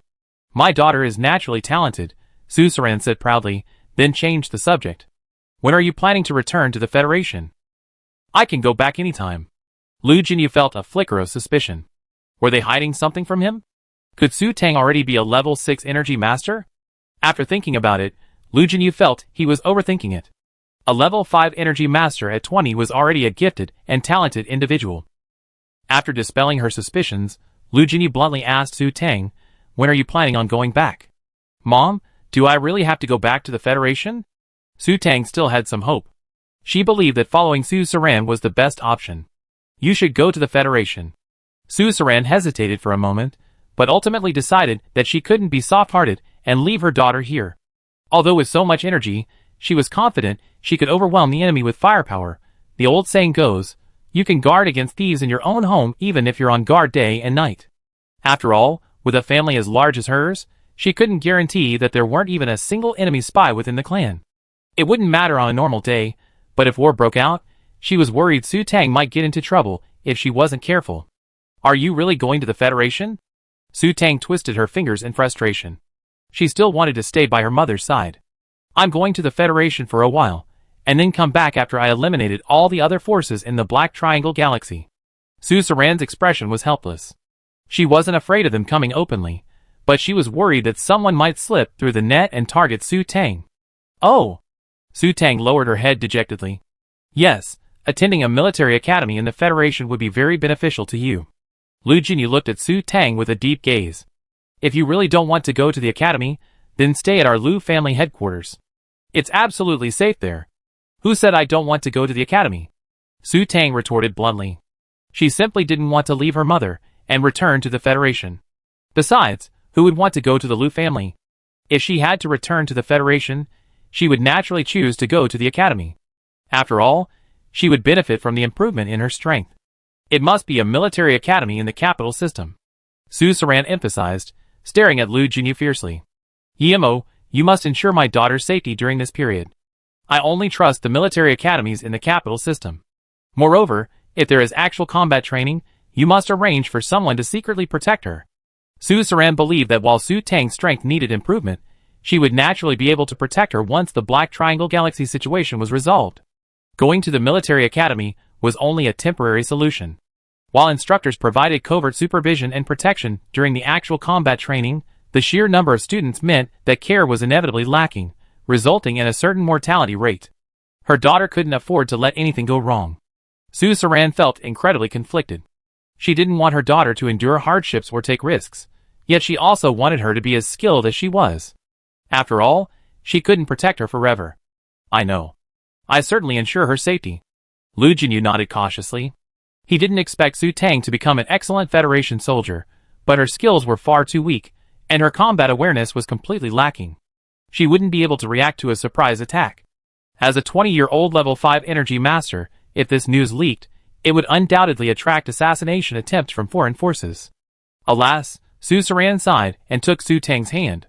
My dear daughter, Mommy's doing this for your own good. It's truly unsafe here if a war breaks out. Once the situation stabilizes, we can be reunited. I understand, Mommy. Su Tang was reluctant to leave. She finally had a mother, and now she's going to war. Sigh. Without further ado, she decided to hurry and synthesize energy stones. So we leave tomorrow? Once it was confirmed that Su Tang would return to the Federation with him, Lu Jinyu decided to depart immediately. So hasty. Su Tang was shocked. She hadn't spent enough time with her mother. Let's leave tomorrow. I take you to the nearest space jump point back to the Federation. Saran's tone was also tinged with reluctance. How long will it take to get there? Su Tang couldn't help but ask. About 3 days. Oh! Su Tang lowered her head and did the math. In 3 days, even if she slept less, she could still synthesize 30 standard level 8 energy stones. Chapter 340. Having just decided to return to the Federation that morning and sent Lu Jinyu away, Su Tang continued to race against time to combine energy stones. Since they were about to part, Saran reluctantly stayed in Su Tang's room, not disturbing her, but simply gazing at her silently. That night, mother and daughter slept together. Su Tang continued to combine energy stones, while Saran began to handle the tasks at hand and issue various orders. The next day, it was the same impressive worship. Su Tang simply moved to a new location to continue combining energy stones, and Saran moved his office into Su Tang's room. Lu Jinyu felt slightly depressed. When he went to look for them, they just went about their business and ignored him. Furthermore, with Saran around, he couldn't sneak into Su Tang's room. Ultimately, Lu Jinyu buried himself in his own affairs. 3 days later, the warship arrived on time at the space jump point Saran had mentioned for their return to the Federation. At Su Tang's insistence, Lu Jinyu agreed to leave at 8 a.m. the next morning. Su Tang dragged Saran to the secret room where Ming Jin had been kept. Although she could sense whether Lu Jinyu was using her psychic powers to detect her, Su Tang still felt this small room was safer. Mom, these are all for you. They're all level 8. As soon as the door closed, Su Tang shook her space button and placed the energy stones she had combined recently on the table. During this time, she had combined a total of 100 energy stones, 40 of which were standard level 8 energy stones starting with 1, and the other 60 were level 8 energy stones with a quality between 3 and 6. With these energy stones, her mother should be able to activate invincibility mode, right? Did you combine these in the past few days? Saran's face was filled with horror. After turning off the lights, the table was a pile of glittering gems. No gems were much cheaper than this. A single standard level 8 stone of the lowest quality could cost 5 billion. Her daughter had combined so many in less than a month. It was almost like robbery. Yes, I've been doing it these past few days, Su Tang admitted, nodding. While her words were a bit shocking, she was her mother, so naturally, there was nothing to hide. Mom, I don't know what to say, my dear daughter. Saran hugged Su Tang, deeply moved. She had seen how Su Tang had only slept a few hours a day these past few days, absorbing the energy stone. The saying, "A daughter is her mother's warmest cotton-padded jacket," was absolutely true. They had only known each other for such a short time, and yet her daughter was already so thoughtful of her. Mom, I have a few life-saving items here. I give them to you too. After thinking it over, Su Tang decided to give the water mirror to Saran. After all, the Federation's capital planet was absolutely safe, so life-saving items, like the hypnotic talisman, wound medicine, and freezing potion were better left to her mother. No thanks. Saran grabbed Su Tang's hand as she was about to take something out, shaking her head lovingly. These energy stones are enough for Mom. Putting aside the mechas and battleships, Mom's Ming Jin is definitely a killer weapon, so keep these for yourself. Although the military academy is safe, its actual combat training is still somewhat dangerous. Remember, my daughter, Don't go to those advanced combat trainings. It doesn't matter if you don't graduate. Safety comes first. Su Tang was instantly embarrassed. Going to the military academy and not graduating would be too humiliating. Did she really look so cowardly? How could he have so little faith in her? But thinking of Ming Jin's ferocious flesh-sucking ability, Su Tang felt that her mother's strength was indeed formidable. Mom, you have to have faith in me. Su Tang pursed her lips in dissatisfaction. She was determined to get good grades. I know. My daughter is naturally the most capable. Su Saran smiled. As soon as you announce your energy master level, all the bigwigs in the military will come to you to curry favor. However, Su Saran suddenly changed the subject, his expression becoming serious. Your energy master level should be kept secret as much as possible. If it attracts assassination attempts from abroad, it will be troublesome. If the news leaks, you will stay at the Liu family headquarters with Yimo and his men. They will protect you from all sides. Remember this? Yes, I know. Su Tang nodded cautiously. Once the matter in the Black Triangle Galaxy is resolved, we will find a way to rescue your father from the robot empire. Su Saran patted Su Tang's hand soothingly. Don't worry too much. As long as he's safe, he'd be back sooner or later. If things really don't work out, we can endure it for a decade or so. Once we have enough energy, we can directly attack them with firepower. I don't believe they won't surrender. I know. I will work hard to collect as much energy as possible. Su Tang clenched her fist, her eyes determined. Political power comes from the barrel of a gun, and in this world, those with both energy and military backing have ample say. By the way, Mom, did you know Yimo has a high-level star beast that can go to the robot empire? He told me about it the other day. Su Saran suddenly frowned. Daughter, didn't you say you weren't interested in him? Why did you tell him everything about your dad's time in the robot empire? Didn't you? Su Tang looked stunned. Didn't Lu Jinyu say her mom had told him everything? Okay, that kid's tricking you. Su Saran quickly realized the truth. Daughter, be more careful next time. If he finds out your energy master level, you never be able to shake him off. Su Saran said sternly. You know, a high-level energy master is a deadly temptation for every mecha master. At this point, Su Saran scratched her head awkwardly and smiled awkwardly. Come to think of it, your mom's being so mean to Dad has something to do with him being a high-level energy technician. Is it really that serious? Su Tang's scalp tingled. Qin Chunyuan was just a mecha technician, and he knew she was a level 10 energy technician. Of course. Su Saran's expression grew even more serious. You know, every mecha technician's first reaction when encountering a high-level energy technician is to take her home. With your level of energy technician, you're absolutely a flower, easily attracting a trillion bees and butterflies. Then what should I do? A chill ran through Su Tang's heart. Why did she feel so chilled? Don't worry. I screen the young talents for you. The talented ones will stay, and the useless ones will leave. We can recruit a lot of live-in sons-in-law, and then our Su family will be prosperous. I then train a capable grandson to succeed me, ensuring that our Su family will prosper even more. Su Saran said this with a beaming smile. Her daughter was so talented, and her grandchildren would definitely be talented people. A bunch. Su Tang's face darkened instantly. Mom, where's your moral integrity? Mom, you're overthinking it. What's wrong with that? Su Saran's expression suddenly hardened, his tone becoming serious. Daughter, once your energy master level is announced, if the man you find isn't from one of the 10 major military families, then it's fine. But if he is, it will definitely upset the balance, and the other families won't give in, so this will be a very troublesome matter. However, aside from the 10 major military families, the other families in the Federation don't seem to have many exceptional men. My daughter is so capable, and a man worthy of you must be capable. And if the man you find isn't strong enough, how can you handle assassinations from other families? Su Tang was shocked. Why did she have to consider so many things when finding a man? And even upset the balance of power within the military? Did she have to find one from each family? That was too much. And assassinations? Su Tang paled. Nonsense. Of course they act secretly out of jealousy, but don't worry, no one in the Federation will try to assassinate you. Any assassination attempt will only target the man you choose. If he's just a pretty face, he'd definitely be dead in a few days. Su Saran said solemnly. She could easily figure out all this. Who wouldn't be jealous of a level 10 energy grandmaster? Furthermore, her daughter was a beautiful young girl. While the Federation's military seemed harmonious, there were actually some hidden agendas. Seeing Su Tang's stunned expression, Su Saran patted her comfortingly. Don't overthink it. You're still young, and there are so many men in this world. Find a few more, and there will always be a few strong enough to survive. Uh-huh. Su Tang chuckled dryly. Listening to a man's words was worth 10 years of reading. Her moral integrity, man, was about to fall apart. Chapter 341.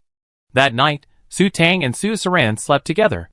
Su Tang gave Su Saran a snow crystal lotus she had dug up on Yushua's star, and then the mother and daughter exchanged a series of heartfelt words. Afterward, Su Tang's mood could only be described as hee. A woman with too much talent will be coveted, and the consequence of being coveted is that the man will be killed. It's true that being a man in this world is not easy. Those without talent can't marry, and those who do marry have to constantly be on guard against assassinations. Su Tang suddenly became deeply concerned about her future. If she and Yin Zimu were together, and her strength were exposed, would Yin Zimu be targeted by assassins? Would she have to live in constant fear? What would she do if Yin Zimu was killed? Was she forced to cling to her energy master level for the rest of her life? That was clearly unrealistic. She had given her mother so many energy stones this time. Once the war broke out, those with ulterior motives would immediately notice something was amiss. If their mother-daughter relationship became public, she would undoubtedly be suspected. Furthermore, she would need a large supply of energy stones to rescue Su Yuan's father, and exposing her true identity was only a matter of time. After a sleepless night, Su Tang decided to let things take their course. She would first train at the military academy. After all, she was truly too incompetent. Then, she would go find Su Yuan's father. Once they found him, reunited, and had regained their footing in the Federation, she would consider a man. The next morning, Su Tang, sleepless all night, crawled into the sanatorium with panda eyes. After lying in the recuperation chamber for about 10 minutes, Su Tang emerged feeling refreshed and full of energy. On the battleship's deck, Su Tang reluctantly embraced Su Saran. Well, she still wanted to stay by her mother's side. Be good. Su Saran, with a loving expression, gently stroked Su Tang's head. In 3 years at most, things here will be over. Mom, I can't bear to leave you. Su Tang's voice tinged with grievance. She had to be separated from her mother so soon, and she hadn't yet fully experienced the mother-daughter bond. Okay, it's time to go. This isn't a life-or-death separation, Lu Jinyu urged, dampening the mood. If you don't speak, no one will think you're mute. Su Tang glared at him angrily. This cold-blooded man, she'd die if she stayed with her mother any longer. Almost. Su Saran sighed softly, his eyes also filled with reluctance. Then, Mom, I'm leaving. Be careful. A famous person once said that parting is for a better reunion. Su Tang could only use this to comfort herself. Su Tang, looking back every step of the way, was pulled onto a small spaceship by Lu Jinyu. After the hatch closed, Su Saran left the deck, the hatch opened, and the ship slowly left the deck and entered space. After a brief pause, it accelerated instantly, disappearing into the vast, dark space jump point in a flash. Su Saran stood for a long time before the transparent glass, his gaze at the starry sky complex, his face dejected. Once aboard, Lu Jinyu went straight to the cockpit to control the craft. Su Tang took Su Moya and prepared to find a room to continue fusing energy stones. Lu Jinyu's ship could only be described as simple and empty. The interior was all white, black, and at most gray. Su Tang twitched her lips at the bed frame in the ship's room, which didn't even have a blanket. This decor was definitely minimalist. She took out her bedding from the space compartment in which she stored her spaceship and spread it out resignedly. She then took out a comfortable sofa and found the most comfortable position to curl up on it. After removing the black triangle galaxy computer from her right wrist and breaking off all the space buttons, Su Tang took Yuan Mi's computer. Although her appearance didn't match Yuan Mi's at the moment, she figured that since she was with Lu Jinyu and was returning to the Black Crow Galaxy, who would dare investigate, after storing the black triangle galaxy computer in her space ring, Su Tang put it on and reinstalled the space buttons. Looking at her pile of space buttons, Su Tang curled her lips again. It seemed too many.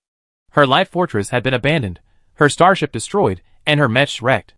Naturally, she had 3 extra large, empty space buttons stored in her space ring.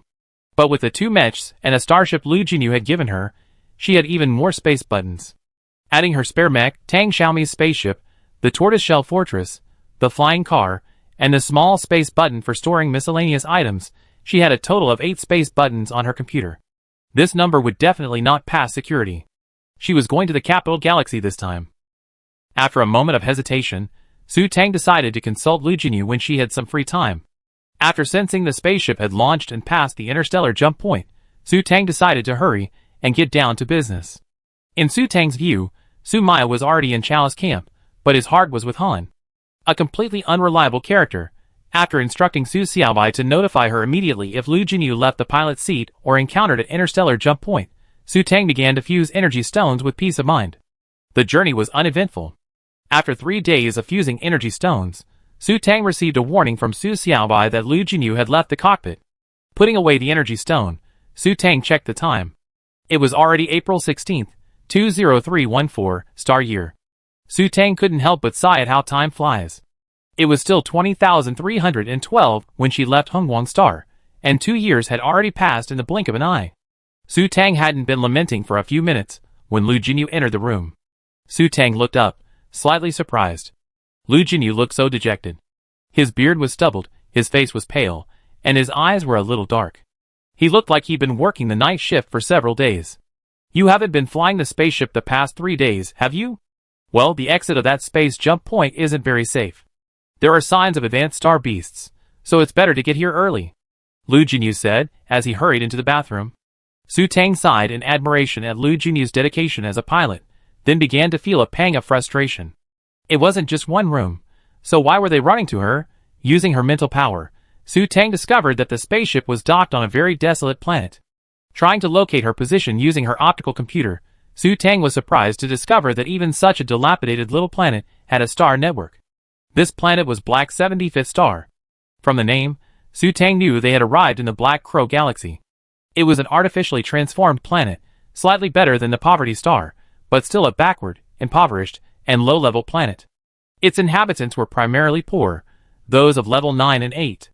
This planet didn't yet have a space station, so ships naturally docked directly on the planet's surface. Of course, few ships would stay on a planet like this. Although the conditions were poor, the planet was located in the center of the Black Crow Galaxy, making encounters with higher-level star beasts unlikely. There were no ferocious beasts on the planet's surface. Perhaps Lu Jinyu had chosen to dock there for safety reasons. After making sure everything was safe, Su Tang decided to go to bed. After checking the bathroom and figuring that Lu Jinyu might need some rest, she left the room. There were several empty rooms on the spaceship, so she found one, spread out the bedding, and after a quick wash, Su Tang, still wearing her combat uniform and without changing out of her pajamas, crawled into bed. Chapter 342. Su Tang had barely warmed up to the covers when she felt a gust of cold air in the room. Su Tang stared in amazement at the sudden appearance of someone in her bed. Damn, that bitch, Lu Jinyu, had come into her room again. "You die if you sleep alone?" Su Tang glared at Lu Jinyu, her teeth gnashing. She had already given him her previous room. "No, I can't sleep alone." Lu Jinyu's tone was firm and unquestionable. He stretched out his arm, crossed his legs, and once again, Su Tang was firmly held in his arms, like a pillow. Su Tang looked up at the sky speechless. "How old are you? You still can't sleep alone?" "She's really not a pillow. Do you want me to sing you another lullaby?" "Sure thing." Lu Jinyu naturally heard Su Tang's sarcasm, but he ignored her and agreed. Su Tang rubbed her hands, debating whether to slap a hypnotic spell on him and give him a beating. Because she had so many hidden treasures, Su Tang had actually forgotten the hypnotic talisman Zhuo Tianyu had given her. It was only when she was about to give it to her mother, Shui Jing, that she remembered she still had this life-saving item. She wondered if applying one to Lu Jinyu would be effective. Of course, Su Tang was just thinking, if she had remembered it earlier, she might have applied one to him and stabbed him to death. But that was impossible now. She still needed Lu Jinyu's star beast to lead her to her father, so she couldn't kill him with a single blow. Applying a hypnotic talisman to him would be a waste. Su Tang had no strength to break free, and after a while of sulking in Lu Jinyu's arms, she felt the breathing above her head become more even. She secretly used her mental power to observe Lu Jinyu. His face was peaceful, as if he were fast asleep. Su Tang suddenly realized that Lu Jinyu was quite attractive in his sleep. He had long eyelashes, fair skin, and delicate features with a noble air. He no longer had the sharp, menacing aura that had frightened her when they first met. After such a careful observation, Su Tang couldn't help but recall a line from a poem. "The man on the street is as beautiful as jade, the young man is unparalleled in the world." It must be said that Lu Jinyu's appearance was indeed quite impressive. Angelic appearance, devilish nature, Su Tang silently chanted, "Evil spirits disperse," to dispel her wild thoughts. After observing him for a few more minutes, confirming that Lu Jinyu was truly asleep, Su Tang, unable to sleep herself, took out an energy stone and began to combine it stealthily. Finally, after feeling somewhat sleepy in the middle of the night, Su Tang put away the energy stone and drifted off to sleep. Having half consciousness, Su Tang felt an itch on her face, a mosquito. Reflexively, Su Tang, still half asleep, swatted it. But before she could swing her hand down, someone grabbed her wrist. Then, a lazy, slightly hoarse male voice echoed in her ear, "Awake?" Su Tang instantly woke up. Seeing her current situation, she remembered that LV Jinyu had climbed into her bed again last night. "Let go!" Su Tang scowled, struggling against the grip. No wonder she felt like a mosquito. It was that LV Jinyu biting her face. Although he wasn't hitting her hard, and although she didn't feel any pain, she finally fell asleep. When she looked over and realized it was only a little after 4 in the morning, Su Tang's face darkened even more. "You bastard! Are you going to let me sleep? You bastard! Don't you know what time it is? You're not sleeping." Lu Jinyu's eyes darkened. He rolled over, pressing down on Su Tang, grasping her hand and pushing it upwards, then lowered his head and kissed her fiercely. Su Tang's words were cut short. Because of Joyo, fearing he suffer the consequences, Lu Jinyu didn't dare to go any further. After a long French kiss to satisfy his craving, he let go of Su Tang, lying down again and pulling her closer to him. "It's still early, sleep a little longer." Lu Jinyu leaned over, cradling Su Tang, resting his chin on her head, and closed his eyes again in comfort. "Damn!" Su Tang was furious. She wanted to kill this bitch. She was sleeping soundly, but this woke her up, and then, after she was fully awake, told her to sleep a little longer. How could this bastard, Lu Jinyu, be so mean? "I woke up, but I can't sleep," Su Tang said angrily. Ever since meeting Lu Jinyu, her sleep quality had plummeted. "Well, if you can't sleep, let's chat." Lu Jinyu gently nudged her chin twice, speaking calmly. "What are your plans for returning to the Federation this time? Didn't you say I was going to the military academy?" Su Tang was slightly puzzled. Hadn't they agreed to send her there for training? Had Lu Jinyu changed his mind? "No, I mean, what identity do you plan to use when you return?" Lu Jinyu's tone was soft, with a hint of doting. "You don't have to work so hard. I protect you, so you don't have to worry about anything. If you want to use Su Tang's identity, I help you deal with the Su family and let you return in style. We can get engaged, and no one will dare to bully you in the future. While I'm gone, just stay at our Lu family headquarters, and you won't be in any danger. I don't need Su Tang's identity, and I also want to improve my own strength." Su Tang immediately refused. If she went back under Su Tang's identity and arranged an engagement with Lu Jinyu, they would be bound together for life. Qin Qinyuan would definitely come looking for her, and her Su Tang identity would be a huge problem. The Su family should wait until my father returns. As for my identity, you should help me get a fake one. My current Su Tang identity is dead, so I should be able to get a fake one that's tied to my mental power and genes. Besides, didn't you say you were going to the Federation Military Academy? I'm not really going there. Once the Black Triangle Galaxy situation is resolved, I naturally leave. If I use my real identity, I don't want the school to expel me for unexcused absence. That would be too embarrassing. Of course, the Federation Military Academy wasn't something you could just choose not to attend. Entering and not graduating would be a stigma, and you'd be ridiculed wherever you went. She didn't want people to say that Su Tang, you're incapable of graduating. That's true. Lu Jinyu began to consider further. If it were the Lu family's 17th or 23rd military academies, that would be fine. He could manipulate them covertly, and the academy would turn a blind eye. But the top 10 military academies in the Federation weren't just gilded trophies. They were places where absolute strength was paramount, without any shady dealings. Lack of ability to get in wasn't a problem, but dropping out midway would be a lifelong curse. However, Lu Jinyu suddenly smiled. I think getting into the top 10 military academies in the Federation with your abilities is a stretch. It's better to go to one of our Lu family's military academies. Don't look down on me, okay? Su Tang raged. Of course I'm going to the best military academy. So, are you planning on studying mechas or something else? If you're into mechas, go to the first military academy. If you're into war commanders, go to the second military academy. If you're into animal taming, go to the third military academy. And if you're into physical strength, go to the fourth military academy. Lu Jinyu began to reel off the characteristics of the 10 military academies in the Federation. Chapter 343. After listening to Lu Jinyu's introduction, Su Tang felt a surge of anxiety. Although she had boasted about attending the best military academy in Haikao, she had no knowledge of the subject. What does the military academy entrance exam test? Su Tang felt like the early bird caught up in the worm. She needed to start preparing for the entrance exam, but she didn't even know what it was. First, there's a theory exam. It's all about basic knowledge, and it's pretty easy. Lu Jinyu thought for a moment. A theory exam at that level should be considered easy. As for the qualification requirements, they vary from department to department, but generally speaking, the top 10 military academies require a C-level mental strength and a level 2 physical strength by the age of 20. That's the minimum requirement. Once you meet those standards, you just need to pass the corresponding entrance exams. By the way, what have you decided on as your major? Do you think mecha or animal tamer is better? Su Tang humbly asked. Although she believed that mecha tamer was the best path, what Lu Jinyu had said before made sense. One couldn't hide in a mecha forever. I naturally think beast tamers are superior. Lu Jinyu began a serious analysis. Beast tamers rely on their own strength to coordinate with the star beasts, which requires relatively high physical fitness. However, high-level star beasts are hard to come by, and even if you do encounter one, they are difficult to tame. Therefore, ordinary beast tamers are no match for mecha masters. Only high-level beast tamers with truly special and powerful star beasts can compete with mechas. However, without mechas, most mecha masters are no match for beast tamers.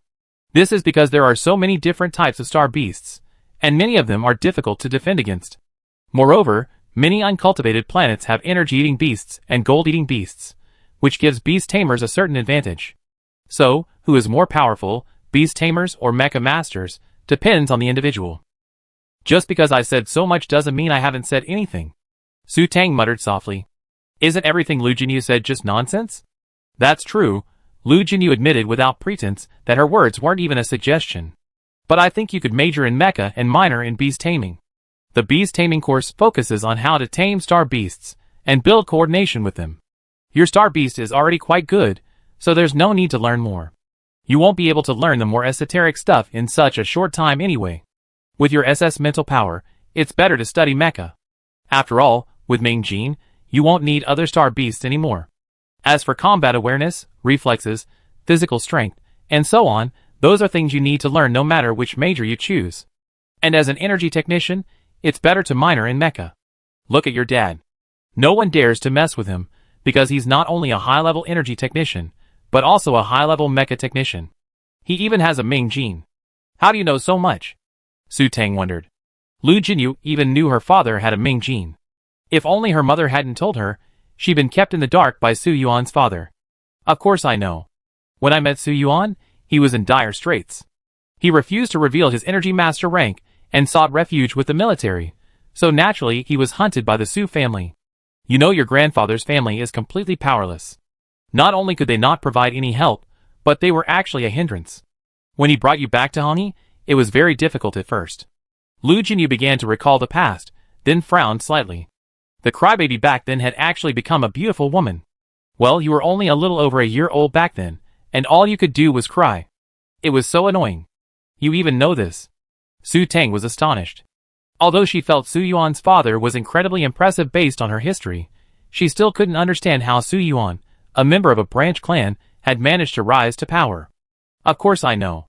It was because I was transferred to the Hangi Galaxy that Su Yuan decided to return and seize power. With our combined efforts, the Su family naturally fell into his hands. I secretly killed several of the Su family's troublesome direct descendants. Once your father gained power, his strength as an energy engineer became apparent. He was the one making money quickly, and soon, he was even building warships. After your Su family established a foothold in Hangi, Su Yuan revealed that he had become a level 9 energy engineer. That's how your Su family achieved such success. At this point, Lu Jinyu couldn't help but recall the Su family's current situation, her tone tinged with regret. However, your Su family has been on the decline over the past 2 years.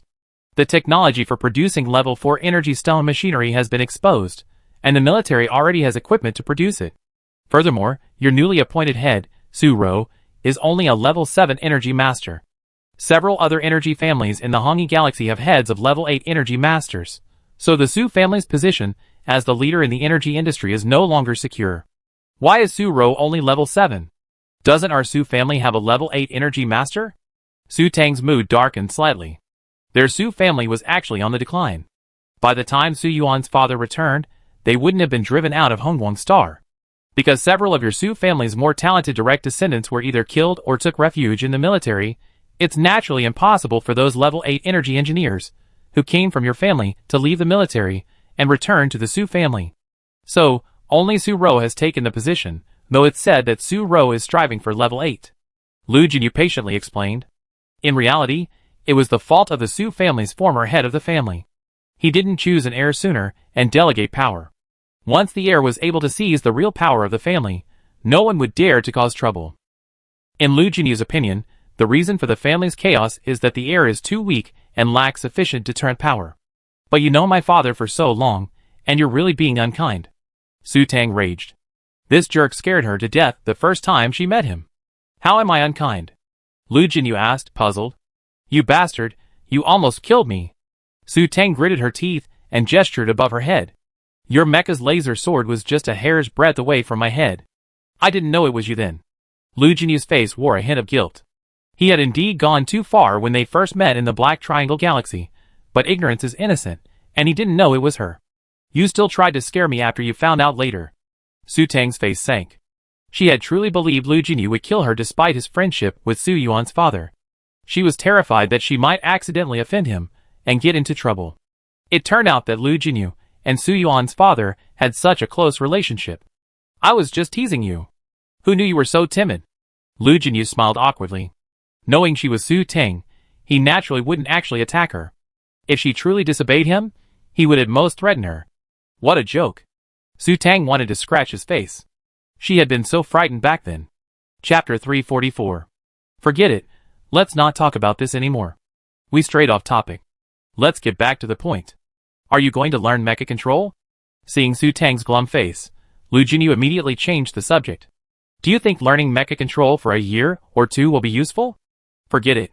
There was no point dwelling on the past. Su Tang softened her expression and began to ask for advice. Yes, at least it will give you a solid foundation. With mecha control, practice makes perfect. With more piloting, your skills will naturally improve.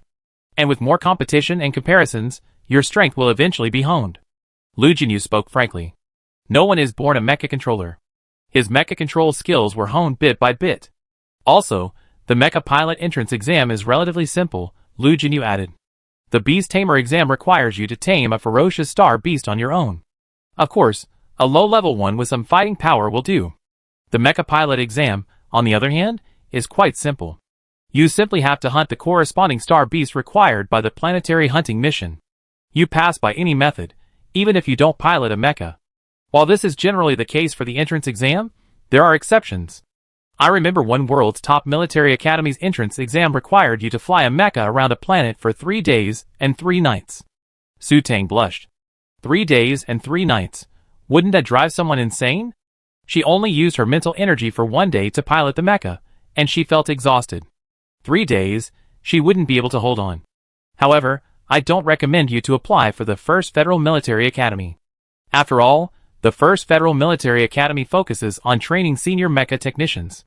Relatively speaking, its mecha department admissions examination is more difficult than other military academies. Besides, my arms are not long enough to reach the First Federal Military Academy. When you go for actual combat training, there is no one watching you. If something goes wrong with you, not to mention your parents, I will also be heartbroken. Lu Jinyu's tone was very sincere. The actual combat training in the military academy has a mortality rate. Although he may not love her now, he definitely likes her. If she dies, he will be sad. So which one do you want to apply to? Su Tang thought Lu Jinyu made a lot of sense. A place with such a high-sounding title as number 1 must be incredibly impressive, and getting in wouldn't be easy. Let's go to the 3rd Federal Military Academy, Lu Jinyu thought for a moment before offering a suggestion. While it wasn't the Lu family's military academy, they had their own people there. Besides, if you don't get in, I take a loss, and go ask Lu Qingyang for a business card so you can get in directly. Su Tang was frustrated. Don't look down on me like that, okay? Besides, who would need him to ask for it? She had Lu Qingyang's business card, the direct admission notice without the entrance exam. Okay, then, let's apply to the 3rd Military Academy. When do they start recruiting? She survived the awful modern college entrance exam back then, so the entrance exam here would probably be similar. She had to have confidence, Su Tang said, secretly encouraging herself. Registrations are accepted in May until the end of June.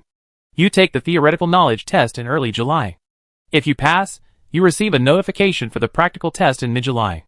Lu Jinyu checked the time and felt that time was perfect. Registration would be open in just half a month. Should I hurry and get a fake identity? Su Tang lowered her eyes and began to ponder. Time seemed a bit tight. She didn't even know what the theoretical exam would cover. As an energy technician, who only needed to combine energy stones for everything, her theoretical knowledge was very limited. She didn't know if cramming at the last minute would be enough. It really needs to be done. Since you don't want to use Su Tang's identity. Lu Jinyu twisted Su Tang's hair between his fingers, swirling it in circles, as he closed his eyes and began to ponder. Since Su Tang didn't want to reveal her identity, he had to create a flawless fake identity. This identity had to be high-ranking, otherwise SS women would be coveted. It would be best if Su Tang could be brought into the Lu family to protect her. After making arrangements for Su Tang, he will inevitably be away for a long time. Who should he find to protect her during this time? He must find someone who has status, strength and reliability, which is a bit difficult. Lu Jinyu's mind began to process the members of the Lu family and their histories one by one. After a long silence, his eyes lit up. He had come up with a perfect identity. However, Lu Jinyu frowned slightly. This required the cooperation of that person, and he wasn't sure if he would be willing to give him this favor. An unknown and special star beast appeared on the black 75th star. Come quickly. With his eyes fixed, Lu Jinyu composed a message and sent it. Forget it, just lure him over first. There's a star network here. You can first look for the theoretical exam templates and syllabi from past 3rd Military Academy classes. I find you a suitable identity. After that, Lu Jinyu continued to fiddle with his computer, issuing orders to his confidants, requesting an investigation into the information of women aged 18 to 25 on the Black 75th Star whose fathers were unknown. Due to Lu Jinyu's strict military discipline, his 9th Legion was arguably the most efficient and fastest of the 30 legions in the Federation. In less than half an hour, a complete population census report was sent to Lu Jinyu's computer. Lu Jinyu lay comfortably in bed, reviewing the information for suitable candidates. Su Tang, having reviewed the theoretical exam content for the previous 3rd Federal Military Academy, was already frantic. She had no idea. Su Tang had finally realized her own illiteracy. Let alone all the formulas, she simply couldn't understand them. The math problems here were all about calculating the speed of spacecraft and mechas in space. For example, how long does it take for a mecha to reach its maximum speed? Don't be naive and think these are math problems with the answer being seconds or minutes. These are actually lengthy expositions. The standard answers even take into account mechanical mechas, intelligent mechas, heavy mechas, light mechas, the mecha operator's mental power level, the mecha's performance, and so on. A single standard answer is at least 1,000 words long. Questions like historical events, who is the commander of a righteous battle? In which year did a ferocious star beast appear in which galaxy, and who killed it?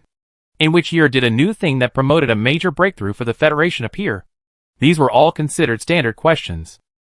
After reviewing the entire paper, Su Tang felt it was a complete fusion of the arts, sciences, and engineering, geography, history, physics, chemistry, medicine, politics, and so on.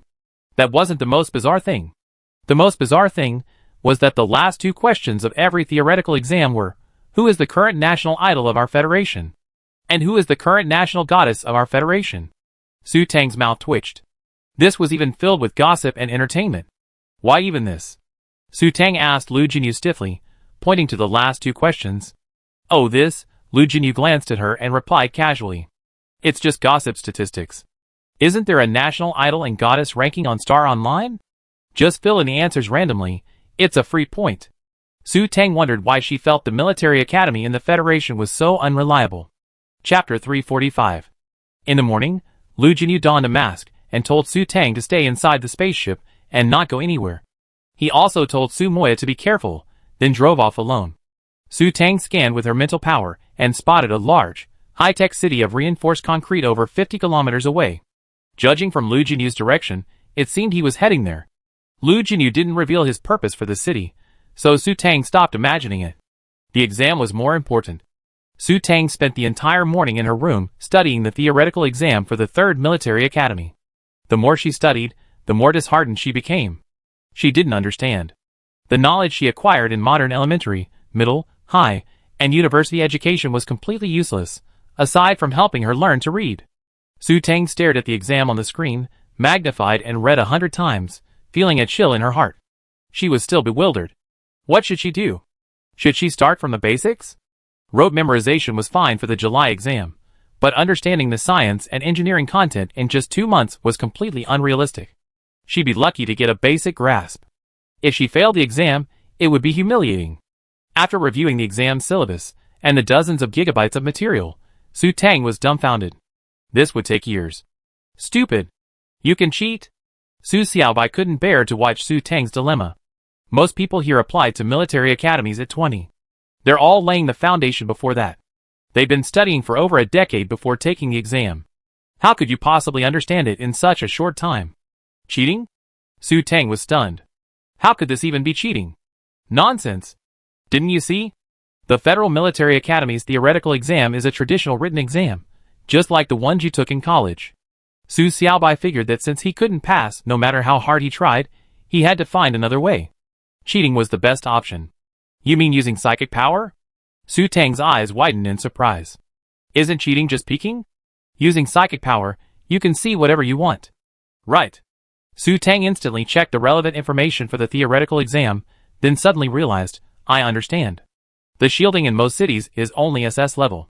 For a 5S psychic like her, even if she used psychic power to peek, even a 4S level instructor in the exam room wouldn't be able to detect her. As long as Qin Qinyuan didn't go to the exam room on a whim, she would be completely safe. Don't worry. Even if Qin Qinyuan comes, I help you peek. No one will be able to detect me. Su Xiaobai gave Su Tang a timely reassurance. Then I'm relieved. After resolving her immediate concern, Su Tang began to review the Mecha Department courses at the 3rd Federal Military Academy. The Mecha Department is divided into several subdivisions, such as Intelligent Mecha, Mechanical Mecha, Mecha Maintenance, and Mecha Design. If you're simply learning about Intelligent Mecha, most of the coursework consists of virtual operations on Skynet and practical field training, meaning it has little to do with theoretical knowledge. As for the Beast Tamer course, it's similar. Besides mastering some basic knowledge, the focus is on improving physical fitness, combat reflexes, and coordinating combat with star beasts. Su Tang was surprised to discover that the theoretical exam was just a formality, with many aspects she didn't need to master, like formulas and other completely irrelevant information. It's similar to modern universities, where what you learn might have absolutely no relevance to your job. Thinking of this, Su Tang felt relieved. Combining the energy stone was more important. She could just cheat on the theoretical exam. Because Lu Jinyu had said she would inquire about the content of the practical exam for the current 3rd Military Academy class, Su Tang temporarily disregarded the practical exam, having passed the theoretical exam. Su Tang calmed down and continued to combine energy stones. It wasn't until around 6 in the evening that she received a message from Su Xiaobai notifying her of Lu Jinyu's return. Su Tang quickly put away the energy stones and pretended to continue studying the theoretical exam paper. Sure enough, a few minutes later, Lu Jinyu arrived at her room. I figured out an identity for you. I just checked it out. As soon as they entered, before even taking a seat, Lu Jinyu began to speak. I be doing a play in a few days. I then send someone to cover it up. No one will be able to find out. Lu Jinyu walked over to Su Tang and sat down beside her. He grabbed the teacup in front of her and gulped it down, complaining slightly, this planet is so dry. I'm thirsty just by walking around. Her tea. Can't she make it herself? Su Tang. What identity have you arranged for me? Su Tang felt that if she argued with Lu Jinyu about such a trivial matter, she would definitely tire herself out. It was more practical to care about her identity. This. Lu Jinyu extended his hand, and the computer screen appeared before Su Tang. Lu Mo D-level psychic, 14 years old, 8th class resident. Father unknown. Mother Lu Qi, a 7th class resident, died 7 years ago. No other relatives. I, Lu Mo, have been missing for 6 years and currently have no contact. Of course, the above information is from records from 6 years ago. Su Tang was puzzled. Is this reliable? And this psychic power is too low. While 6 years might have changed a lot, it's not right to suddenly become an SS. Isn't this inappropriate? Su Tang gave a look of disapproval. This identity is just a pretext. I already done the research. Her father was an explorer, and her mother was a member of the Family Planning Association. After buying her from the association, her father left and died on a planet. According to my research, his original registration with the association was fabricated, and her mother remarried after giving birth to her and is now dead. As long as I send someone to clean up the traces and cover up the situation, no one will be able to find out her father's background. Lu Jinyu slowly laid out his plan. Lu Mo herself didn't want to stay in the Family Planning Association, so she fled alone to planet MY367 and joined the Mercenary Guild. She died 3 years ago. You mean she's dead, and there's no way to trace her, so I'm impersonating her? Su Tang was still a little confused. Why go to all this trouble to impersonate a dead person? And one whose background was completely incompatible. Yes, 6 years ago, when Lu Mo was only 14 years old, she accidentally obtained a ferocious star beast. After discovering that she had the talent to become a beast tamer, she was unwilling to stay in the Family Planning Association, so she abandoned her identity and ran away. After leaving, Lu Mo joined a small mercenary club. Thanks to the star beast, she was able to survive on the not-so-dangerous planet MY367. At only 18 years old, Lu Mo had a certain reputation in that small mercenary club. These facts were easy to find out, but when she was 18, her mercenary team encountered a herd of beasts during a mission. Her star beast died because it was left behind. As you know, there are very few women in the wild. Someone in their team had other ideas. After noticing something unusual, Lu Mo ran away and eventually died in the wild. Of course, no one saw her die. My subordinates inferred this based on their investigation. I think she would not have survived in the wild without the star beast. Chapter 346. But this mental power? Su Tang still felt a little uneasy. Her mental power was only D level. Jumping from D level to SS level wouldn't be plausible. Lu Mo's mental power had already reached A level when she died. As he spoke, Lu Jinyu used his mental power to fiddle with the computer, zooming in on Lu Mo's profile picture. And look at her appearance. Huh? Su Tang exclaimed softly. If Lu Jinyu hadn't mentioned it, she wouldn't have noticed. At first glance, Lu Mo's face was sallow, her skin a bit rough, and her hair looked malnourished. She looked ordinary, but a closer look revealed her uniqueness. Her foundation was quite good, and her facial features were actually quite delicate. She even bore a resemblance to her. Take a look like this. Lu Jinyu gestured, and like a Meitu Xiuxiu, the person on the screen's skin paled and became delicate, her complexion rosy, her hair dark, and her eyes brightened. After this embellishment, Su Tang felt that this Lu Mo actually bore a 50% resemblance to her original self. No wonder Lu Jinyu thought she was suitable. It seems quite similar. Su Tang nodded in surprise. Lu Jinyu was quite capable, finding a woman who bore a passing resemblance to her in such a short time. She'd been dead for 2 years anyway. Women change a lot when they grow up. It's entirely possible that she'd grown up to look like you in just 2 years. Lu Jinyu's gaze lingered between the screen and Su Tang for a moment. Looking at her now, the resemblance was indeed quite strong. So I'm impersonating her and resurrecting her? But what about the psychic gene test? It's clearly not suitable, Su Tang questioned. Although Lu Mo died 2 years ago, she's been missing as Lu Mo for 6 years. You know the Federation retains missing data for 10 years, but that's for average high-level residents. On a populous, low-level planet like this, 3 years is a good enough retention period for missing data.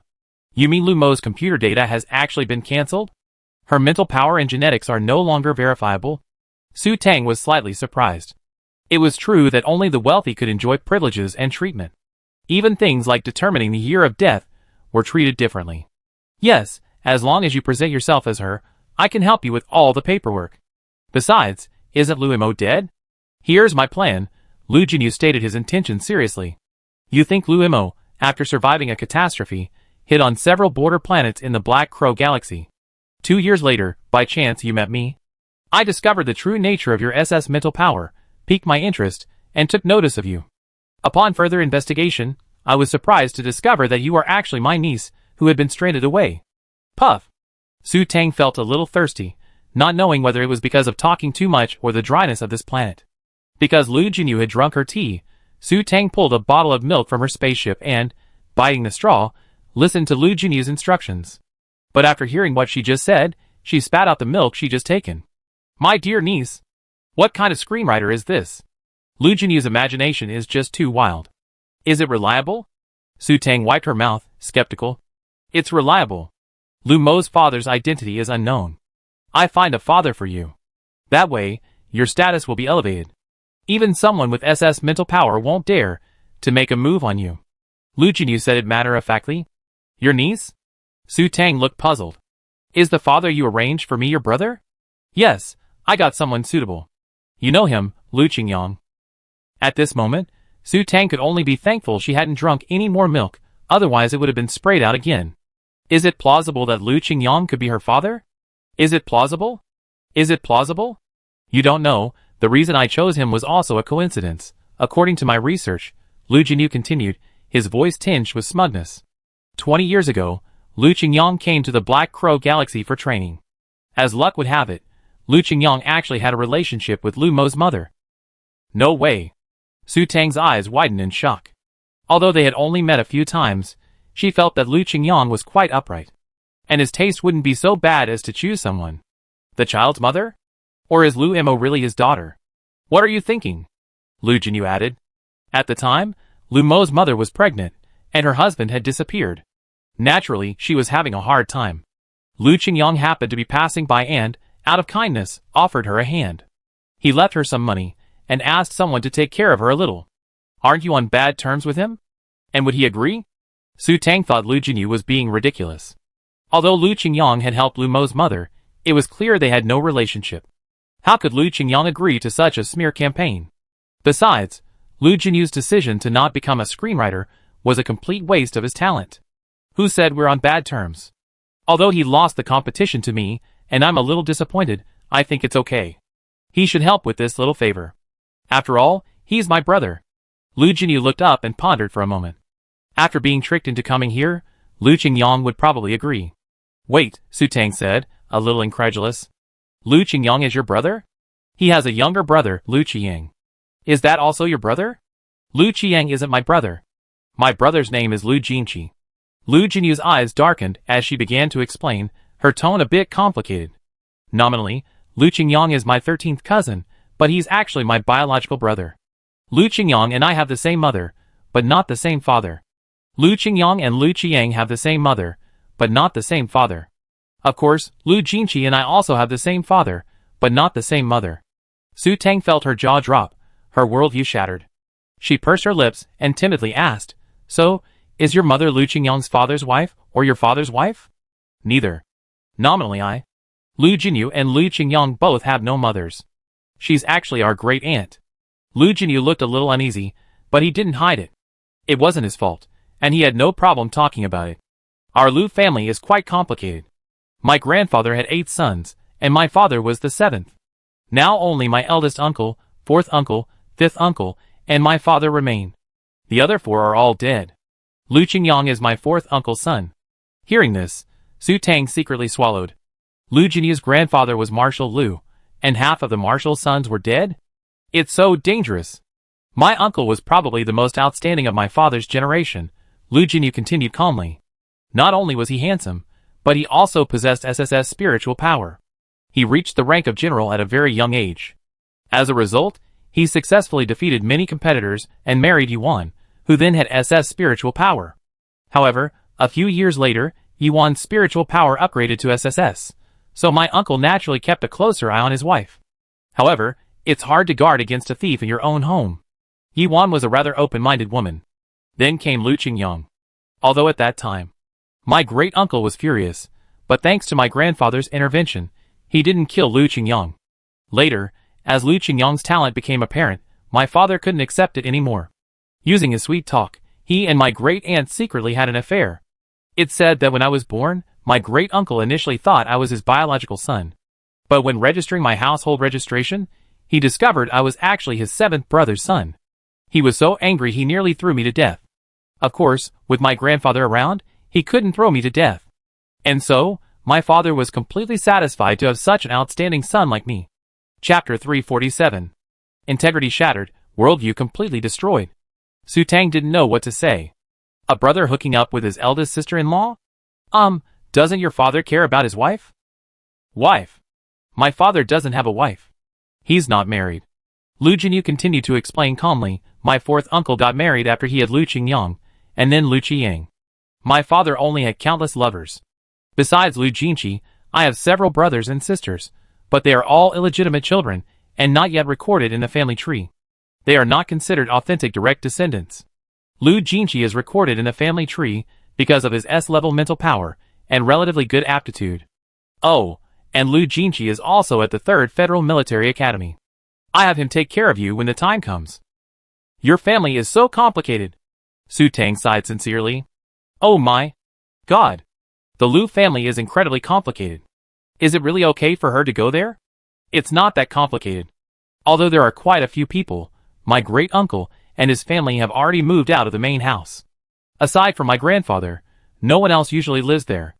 While our family is quite large, aside from a few special cases, there's nothing special to be aware of. Just get to know me. I wait until you're admitted to the 3rd Federal Military Academy before leaving. You can apply to stay on campus during holidays. If you don't want to go to our Lu family, you can stay at the academy. With Lu Qingyang looking after you, nothing will go wrong. Although most of our Lu family members attend the 17th and 23rd military academies, those with exceptional talent are all at the 3rd. If you find it inconvenient to have my brother be a man, you can also visit my 13th niece Lu Shi. She's also there. I say hello to her then. But?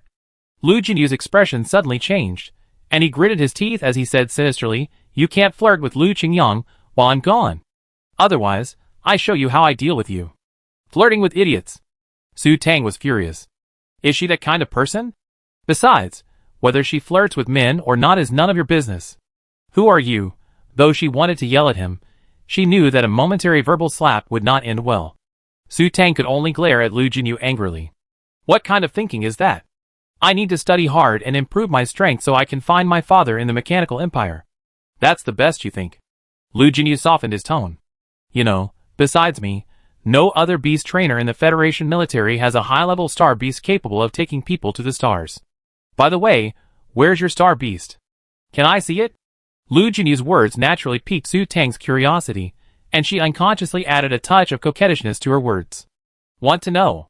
Lu Jinyu raised an eyebrow. Yes, Su Tang nodded immediately. She was truly itching to know. He was the only one in the Federation army who possessed this beast, so how majestic must this star beast be? However, if such a majestic star beast and its trainer were too far apart, their mental connection would automatically sever. Where had Lu Jinyu hidden it? That morning in the Black Triangle Galaxy, she had boldly and disregarded her reserve to search him out, but in the end, she hadn't found a single star beast. She didn't even know where he had hidden Lu Jinyu's little nightmare. I can't tell you now. Lu Jinyu smiled unkindly, lowering his head to Su Tang's ear, his tone ambiguous. That's a secret only we Lu family members know. Do you want to join our Lu family now, huh? No thanks. The warm masculine scent brushed against Su Tang's ear, and she blushed uncontrollably. Then she leaned away, creating distance between them. Hee. Lu Jinyu laughed cheerfully. He was just teasing her. There was no way he could make her his woman right now. As expected, every advantage has its disadvantages. Jiuyo, while powerful, was also a bit of a scumbag. If it weren't for Ming Jin, he might have truly become a bachelor. What about my star beast? Su Tang pointed at Su Moi, who was nestling in the corner of the room, seemingly meaningless, to change the subject. Then she pointed at her computer. And what about my mecha? The spare mecha she bought at the Chenyang auction had been stored in Su Xiaobai's immortal residence. There were now 7 space buttons on her computer, but she couldn't put away the things Lu Jinyu had given her. Otherwise, the explanation would be complicated. Furthermore, the flying car, turtle shell fortress, and spaceship that Su Tang had registered under Tang Xiaomi's name were unusable. She even bought 2 flying cars and a living fortress because she had too much money. Living fortresses didn't require a license. Su Tang suddenly felt like she'd been asking for trouble. Why had she registered so many things under Tang Xiaomi's name? Now they were all useless. She was so sad. Once you're admitted to the 3rd Federal Military Academy, you naturally be temporarily eligible to carry a mecha. Of course, important natural planets, like the capital planet, still don't allow mechas to enter. As for this star beast, Lu Jinyu gave Su Moi a cold look, then suddenly reached out and pulled Su Tang onto his lap, hugging her tightly. I think you should confess to me and be lenient. Don't think I'm blind and can't recognize this as a 6-tailed snow moon fox. Haha, good eyesight. Su Tang chuckled dryly. Should she confess honestly? Don't you think you should explain its origins? Lu Jinyu narrowed his eyes, his tone taking on a hint of danger. What origins? I just went to Yushu Star and encountered it. That's it, what else can I do? Su Tang stiffened her neck, confident and self-righteous. She wasn't afraid of him anymore. He wouldn't really hit her anyway. You're getting cocky. Seeing Su Tang's attitude, Lu Jinyu suddenly found it a bit amusing. She had been terrified of him before, but now, knowing he was harmless, she dared to confront him. Who is Tang Xiaomi, huh? Don't you know? Why are you asking me? Su Tang continued in her unyielding tone. For Lu Jinyu to ask that question meant he had thoroughly investigated her background, so there was no need for her to hide. I just don't know what your relationship is with Qin Mufeng. Is he your old lover? And what about you and Jiang Yunchuan? And that Shui Tianyu? Why do you have so many lovers? Why, weren't you quite interested in Yan Zimu before? Due to Sumoya's unique nature, upon returning to the Federation, Lu Jinyu immediately investigated the anomaly on Yushu Star in the Yuhan Galaxy. Qin Mufeng's girlfriend had tamed a six-tailed snow moon fox, and his investigation naturally led him to Tang Xiaomi. With this information, Lu Jinyu naturally investigated her movements. Under Lu Jinyu's leadership, his staff was incredibly efficient. In just a few hours, all of Tang Xiaomi's information was uploaded to Lu Jinyu's computer. He even discovered that her identity was a fake ID obtained on Bay Star, as well as Zheng Zai's relevant information and movements. Chapter 348. After researching Lu Mo's information in the city, Lu Jinyu had already returned, but before he left, he received information about Tang Xiaomi. He couldn't understand why, and the more he read, the more shocked he became. He couldn't describe his feelings. Su Tang was actually involved with so many people. He knew every detail of what happened on Yushu Star.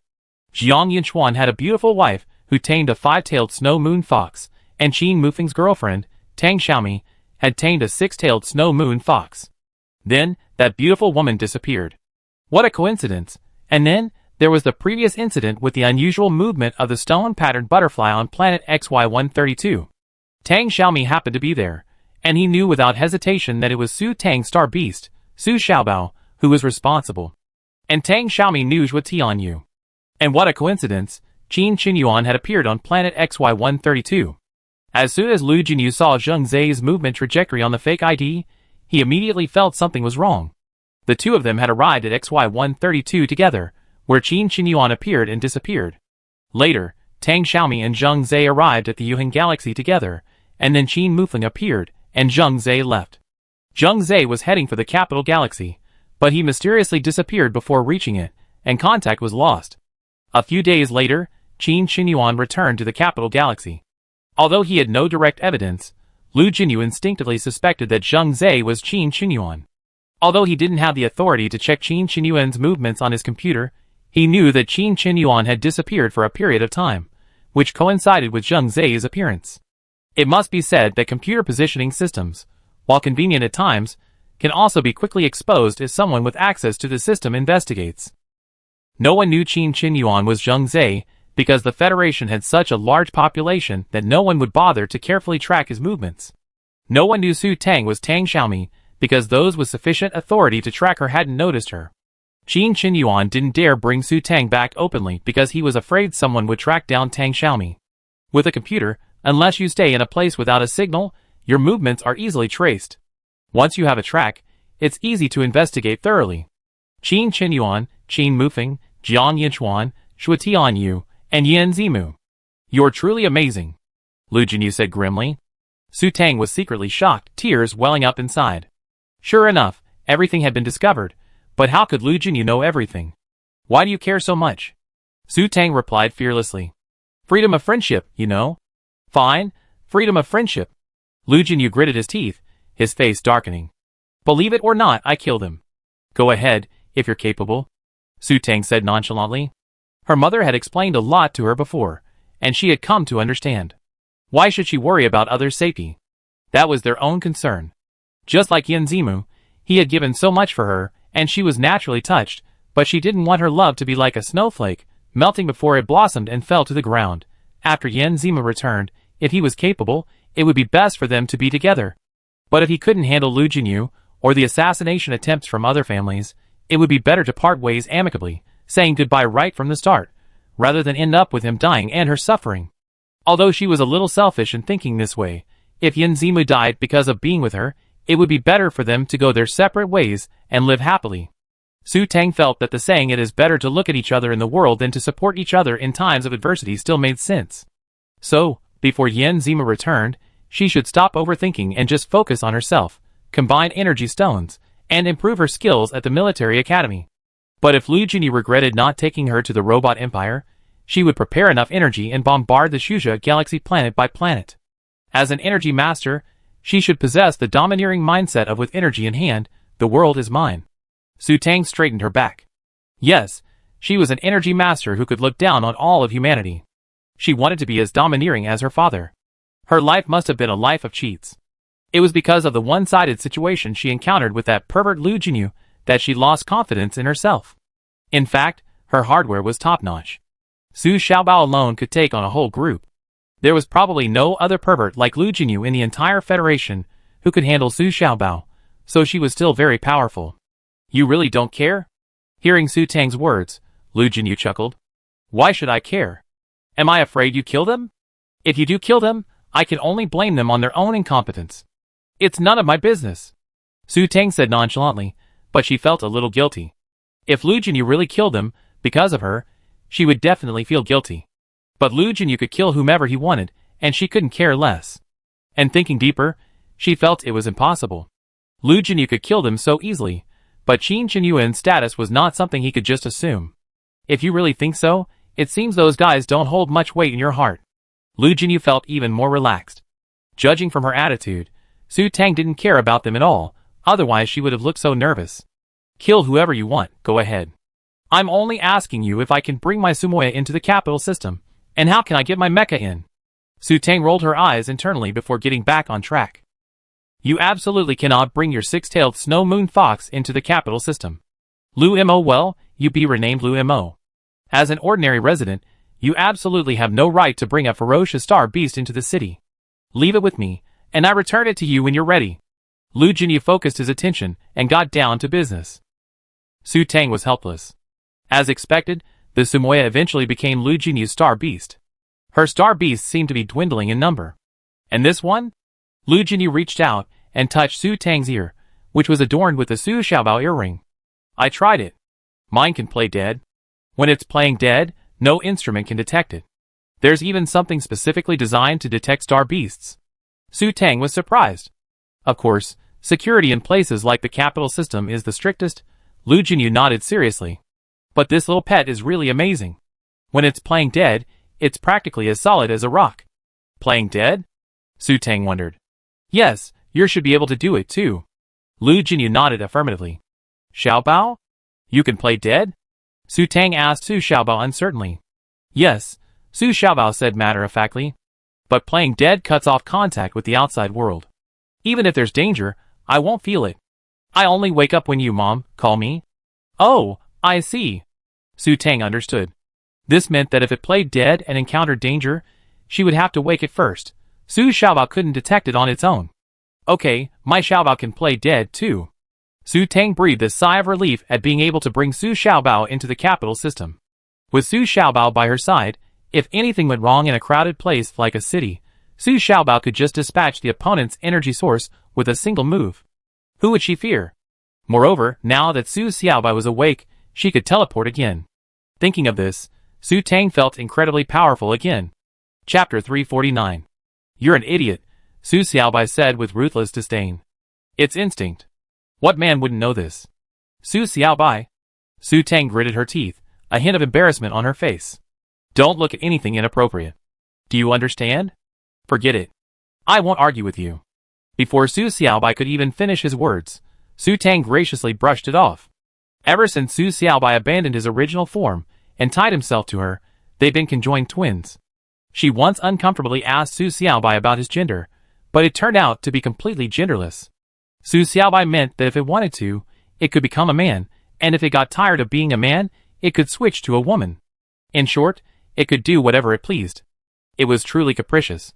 So, Su Tang felt that arguing with a genderless plant was asking for trouble. Then why? Su Tang was puzzled. Don't tell her that Lu Junyu was a conservative and wanted to remain virgin until their wedding night. That was a complete joke. Jiuyo.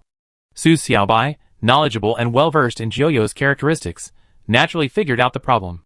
Didn't I say before that Joyo is a ghost? Naturally, he carries Yin energy. Men are yang, women are Yin. Maybe he can't completely suppress Joyo. You know, Joyo is very cruel, and he needs yang energy. I see. Su Tang suddenly understood. She remembered Zhang Wuji's 9 yang magic art, which required a virgin body. Su Tang was overjoyed. It turned out that Lu Jinyu was all talk and no action, a paper tiger. No wonder he wanted the extremely yang Mingjin fruit so much. It turned out that without it, he couldn't touch a woman at all. When Lu Jinyu emerged from the bathroom, he noticed Su Tang looking at him with a strange smile. Su Tang glanced at the real Lu Jinyu for a few moments, then stared at the description of Lu Jinyu on Star Online. The online Lu Jinyu was known as a cold-blooded killer, a brutal tyrant. It was no exaggeration to say that his reputation could even achieve the effect of killing all the children in Jiangnan, so that they dared not cry in the dead of night. The text then abruptly shifts topics. It was Zhang Liao from the Three Kingdoms story who could stop them crying. And yet, such a character turned out to be a small-time C. She was practically laughing. Su Tang clutched her stomach and laughed openly. Lu Jinyu seemed to have thought of something. His face darkened, his eyes darkened, and a chill began to emanate from him. A dangerous atmosphere permeated the air once again. Su Tang rolled her eyes speechlessly. TSK, scaring her was no use now. To Su Tang, Lu Jinyu now was like a horror movie, fake. No matter how terrifying it was, she wasn't afraid. Besides, can a look kill? Of course not. Humph. Su Tang turned her head away proudly, continuing her laughter. Finally, Lu Jinyu flicked his sleeves and left. Su Tang, inwardly, made a scissor sign. She had driven Lu Jinyu away. She had finally experienced the feeling of a surf rising up and singing. It was like drinking an ice Sprite on a hot day, incredibly refreshing. Humming a little tune, Su Tang took a shower and continued fusing energy stones.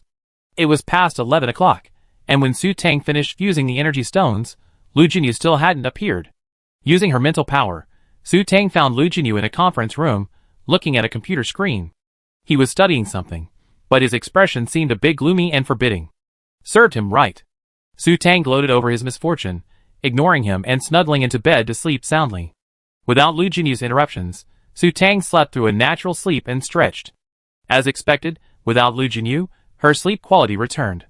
After washing up and drinking a nutrient solution, Su Tang used her mental power to scan and find that Lu Jinyu was not on the spaceship. She didn't get curious and continued fusing energy stones alone. Ever since meeting Su Sa, Su Tang wished she could split herself in two to fusing energy stones. Su Tang had intended to exploit Su Xiaobai's labor. Her energy stone fusing speed was already very fast, but compared to Su Xiaobai, she was nothing. However, Su Xiaobai, for the sake of Yuehua, refused to help her fusing energy stones. Su Xiaobai's point was that she wouldn't help unless her life was at stake. Unable to exploit Su Xiaobai, Su Tang could only exploit herself. After fusing energy stones for several hours, Lu Jinyu returned, and Su Tang stopped. Here you go. Upon entering, Lu Jinyu threw something at Su Tang with an expressionless face. What an attitude! Su Tang resented it. Although Lu Jinyu had thrown the object, he had clearly aimed it, and didn't exert any force, so Su Tang easily caught it. Looking closely, it turned out to be a computer. Is this Lu Mo's computer? Yes, take a look at her information first. You be her from now on. Once Lu Qingyang arrives, complete the computer information. Lu Jinyu's face remained grim. Yesterday, he had lost control of himself again, and ultimately had to take a cold shower. Su Tang had been intimidated by him before, and hadn't noticed anything, but seeing her smile so cheerfully yesterday, she definitely saw something was wrong. No! This was definitely a man's weak spot. Although he wasn't completely incapable of touching her, because of Joyo, he still couldn't touch her. It seemed almost the same as not being able to. The thought that Su Tang might think he wasn't up to the task made Lu Jinyu's face darken even further. For the first time in his life, Lu Jinyu felt an unprecedented sense of embarrassment. Last night, he hadn't known how to face her. He practically fled in disarray. Taking a deep breath, Lu Jinyu walked over to Su Tang, who was still sitting on the sofa, staring at her laptop. He reached out and lifted her up, then sat down on the sofa and placed her on his lap again. Lu Jinyu lowered his head, a slightly embarrassed expression on his face, saying, "Once we have the Mingjing fruit, we'd be able to." Su Tang gave a perfunctory "oh," but inwardly, She was maliciously thinking about hiding her little Mingjing fruit and letting him wait for the couple of Mingjing fruits over 100 years from now. Wouldn't that mean Lu Jinyu would remain a virgin? Su Tang gloated over this misfortune. Seriously, it's not my fault. As long as I have the Mingjing fruit to suppress Joyo, that'd be enough. Seeing Su Tang's perfunctory attitude, Lu Jinyu emphasized his tone. Hey, what's your question? Su Tang asked knowingly, remaining bewildered for 3 seconds before giving a meaningful smile. Oh, you said you can't. Do it. Bullshit. Who said I can't? Lu Jinyu's face darkened again, and he unconsciously increased the strength of his grip. Be gentle, are you trying to strangle me? Su Tang cried out, her waist trembling. Why are you so excited? I didn't say anything, you said it yourself. I'm just afraid you misunderstand. Lu Jinyu loosened his grip and tried to explain again, but the more he explained, the more embarrassed he became. Misunderstand what? Misunderstand that you can't do it? Su Tang held on tightly. Su Tang stared at Lu Jinyu, as if he had discovered a new world. His ears were red. You know exactly what I mean. Lu Jinyu, humiliated, laid his head on Su Tang's neck and stopped talking. After Su Tang said a few more words, and found that Lu Jinyu did not respond, she curled her lips, and continued to read Lu Mo's information carefully. Chapter 350. Have you finished reading? After a long silence, Lu Jinyu finally emerged from his awkward state and spoke. Yes, I finished reading it. I memorized it all. Su Tang nodded. Lu Mo's information was quite simple. She only needed to remember her household registration, date of birth, and her mother's name, and at most, the small mercenary guild called Blade where she had previously worked. Then I take you to seek revenge in a few days. Lu Jinyu, having regained his composure, began to explain the business. Revenge? Su Tang was stunned. Was Lu Jinyu trying to help her deal with the Su family? But why would she deal with the Su family? She wasn't cut out to be the head of a family, and where would she find the time to care for them, while abroad? Su Tang immediately waved her hand and refused. Don't bother. Let's wait for my dad to come back, and then take the Su family back. The Su family? Who said we're going to deal with the Su family? Lu Jinyu was slightly puzzled. Why did they mention the Su family? If Su Ro were to be ousted and Su Tang were to take the reins, she wouldn't be able to handle the situation. Su Yuan wasn't back, and he had to return to the Black Triangle Galaxy, so he didn't have time to help. Even if Su Tang took the position of head of a family, it would be useless. Then what revenge? Su Tang was truly bewildered. She didn't have many enemies. She was known for making friends and never causing trouble. She was always willing to help others. If she had an enemy, it would be Yu Shueshing, that beautiful woman from the Situ family. Had she been caught murdering the Situ siblings? But Jiang Yinchuan wouldn't betray her, would he? You're Lu Imo now. Taking her place, you naturally have to avenge her. Lu Jinyu felt Su Tang's awareness was too low. If Lu Imo were truly alive, her first act upon returning to power would be revenge. Didn't you say the investigation showed she died in the wild, not by a star beast? Su Tang was surprised. Could Lu Jinyu have asked her to kill star beasts? To exterminate that group of star beasts? Of course, it was revenge. Don't you see why she run off into the wilds alone? 3 years apart, Lu Jinyu felt there was still a significant generation gap between him and Su Tang. Take a closer look at her personal history and the circumstances surrounding her death. Oh! Su Tang obediently read about Miss Lu Mo's life again.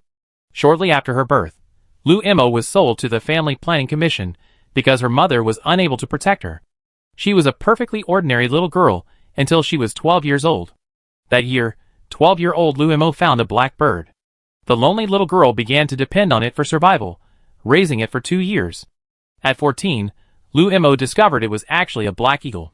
The two were worlds apart. The black bird is a small, docile star beast, while the black eagle is a large, medium-sized, ferocious one.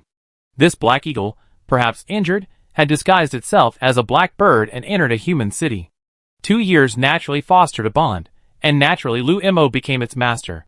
With this powerful black eagle, Lu Imo had other ambitions. She didn't want to stay in the family planning club, being treated like a commodity. After abandoning her identity and escaping with the black eagle, Lu Imo earned some money by hunting star beasts in the wild and traveled to planet HY367. At the time, planet HY367 was not highly developed, but it had been cleared by the military and was not particularly dangerous. Mercenaries and explorers seeking treasure troves filled the planet. After joining the mercenary guild, Lu Mo did quite well thanks to her Black Eagle and agile skills, and no one dared to take advantage of her. During a mission to hunt a pack leader, Lu Mo's mercenary team was stranded due to inaccurate data on the pack's population. Su Tang suddenly felt a pang of sadness. Lu Mo must have been very unwilling to accept her death. She had left her Black Eagle behind for the sake of her teammates. The Black Eagle, who had been with her for 6 years, died, effectively depleting her combat effectiveness. Yet, instead of comforting her, the members of her team, who had survived the ordeal, turned against her, turning their backs on her. Simply because she was a highly qualified woman, a teammate they had been with for years. After losing the Black Eagle, they resorted to despicable schemes, even attempting to sell her out. After all, with her Black Eagle's abilities, she could easily have carried them to safety. It could be said that her Black Eagle had sacrificed its life for them. Because Lu Jinyu's investigation was so thorough, unlike his previous casual remarks, Su Tang couldn't help but feel a chill for Lu Mo after reading her entire story. Seeking revenge on those teammates? Su Tang understood. If she were really Lu Mo, she would absolutely chop them into pieces if she had the ability. Yes, Lu Mo had 5 teammates at the time. 3 of them had been with her since she joined the mercenary guild, and the other 2 had joined temporarily for that mission. At 18, Lu Mo's A-level psychic ability was already top tier. Her 3 teammates were all B-level, and Lu Mo cleverly disguised herself as such. However, one of the 2 temporary members was A-level, so those 2 had evil intentions and wanted to sell her to a powerful family. After she lost Xianying, her 3 teammates, despite their years of revolutionary friendship, tacitly agreed with their plan. Lu Jinyu spoke with a hint of regret. It's such a pity for that little girl. With an A-level psychic at 18, any major family would want to recruit her. If she had stayed in the Family Planning Association, her life would have been very different. Have you also investigated the information on those 5 people? Su Tang calmed down. Since she assumed Lu Mo's identity, she should help her get revenge. Although Lu Mo ultimately died at the hands of a star beast, those 5 teammates were indeed extremely evil. For those who repay kindness with enmity, their death would save food for society. Although she felt a bit soft-hearted, she had no sympathy for such people. Yes, we investigated. One of the 5 is dead. The remaining 3 are still on HY-367, and the other has earned enough money to settle down on this planet. Coincidentally, he's in a nearby city. You don't have to do anything. In a couple of days, you can go to this city with me to go through the motions, and leave some information for others to investigate. And remember to act convincingly. Pretend to be Lu Mo, be emotional, and don't let your true colors slip. Lu Jinyu said with a worried look. I try my best. Su Tang suddenly felt a bit awkward. She was supposed to play a vengeful woman who survived a disaster, and found a backer to seek revenge. Although she felt those 5 people deserved to die, she had never personally experienced being betrayed by a teammate. She doubted her ability to play an Avenger. If you really can't do it, just keep a blank expression and a hint of hatred in your eyes. Lu Jinyu naturally saw Su Tang's dilemma. Leave the rest to me. Okay. Su Tang agreed. Since she was going to be Lu Mo, she had to accept it, even if she didn't believe it. She needed to cultivate a sense of revenge. Chapter 351. Although Lu Jinyu still climbed into her bed every night since that day, he didn't dare do anything other than hold her to sleep, so Su Tang's life was quite comfortable. 5 days passed like this. Besides fusing energy stones, Su Tang was busy rehearsing her angry expressions. Going to act, no, the day of revenge. Su Tang suddenly felt like an angry bird going to fight a pig's head. Seriously, revenge is a serious matter. Su Tang clenched her fists and lowered her eyes. Yes, she was Lu Mo now, and she was going to seek revenge. She was a vengeful woman with a backer. Looking at the majestic, domineering warship, its shells blazing, Su Tang felt that the people in the city should be nervous. Early this morning, Su Tang woke up to find the small spaceship surrounded by a fleet, a warship and 7 starships hovering above it. Su Tang broke out in a cold sweat. What a grand display. Were they really going for revenge, not just to destroy the city? A fleet traveling on the surface of a planet couldn't reach its maximum speed as it did in space. Su Tang felt that the fleet was moving at the speed of a car. As the fleet drew closer to the city, Su Tang remained speechless. Was Lu Jinyu really going to such extremes just to seek revenge? Besides, you could scare the hell out of a city with just 1 warship, let alone a fleet. And he didn't even mind wasting energy. You got a lot more energy lately, Su Tang said sarcastically to Lu Jinyu. It's just SOSO. I was very poor before, but thanks to you, I'm flush now. Lu Jinyu's expression was delighted. Haha, the National Treasury only had 2 level 9s, and he now had 3. Aside from Su Yuan, he probably had the most energy in the entire Federation. He was going to upgrade his mechs, and replace them with higher level energy cannons. What a wonderful feeling. Naturally, Lu Jinyu didn't know Su Tang had given it to someone else, otherwise he wouldn't be so cocky. He clearly robbed it himself, so how could she have given it to him? Su Tang once again internally despised Lu Jinyu's shamelessness. Soon, the fleet arrived at the city, and Su Tang immediately sensed something was amiss. It was so quiet. Su Tang stood on the deck, looking up through the transparent deck hatch. There were stars, the light was bright. It must be daytime, right? During the day, the city was as dead silent as a ghost town? Using her mental power, Su Tang discovered that the people in the city were hiding in their houses, 99% of them with expressions of fear and anxiety. TSK, they were frightened by Lu Jinyu's display. As expected, the effect was just as stunning as Lu Jinyu's arrival. Su Tang watched the fleet sail into the city without stopping, and felt a surge of envy. She wanted to ride a warship and enter the city without going through security checks. She wanted to act this impressive. Where are we going? Straight to that guy's house to seek revenge? Su Tang asked curiously. Didn't we tell you before? It's just a formality. We go directly to the city lord and have him bring the man over. You just sit and wait. As he spoke, Lu Jinyu pulled out an invisibility cloak from his space chest and quickly covered Su Tang.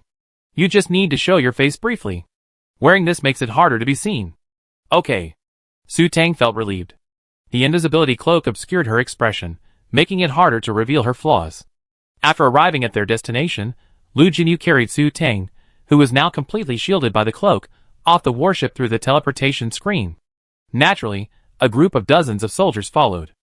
Su Tang used her mental power to secretly survey the area and saw a tall, imposing metal building across from them. Several hundred people stood respectfully in the spacious plaza in front of it. Their expressions all looked unsettled, and Su Tang keenly noticed that some of their legs were trembling.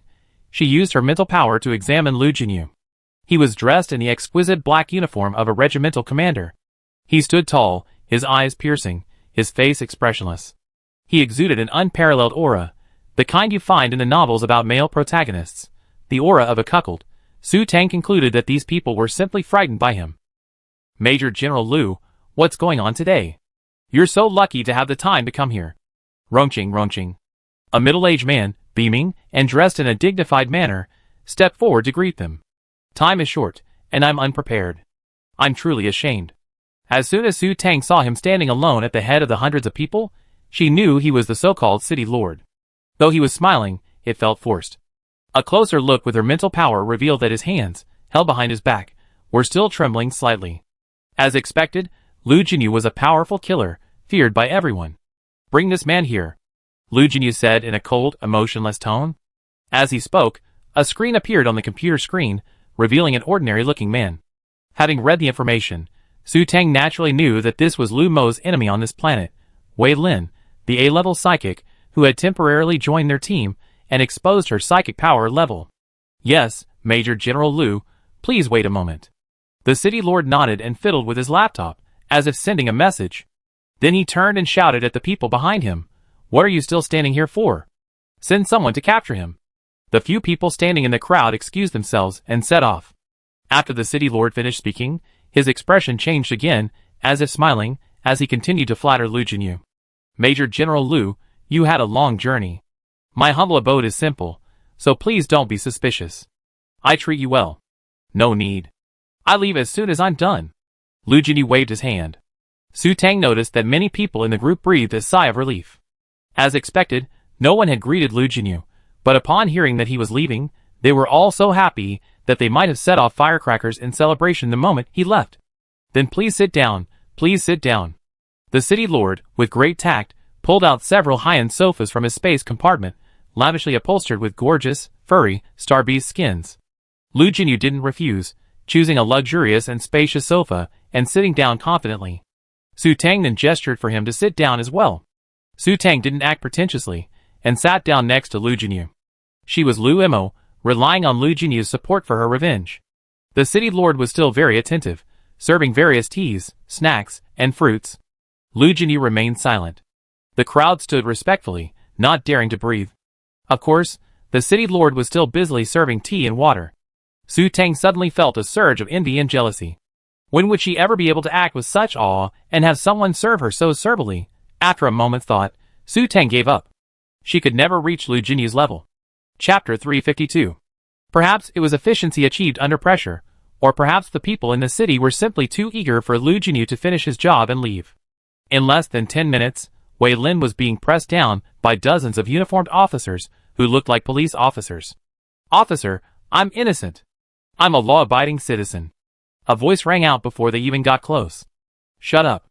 Lu Jinyu snarled, slamming the cup in his hand down onto the coffee table in front of the sofa. Su Tang felt a sudden silence. The city lord, still busily serving, froze, daring not to move. The man standing there was like an ostrich, practically burying his head in the ground. And when Wei Lin saw that it was Lu Jinyu who had spoken, it was as if he had been paused. He instantly shut up, not daring to utter a single sound. The color drained from his face, turning it pale as paper. His eyes widened, and his body began to tremble. "Is it him?"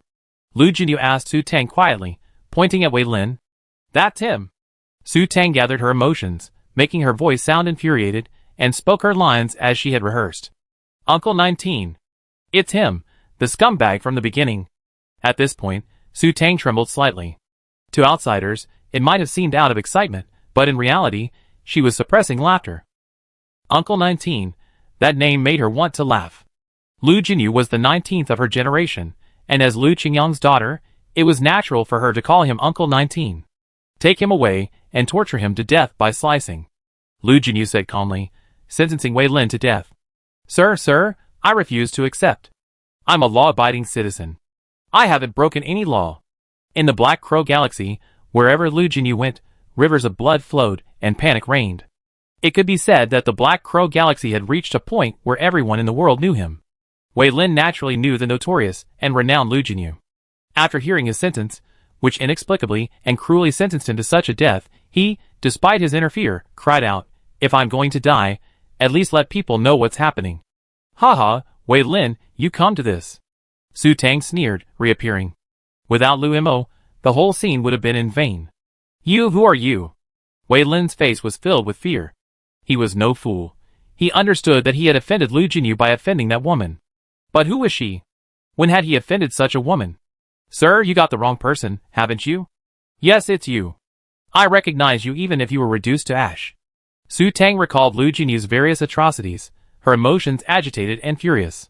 "Hey, Wei Lin, haven't seen you in 2 years? Don't you recognize me?" As Su Tang spoke, she pulled down the hood of her invisibility cloak, revealing a delicate face. In this critical moment, Wei Lin naturally had no time to admire beauty. His mind raced. 2 years ago, when he was still a mercenary on planet HY367, he probably met a handful of women. A grudge against him? A woman? Lu Mo. Wei Lin's eyes suddenly widened. Once he remembered Lu Mo, Su Tang's resemblance became apparent. Lu Mo's facial features already bore some resemblance to Su Tang's. Before leaving, Lu Jinyu had given her a minor makeover. It was just a subtle touch-up, like applying makeup, but the result was an even closer resemblance between Su Tang and the enhanced Lu Mo. Moreover, as a master of disguise, Lu Jinyu began hinting at Su Tang the moment she removed her hood. Advanced disguisers rely on their mental power. Besides scaring people, this mental power has a special purpose, psychological suggestion, which of course, most people don't possess. This is like modern hypnosis, using mental power to give others hints, making them mistakenly believe someone is someone else, or firmly believing someone is someone else. Advanced disguisers are naturally well versed in this technique. Suggesting a Wei Lin, making him firmly believe that Su Tang is Lu Mo, was a piece of cake for Lu Jinyu. You are Lu Mo, you're still alive." Wei Lin's eyes widened as if he had seen a ghost, his fingers trembling as he pointed at Su Tang, his words stammering. Okay, the effect was achieved. Recognition was achieved. Su Tang put on her hood and breathed a sigh of relief. "I'm alive, you must be disappointed. You didn't expect me to come back for revenge, did you?" Su Tang mimicked the excited tone of someone who had avenged their vengeance, then uttered a harsh remark. "Don't worry, Kanya, Qi Hongyang, and Jian Chu, they be here to accompany you soon." Of course, these three were the scumbags who had originally intended to harm Lu Mo. Since the one who was already dead couldn't be killed again, it was a good thing for him. "Lu Mo, it's not like that. You misunderstood. It's a misunderstanding. It's not what you heard. Please let me go, Wei Lin said, his face horrified, as he began to explain and plead for mercy. Su Tang snorted coldly and stopped talking. After hearing Wei Lin call out Lu Mo's name, her act was successfully concluded, and naturally, she would not say any more nonsense. And that scumbag Wei Lin deserved it. He deserved no sympathy. Even if Miss Lu Mo were still alive, she would never forgive him. Lu Mo. I was wrong. Please be magnanimous and let me go, Wei Lin continued to cry and plead unwillingly. I deal with it on the spot. Lu Jinyu gave the city lord a cold glance, then gently blew on the tea. Yes, I understand. The city lord immediately understood, his face pale. Suppressing a trembling heart, he ordered his men to carry out the Ling Qi on the spot. Soon, Wei Lin was stripped down to his underpants and tied to a makeshift scaffold. 3 executioners approached, armed with metal weapons. Thanks to the advanced medical technology in this world, Ling Qi could be cut tens of thousands of times without dying. Seeing this, Su Tang's face paled. Lu Jinyu was about to show her a bloody scene. This petty man knew she was timid, and he was definitely taking revenge. Can't it be less bloody? Just one shot would be enough, Su Tang asked secretly through her psychic power. Although she felt Wei Lin didn't deserve sympathy, she couldn't bear to see him being hacked to pieces. One shot isn't my style. That's how I kill people, Lu Jinyu replied calmly, sipping his tea without raising his eyelids, using her psychic power. Besides, this is the only way I can show my love for my little niece. Caring piece of shit. Su Tang cursed Lu Jinyu directly through her psychic power. Looking at Lu Jinyu's unwavering stance, Su Tang knew this was really going to be a scene of torture. Fortunately, with her invisibility cloak, no one would notice even if she closed her eyes.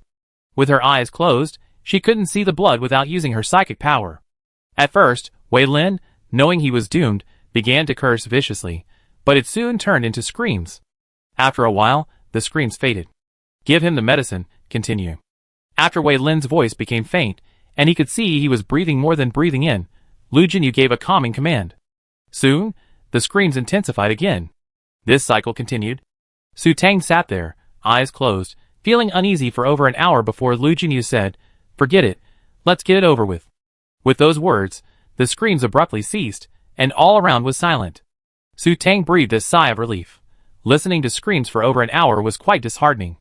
Feed it to the star beast, Lu Jinyu said lightly, and then he stood up and left. Su Tang hurriedly followed him. Walking required keeping her eyes open, but unfortunately, her peripheral vision caught a glimpse of the bloody corpse, its flesh stripped bare, and the pile of flesh and blood on the ground. Her stomach churned. Su Tang was acutely aware of Lu Jinyu's brutality. Chapter 353. Because they still had to wait for Lu Qingyang on Black 75 Star, Lu Jinyu's fleet carelessly stopped on a plain dozens of kilometers from the city. Lu Jinyu had packed up the small spaceship early in the morning, and the two of them settled directly on his warship. Because the warship had a kitchen and a chef, Su Tang watched with a look of resentment as Lu Jinyu feasted in the restaurant. You have a good appetite, Su Tang said, rubbing her still churning stomach indignantly. Here I feed you. Lu Jinyu picked up a piece of meat with chopsticks and held it to Su Tang's lips. Go away. Su Tang immediately covered her mouth with one hand and pushed away his chopstick-holding hand with the other. Damn, her stomach was upset again. After being pushed away by Su Tang, Lu Jinyu remained unperturbed and began to eat. After taking a few sips of the warm honey water from the teacup, Su Tang felt better. As expected, there was no comparison between her and Lu Jinyu. Just one glance at the corpse had left her devastated for so long. She swore it was the most horrifically bloody corpse she had ever seen. Yet Lu Jinyu, who had witnessed the entire process of Ling Qi, could still enjoy the meat with such relish. It was so unfair. He ate delicious food and drank spicy drinks, while she could only drink nutrient solution. I say, if you killed someone, just kill them. Why make it so bloody? Su Tang began to criticize. No wonder he was so poorly reviewed online. Many heinous criminals could be dealt with a single atomic bomb, but he was so fussy, imitating King Zhou of Shang and resorting to Ling Qi. What do you know? Lu Jinyu said, chewing the meat slowly and swallowing it. It's hard to act recklessly under severe punishment. This was typical legalist doctrine. Su Tang frowned. Lu Jinyu believed in the harsh tyranny of Qin Shi Huang's rule of law. As a former modern person, Su Tang felt that Confucianism and benevolent governance were more reliable. Who said that? Isn't it that the benevolent rule the world? Su Tang retorted. Qin Shi Huang died young, and the Qin Empire was short-lived, so believing in legalism would not end well. You're being too soft-hearted. Lu Jinyu glanced at Su Tang indifferently. The crime rate in the navigation area of the system I'm stationed in is absolutely the lowest, and the crime rate in the urban areas of the inhabited planets in the system is also at the bottom. Really? Su Tang was slightly surprised. Of course, why would I lie to you? Su Tang thought carefully and realized that perhaps because Lu Jinyu had arrived, everyone was afraid of being accidentally killed by him and dying so horribly, so naturally no one dared to commit crimes. It seemed that the survival of legalist thought had its merits. But why do the people in the Black Crow system seem so afraid of you? How many people have you killed? Su Tang couldn't help but wonder what horrific deeds Lu Jinyu had done. The people in the city were so scared of him that the sight of a mouse seeing a cat was barely enough to describe it. I don't know, but it seems like quite a lot. Lu Jinyu looked up and thought carefully. Didn't you guys on Hongguang Star uncover a force secretly colluding with the Black Triangle Galaxy last time? Since I came here to investigate, I uncovered many families with ties to the Black Triangle Galaxy. Did you kill them all? Su Tang was puzzled. Don't you have influence there yourself? Of course, I won't touch my people. They're connected to the guy in that district. I told you the US European Federation is behind him. Their actions constitute treason, and they deserve to be executed along with their entire clan. Lu Jinyu spoke as if it was a matter of course. Anyone who dared to secretly collude with Joseph in the Black Lightning District would be exterminated. Of course, I don't usually kill women. Women are imprisoned in the Family Planning Association as a criminal. Then I might as well just die. Su Tang's emotions were mixed. Being sent to the Family Planning Commission as a convicted criminal was even more miserable than being sold into slavery. You'd be forced to bear children for men for the rest of your life. Some men would pay a fee to have a child, while others, with a bit of money but no desire for eggs to bear children, but not enough to marry, would buy a natural child this way. Once a woman was convicted and sent to the Family Planning Commission, she was practically deprived of human rights. But you killed all those big families. With so many fewer people here, there won't be any problems, right? Su Tang realized once again the difference between this place and the modern era. Lu Jinyu, a Legion commander, could kill so many people at will, practically wielding the power of life and death. What problem could there be? The Federation has no shortage of people. So many people on higher-level planets have died, and those on lower-level planets are desperate to move here. Besides, I only kill criminals. I'm not a murderer, and I don't kill without reason. Lu Jinyu said Su Tang was overthinking it. If you're not a murderer, then who is? Su Tang was speechless. This killer had the nerve to claim he wasn't a murderer. The public had sharp eyes. Well, everyone in the military has killed people. Those hypocrites are just being more covert. And I feel wronged. Something like this happened in the Black Crow Galaxy, and there were bound to be casualties. No matter which Legion commander came, there would be rivers of bloodshed. It's just that my methods were more ruthless, so they sent me here. Naturally, I bear the infamy of slaughtering the Black Crow Galaxy. Lu Jinyu said truthfully. It was only because of his brutality that the group gave him the killing job, so naturally, he killed the most people. They had to worry about their reputations and cover up their murders, but he didn't care. But every high-ranking official in the military was inherently ruthless. Good men and women couldn't get by in the military. Then you don't have to resort to such brutal methods. Look at the things your nightmare beast has done. They're simply unforgivable. Su Tang recalled the video she seen at Hongguang High School. Her stomach began to churn again, and she immediately began sipping honey water. That's forced confession, Lu Jinyu said, unrepentant, a look of complete and unjustified importance. They won't confess without ruthless tactics. Alright, just admit it. You're twisted. Su Tang refused to believe it. Although she was an outsider, she knew there were many good things in the world that could persuade people to tell the truth. So, forcing a confession was like trying to trick a 3-year-old. Okay, I'm twisted. Lu Jinyu's eyes faltered. It seemed he quite enjoyed killing people. The feeling of holding the power of life and death was truly captivating. As for the torture, though, he felt a little wronged. Jiuyo enjoyed feasting on souls that had died in agony. If Jiuyo was satisfied, the negative impact on him would be reduced, and his mood would naturally improve, as would his own. So, the result of torturing others was that he felt good. Actually, that wasn't his hobby, but Jiuyo's. However, Lu Jinyu narrowed his eyes slightly. Why did he feel that Jiuyo's negative influence on him was less when he was with Su Tang? When he held her, he could almost be said to have completely suppressed Jiuyo, making him unaffected. But as soon as he was away from her, he returned to normal. Could it be that Su Tang had something that could suppress Jiuyo? Chapter 354. Do you have anything extremely yang? Suspecting Su Tang possessed something that could suppress the 9 netherworld, Lu Jinyu asked without hesitation. I don't know. Su Tang was stunned by the sudden question. Did she possess anything extremely yang? Even if she did, she wouldn't know. Let me think about it. Su Tang tilted her head and began to think. Aside from the snow crystal lotus and some cultivation items given by Zhuo Tianyu, nothing else on her was particularly special. Could it be the snow crystal lotus? No, the snow crystal lotus is an extremely yin object. Not only does it not suppress the 9 netherworld, but it's actually a great tonic for it, Su Xiaobai explained. Why do you think I have something extremely yang? Does the Mingjin fruit I ate count? Su Tang was slightly worried.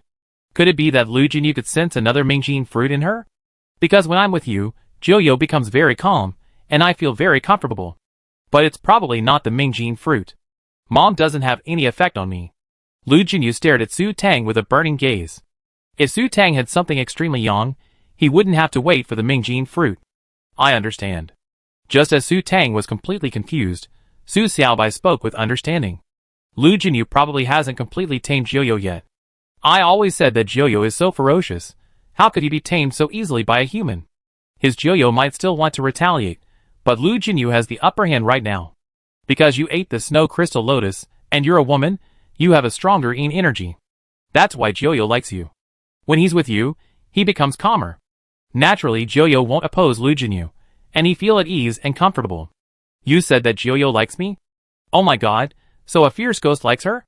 The thought of it makes her hair stand on end. She doesn't want it. That's basically it.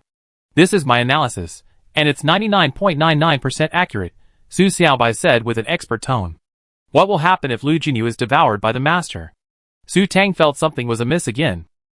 Master devouring, in layman's terms, means taking over the master's body and devouring the master. As for Jiuyo, it can't consume Lu Jinyu's body, only his soul. In other words, it's like taking over his body and becoming the new Lu Jinyu. Su Xiaobai explained it in a simple and understandable way, fearing Su Tang wouldn't understand. It's natural for them to take over the master's body when they reach that level. With its current strength, it's entirely possible to possess a human, but it wouldn't undertake such a thankless task. As a human, it can only absorb spiritual energy. Not to mention, it has no idea how humans cultivate. In this spiritually barren land, humans only live for a few hundred years. Compared to its lifespan of hundreds of thousands of years, possessing a human would be courting death. Sure enough, something serious is about to happen. If Lu Jinyu is devoured, will he become Jiuyo? She knew without hesitation that Jiuyo would be even more ferocious than the current Lu Jinyu. After Jiuyo devours his master, will he still love me? Su Tang's scalp tingled as she asked Su Xiaobai uncertainly. It's very likely. You ate the snow crystal lotus, which has a strong yin energy. But don't I still have Mingjin? Mingjin is Mingjin. Although Mingjin is extremely young, it can only break through Jiuyu's defenses. You can harm Jiuyu, or even kill him, but he's helpless against you. But this doesn't affect his love for you. Of course, if he meets someone with a stronger yin energy, he'd change his mind. Su Xiaobai's analysis was coherent. Oh my god! Su Tang could only silently pray that Lu Jinyu would be stronger, and not be haunted by the 9 nether devourer. She didn't want to be haunted by a real-life evil spirit. Have you figured it out? Lu Jinyu asked eagerly, looking at Su Tang, who was lost in thought. No, I don't know. How about you look for it yourself? Su Tang feigned bewilderment as she ripped off all the space buttons on her laptop and handed them to Lu Jinyu. Her space buttons contained nothing important. Her special items were either in Su Xiaobai's immortal abode or in her space ring. Furthermore, although the space buttons contained energy stones, they were clearly visible when viewed with spiritual power. Even if Lu Jinyu saw her pile of energy stones, he wouldn't be able to tell whether they were high-quality energy stones or raw ones. Lu Jinyu unceremoniously accepted all the space buttons Su Tang handed over and began to carefully search through them one by one. Su Xiaobai, what would happen if Lu Jinyu ate a snow crystal lotus? Su Tang, calmly questioning Su Xiaobai, took advantage of Lu Jinyu's inattention. Nonsense!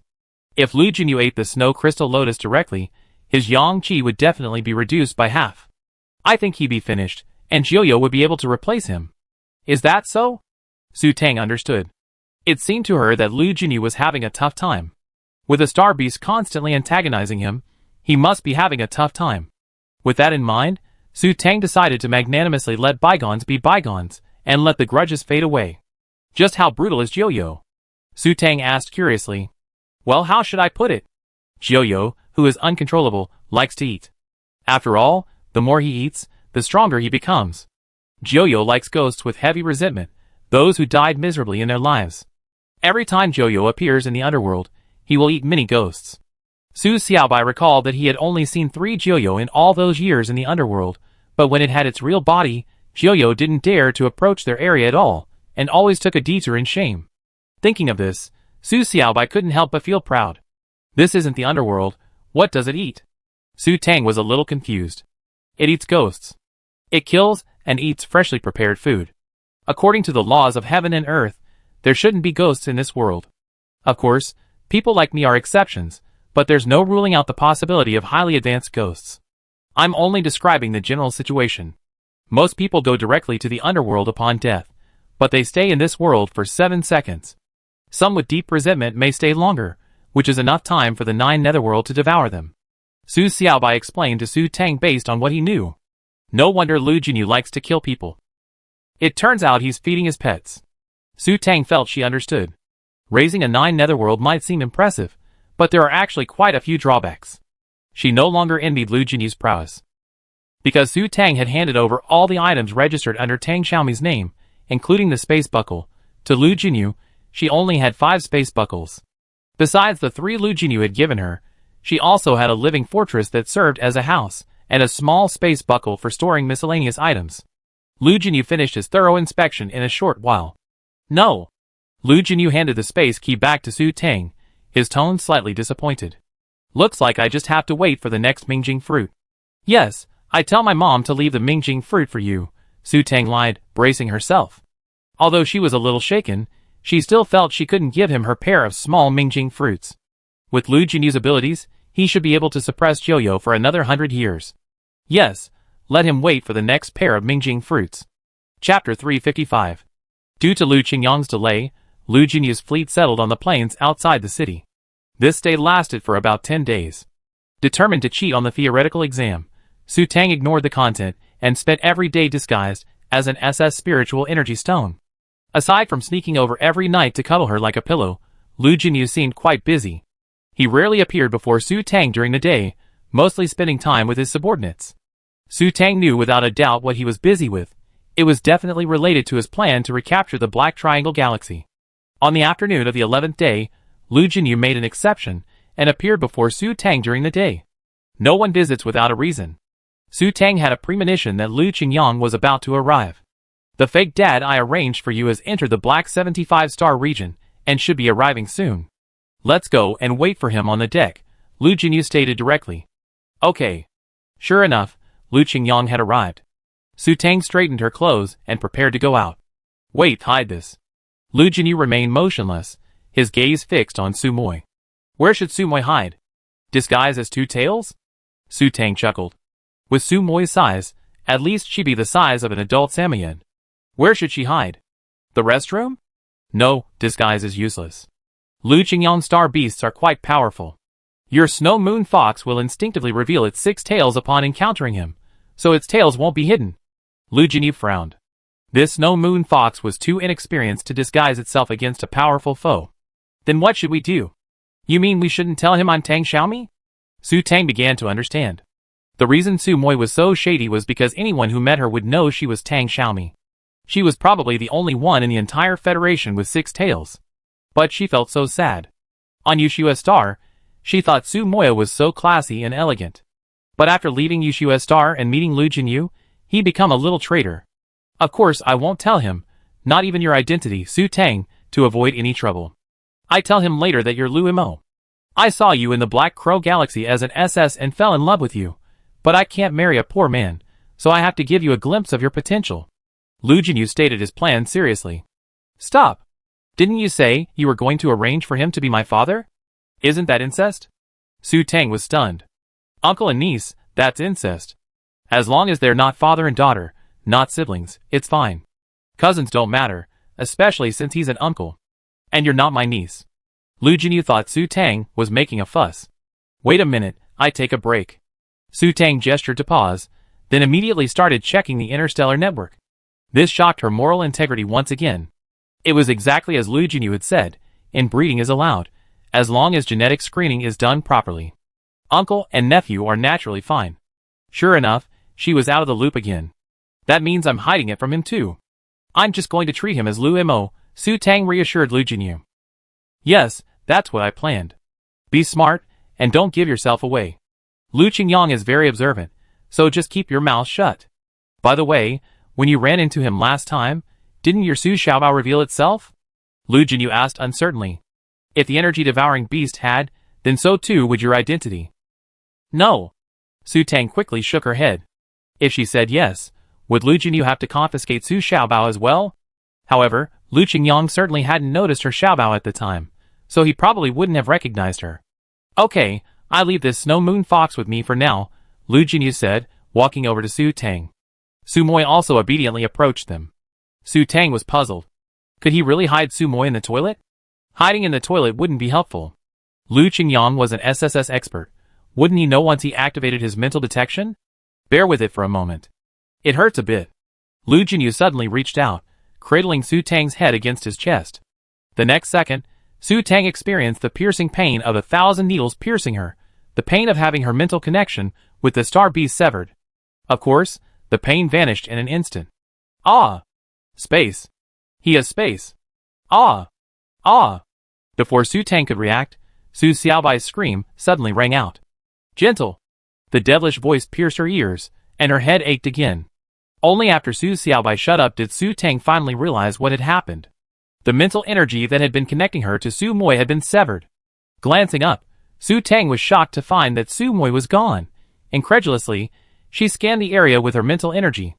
It was truly gone. Wait, what did Su Xiaobai just say? Space. Su Tang's eyes suddenly widened. Space. Space for living things. You? Su Tang looked up, astonished, at Lu Jinyu. This is a secret. I can't tell you yet. Lu Jinyu leaned close to Su Tang's ear, whispered softly, and blew a breath. Su Tang stared at Lu Jinyu in amazement. Actually, the male protagonist of this world is Lu Jinyu. He actually has a space. And a space for living things. This is the legendary male protagonist's golden finger. Su Xiaobai, what were you about to say? Do you know his space? Lu Jinyu refused to tell her, so Su Tang had no choice but to ask Su Xiaobai for advice. I just felt a fluctuation in the space. Yeah, but it was so fast I couldn't tell what kind it was, but it should be able to hold living things. Su Xiaobai's tone was deep and astonished. Nonsense. Su Moi is in there, so of course I know it can hold living things. You can contact Su Moi now? No wonder. She looked all over Lu Jinyu, and couldn't find a single star beast. So he had a space to hold living things. How could he have such a high-end thing? No wonder her mother said he was so amazing. He could just take someone else's star beast, and make it his own. Who could beat him then? Wait, if he could take someone into the space like that, wouldn't he be able to kill them however he wanted? God! This hack is working, it's terrifying the whole world. No, it feels like it's gone. If it were an ordinary space buckle or space device, I should be able to feel it. Su Tang felt that Su Xiaobai was talking nonsense again. How could ordinary space buckles and space devices hold living things? Oh, she was so envious. She wanted a space like that too. In the end, Su Xiaobai couldn't explain it, and Su Tang could only look at Lu Jinyu with envy and resentment. Be good, this is our ancestral teaching. I really can't tell you now. Lu Jinyu ruffled Su Tang's hair, his eyes a touch of smile and fondness. I tell you after we're married. After checking his laptop and confirming that Lu Qingyang was about to arrive, Lu Jinyu pulled Su Tang along and headed towards the deck. Chapter 356. Su Tang and Lu Jinyu had only been standing in the deck for less than 5 minutes when a majestic black mecha appeared in the sky. Because they were within the planet's atmosphere, even though Su Tang and Lu Jinyu were standing on the deck, the hatch was still open. The black mecha swooped down like an eagle, landing on the battleship's deck in a matter of minutes. Su Tang could only silently admire Lu Qingyang's mecha skills. Such a behemoth landed on the deck, and she didn't even feel the slightest jolt. If it were her, she might have dented the battleship's deck. The cockpit hatch opened, and Lu Qingyang swiftly leaped out. After landing and stowing the mecha, he walked towards Lu Jinyu with an expressionless face. Where's the star beast you were talking about? Lu Qingyang stopped 5 steps away from the two of them, his eyes stern, his tone tinged with worry. Su Tang's gaze lingered between the two men. Lu Qingyang was a very masculine, sharp-tongued type, while Lu Jinyu, while not feminine, possessed the gentle, jade-like aura of a noble young man. These two were actually brothers, yet they looked nothing alike. Could it be that they both resembled their fathers? Come with me, Lu Jinyu said, pulling Su Tang, still lost in thought, away. Lu Qingyang's expression remained unchanged, and he followed without hesitation. The three of them arrived at a small conference room. Lu Jinyu casually found a seat and sat down, pulling Su Tang to sit beside him. Lu Jinyu gave Lu Qingyang a look that said sit down, then mentally closed the door. This is Lu Imo, my woman. Momo, this is my 13th brother. As soon as Lu Qingyang sat down, Lu Jinyu began to introduce them. Momo. Su Tang felt a chill, but she still smiled politely and said, hello, I'm Lu Imo. After a brief nod to Su Tang, Lu Qingyang turned to Lu Jinyu. You asked me to come over to watch you pick up women. Lu Qingyang's expression remained unchanged, but his tone was clearly hostile. When he received Lu Jinyu's message, he thought he had encountered some difficult star beast. Although he had lost the competition for the succession, and although he had always wanted to defeat him, he was still his brother after all. He had dropped his current affairs and rushed here overnight, but he was actually picking up women. Lu Qingyang was naturally infuriated by Lu Jinyu's behavior. 13th brother, don't get excited. Of course, I have a star beast to show you. Lu Jinyu smiled. Su Tang suddenly felt that Lu Jinyu's smile was a bit like a fox's. Special star beast? Lu Qingyang's eyes grew serious. Seeing Lu Jinyu's expression, he knew he misunderstood. It wasn't a problem he couldn't solve, as he thought. Perhaps it had already been tamed. Lu Qingyang chuckled inwardly. Of course, he'd been worried on the way here, but it was clearly overly sentimental. If it was a difficult star beast that even Lu Jinyu couldn't handle, what good would his presence be? This, Lu Jinyu smiled meaningfully. With a wave of his hand, a large flock of stone-patterned butterflies instantly appeared in the room. This. Lu Qingyang's expression finally changed, revealing a look of shock. Stone-patterned butterfly. 13th brother, I know you always wanted an energy-eating beast. And now that you encountered one, you've been thinking of me. After hearing Lu Jinyu's words, Su Tang's eyes flickered with confusion. What was he doing? Was he planning to give this one to Lu Qingyang and catch another for himself? Damn, she didn't have any energy stones to waste right now. Really? Lu Qingyang's expression softened, his eyes darkening. Although he and Lu Jinyu were brothers, it was obvious he wouldn't be so kind as to give him such a special star beast. 13th brother, it's like this. I have a small favor I'd like to ask you for. Lu Jinyu's expression grew sincere. It's really just a small matter. If you're willing to help, I tell you how to tame a stone butterfly. Su Tang instantly understood. Lu Jinyu was a jerk. Even if he told Lu Qingyang how to tame a stone butterfly, he wouldn't have the energy to feed it the 10 units it needed. Tell me first, what's the matter? Lu Qingyang was naturally tempted by the stone-patterned butterfly, but even Lu Jinyu couldn't handle it, so why would he ask for his help? 13th brother, it's really just a small matter.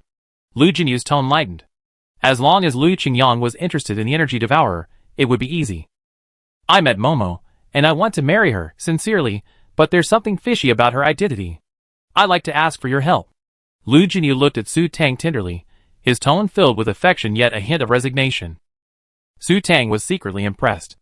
Oh my god, Lu Jinyu's acting skills were amazing. With that tone and that expression, she almost believed it was real. As expected, a master of disguise was truly amazing. Are you serious? Lu Qingyang's expression tinged with disbelief. He knew Lu Jinyu's personality perfectly, and he actually had that expression on his face? Could it really be that the saying hard steel can be tempered into a soft thread really be true? Lu Qingyang examined Su Tang with incredible intensity. She was indeed good-looking, but she looked like an ordinary woman, nothing special. Just in case, after Lu Jinyu left, he had instructed Su Tang to hide Su Xiaobao. Thus, Su Xiaobao had already been playing dead. Su Tang had placed the sachet containing the Mingjin fruit and hung it around her neck. Even with Lu Qingyang's immense power, he couldn't sense Su Xiaobao's feigned death. Since Su Tang hadn't used her mental power since Lu Qingyang's appearance, he naturally didn't perceive her as anything special. Of course, seriously? Lu Jinyu turned, gazing at Su Tang with deep affection. Su Tang felt a chill again. What if she got goosebumps? What if she burst into laughter? She was acting so hard. Unfortunately, There was no invisibility cloak to hide this time, so Su Tang could only force herself to feign emotion. Okay, then tell me what I can do for you. If it's possible, I'd do my best. Lu Qingyang nodded in agreement. If Lu Jinyu wanted to find a woman to settle down, he was naturally happy to see it happen. He thought Lu Jinyu's methods were indeed a bit extreme, but after he had a woman and started a family, perhaps his temperament would change. It's like this. Seeing Lu Qingyang's nod of agreement, Lu Jinyu took advantage of the situation and immediately stated his purpose. Momo's background wasn't good, and I was afraid Grandpa wouldn't agree. I looked up her information and, coincidentally, you met Momo's mother, and you have some connection to her. As Lu Jinyu spoke, he sent him the details he had discovered about Lu Qingyang's encounter with Lu Mo's mother. Well, what do you mean? Lu Qingyang glanced at the information on the laptop. He only casually helped her back then, and 20 years had passed, so naturally, he couldn't remember much. He had a vague recollection after reading the information, and it seemed like such an incident had occurred. But what did his having helped Lu Mo's mother really mean? I want you to adopt her as your daughter, Lu Jinyu stated her purpose directly. Nonsense! Lu Qingyang's expression changed, and he blurted out those two words. Su Tang had always felt that this wouldn't work, and sure enough. Chapter 357. 13th Brother, calm down. Just listen to me. Lu Jinyu waved his hand, a hint of helplessness in his eyes, and a bitter tone in his voice. Really? I have no other choice, don't I? If Grandpa knew I was going to marry a poor woman, he would definitely not agree. Su Tang, standing by, could only lower her head and feign sadness. She was about to lose her composure. Was this a play about a star-crossed couple? Does this expression really suit you, great killer Lu? You say, Lu Qingyang said, his tone softening. Grandpa certainly wouldn't let him marry a poor woman, not to mention that Lu Jinyu would be the future head of the Lu family. This was a difficult matter. If he could help, he would, but acknowledging this daughter was clearly unreliable. 13th Brother, the truth is, Mu's mental power is at SS level.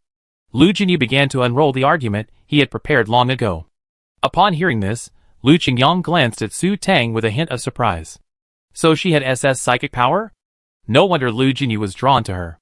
Women with SS psychic power weren't common in military families. 13th Brother, you know that women with SS psychic power without support are bound to be coveted, Lu Jinyu continued. I'll be away for a long time soon, but it's not convenient for me to take Momo with me. If I leave Momo alone in our Lu family, I'm afraid others might have ideas. You know our family situation. Lu Jinyu's words were sincere, yet his tone was tinged with a hint of sadness. Lu Qingyang immediately thought of their origins, and a bitter feeling welled up in his heart. A woman with high-level psychic power, their mother, despite his uncle's vigilance, had still given birth to them. In their generation, there were 49 brothers and sisters recorded in the family tree alone. With Lu Jinyu gone like this, it was inevitable that some of her brothers would have their eyes on her. Given Lu Jinyu's personality, if his woman was touched while he was away, he wouldn't have cared about brotherly love. The Lu family would be in turmoil. Lu Qingyang frowned slightly. He naturally didn't want to see sibling violence. I understand. I protect her. But a daughter? How will she pass the certification process to recognize her ancestry? Lu Qingyang was a bit embarrassed. The bloodline of a large family couldn't be mixed up. Recording her ancestry in the family tree was a matter of genetics, and falsifying it under his grandfather's nose wouldn't be that easy. No need to acknowledge her as your ancestral home, just give her the status of an illegitimate daughter. Our plan is that while I'm away, Momo will attend the 3rd Military Academy. With her mental strength, it would be a waste if she didn't study mecha. You just have to help me look after her at school. I'd be able to return before Momo graduates. With Momo's talent, I doubt Grandpa will object. With my return, those at home won't dare to set their sights on her. Lu Jinyu's plan was naturally detailed. Despite his reputation, there was no guarantee anyone would dare set their sights on Su Tang. While he was away, he had to ensure Su Tang's safety and avoid any unwelcome romantic opportunities. In Lu Jinyu's view, Lu Qingyang was the perfect candidate. He knew Lu Qingyang's personality perfectly well. He was a very strict, or rather stubborn person. As long as he agreed to be Su Tang's father, he would absolutely not overstep his bounds, and would diligently fulfill his paternal responsibilities. As a father, he naturally would shoo away those who were after Su Tang. Moreover, at the 3rd Federal Military Academy, Lu Qingyang was the most senior, so Su Tang would naturally be well taken care of. He had nothing to worry about. If she's just a nominal illegitimate daughter, I can help you. After a pause, Lu Qingyang nodded in agreement. He understood Lu Jinyu's intention, to protect her while he was away. If she was just an illegitimate daughter, Grandpa wouldn't care. No genetic testing was needed. As long as he insisted she was his daughter, no one else could say anything. He naturally didn't want to see the Lu family in turmoil because of a woman. Besides, he figured he wouldn't have to be a father for long. Once Lu Mo graduated from the military academy, Lu Jinyu would naturally follow him wherever he went. He didn't have a woman in mind anyway, and wasn't considering marriage right now, so having an illegitimate daughter shouldn't be a big deal. 13th brother, you're such a good person. As soon as Lu Qingyang agreed, Lu Jinyu gave him a good guy card. He knew that Lu Qingyang was sentimental and easy to deceive, so playing the family card with him was a sure thing. Having achieved his goal, Lu Jinyu felt elated. Su Tang lowered her head in silence. She'd been tricked, and now she had a new father. How reckless. Then you should cover up her identity as soon as possible. Once Lu Qingyang agreed, he naturally began to think. Since they were pretending to be father and daughter, they couldn't let anyone find out. It's already been covered up. No one will ever find out who Momo's biological father is. The fact that you helped Lu Mo's mother 20 years ago could easily mislead them. Lu Jinyu was naturally meticulous. He had covered up everything in the past few days. If anyone investigated, they would only find out about Lu Mo's true story, and then that he, Lu Jinyu, had met Lu Mo and avenged her. As long as Su Tang doesn't reveal any flaws, there's absolutely no evidence to prove she's not Lu Mo. The Federation's top brass isn't currently able to reach the Black Triangle Galaxy, so naturally, they can't find out how they met. Okay then. Lu Qingyang nodded seriously. Lu Jinyu completely relaxed. It was done. Since Lu Qingyang had helped him so much, he couldn't be too stingy. With a wave of his hand, a baby butterfly appeared above the conference table, fluttering its wings. Is this a stone-patterned butterfly? Lu Qingyang's gaze was immediately drawn to the baby butterfly. Yes, this is its original form, Lu Jinyu explained. Those so-called stone-patterned butterflies are just scales of its original form. How do you tame it?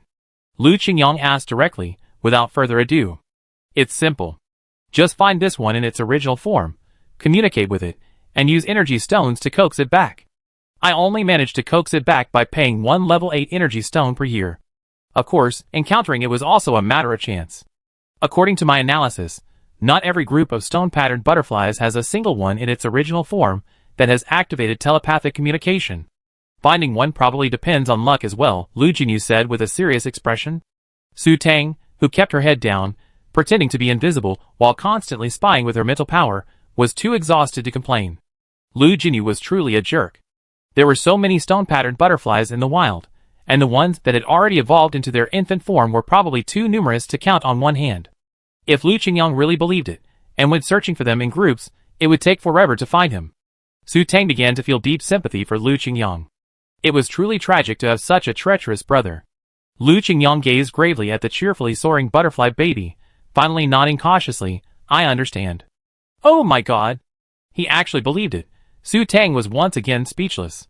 How could Lu Qingyang be so easily deceived? Chapter 358. After everything was settled, Lu Qingyang rested a day on the warship to recuperate, and the next day, he was ready to go. Lu Jinyu once again drove his stylish warship to the city. This time, he didn't have the 7 starships accompanying him, so the festivities were a bit smaller. But when the warship reached the city, Su Tang once again experienced the utter silence of a dead city. Because Lu Jinyu had already notified them, when the group arrived at the location where the residents' optical computer files were processed, a crowd of people was already waiting. Su Tang once again experienced the feeling of a leader's inspection, and it had to be said that it was quite a pleasant experience. Lu Mo's optical computer file had been revoked. The one Lu Jinyu gave Su Tang only recorded some basic information. After a genetic test, a mental strength test, and a series of other formalities, while Su Tang was still a little nervous about being recognized as Su Tang, Lu Mo's optical computer file was already freshly created. Lu Mo, no, the name on the computer had been changed to Lu Mo. Lu Mo gender, female, age, 20, psychic power, SS, registered residence, Black Crow Galaxy.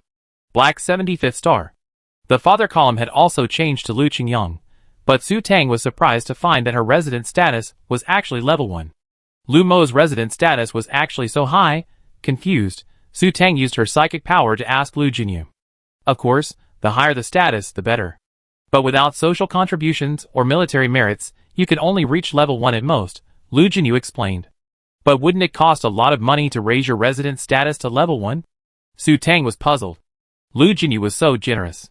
To move from pauper to level 1, the money alone would have to be over 1.1 billion.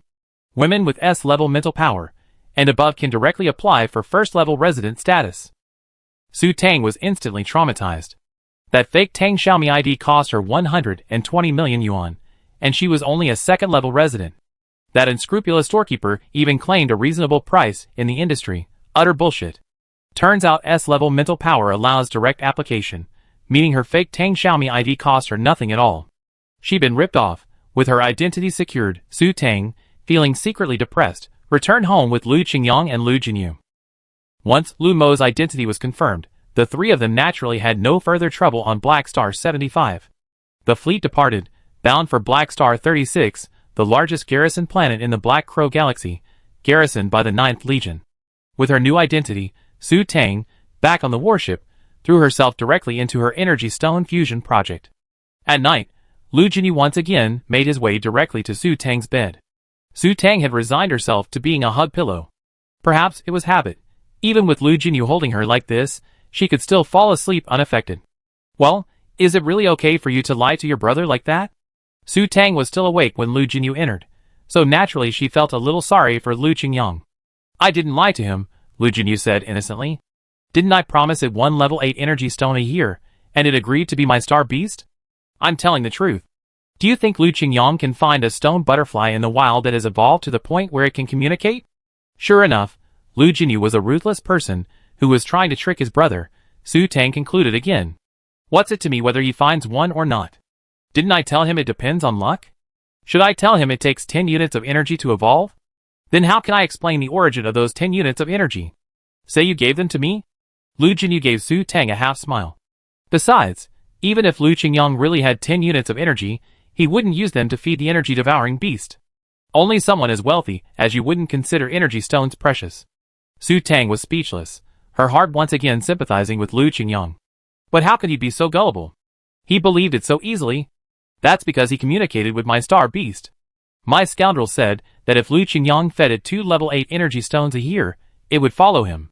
So of course, Lu Qingyang believed it. Lu Jinyu suddenly smiled with a complicated smile. That stone-patterned butterfly energy devourer was the real scoundrel. What a shameless person. He betrayed his master just for food. Su Tang had witnessed the horror of a foodie. Su Tang couldn't help but think of another foodie, Su Yanlai. Was it really wise for her to place Su Yanlai with Jiang Yunchuan as a spy? Could it be that Su Yanlai had already exposed all her secrets just for food? Thinking deeply, Su Tang burst into tears. This was very likely. By the way, Lu Qingyang just talked to me. He said that since you're his daughter, he can't just give you a business card and let you in directly. He hopes you can get in on your own. He's already registered for you. Lu Jinyu was helpless against her brother's stubbornness. He's a pedantic, self-conscious person, afraid people would say he abused his power to get his daughter into the 3rd Federal Military Academy to gild his reputation. I think I can get in.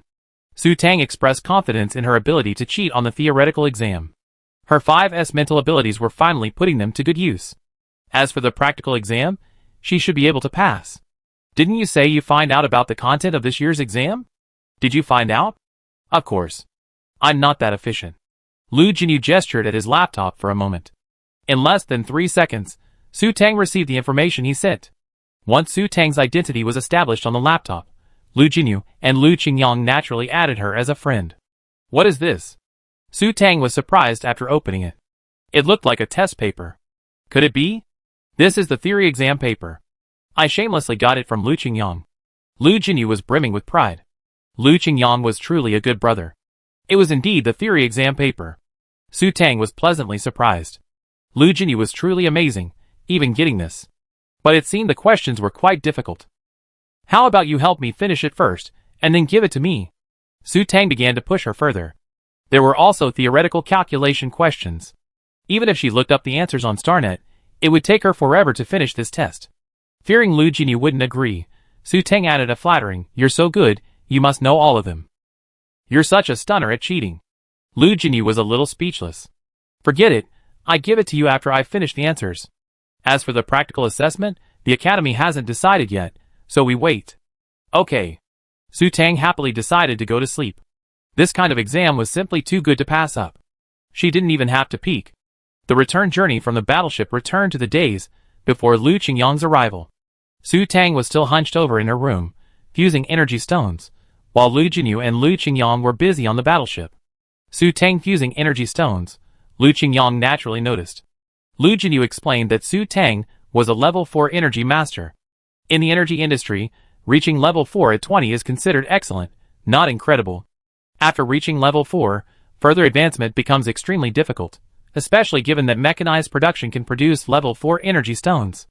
After learning that Su Tang was a level 4 energy master, Lu Qingyang wasn't surprised by her ability to synthesize energy stones. In fact, Su Tang once saw a hint of admiration in Lu Qingyang's eyes. Could it be that he thought she was hardworking? Chapter 359. There was no shortcut space jump point between Black 75 and Black 36, so the fleet traveled non-stop day and night for 6 days before reaching Black 36. Black 36 was also a relatively desolate planet with little plant cover and barren soil. In contrast, the 9th Legion's base was imbued with a sense of technology and grandeur, resembling a vast steel city. The base even had a large parking lot, and Lu Jinyu's fleet simply ignored the space station and parked inside. As expected, the pomp and circumstance of powerful individuals was truly impressive, and Su Tang sighed deeply once again. This was definitely the most imposing Legion base she had ever seen. Compared to the bases she had previously visited, such as Yan Zimu's, Qin Mufeng's, and Zhuo Tianyou's, it was miles behind Lu Jinyu's base. Your base is truly impressive. Su Tang couldn't help but praise them as they exited the warship and boarded a large flying vehicle. Of course, this was originally a deserted city. I just slightly renovated it. Hearing Su Tang's admiration, Lu Jinyu couldn't help but feel a hint of pride. Abandoned city? Everyone here has moved away. Su Tang's curiosity returned. Although this planet didn't look particularly impressive, it was far superior to the slum-inhabited planet she'd seen. Lu Jinyu suddenly smiled meaningfully. I think it's better if you don't know. Su Tang, what kind of person is that? She hates unclear explanations. Lu Jinyu remained silent, so Su Tang searched on her own. After finding the results on the StarNet, Su Tang froze. The planet was marked red. The Federation's galaxy map allows for basic identification. Once this function is on, planets are marked with a brightness level. Completely developed planets are brighter, while undeveloped planets are brighter the higher their level of development. Completely unexplored planets are naturally black, and red indicates significant problems. This is the original Haimeo star. While Su Tang was still stunned by the fact that it was a red planet, Lu Qingyang suddenly spoke up, his expression tinged with disapproval. Yes, this is the original Haimeo star. Lu Jinyu nodded in agreement. Father, what's with this planet? On the battleship, Lu Qingyang had already made it clear that he would treat her like his own daughter, so naturally, Su Tang could consider him her biological father. But Su Tang still felt a little hesitant to call him dad. Ultimately, Su Tang decided to formally call him dad. As the saying goes, a teacher is a father for life. Once she entered the 3rd Federal Military Academy, Lu Qingyang would naturally be her teacher, and thus her father. With that in mind, calling him dad felt less awkward. Haimeo star is a medium-high natural star, with a population of mainly 3rd and 4th class. Lu Qingyang began to narrate in a formal tone. In the year 20266 of the Star Era, the 10th Legion stationed in the Black Crow Galaxy received a report that a manned spacecraft had lost contact on Haimeo's star. The military sent 2 starships to investigate, but contact was lost. The military urgently dispatched a warship and 5 starships to investigate again, but found that the entire space station on Haimeo's star was empty, and even the entire Haimeo's star was empty, except for a few people. Aside from a few small populations of star beasts, there were few living creatures left on the entire planet. But strangely, all the buildings, including the starship from the previous visit, were completely intact. And then? Su Tang's face paled slightly. Is this a ghost story? Is it? I told you not to know, but you insisted. Now you're scared, aren't you? Lu Jinyu took over, his tone very calm. There was no then. After that, Haimeo's star fell into ruin, and naturally lost its status as a high-level star, becoming one of the 36 black stars. Then why did the people here disappear? Su Tang's expression stiffened. Had she landed on a ghost planet? How would I know? Of course, I'm not that old, Lu Jinyu said nonchalantly. Brother 13, do you know? The military investigation revealed the situation is unclear, and it's suspected that a high-level carnivorous beast appeared. Lu Qingyang shook his head. Although he was in the army at the time, he was from the 13th Army. He had only heard about the incident, and knew a little bit about it. Su Tang's only thought at that moment was to point at Lu Jinyu and call him a psycho. Setting up base on such a dangerous planet? Who knows if that energy-eating beast is full and hiding somewhere? Who knows if it pop out hungry someday? How could she possibly stay in such a place? Su Tang's face drooped. Ugh, what if she didn't want to stay on this planet? Since Su Tang and Lu Jinyu were sitting together in the back seat, Lu Jinyu reached out and pulled Su Tang into his arms. What are you afraid of? I'm here. Besides, I searched this planet several times and haven't found any star beasts with any fighting power. Ahem, Lu Jinyu said. Noticing Su Tang being pulled into Lu Jinyu's arms, Lu Qingyang clenched his fist and coughed twice. 19th brother, be careful. Don't be so careless. Su Tang pulled away from Lu Jinyu and sat up straight, then laughed unkindly. Lu Jinyu was speechless. This fake dad was really meddling. By the way, the school's practical admissions assessment has been finalized. I already received the notification. After watching the two of them separate and sit down, Lu Qingyang spoke again. What is it? Before Su Tang could speak, Lu Jinyu became concerned. The assessment will naturally take place again in the Yuhan galaxy. This time, the requirement is to hunt a scaly horned horse on the Yuhai star. Obtaining its horn will complete the task, regardless of whether you pilot a mecha or not. Xiao Mu, I sent you the details. Take a closer look when you have time. Lu Qingyang unreservedly revealed the details of the assessment. Scaly horned horse? Lu Jinyu paused in thought, then tilted his head to glance at Su Tang and concluded, it seems a bit difficult for you. Su Tang ignored Lu Jinyu's rebuke and simply lowered her head to read the information Lu Qingyang had sent her.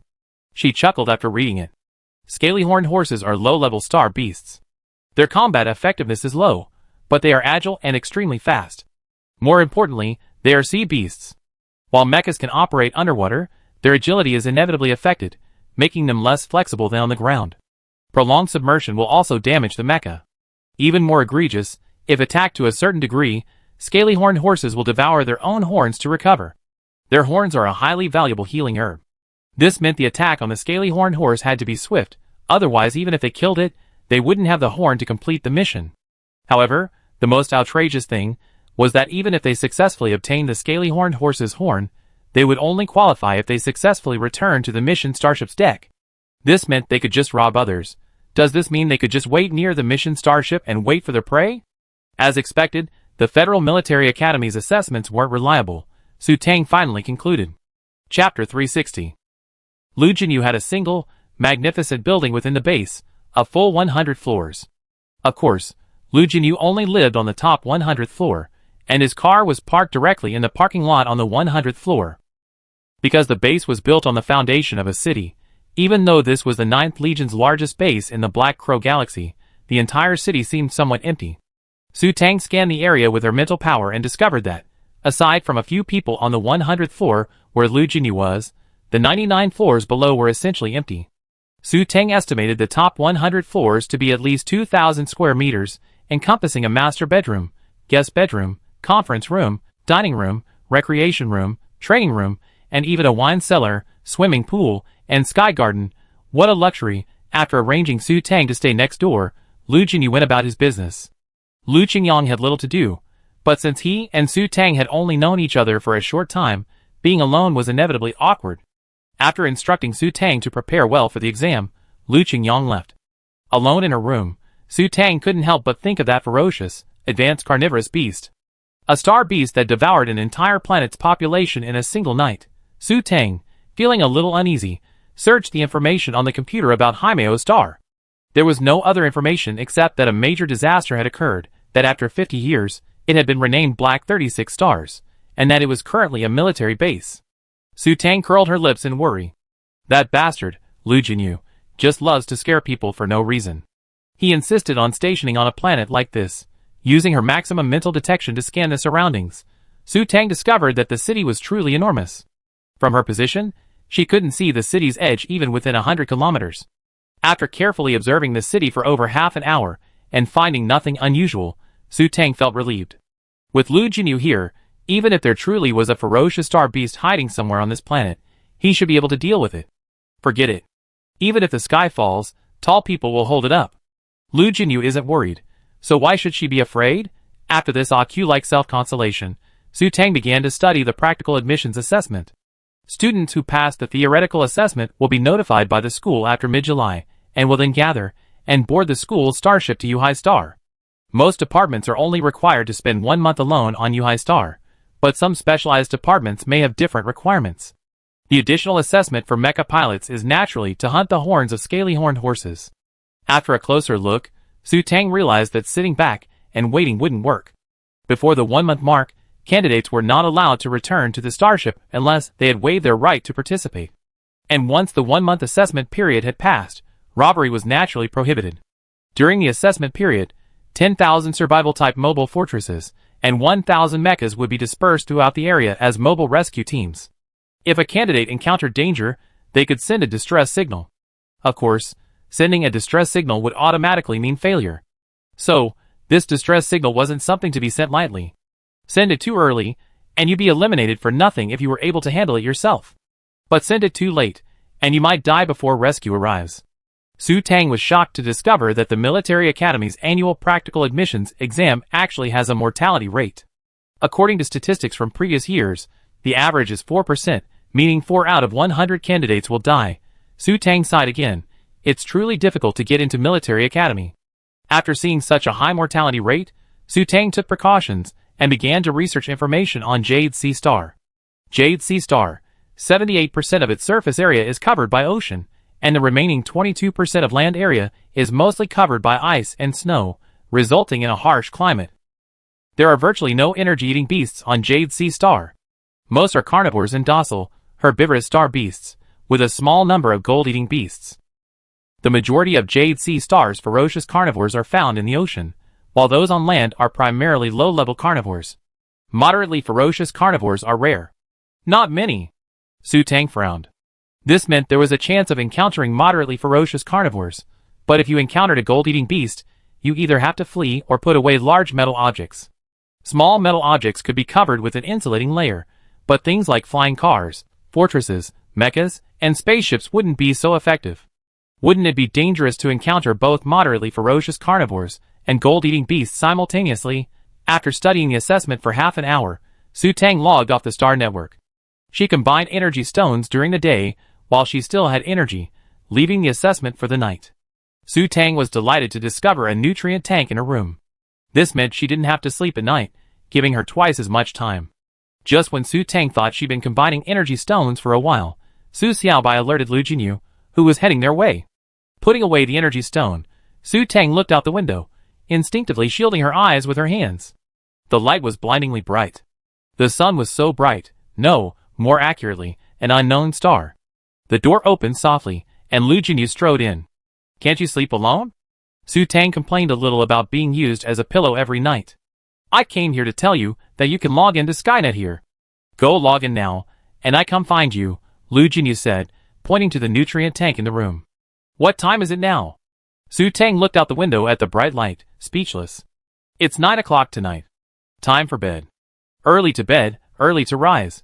A flash of anxiety flashed across Lu Jinyu's eyes as he spoke, but it quickly returned to normal, and Su Tang didn't even notice.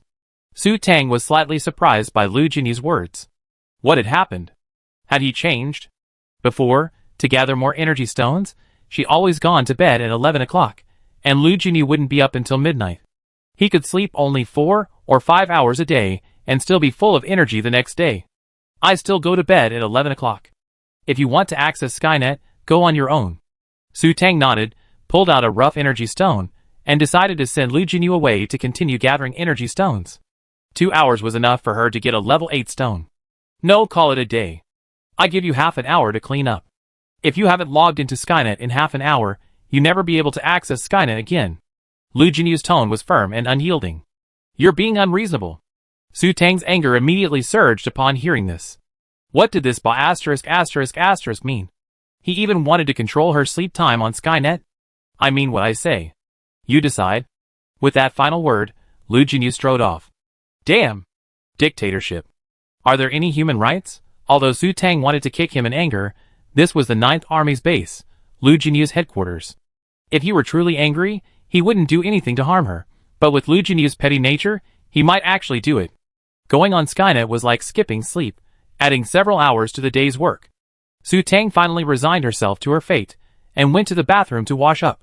With the perfect Lu Mo identity and Skynet, she naturally chose to go there instead of sleep.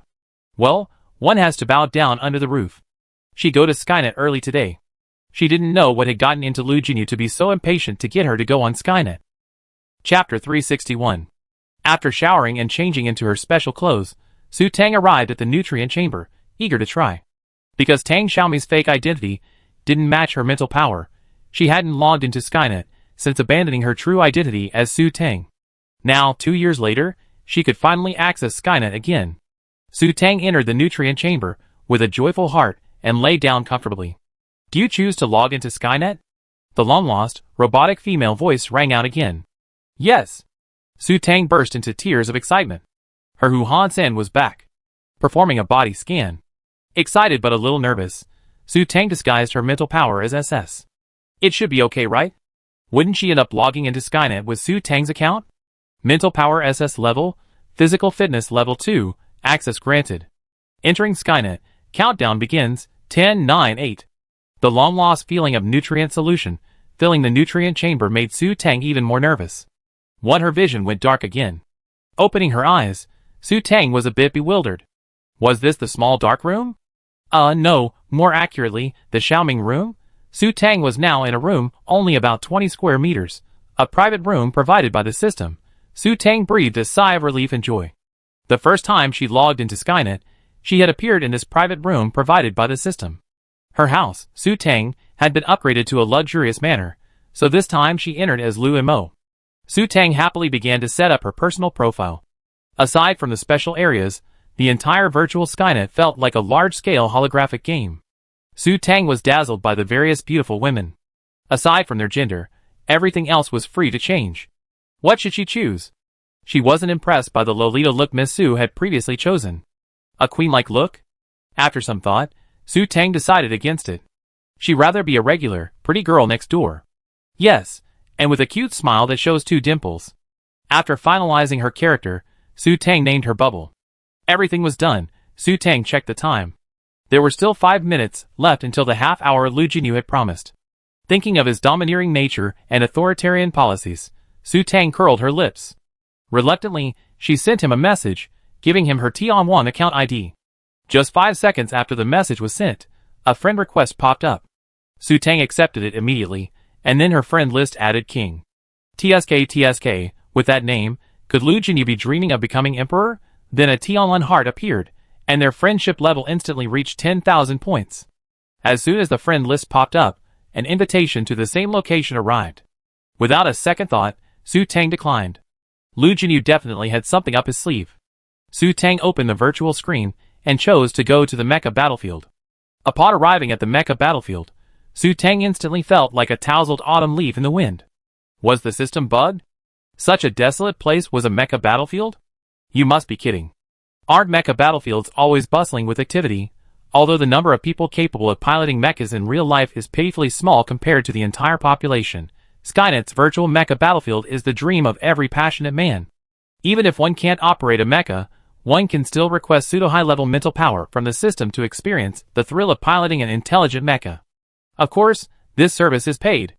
As Su Tang stood blankly in the battlefield hall, staring blankly at the screen showing only a few matches, the light dimmed and a figure appeared beside her. You're getting bolder. Lu Jinyu was furious. He waited for her on Skynet for half an hour, and after finally logging in, she rejected him. Well, if the mountain doesn't come to me, I go to it. Because of his high friendship level, Lu Jinyu naturally had access to Su Tang's location, and once he found her, he instantly teleported there. Why are you looking for me? I'm busy. Su Tang glanced at him. Naturally, due to her high friendship level, she could easily see the person's profile. The king? Who else could it be but Lu Jinyu? Of course I'm looking for you, but why is it set up like this? Looking at Su Tang's current appearance, Lu Jinyu let out a hint of disdain. It was so ugly. How can this be? Su Tang pointed her index fingers at her cheeks and smiled, revealing 2 dimples. Look how cute! Her chubby face, with a hint of baby fat, and bright, watery eyes, paired with dimples, was simply adorable. She liked little girls like this the most.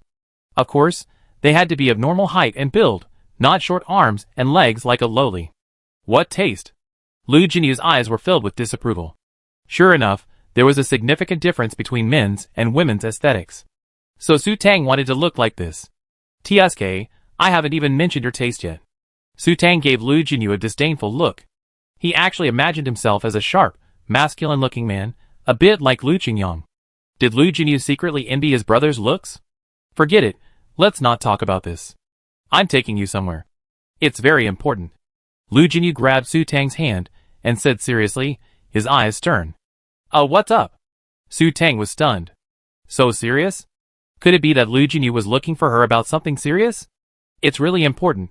Lu Jinyu's face was stern. The next second, Su Tang received a system message. Her friend, the king, had initiated a teleportation. Would she go? Yes, no. Since Lu Jinyu was holding Su Tang, and Lu Jinyu had chosen to teleport, Su Tang naturally had to make a choice as well.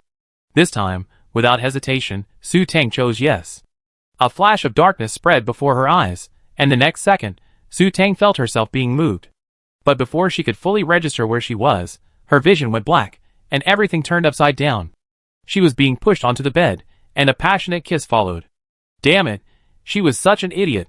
She actually believed Lu Jinyu was looking for something serious. And what was this? Making love? Tiger didn't show his strength, and thought she was Hello Kitty. In real life, she couldn't defeat Lu Jinyu, but this was Skynet, a virtual Skynet. Lu Jinyu wanted to force him. Haha, Su Tang sneered inwardly and immediately unleashed the highest level of punishment. Instantly Lu Jinyu, who was still pressing on her, vanished in a flash of white light. Su Tang wiped her mouth, sat up, and straightened her clothes. Humph, he deserved it. Tian Wang has comprehensive protections for women. Even if a friend with an absurdly high level of friendliness wants to do something, if the woman doesn't want to, she can directly punish the man who touched her body. The punishments to protect women are divided into 3 levels. The first is a basic electric shock, which causes a slight sting and serves as a warning. The second is a high-level electric shock, which causes a momentary paralysis and stinging for 5 seconds. This punishment cannot be restored to normal even by taking pills. The third and most advanced one is to kill the opponent directly with a chop. Of course, there will be no sequelae of death on the Skynet. It is just a taste of death, and being locked in a small dark room for an hour. Of course, those who are rich can buy time directly, spend 10,000 credit points, and be locked up for 5 minutes just for the sake of it, and then be resurrected. Chapter 362. She killed Lu Jinyu. Oh yeah, after finishing off Lu Jinyu, Su Tang hummed a delighted tune in her heart as she chose to head to the mecha battlefield again. After arriving in the hall, Su Tang wiped her eyes in disbelief. This was a complete transformation. How could the mecha battlefield, so deserted just a moment ago, suddenly become so bustling and noisy? This hall is almost full. Su Tang took a few steps and found a less crowded spot, staring blankly at the screen flashing match information. After watching for another 5 seconds, Su Tang came to her senses and realized the problem. This was the capital. Shuhan. The Hancheng Mecha battlefield. When logging into Skynet for the first time, even in another star system, the first landing point is the city where the citizen's registered residence is located. Of course, for planets or cities without Skynet, the system automatically assigns citizens to the nearest virtual birthplace. So she must have been within the Skynet range of Black 75th planet. Su Tang checked her tracks and found that it was indeed Black Crow, the 75th Mecha War Zone. As soon as she saw the War Zone classification, Su Tang's eyes instantly turned to disdain. She had been misled by the high-tech city of steel and concrete. She had thought Black 75th planet was so impressive, but it turned out to be a poor planet, only classified as a planet, not even a city. Planets with many wealthy people have Skynets meticulously divided into cities. Only lower class, poorer planets lack city classifications. Although Skynet charges only 2 credits per hour, the nutrient tanks and nutrient solution are expensive, and the nutrient solution needs to be replaced regularly. It can be said that the nutrient solution in the nutrient tanks is more expensive than the nutrient solution taken orally, because it can be directly absorbed through the human skin and has multiple functions. Naturally, the number of residents on impoverished, lower-level planets capable of accessing Skynet was significantly reduced. Without Skynet, those with the money to play mechas, a costly pursuit, were even fewer. Consequently, the mecha battlefield on Black 75th planet seemed deserted. Su Tang resignedly teleported back to her previous mecha battlefield. To play mechas, one naturally had to start as a novice. Novices had to be born in a mecha battlefield in the Skynet region, where their household registration was located. Only after amassing enough points could they break free from novice status and roam freely in various mecha battle zones. It was like playing a game with a sub-character and being unable to leave the novice village. Arriving at the main office of the mecha battlefield, Su Tang immediately applied for a virtual mecha pilot's license. After completing the simple information and paying 100 credits, Su Tang appeared at the training ground. Su Tang piloted the basic intelligent mecha provided by the system and resignedly began learning the basic mecha movements. Because Qin Qinyuan had already taught her, controlling the intelligent mecha to perform simple movements like running, flying, jumping, landing, and attacking was child's play for Su Tang. In less than 5 minutes, Su Tang completed the mecha pilot assessment and obtained her driver's license. Of course, this mecha driver's license was only useful on Skynet. After receiving her license, Su Tang happily moved to the battlefield's mecha sales area. The standard intelligent mecha provided by the system was naturally the most outdated of the 36 propellers, a laser sword, and nothing else. As a wealthy person, Su Tang naturally looked down on this mecha that was essentially a blank slate for the game. The virtual mechas in the sales area weren't as astronomical as their real-life counterparts, often costing hundreds of millions. The mechas here ranged from a few hundred to tens of thousands of credit points, never exceeding 1 million. Citizens could freely customize their configurations to a certain extent. Although she could use the physical scanning function to scan her Dream Angel onto Skynet, Su Tang opted to practice on a mech with one first, considering the Dream Angel's lack of an energy cannon. While Su Tang was still selecting from a dazzling array of mechs priced in the hundreds of thousands, a flash of light appeared beside her, and Lu Jinyu reappeared in his king's guise, his expression gloomy. Su Tang raised her eyelids, confirming it was Lu Jinyu, and then shifted her gaze to continue selecting mechs. Lu Jinyu swooped around Su Tang, exuding a chilling air. Unfazed, Su Tang continued shopping. She wasn't even afraid of him in real life, let alone Skynet. "Why don't you explain your behavior?" Lu Jinyu said grimly, realizing his threatening gaze was no longer effective. This was his first taste of death. He, Lu Jinyu, had been killed by a woman. Indeed, lust is a powerful weapon. "What do you want to explain? Don't you think you should explain? That's what they call an important matter." Su Tang emphasized the word important matter. After Lu Jinyu's death, she realized they were in what appeared to be a house. Upon closer inspection, Su Tang realized it was Lu Jinyu's private residence on Skynet. In other words, the important matter Lu Jinyu had mentioned was taking her home with ulterior motives. On Skynet, as long as it wasn't in a public place, men and women could naturally have sex. Although it was a mind-to-mind exchange that had no impact on the individuals involved, the feeling on Skynet, with its perfect virtuality, wasn't as good as reality, but it was close. Those who wanted to have an affair but didn't want to be caught and implicated or leave evidence behind could go to Skynet to fool around. Of course, one must be vigilant. Unless it was in a special, real-world area, there was a high probability of sleeping with a dinosaur or a frog. Once that happened, if it came to light, it would be as disgusting as swallowing a fly. Of course it's important. Lu Jinyu gritted his teeth, his face darkening. It was because he couldn't touch Yo-Yo in the real world that he thought of going to Skynet to satisfy his cravings. After all, Skynet was virtual and had no effect on him. "Don't even think about it, huh?" Su Tang snorted coldly.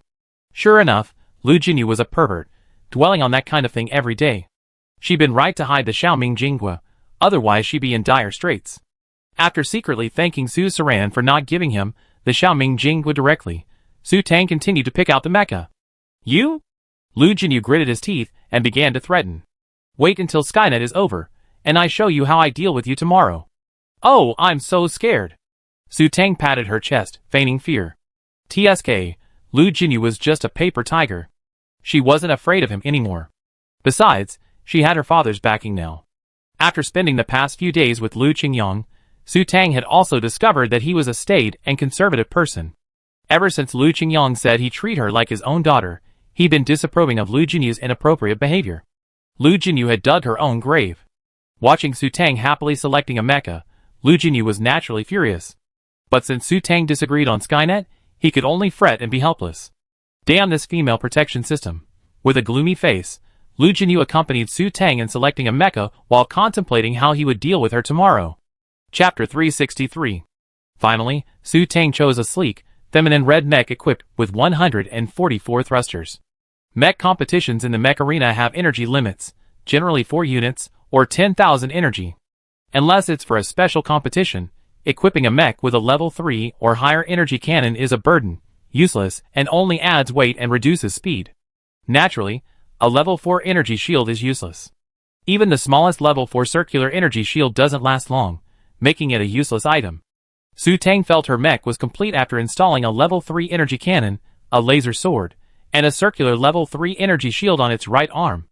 In the end, the completed mech cost her 750,000 yuan, a pittance for someone with over 420 billion yuan in her pocket.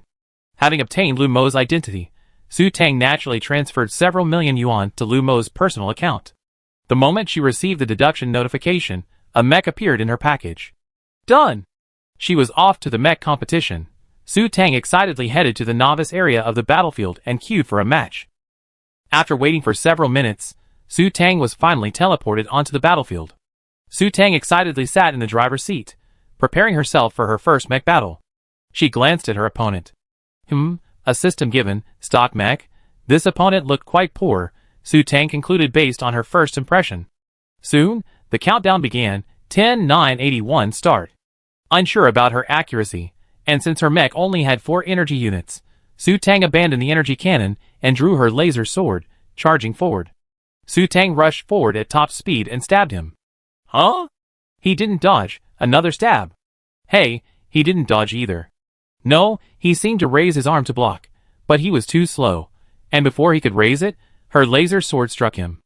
After being stabbed twice by Su Tang, he seemed to finally realize it, and raised his laser sword as well. At that moment, Su Tang's third stab had already accurately penetrated his cockpit. KO! Su Tang won completely. After hearing the system announce the end of the match, Su Tang was overjoyed. She had won just like that. So easy, no difficulty at all. After winning, Su Tang returned to the lobby, looking at her extra points with great joy. It took 3 stabs to kill that rookie. While Su Tang was still basking in the joy of victory, Lu Jinyu's words dampened the mood. No one will think you're dumb if you don't speak. Su Tang glared at him, and then signed up for the mecha competition again. After waiting excitedly for 10 minutes, Su Tang was teleported back to the battlefield. The opponent was once again a blank mech assigned by the system. Such a defeat on the battlefield naturally didn't warrant a stay in the dark room. Therefore, Su Tang carefully checked her opponent's name and discovered, it was the same person from the previous match. Su Tang breathed a sigh of relief. She was confident she could handle a weaker opponent than herself. As soon as the match began, Su Tang charged forward with all her might, stabbing with her laser sword. Within 5 minutes, she had stabbed her opponent to death again. Remarkably, this time, the opponent had improved a bit, stabbing her before dying. Naturally, Su Tang dodged the blow easily because the attack was too slow. Back in the lobby, Su Tang beamed even more happily at her 2 points and 2 consecutive wins. Lu Jinyu was speechless as he watched Su Tang's utterly blissful performance. Was beating a rookie twice worth celebrating? In his opinion, Su Tang's level of competition was like playing house. If he were on the court, he'd be done in 3 seconds. Su Tang ignored Lu Jinyu's repeated attempts to register for the match. This time, it took only 3 minutes for Su Tang to be teleported into the battlefield.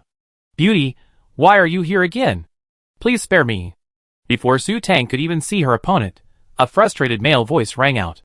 Su Tang was the same rookie from before. What a coincidence.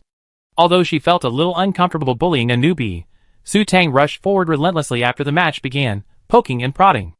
As expected, Su Tang won again, securing a point.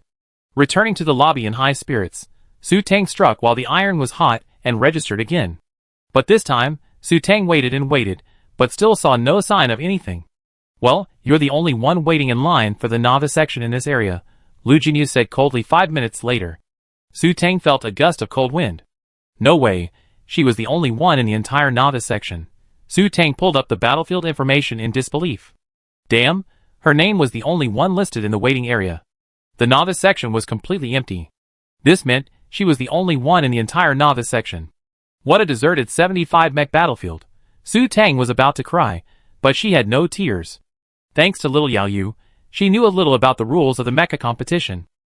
You had to accumulate 100 points to enter the novice battlefield. If you weren't on a winning streak, You had to win 100 games.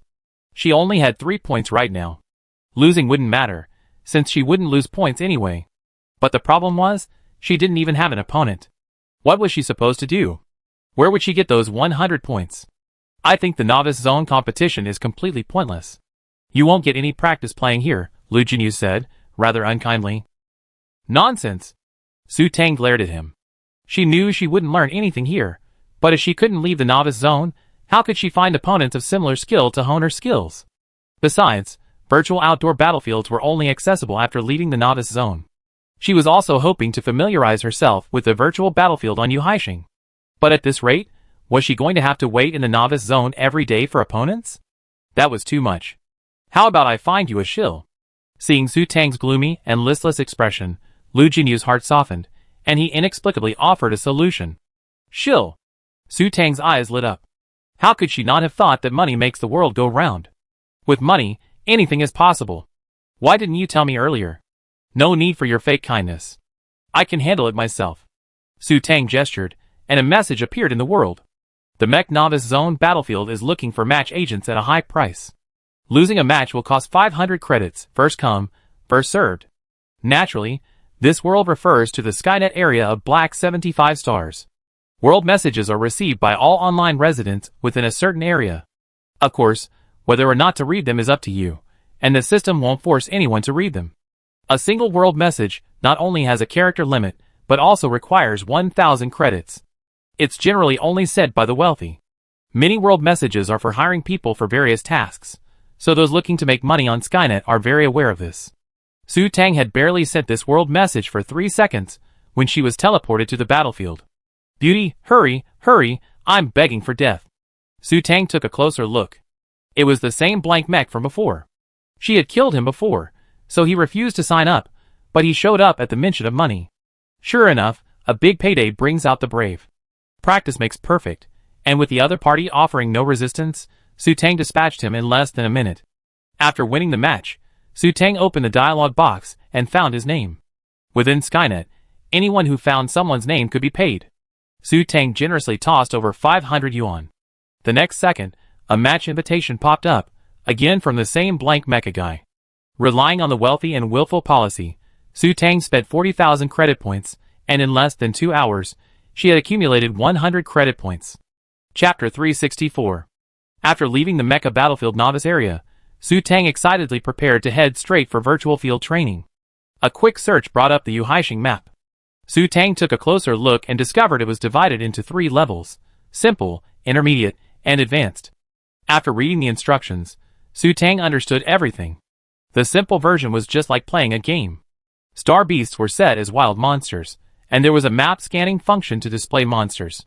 Monsters even had health bars and information. The probability of encountering high-level monsters, medium-level ferocious star beasts, was naturally very small. And the most problematic part was that the energy was unlimited. It was practically meant to let you familiarize yourself with the environment, identify monsters, and then kill them. Yes, this mode was great, she liked it. Su Tang nodded seriously. Skynet was truly user-friendly. It was 10,000 times more powerful than the unreliable StarNet. I have won your heart, and will make you my favorite concubine. The intermediate version doesn't display monsters. You must rely on your mech's radar, light screen, and mental power to discover them. Monsters also lack information, completely simulating the actual Jade Sea Star. However, you can customize your energy level. Setting an unlimited energy level makes navigation relatively simple. The advanced version also fully simulates the actual Jade Sea Star, but the chance of encountering high-level monsters is doubled, and energy is limited, depending on time. Because she needed to quickly synthesize energy stones, Su Tang's understanding of Jade Sea Star was still superficial, so she naturally chose the simple mode. After spending several thousand credits to upgrade her mech's level 3 energy cannon to a level 4, Su Tang decided to familiarize herself with the Jade Sea Star environment. Just before Su Tang could confirm her location, Lu Jinyu's team request arrived. What are you going to do? Su Tang looked at Lu Jinyu in confusion. What was he doing? Why was he following her? Her level of practice was child's play for him. But it was really difficult for him. She felt extremely bored during the whole process of her earning points, but he actually watched it all. I have nothing to do, who else should I follow if not you? Lu Jinyu exuded a thick resentment. Normally, When he went to Skynet, he naturally chose to train or visit the military. But today, he come with a hidden agenda, excited and furious, only to fail. He naturally had no desire to visit the military battlefields.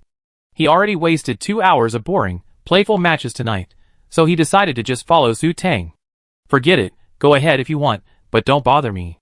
Since they were just going to fight monsters together, Su Tang wouldn't be so petty as to not let him tag along. After decisively accepting the team up, Su Tang and Lu Jinyu entered the virtual battlefield together. Of course, this was a paid event, and Su Tang had fully grasped it. No wonder poor people couldn't afford mechs. Even a simple map like this cost 1,000 yuan. Since it was a virtual mech battlefield training, Su Tang naturally appeared in her mech cockpit upon entering the map. Before she could comprehend the situation, the black mecha beside her roared to life with full force, unleashing an unparalleled, sweeping momentum. Su Tang stared blankly at Lu Jinyu wreaking havoc. Damn, he had a multi-level energy cannon. Stop! What are you doing? Su Tang gritted her teeth. The star beasts vanished after their death. She didn't even get a glimpse of their information. All she saw was a decreasing number of red dots on a mini-map, similar to a game. Within 2 minutes, all the red dots within the visible area had vanished. I'm feeling down, letting off some steam. Lu Jinyu's voice was calm, but Su Tang sensed a hint of impending doom. Well, the god of death has entered slaughter mode. She better stay away. Su Tang drove her mech directly in the direction opposite Lu Jinyu. Just as she saw a few red dots appear at the edge of the map, she couldn't get close enough when a few flashes of white energy cannon light flashed, and the red dots instantly vanished. Damn it! Su Tang was furious. What the hell is this bitch up to? Lu Jinyu's unreasonable behavior made Su Tang want to bite him. Kill monsters. Her tone was still calm and composed. Su Tang could only change direction and continue looking for monsters. However, every time a red dot appeared at the edge of her map, Lu Jinyu would rush over and attack first. Su Tang burst into tears. Please stop it. Can you spare her a monster? Finally, unable to bear it any longer, Su Tang aimed her energy cannon at Lu Jinyu and began to fire. Unfortunately, Skynet was virtual after all, so there was no chance of accidental damage to teammates. Su Tang's energy cannon went straight through Lu Jinyu's mech. The training on the simple map lasted 2 hours. 2 hours later, Su Tang shed a tear as she looked at the results. Score: King 2343418860, Foam 0. What a loss. Su Tang was furious. 2 hours, and she hadn't even killed a single monster, let alone the basic information of a single star beast. She spent those 2 hours simply enjoying the scenery, a vast expanse of white and a boundless ocean.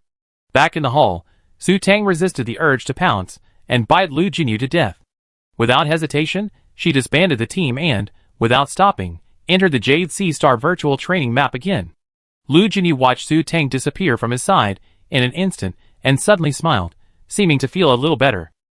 However, a hint of annoyance flickered in Lu Jinyu's eyes. When had he become so childish? His behavior just now was completely out of character. Is this what the book says about love making people stupid? Was he acting so childishly and idiotically because he was in love? Was he in love with Su Tang?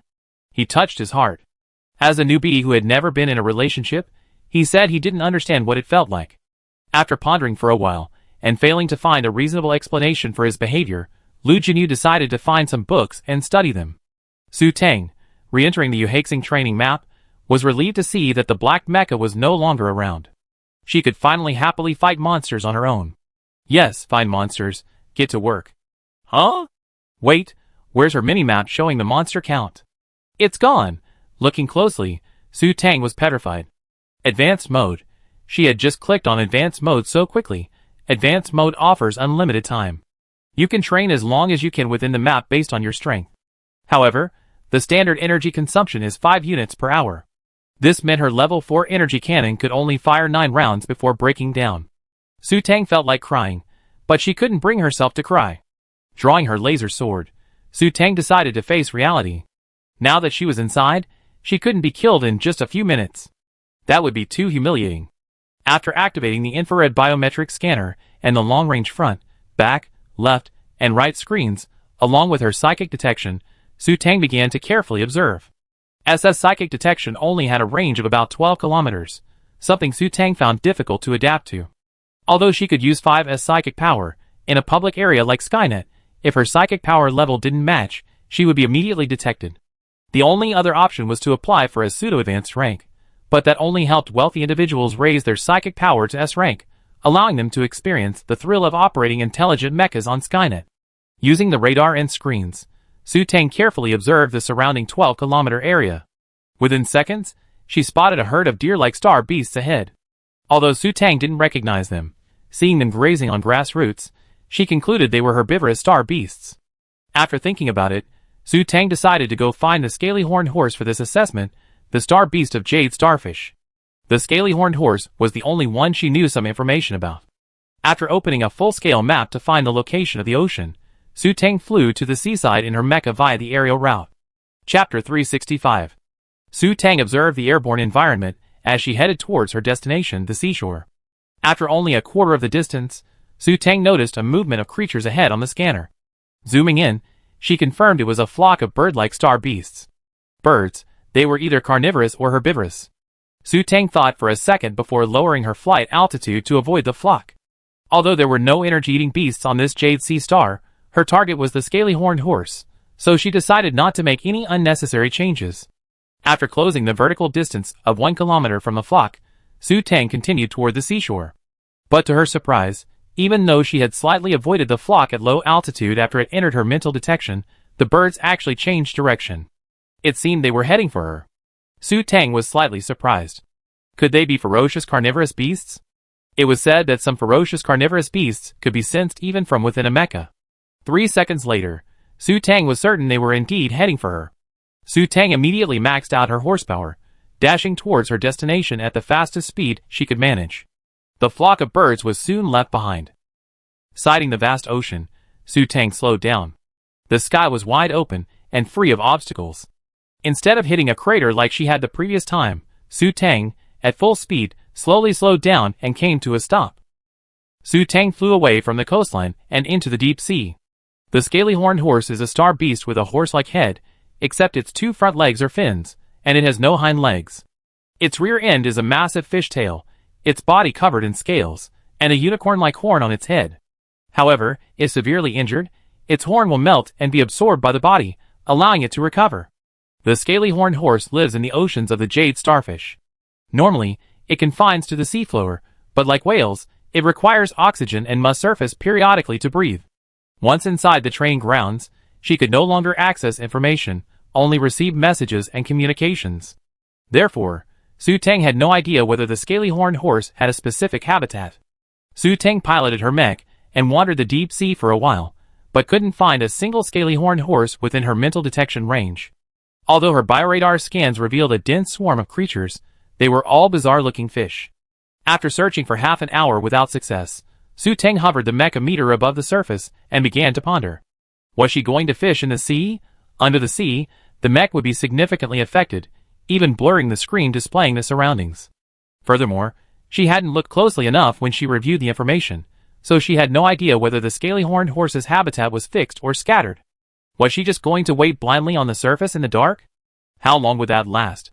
While Su Tang was still hesitating about whether to enter the water, a dark shadow flashed within her psychic vision. A strange-looking fish, no bigger than 2 energy stones, leaped out of the sea and headed straight for her. Su Tang dodged just in time. Hey fish, what are you trying to do? Bite me? Even in a mech, you're not afraid of chipping your teeth. Unfortunately, the strange fish didn't understand and continued to act as it pleased. After the strange fish repeatedly jumped out to provoke Su Tang became enraged. Did she think she was easy to bully just because she looked like a steamed bun? She swung her laser sword. When the strange fish and plus jumped out for the first time, it was mercilessly chopped in half and killed. Without the strange fish harassing her, Su Tang continued to ponder whether to enter the water. Just 5 minutes later, a large group of strange fish entered her mental range. Was this seeking revenge? Su Tang came to her senses. Forget it.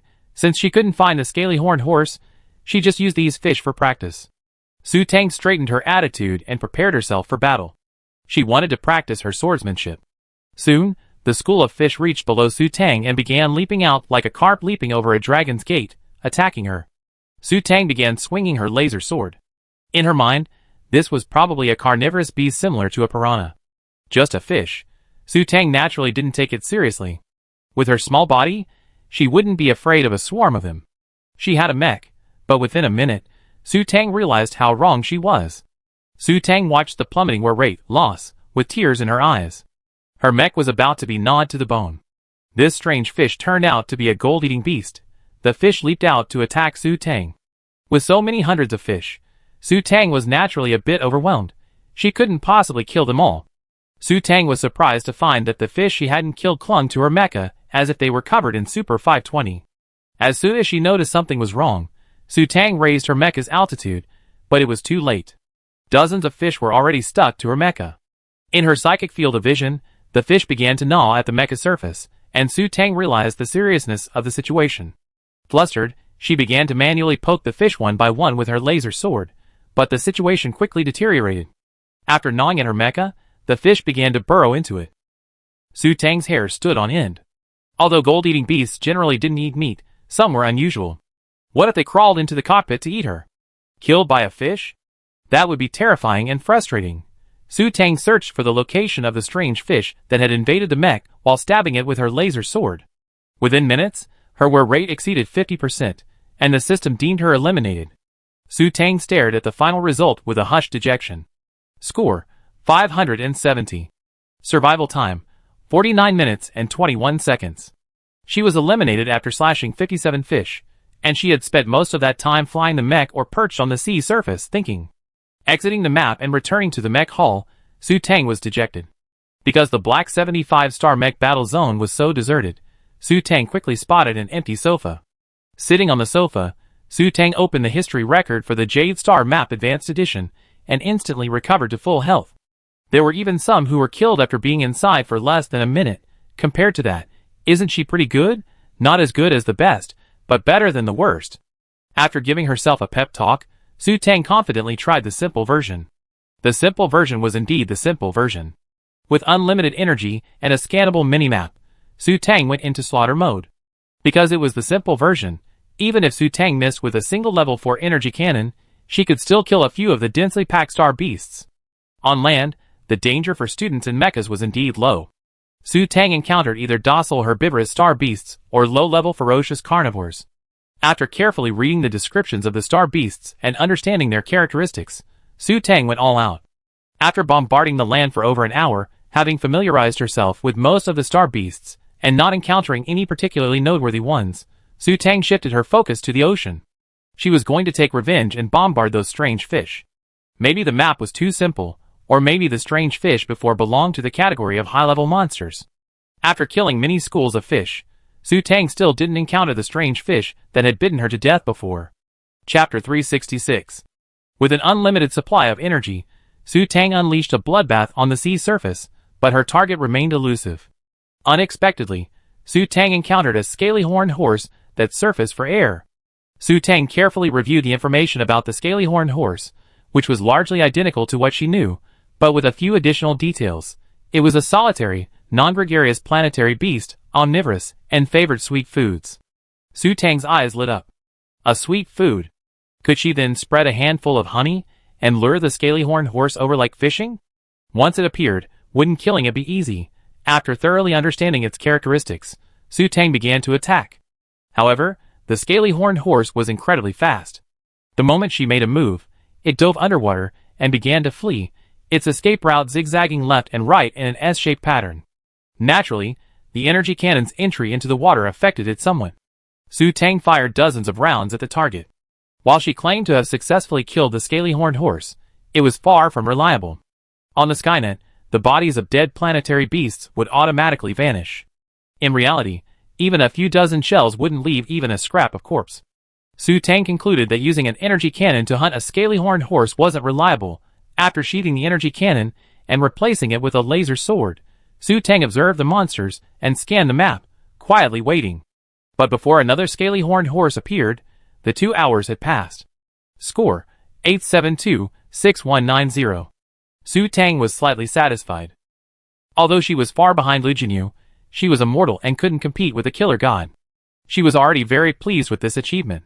It was much better than a duck egg, and this time she had encountered a scaly-horned horse. Returning to the Mecha Battlefield Hall, the entire place remained deserted. Su Tang glanced around. Still few people were around, but to her surprise, Lu Jinyu was curled up on a sofa in the corner, reading a book.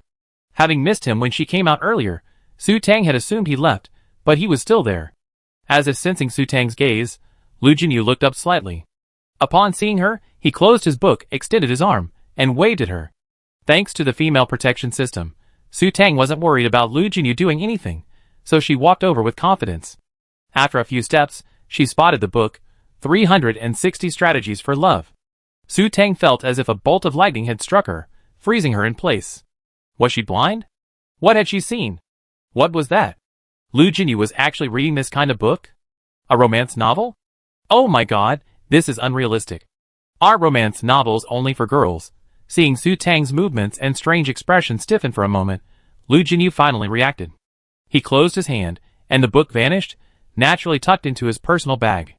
Ahem. After 2 fake coughs to mask his embarrassment, Lu Jinyu looked up and said seriously to Su Tang, "What are you daydreaming about? Come here." Su Tang came to her senses, strode over, and as soon as she sat on the sofa, she couldn't help but ask, "What were you doing? Reading a novel? A romance novel? You like that too? Isn't it just to kill time?" Lu Jinyu's eyes flickered, and a hint of embarrassment crossed his face again.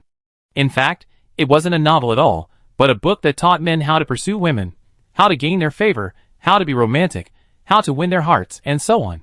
But naturally, Lu Jinyu wouldn't tell Su Tang about this. It would be better for her to think it was a novel. While Su Tang was alone at the virtual training ground, Lu Jinyu went to a bookstore. While he could search for relevant information on the online platform, any activity on the platform was traceable. If anyone knew he was looking up something like this, it would be a source of laughter at the dinner table. Naturally, he chose to go to the virtual bookstore. That way, even if someone did check, they would only be able to find out how much he spent at a particular bookstore, not what he bought. While Su Tang was away, he had already finished reading a book about how to tell if you like someone. After reading it, Lu Jinyu concluded that the symptoms of a man liking or even loving a woman are roughly as follows. First, he constantly wants to be with her and becomes irritated for no reason when she's not around. Second, he dislikes her having any contact with other men and even becomes offended if she glances at another man. Third, even if she did something extreme, he couldn't bring himself to truly hurt her. Fourth, he kept thinking about doing those intimate things with her. Then Lu Jinyu realized he had completely won the match. This was exactly the same as his situation with Su Tang. Okay, he was certain, he liked Su Tang. Confirming that he truly liked, even loved, Su Tang, Lu Jinyu naturally wanted both body and soul. Because Joyo's body possession wasn't an option at the moment, it was only natural that he began researching how to capture her heart. For a novice with no dating experience, pursuing a woman could only be guided by books. After noticing Su Tang had left the virtual battlefield, Lu Jinyu suddenly felt a surge of nervousness, forgetting to destroy the evidence in his hand, which was then revealed to Su Tang. Su Tang was incredulous after hearing Lu Jinyu's words. Lu Jinyu actually spent his time reading novels. Amazing. By the way, how's your training going? Lu Jinyu lowered his eyes slightly, and changed the subject. Lu Jinyu's words successfully shifted Su Tang's focus.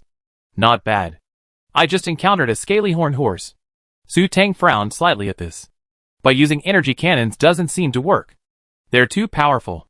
I wonder if a laser sword would work. Yes, it seems you noticed that. Lu Jinyu calmed down and began to explain seriously. Laser swords deal too much damage. Unless a single strike to the heart kills it, injuring a scaly horned horse is a serious injury. Its horns will be devoured the moment it's injured. So what should we do? Su Tang frowned, looking at Lu Jinyu pleadingly. Actually, there's a shortcut. Lu Jinyu smiled mysteriously. What? Su Tang asked, her face brimming with excitement and curiosity. A shortcut? Could it be cheating and robbing someone? I don't think so. That's definitely not what Lu Jinyu was talking about. Lu Jinyu hooked his index finger at Su Tang, motioning her to come closer. Su Tang moved closer curiously. So mysterious? Could he be exploiting some bug like in a game? Watching Su Tang obediently approach, Lu Jinyu lowered his head, leaned close to her ear, and whispered, "It's actually very simple, just like that." As soon as he finished speaking, Lu Jinyu bit Su Tang's earlobe with just the right amount of force, and licked it vigorously. A tingling, and itchy sensation instantly passed through her like an electric current. What a jerk! After coming to her senses, Su Tang gritted her teeth as she watched Lu Jinyu, beaming with joy after his successful sneak attack. She was naive again. This bitch had tricked her again. What does it feel like, huh? Lu Jinyu asked briskly, a smile in his eyes. The book says that if you want a woman to care about a man, you should naturally attack her first, so she gets used to you and becomes inseparable from you. Lu Jinyu thought this made sense, but because of that jerk Joyo, this wouldn't work for him. As a second best option, he could only flirt a little. The book says, women don't love men who aren't bad, so men need to be bad. You? Su Tang pointed at Lu Jinyu angrily. I was just talking about business. Where's the shortcut you were talking about? If there wasn't a shortcut, she would definitely pounce on him. Shortcut? Didn't you just experience it, huh? Lu Jinyu said ambiguously. Seeing Su Tang's still bewildered look, he couldn't help but add, still don't understand? Why don't you try it again? Wait, you're talking about electricity? Su Tang realized. That feeling of electricity sweeping through them? Electric shock? Paralyzing them. You mean to stun them with electricity? That's right. Chapter 367. Since it was only a little after 4 a.m., it was too early to exit Skynet and leave the nutrient tank. After adjusting her mech configuration, Su Tang naturally chose to challenge the simple version of the Jade Star map again. After Lu Jinyu repeatedly assured her that they wouldn't cause trouble, the two teamed up and entered the map again. Entering the virtual battlefield, Su Tang headed for the boundless ocean with a clear goal. In the deep sea, far from the coastline, Su Tang controlled the mech and began loading rocks. What are you doing? 5 minutes later, Lu Jinyu, who was leisurely watching the show, asked. Wait for the scaly-horned horses to come up for air, Su Tang replied matter-of-factly. Don't move around, you scare them away. You didn't even set a target, and we're waiting until dark? Lu Jinyu said, speechless. You're asking questions when you don't know. Is your mouth all about eating? Venomous man. The most annoying, although she felt frustrated, Lu Jinyu was telling the truth, and Su Tang could only sulk. It was her fault for being so stupid not to know there was such a thing as a target setting. After some searching, Su Tang discovered that the simple version also allowed for specific monsters. For example, if she targeted the scaly-horned horses, she would have chosen them as her target. While there wouldn't be a whole bunch of them in the ocean for her to kill, her chances of encountering them would have increased significantly. After setting the target, within 3 minutes, a scaly-horned horse appeared within her mental range.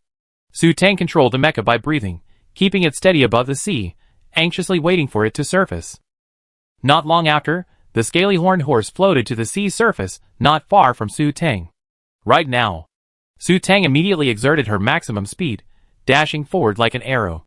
As soon as Su Tang's mech moved, the scaly-horned horse naturally sensed something was amiss and dove back underwater, attempting to escape. Try to run? No way.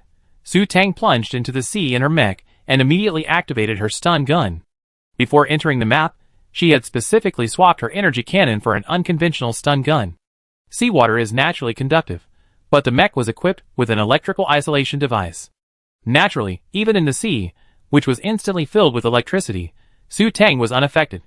However, most of the star beasts in the water within a certain area were either stunned or paralyzed by the electric shock.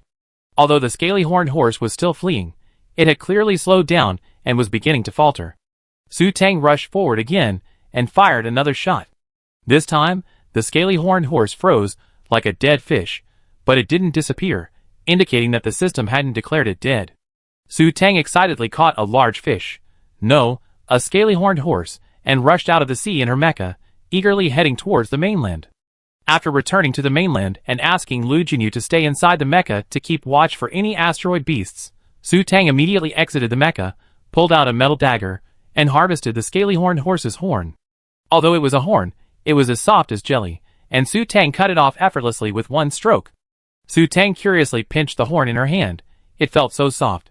But within a minute, the horn was wiped out by the system. After confirming the effectiveness of the stun gun, Su Tang once again went to the deep sea and caught a few more scaly-horned horses using the same method. Practice makes perfect, and Su Tang eventually mastered the technique.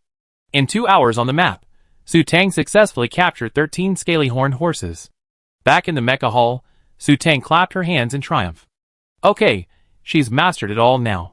All she needs to do is install a stun gun on her dream angel. Checking the time, it was already past 6 in the morning. Thinking she learned a lot and gained a lot tonight, Su Tang decided to get off Skynet and get up. I'm getting off. What about you? After all, Lu Jinyu had been with her all night, So as a courtesy, Su Tang naturally had to say hello before leaving Skynet. Wait, so early? Lu Jinyu suddenly grabbed Su Tang's arm, his expression slightly uneasy. It's not early anymore. It's past 6. Su Tang was slightly surprised. What could this guy do? He usually got up before 5, and today he was blaming Skynet? It's still early. Should we get some more sleep? Lu Jinyu looked at Su Tang with a burning gaze. Upon hearing this, Su Tang's face darkened. Sleep for a while? What does that mean? Sleep on Skynet? Together? Damn, this pervert is still thinking about having sex. Just once, I promise to be gentle and make you feel comfortable. Lu Jinyu softened his tone, a hint of seduction in his voice, his eyes tinged with pleading. Although he knew Su Tang wouldn't agree, he still refused to give up. He wouldn't give up until he achieved his goal. Don't even think about it.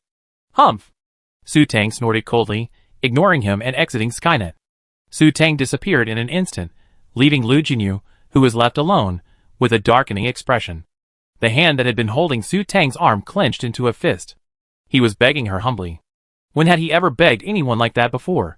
And she actually refused and gave him a cold shoulder. She was so bold. If he didn't deal with her, she really thought she was easy to deal with. As soon as Su Tang left the nutrient chamber, she activated her mental detection to search for Lu Qingyang. Lu Qingyang was eating in the restaurant, while Lu Jinyu was still inside. Su Tang rushed to the bathroom and showered as quickly as she could, changing out of her Skynet logging clothes and into casual clothes. Lu Jinyu would definitely come after her later, so she had to quickly find her father, Lu Qingyang, her trusted supporter. However, as Su Tang stepped out of the door, she ran into a wall of people. Before she could recover, someone grabbed her arm, dragged her back to the room, and threw her onto the bed. Shit! Su Tang gritted her teeth. How could that bitch Lu Jinyu be so fast? She had been in the nutrient chamber just moments ago, and now she was already dressed and at her doorstep. What are you doing? Su Tang steeled her resolve, determined to fight him. Because of Joyo's treacherous nature, he couldn't really do anything to her. If he dared to hit her, she would fight him with all her fighting skills. What should I do? What do you think? Lu Jinyu stood by the bed, looking down at Su Tang with a sneer. If he didn't deal with her, she'd really go to hell. Although Lu Jinyu's expression was grim, Su Tang muttered to herself, "Paper tiger," and shifted her position, deciding to get off the bed from the other side. She still had to go eat, but as soon as her feet touched the ground, Lu Jinyu grabbed her arm and dragged her back to the bed. The light dimmed, and Lu Jinyu pressed down on her. Su Tang was speechless. It was always like this, pressing her down and biting her violently when she got angry. Could he try something new? Besides, Lu Jinyu had absolutely no kissing skills. Not only was he rough, but he also pressed down on her nose, making it difficult for her to breathe again. Su Tang pulled out her hand, clenched her fist, and struck Lu Jinyu hard on the head. Although Su Tang's strength couldn't hurt Lu Jinyu, he still raised his head slightly and paused. As soon as her mouth found a free moment, Su Tang glared at him with disdain, revising his previous words. You can't even kiss. Are you only capable of eating with your mouth? Instantly, Lu Jinyu's face darkened, as dark as the bottom of a pot. Taking advantage of this moment, Su Tang pushed him with all her might. Perhaps Su Tang's words had a profound impact on him, as Lu Jinyu was caught off guard and pushed back. Su Tang immediately rolled over and sat on top of Lu Jinyu. She smiled seductively and tossed her hair. Kissing, this is how it's supposed to be. Under Lu Jinyu's astonishment, Su Tang leaned over, starting with a light touch, then gradually deepening. Finally, Lu Jinyu rolled over, placed Su Tang on the bed, and fled, sprinting into the bathroom in a strange position. Humph, you little brat, trying to fight her. Su Tang sat up and straightened her clothes. She couldn't handle a single kiss. Such inexperience, it's all her fault. It seemed that Lu Jinyu went to take a cold shower again. Su Tang walked out of the room, humming a little tune proudly. She was going to eat delicious food and drink spicy drinks. Chapter 368. A luxurious restaurant with exquisite decor. Lu Qingyang sat at the table, sipping coffee and reading the news on Star Online. Father, Su Tang greeted Lu Qingyang with a formal demeanor upon entering. Well, let's eat. Sit wherever you want. Lu Qingyang raised his eyelids slightly, nodded at Su Tang, and continued reading the news. Su Tang was stunned as she looked around. It had to be said that Lu Jinyu lived a life of luxury. He constantly complained about being poor, yet he had so many options for breakfast. A dazzling array of desserts, various types of porridge, steamed buns with different fillings, and various dim sum dishes.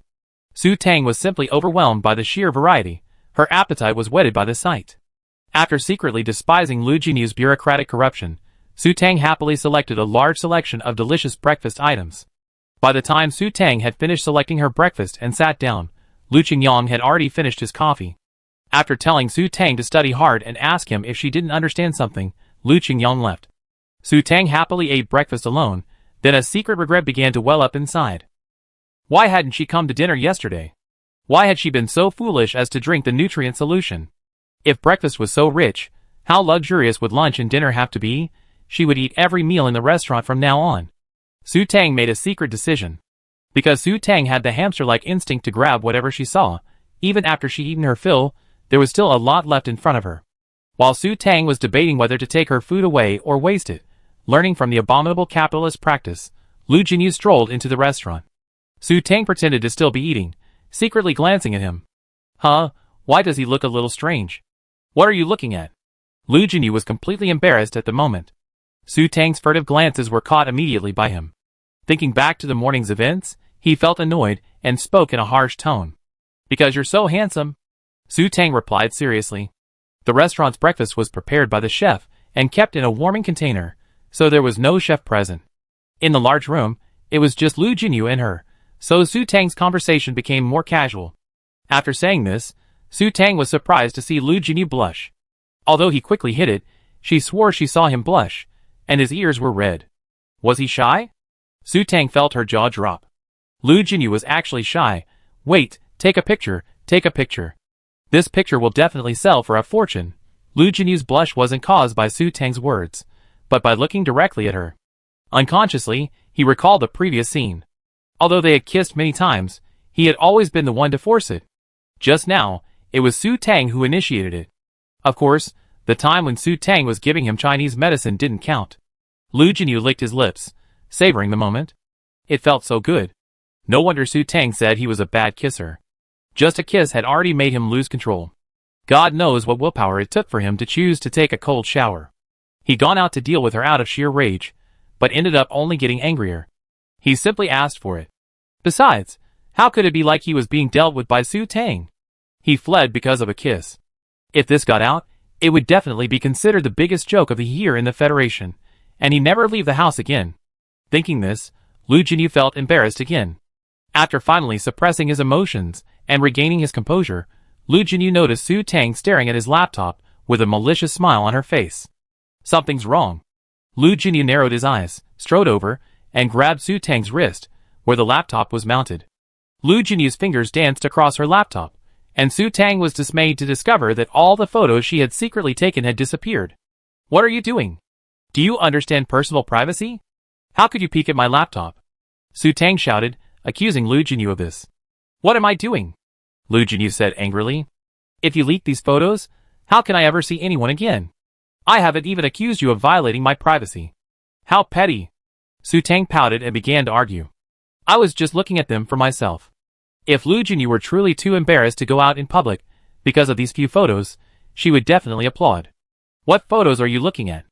I show you all I can. After deleting the photos that captured his embarrassment and destroying the evidence, Lu Jinyu decided to forget his miserable appearance that morning. Who cares? Su Tang muttered. After eating and drinking, she decided to go back and gather the energy stones. Thinking this way, Su Tang stood up and left her seat. I'm leaving. Do as you please. Wait, let's eat. Unfortunately, she had barely taken a step when Lu Jinyu grabbed her. I'm full. Su Tang waved her hand. She was completely stuffed. Then you eat with me. After Lu Jinyu finished speaking, he didn't allow Su Tang to refuse. He sat down in her previous seat and pulled her onto his lap. With a swipe of his left arm, Su Tang was pinned to his embrace. I'm busy. I still need to combine energy stones. Su Tang protested, struggling a bit. In the time it took Lu Jinyu to eat, she could have combined a level 7 energy stone. Lu Jinyu ignored her and simply picked up a small bun with his chopsticks, stuffing it into his mouth and beginning to chew it slowly. Her chopsticks. Are they hygienic? Su Tang struggled hard, but even with Lu Jinyu holding her with just his left arm, she couldn't break free. Well, physical strength was a real weakness. Su Tang, realizing once again the gap between them, gave up the struggle. I'm really busy. Hurry up and eat. Resistance proved futile, so Su Tang began to urge him on. What are you so busy about? How many energy stones can you combine in such a short time? After finishing a bun, Lu Jinyu spoke slowly. No matter how little it is, it's a token of my appreciation. What do you know? Su Tang retorted, feeling smug inwardly. Humph, she could combine an 8th level stone in 2 hours. Just telling you that would scare you to death. A token of my appreciation? For me? Lu Jinyu raised an eyebrow, asking knowingly. Stop dreaming. Of course it's for my mother. Su Tang rolled her eyes. He was dreaming. Who cared? Even if Lu Jinyu died on the battlefield, it wouldn't matter to her. No, he seemed to still be of great use before he found his father in the robot empire. I knew it. You're so heartless, Lu Jinyu said calmly. Lu Jinyu, his expression calm, took another bite of food and began to chew. He knew Su Tang was working so hard to combine the energy stone for Su Saran. He knew she wouldn't give it to him willingly unless he fought for it. But why did he feel a sense of emptiness after hearing Su Tang's honest words? Lu Jinyu ate in silence. Su Tang felt a slight worry rising in her heart over this topic. Her mother should be alright, right? Finally, Su Tang couldn't help but ask Lu Jinyu with her psychic power, is the Black Triangle Galaxy dangerous? Although I'm confident, there are always unexpected events, and I can't boast that there's no danger. Because Su Tang asked about serious matters, Lu Jinyu suppressed his inner disappointment and, after a moment of careful consideration, answered in detail with his psychic power. According to my investigation, Joseph in the Black Lighting District is backed by the U.S. European Federation, and they also intend to seize the Black Triangle Galaxy. If the U.S. European Federation's regular troops have already infiltrated the Black Lighting District, then things will be very difficult. After hearing Lu Jinyu's words, Su Tang lowered her eyes, her worry growing even more intense. But don't worry. I don't think they move that quickly. Besides, I naturally be the vanguard at that time. While our mother will be in the rear, Lu Jinyu couldn't help but offer her psychic power to comfort him. Hearing this, Su Tang breathed a sigh of relief. There shouldn't be any danger back there, after all, her mother provided so much energy. Here, have a bite. Lu Jinyu suddenly picked up a bun with his chopsticks and offered it to Su Tang. Just keep yourself plump and white here, and wait for our victory and triumph. Puffy and white. She's not a pig. Su Tang took a big bite of the bun as if it were Lu Jinyu. You're the plump and white. After hearing Su Tang's words, Lu Jinyu didn't get angry. Instead, he chuckled twice and, with a twist of his chopsticks, stuffed the bun Su Tang had taken a bite of into his own mouth. Chapter 369. In her room, Su Tang sighed over the few anonymous cards, which only had a total value of around 1.2 billion. Just now in the restaurant, she had impulsively given Lu Jinyu her pile of anonymous cards, totaling 420 billion. Lu Jinyu's expression at the time could be described as ecstatic. She had repeated 3 times that she had asked him to purchase supplies for Su Saran, but she didn't know if he listened. If Lu Jinyu had pretended to obey and pocketed the money, she really wouldn't have been able to do anything. The Black Triangle Galaxy naturally didn't use credit points, but by the time she cashed the money out for supplies for her mother, it would be too late. She had no choice but to ask Lu Jinyu for help. Su Tang looked up and thought, could Lu Jinyu be so despicable? After 3 minutes of reflection, Su Tang decided to put aside past grudges and trust him once more. Sigh. Su Tang resigned herself to transferring 5 million credit points to her personal account, Lu Mo. When it was first completed, she had only transferred 2 million yuan. But last night on Skynet, she had spent over 1 million yuan in just one night. Skynet was indeed shady, and mechas were truly only for the rich. Su Tang suddenly felt fortunate that the mechas were rate would return to its original state after leaving the battlefield, rather than requiring such a large repair fee. Forget it. As an energy engineer who was like a money-printing machine, she shouldn't have to worry about money. Thinking this through, Su Tang once again devoted herself to synthesizing energy stones. Except for 2 meals at a restaurant, Su Tang synthesized energy stones until 11 o'clock. After taking a shower and changing into her special outfit, Su Tang decided to pamper her favorite concubine, Empress Skynet. As soon as she logged in, Su Tang added Lu Qingyang as a friend using the account ID he'd given her that morning. In a matter of seconds, a new name appeared on her friends list. Feng Qingyang. Su Tang blushed. Was it really okay to use that name? Would it really not give her away? After a brief chat with Lu Qingyang, Su Tang learned that Lu Qingyang was also tutoring students from their school on Skynet. Because they were advanced students, their courses weren't quite right for Su Tang. Lu Qingyang suggested that if she was interested, she could come and study together, and he would teach her individually when he was free. Su Tang politely declined. The military academy had different levels: beginner, intermediate, and advanced, and the advanced courses seemed too difficult for her. Looking at her 20-square-meter private residence, Su Tang's first move was to expand it, bringing the rooms to 100 square meters. Then, she began selecting furniture from the virtual light screen store.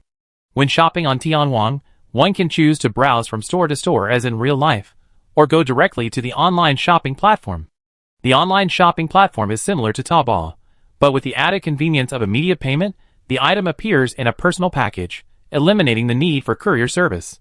Su Tang spent just half an hour buying a bed, a luxury sofa, and a desk. Including the cost of expanding her private residence, the total cost was 300,000 yuan.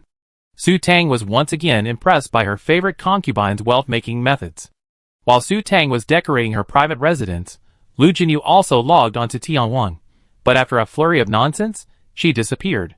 Without Lu Jinyu visiting her, Su Tang found peace and quiet. After simply decorating her private residence, Su Tang nestled comfortably on the sofa and began to research information on the medium and special level star beasts on Jade Sea Star. She already knew most of the common star beasts on Jade Sea Star from the simple version of the map. However, there weren't many medium-level ferocious star beasts and gold-eating beasts on Jade Sea Star. In less than 2 hours, Su Tang had memorized them all. The flock of birds she had encountered on the previous high-level map were golden-winged rocks, and the strange fish were golden ray fish. Naturally, they were both gold-eating beasts. On Jade Sea Star, these two types of gold-eating beasts were the most common and numerous. Of course, dealing with them was easy. If you encountered a golden-winged rock, just speed up and run away. Their speed was far inferior to that of the mecha, and you could easily shake them off. As for the golden ray fish, dealing with them was even easier. By raising the mecha's altitude, the golden ray fish could leap up to 10 meters above the sea surface. Above that height, they could only look up and watch in envy. After spending another hour reviewing all the information just in case, Su Tang stood up, dusted off her clothes, and teleported directly to the mech battlefield. After installing her mech's level 3 energy cannon, Su Tang chose the advanced Jade Star map without hesitation. Entering the map, Su Tang carefully observed the star beasts while recalling their information. Su Tang spent over 5 hours in the map. Although she didn't kill many monsters, her mech's war rate was only 5%, and her energy level remained at 65%. If it weren't for the fact that it was almost 7 o'clock and she had to get up, Su Tang would have wanted to stay there longer. After leaving the nutrient tank and taking a shower, Su Tang went to the restaurant for breakfast. Perhaps because she woke up late, Lu Jinyu was gone, and Lu Qingyang, who seemed to have been conscripted into labor, was also absent. Su Tang ate breakfast alone, reflecting. In the advanced maps, as long as she avoided the swarms of gold-eating star beasts, the mecha was absolutely safe. Aside from the gold-eating star beasts, the other star beasts on Jade Sea Star could hardly damage the mecha. Su Tang thought of her dream angel. If she were to pilot her dream angel, with her wing shield deployed and her feathers swung through the air, she could definitely wipe out those swarms of golden fish. Few star beasts on Jade Sea Star could withstand a level 2 energy bullet. Her dream angel's feathers were like level 2 atomic bombs. With such a large-scale group attack, she was absolutely invincible. Su Tang gave her dream angel a thumbs up. As long as she brought enough energy, she would definitely have no problem passing this practical recruitment exam. Thinking this way, after dinner, Su Tang returned to her room to synthesize energy stones. Lu Jinyu and Lu Qingyang returned after Su Tang finished dinner. Su Tang didn't care much about what they were doing. Like an old monk in trance, she combined energy stones until 11 a.m., then happily called it a day, showered, changed clothes, and went online. Because she felt confident that Yu Haixing's combat skills were no match for her, Su Tang decided to practice her mecha skills. Shifting to the mecha battlefield, Su Tang immediately signed up for a 1v1 match. Looking around the battlefield, Su Tang breathed a sigh of relief. After all, there were still dozens of Black 75 stars who could handle mechas. Several rooms within the battlefield indicated occupants. Within 3 minutes, Su Tang was teleported into the battlefield. Using the time before the match began, Su Tang observed her opponent. He wasn't a blank slate. He seemed to have purchased a mecha with a few hundred credits. Su Tang prepared herself for battle. Experts are commonplace, so she had to face every opponent head-on. At the start of the match, Su Tang gathered speed, rushed forward, and thrust her sword, but was, as expected, blocked by the opponent's energy shield. But the opponent was clearly no expert. After blocking Su Tang's attack, he didn't attack. Instead, he used his shield with both hands to push forward, trying to push Su Tang away. Ha ha. She even has an energy cannon. The moment the laser sword was blocked, Su Tang raised her other arm, which was equipped with an energy cannon, and without hesitation, fired 9 level 3 energy cannons at the opponent's driving position. Okay, Su Tang won. Back in the hall, Su Tang couldn't help but feel excited. Her first fight was a complete success, and it was effortless after all. The confidence that had been shattered by Lu Jinyu's instant defeat in their first encounter was restored. Chapter 370. Continuing her efforts, Su Tang confidently signed up again. In less than 3 minutes, she entered the battlefield again. But this time, her opponent was a blank mecha provided by the system. Subconsciously, Su Tang assumed that an opponent using a mecha provided by the system wouldn't be very formidable. Because he had no money. This wasn't because Su Tang looked down on the poor, but life was so difficult. How could she afford to play mecha? How skilled could someone who only played mecha occasionally be? Of course, there were also those who liked to play the pig and eat the tiger. At the start of the match, Su Tang rushed forward again, laser sword in hand, only to be swung at by her opponent. The dodging skills Su Tang had developed during her dodging practice at Hongguang High School 2 years ago finally came into play. She maneuvered her mecha to dodge, and although she was inevitably hit a little, the wear rate was only 5%, while her laser sword pierced the opponent's mecha. Although it missed the mecha operator and didn't injure any vital parts, it was clear that the opponent's wear rate was higher than hers. After a few exchanges of blows, when Su Tang's wear rate reached 39%, her opponent was eliminated by the system due to a wear rate exceeding 80%. Returning to the lobby, Su Tang signed up again with brimming confidence. It turned out she wasn't that bad after all. It turned out the average mecha's skill level was just that. This time, after waiting less than 2 minutes, Su Tang entered the battlefield. Damn, it's a sissy. Upon entering, Su Tang heard a scornful complaint. Sissy? She's a woman. Looking at the opponent's blank mecha, Su Tang gritted her teeth. Dare to call her a sissy? I hack her to death. As soon as the match began, Su Tang was stunned. The opponent vanished from their starting position. Because the mecha battlefield was so limited, Su Tang didn't even bother to activate the instrument screens or light screens, relying solely on her mental power. But now, all she could see within her mental field of vision was a series of afterimages. Su Tang immediately summoned her level 3 circular shield. A ghostly figure flashed, and it was coming. From behind, Su Tang quickly turned, attempting to block the opponent's attack with her circular shield, but she was only halfway around. The mecha shuddered, and the 36% wear rate indicator blared. Su Tang was about to thrust her sword forward, but the opponent succeeded in striking and instantly retreated. The dazzling afterimages continued within her mental range. Su Tang calmed down and observed carefully. Here it came again, to her back. Once again, her speed was no match for the opponent's attack. After another blow, Su Tang's wear rate exceeded 80%, and she was eliminated. Su Tang returned to the lobby, already feeling dejected. She met a master pretending to be a rookie in a crappy mech. Shameless, pumping herself up, Su Tang signed up again. After 5 more matches, Su Tang regained some confidence. She won all 5, and remarkably, she received a share of 8 credit points. Turns out, as long as there were spectators, the winner also received a share of the ticket sales. Sure enough, the average player was just that level. But the next match had Su Tang feeling depressed again. As soon as Su Tang entered the arena, she heard a familiar male voice, slightly surprised. Hey, you sissy again? You're the sissy. Your whole family is sissy. Su Tang, unable to bear it any longer, cursed back before the match even began. Damn, you have a cross-dressing fetish. A perfectly good man wants to be a woman, and even uses a voice changer. The other party's tone was filled with deep contempt. Damn, you're the one with a mental disorder. I'm a woman. Su Tang couldn't help but roar. Are you blind? What man would choose such a feminine mecha? Or is it that the law prohibits women from participating in mecha battles? After hearing Su Tang's roar, the other party fell silent, and the match soon began. Knowing she couldn't defeat the other party, Su Tang raised her level 3 energy cannon and boom, boom, boom.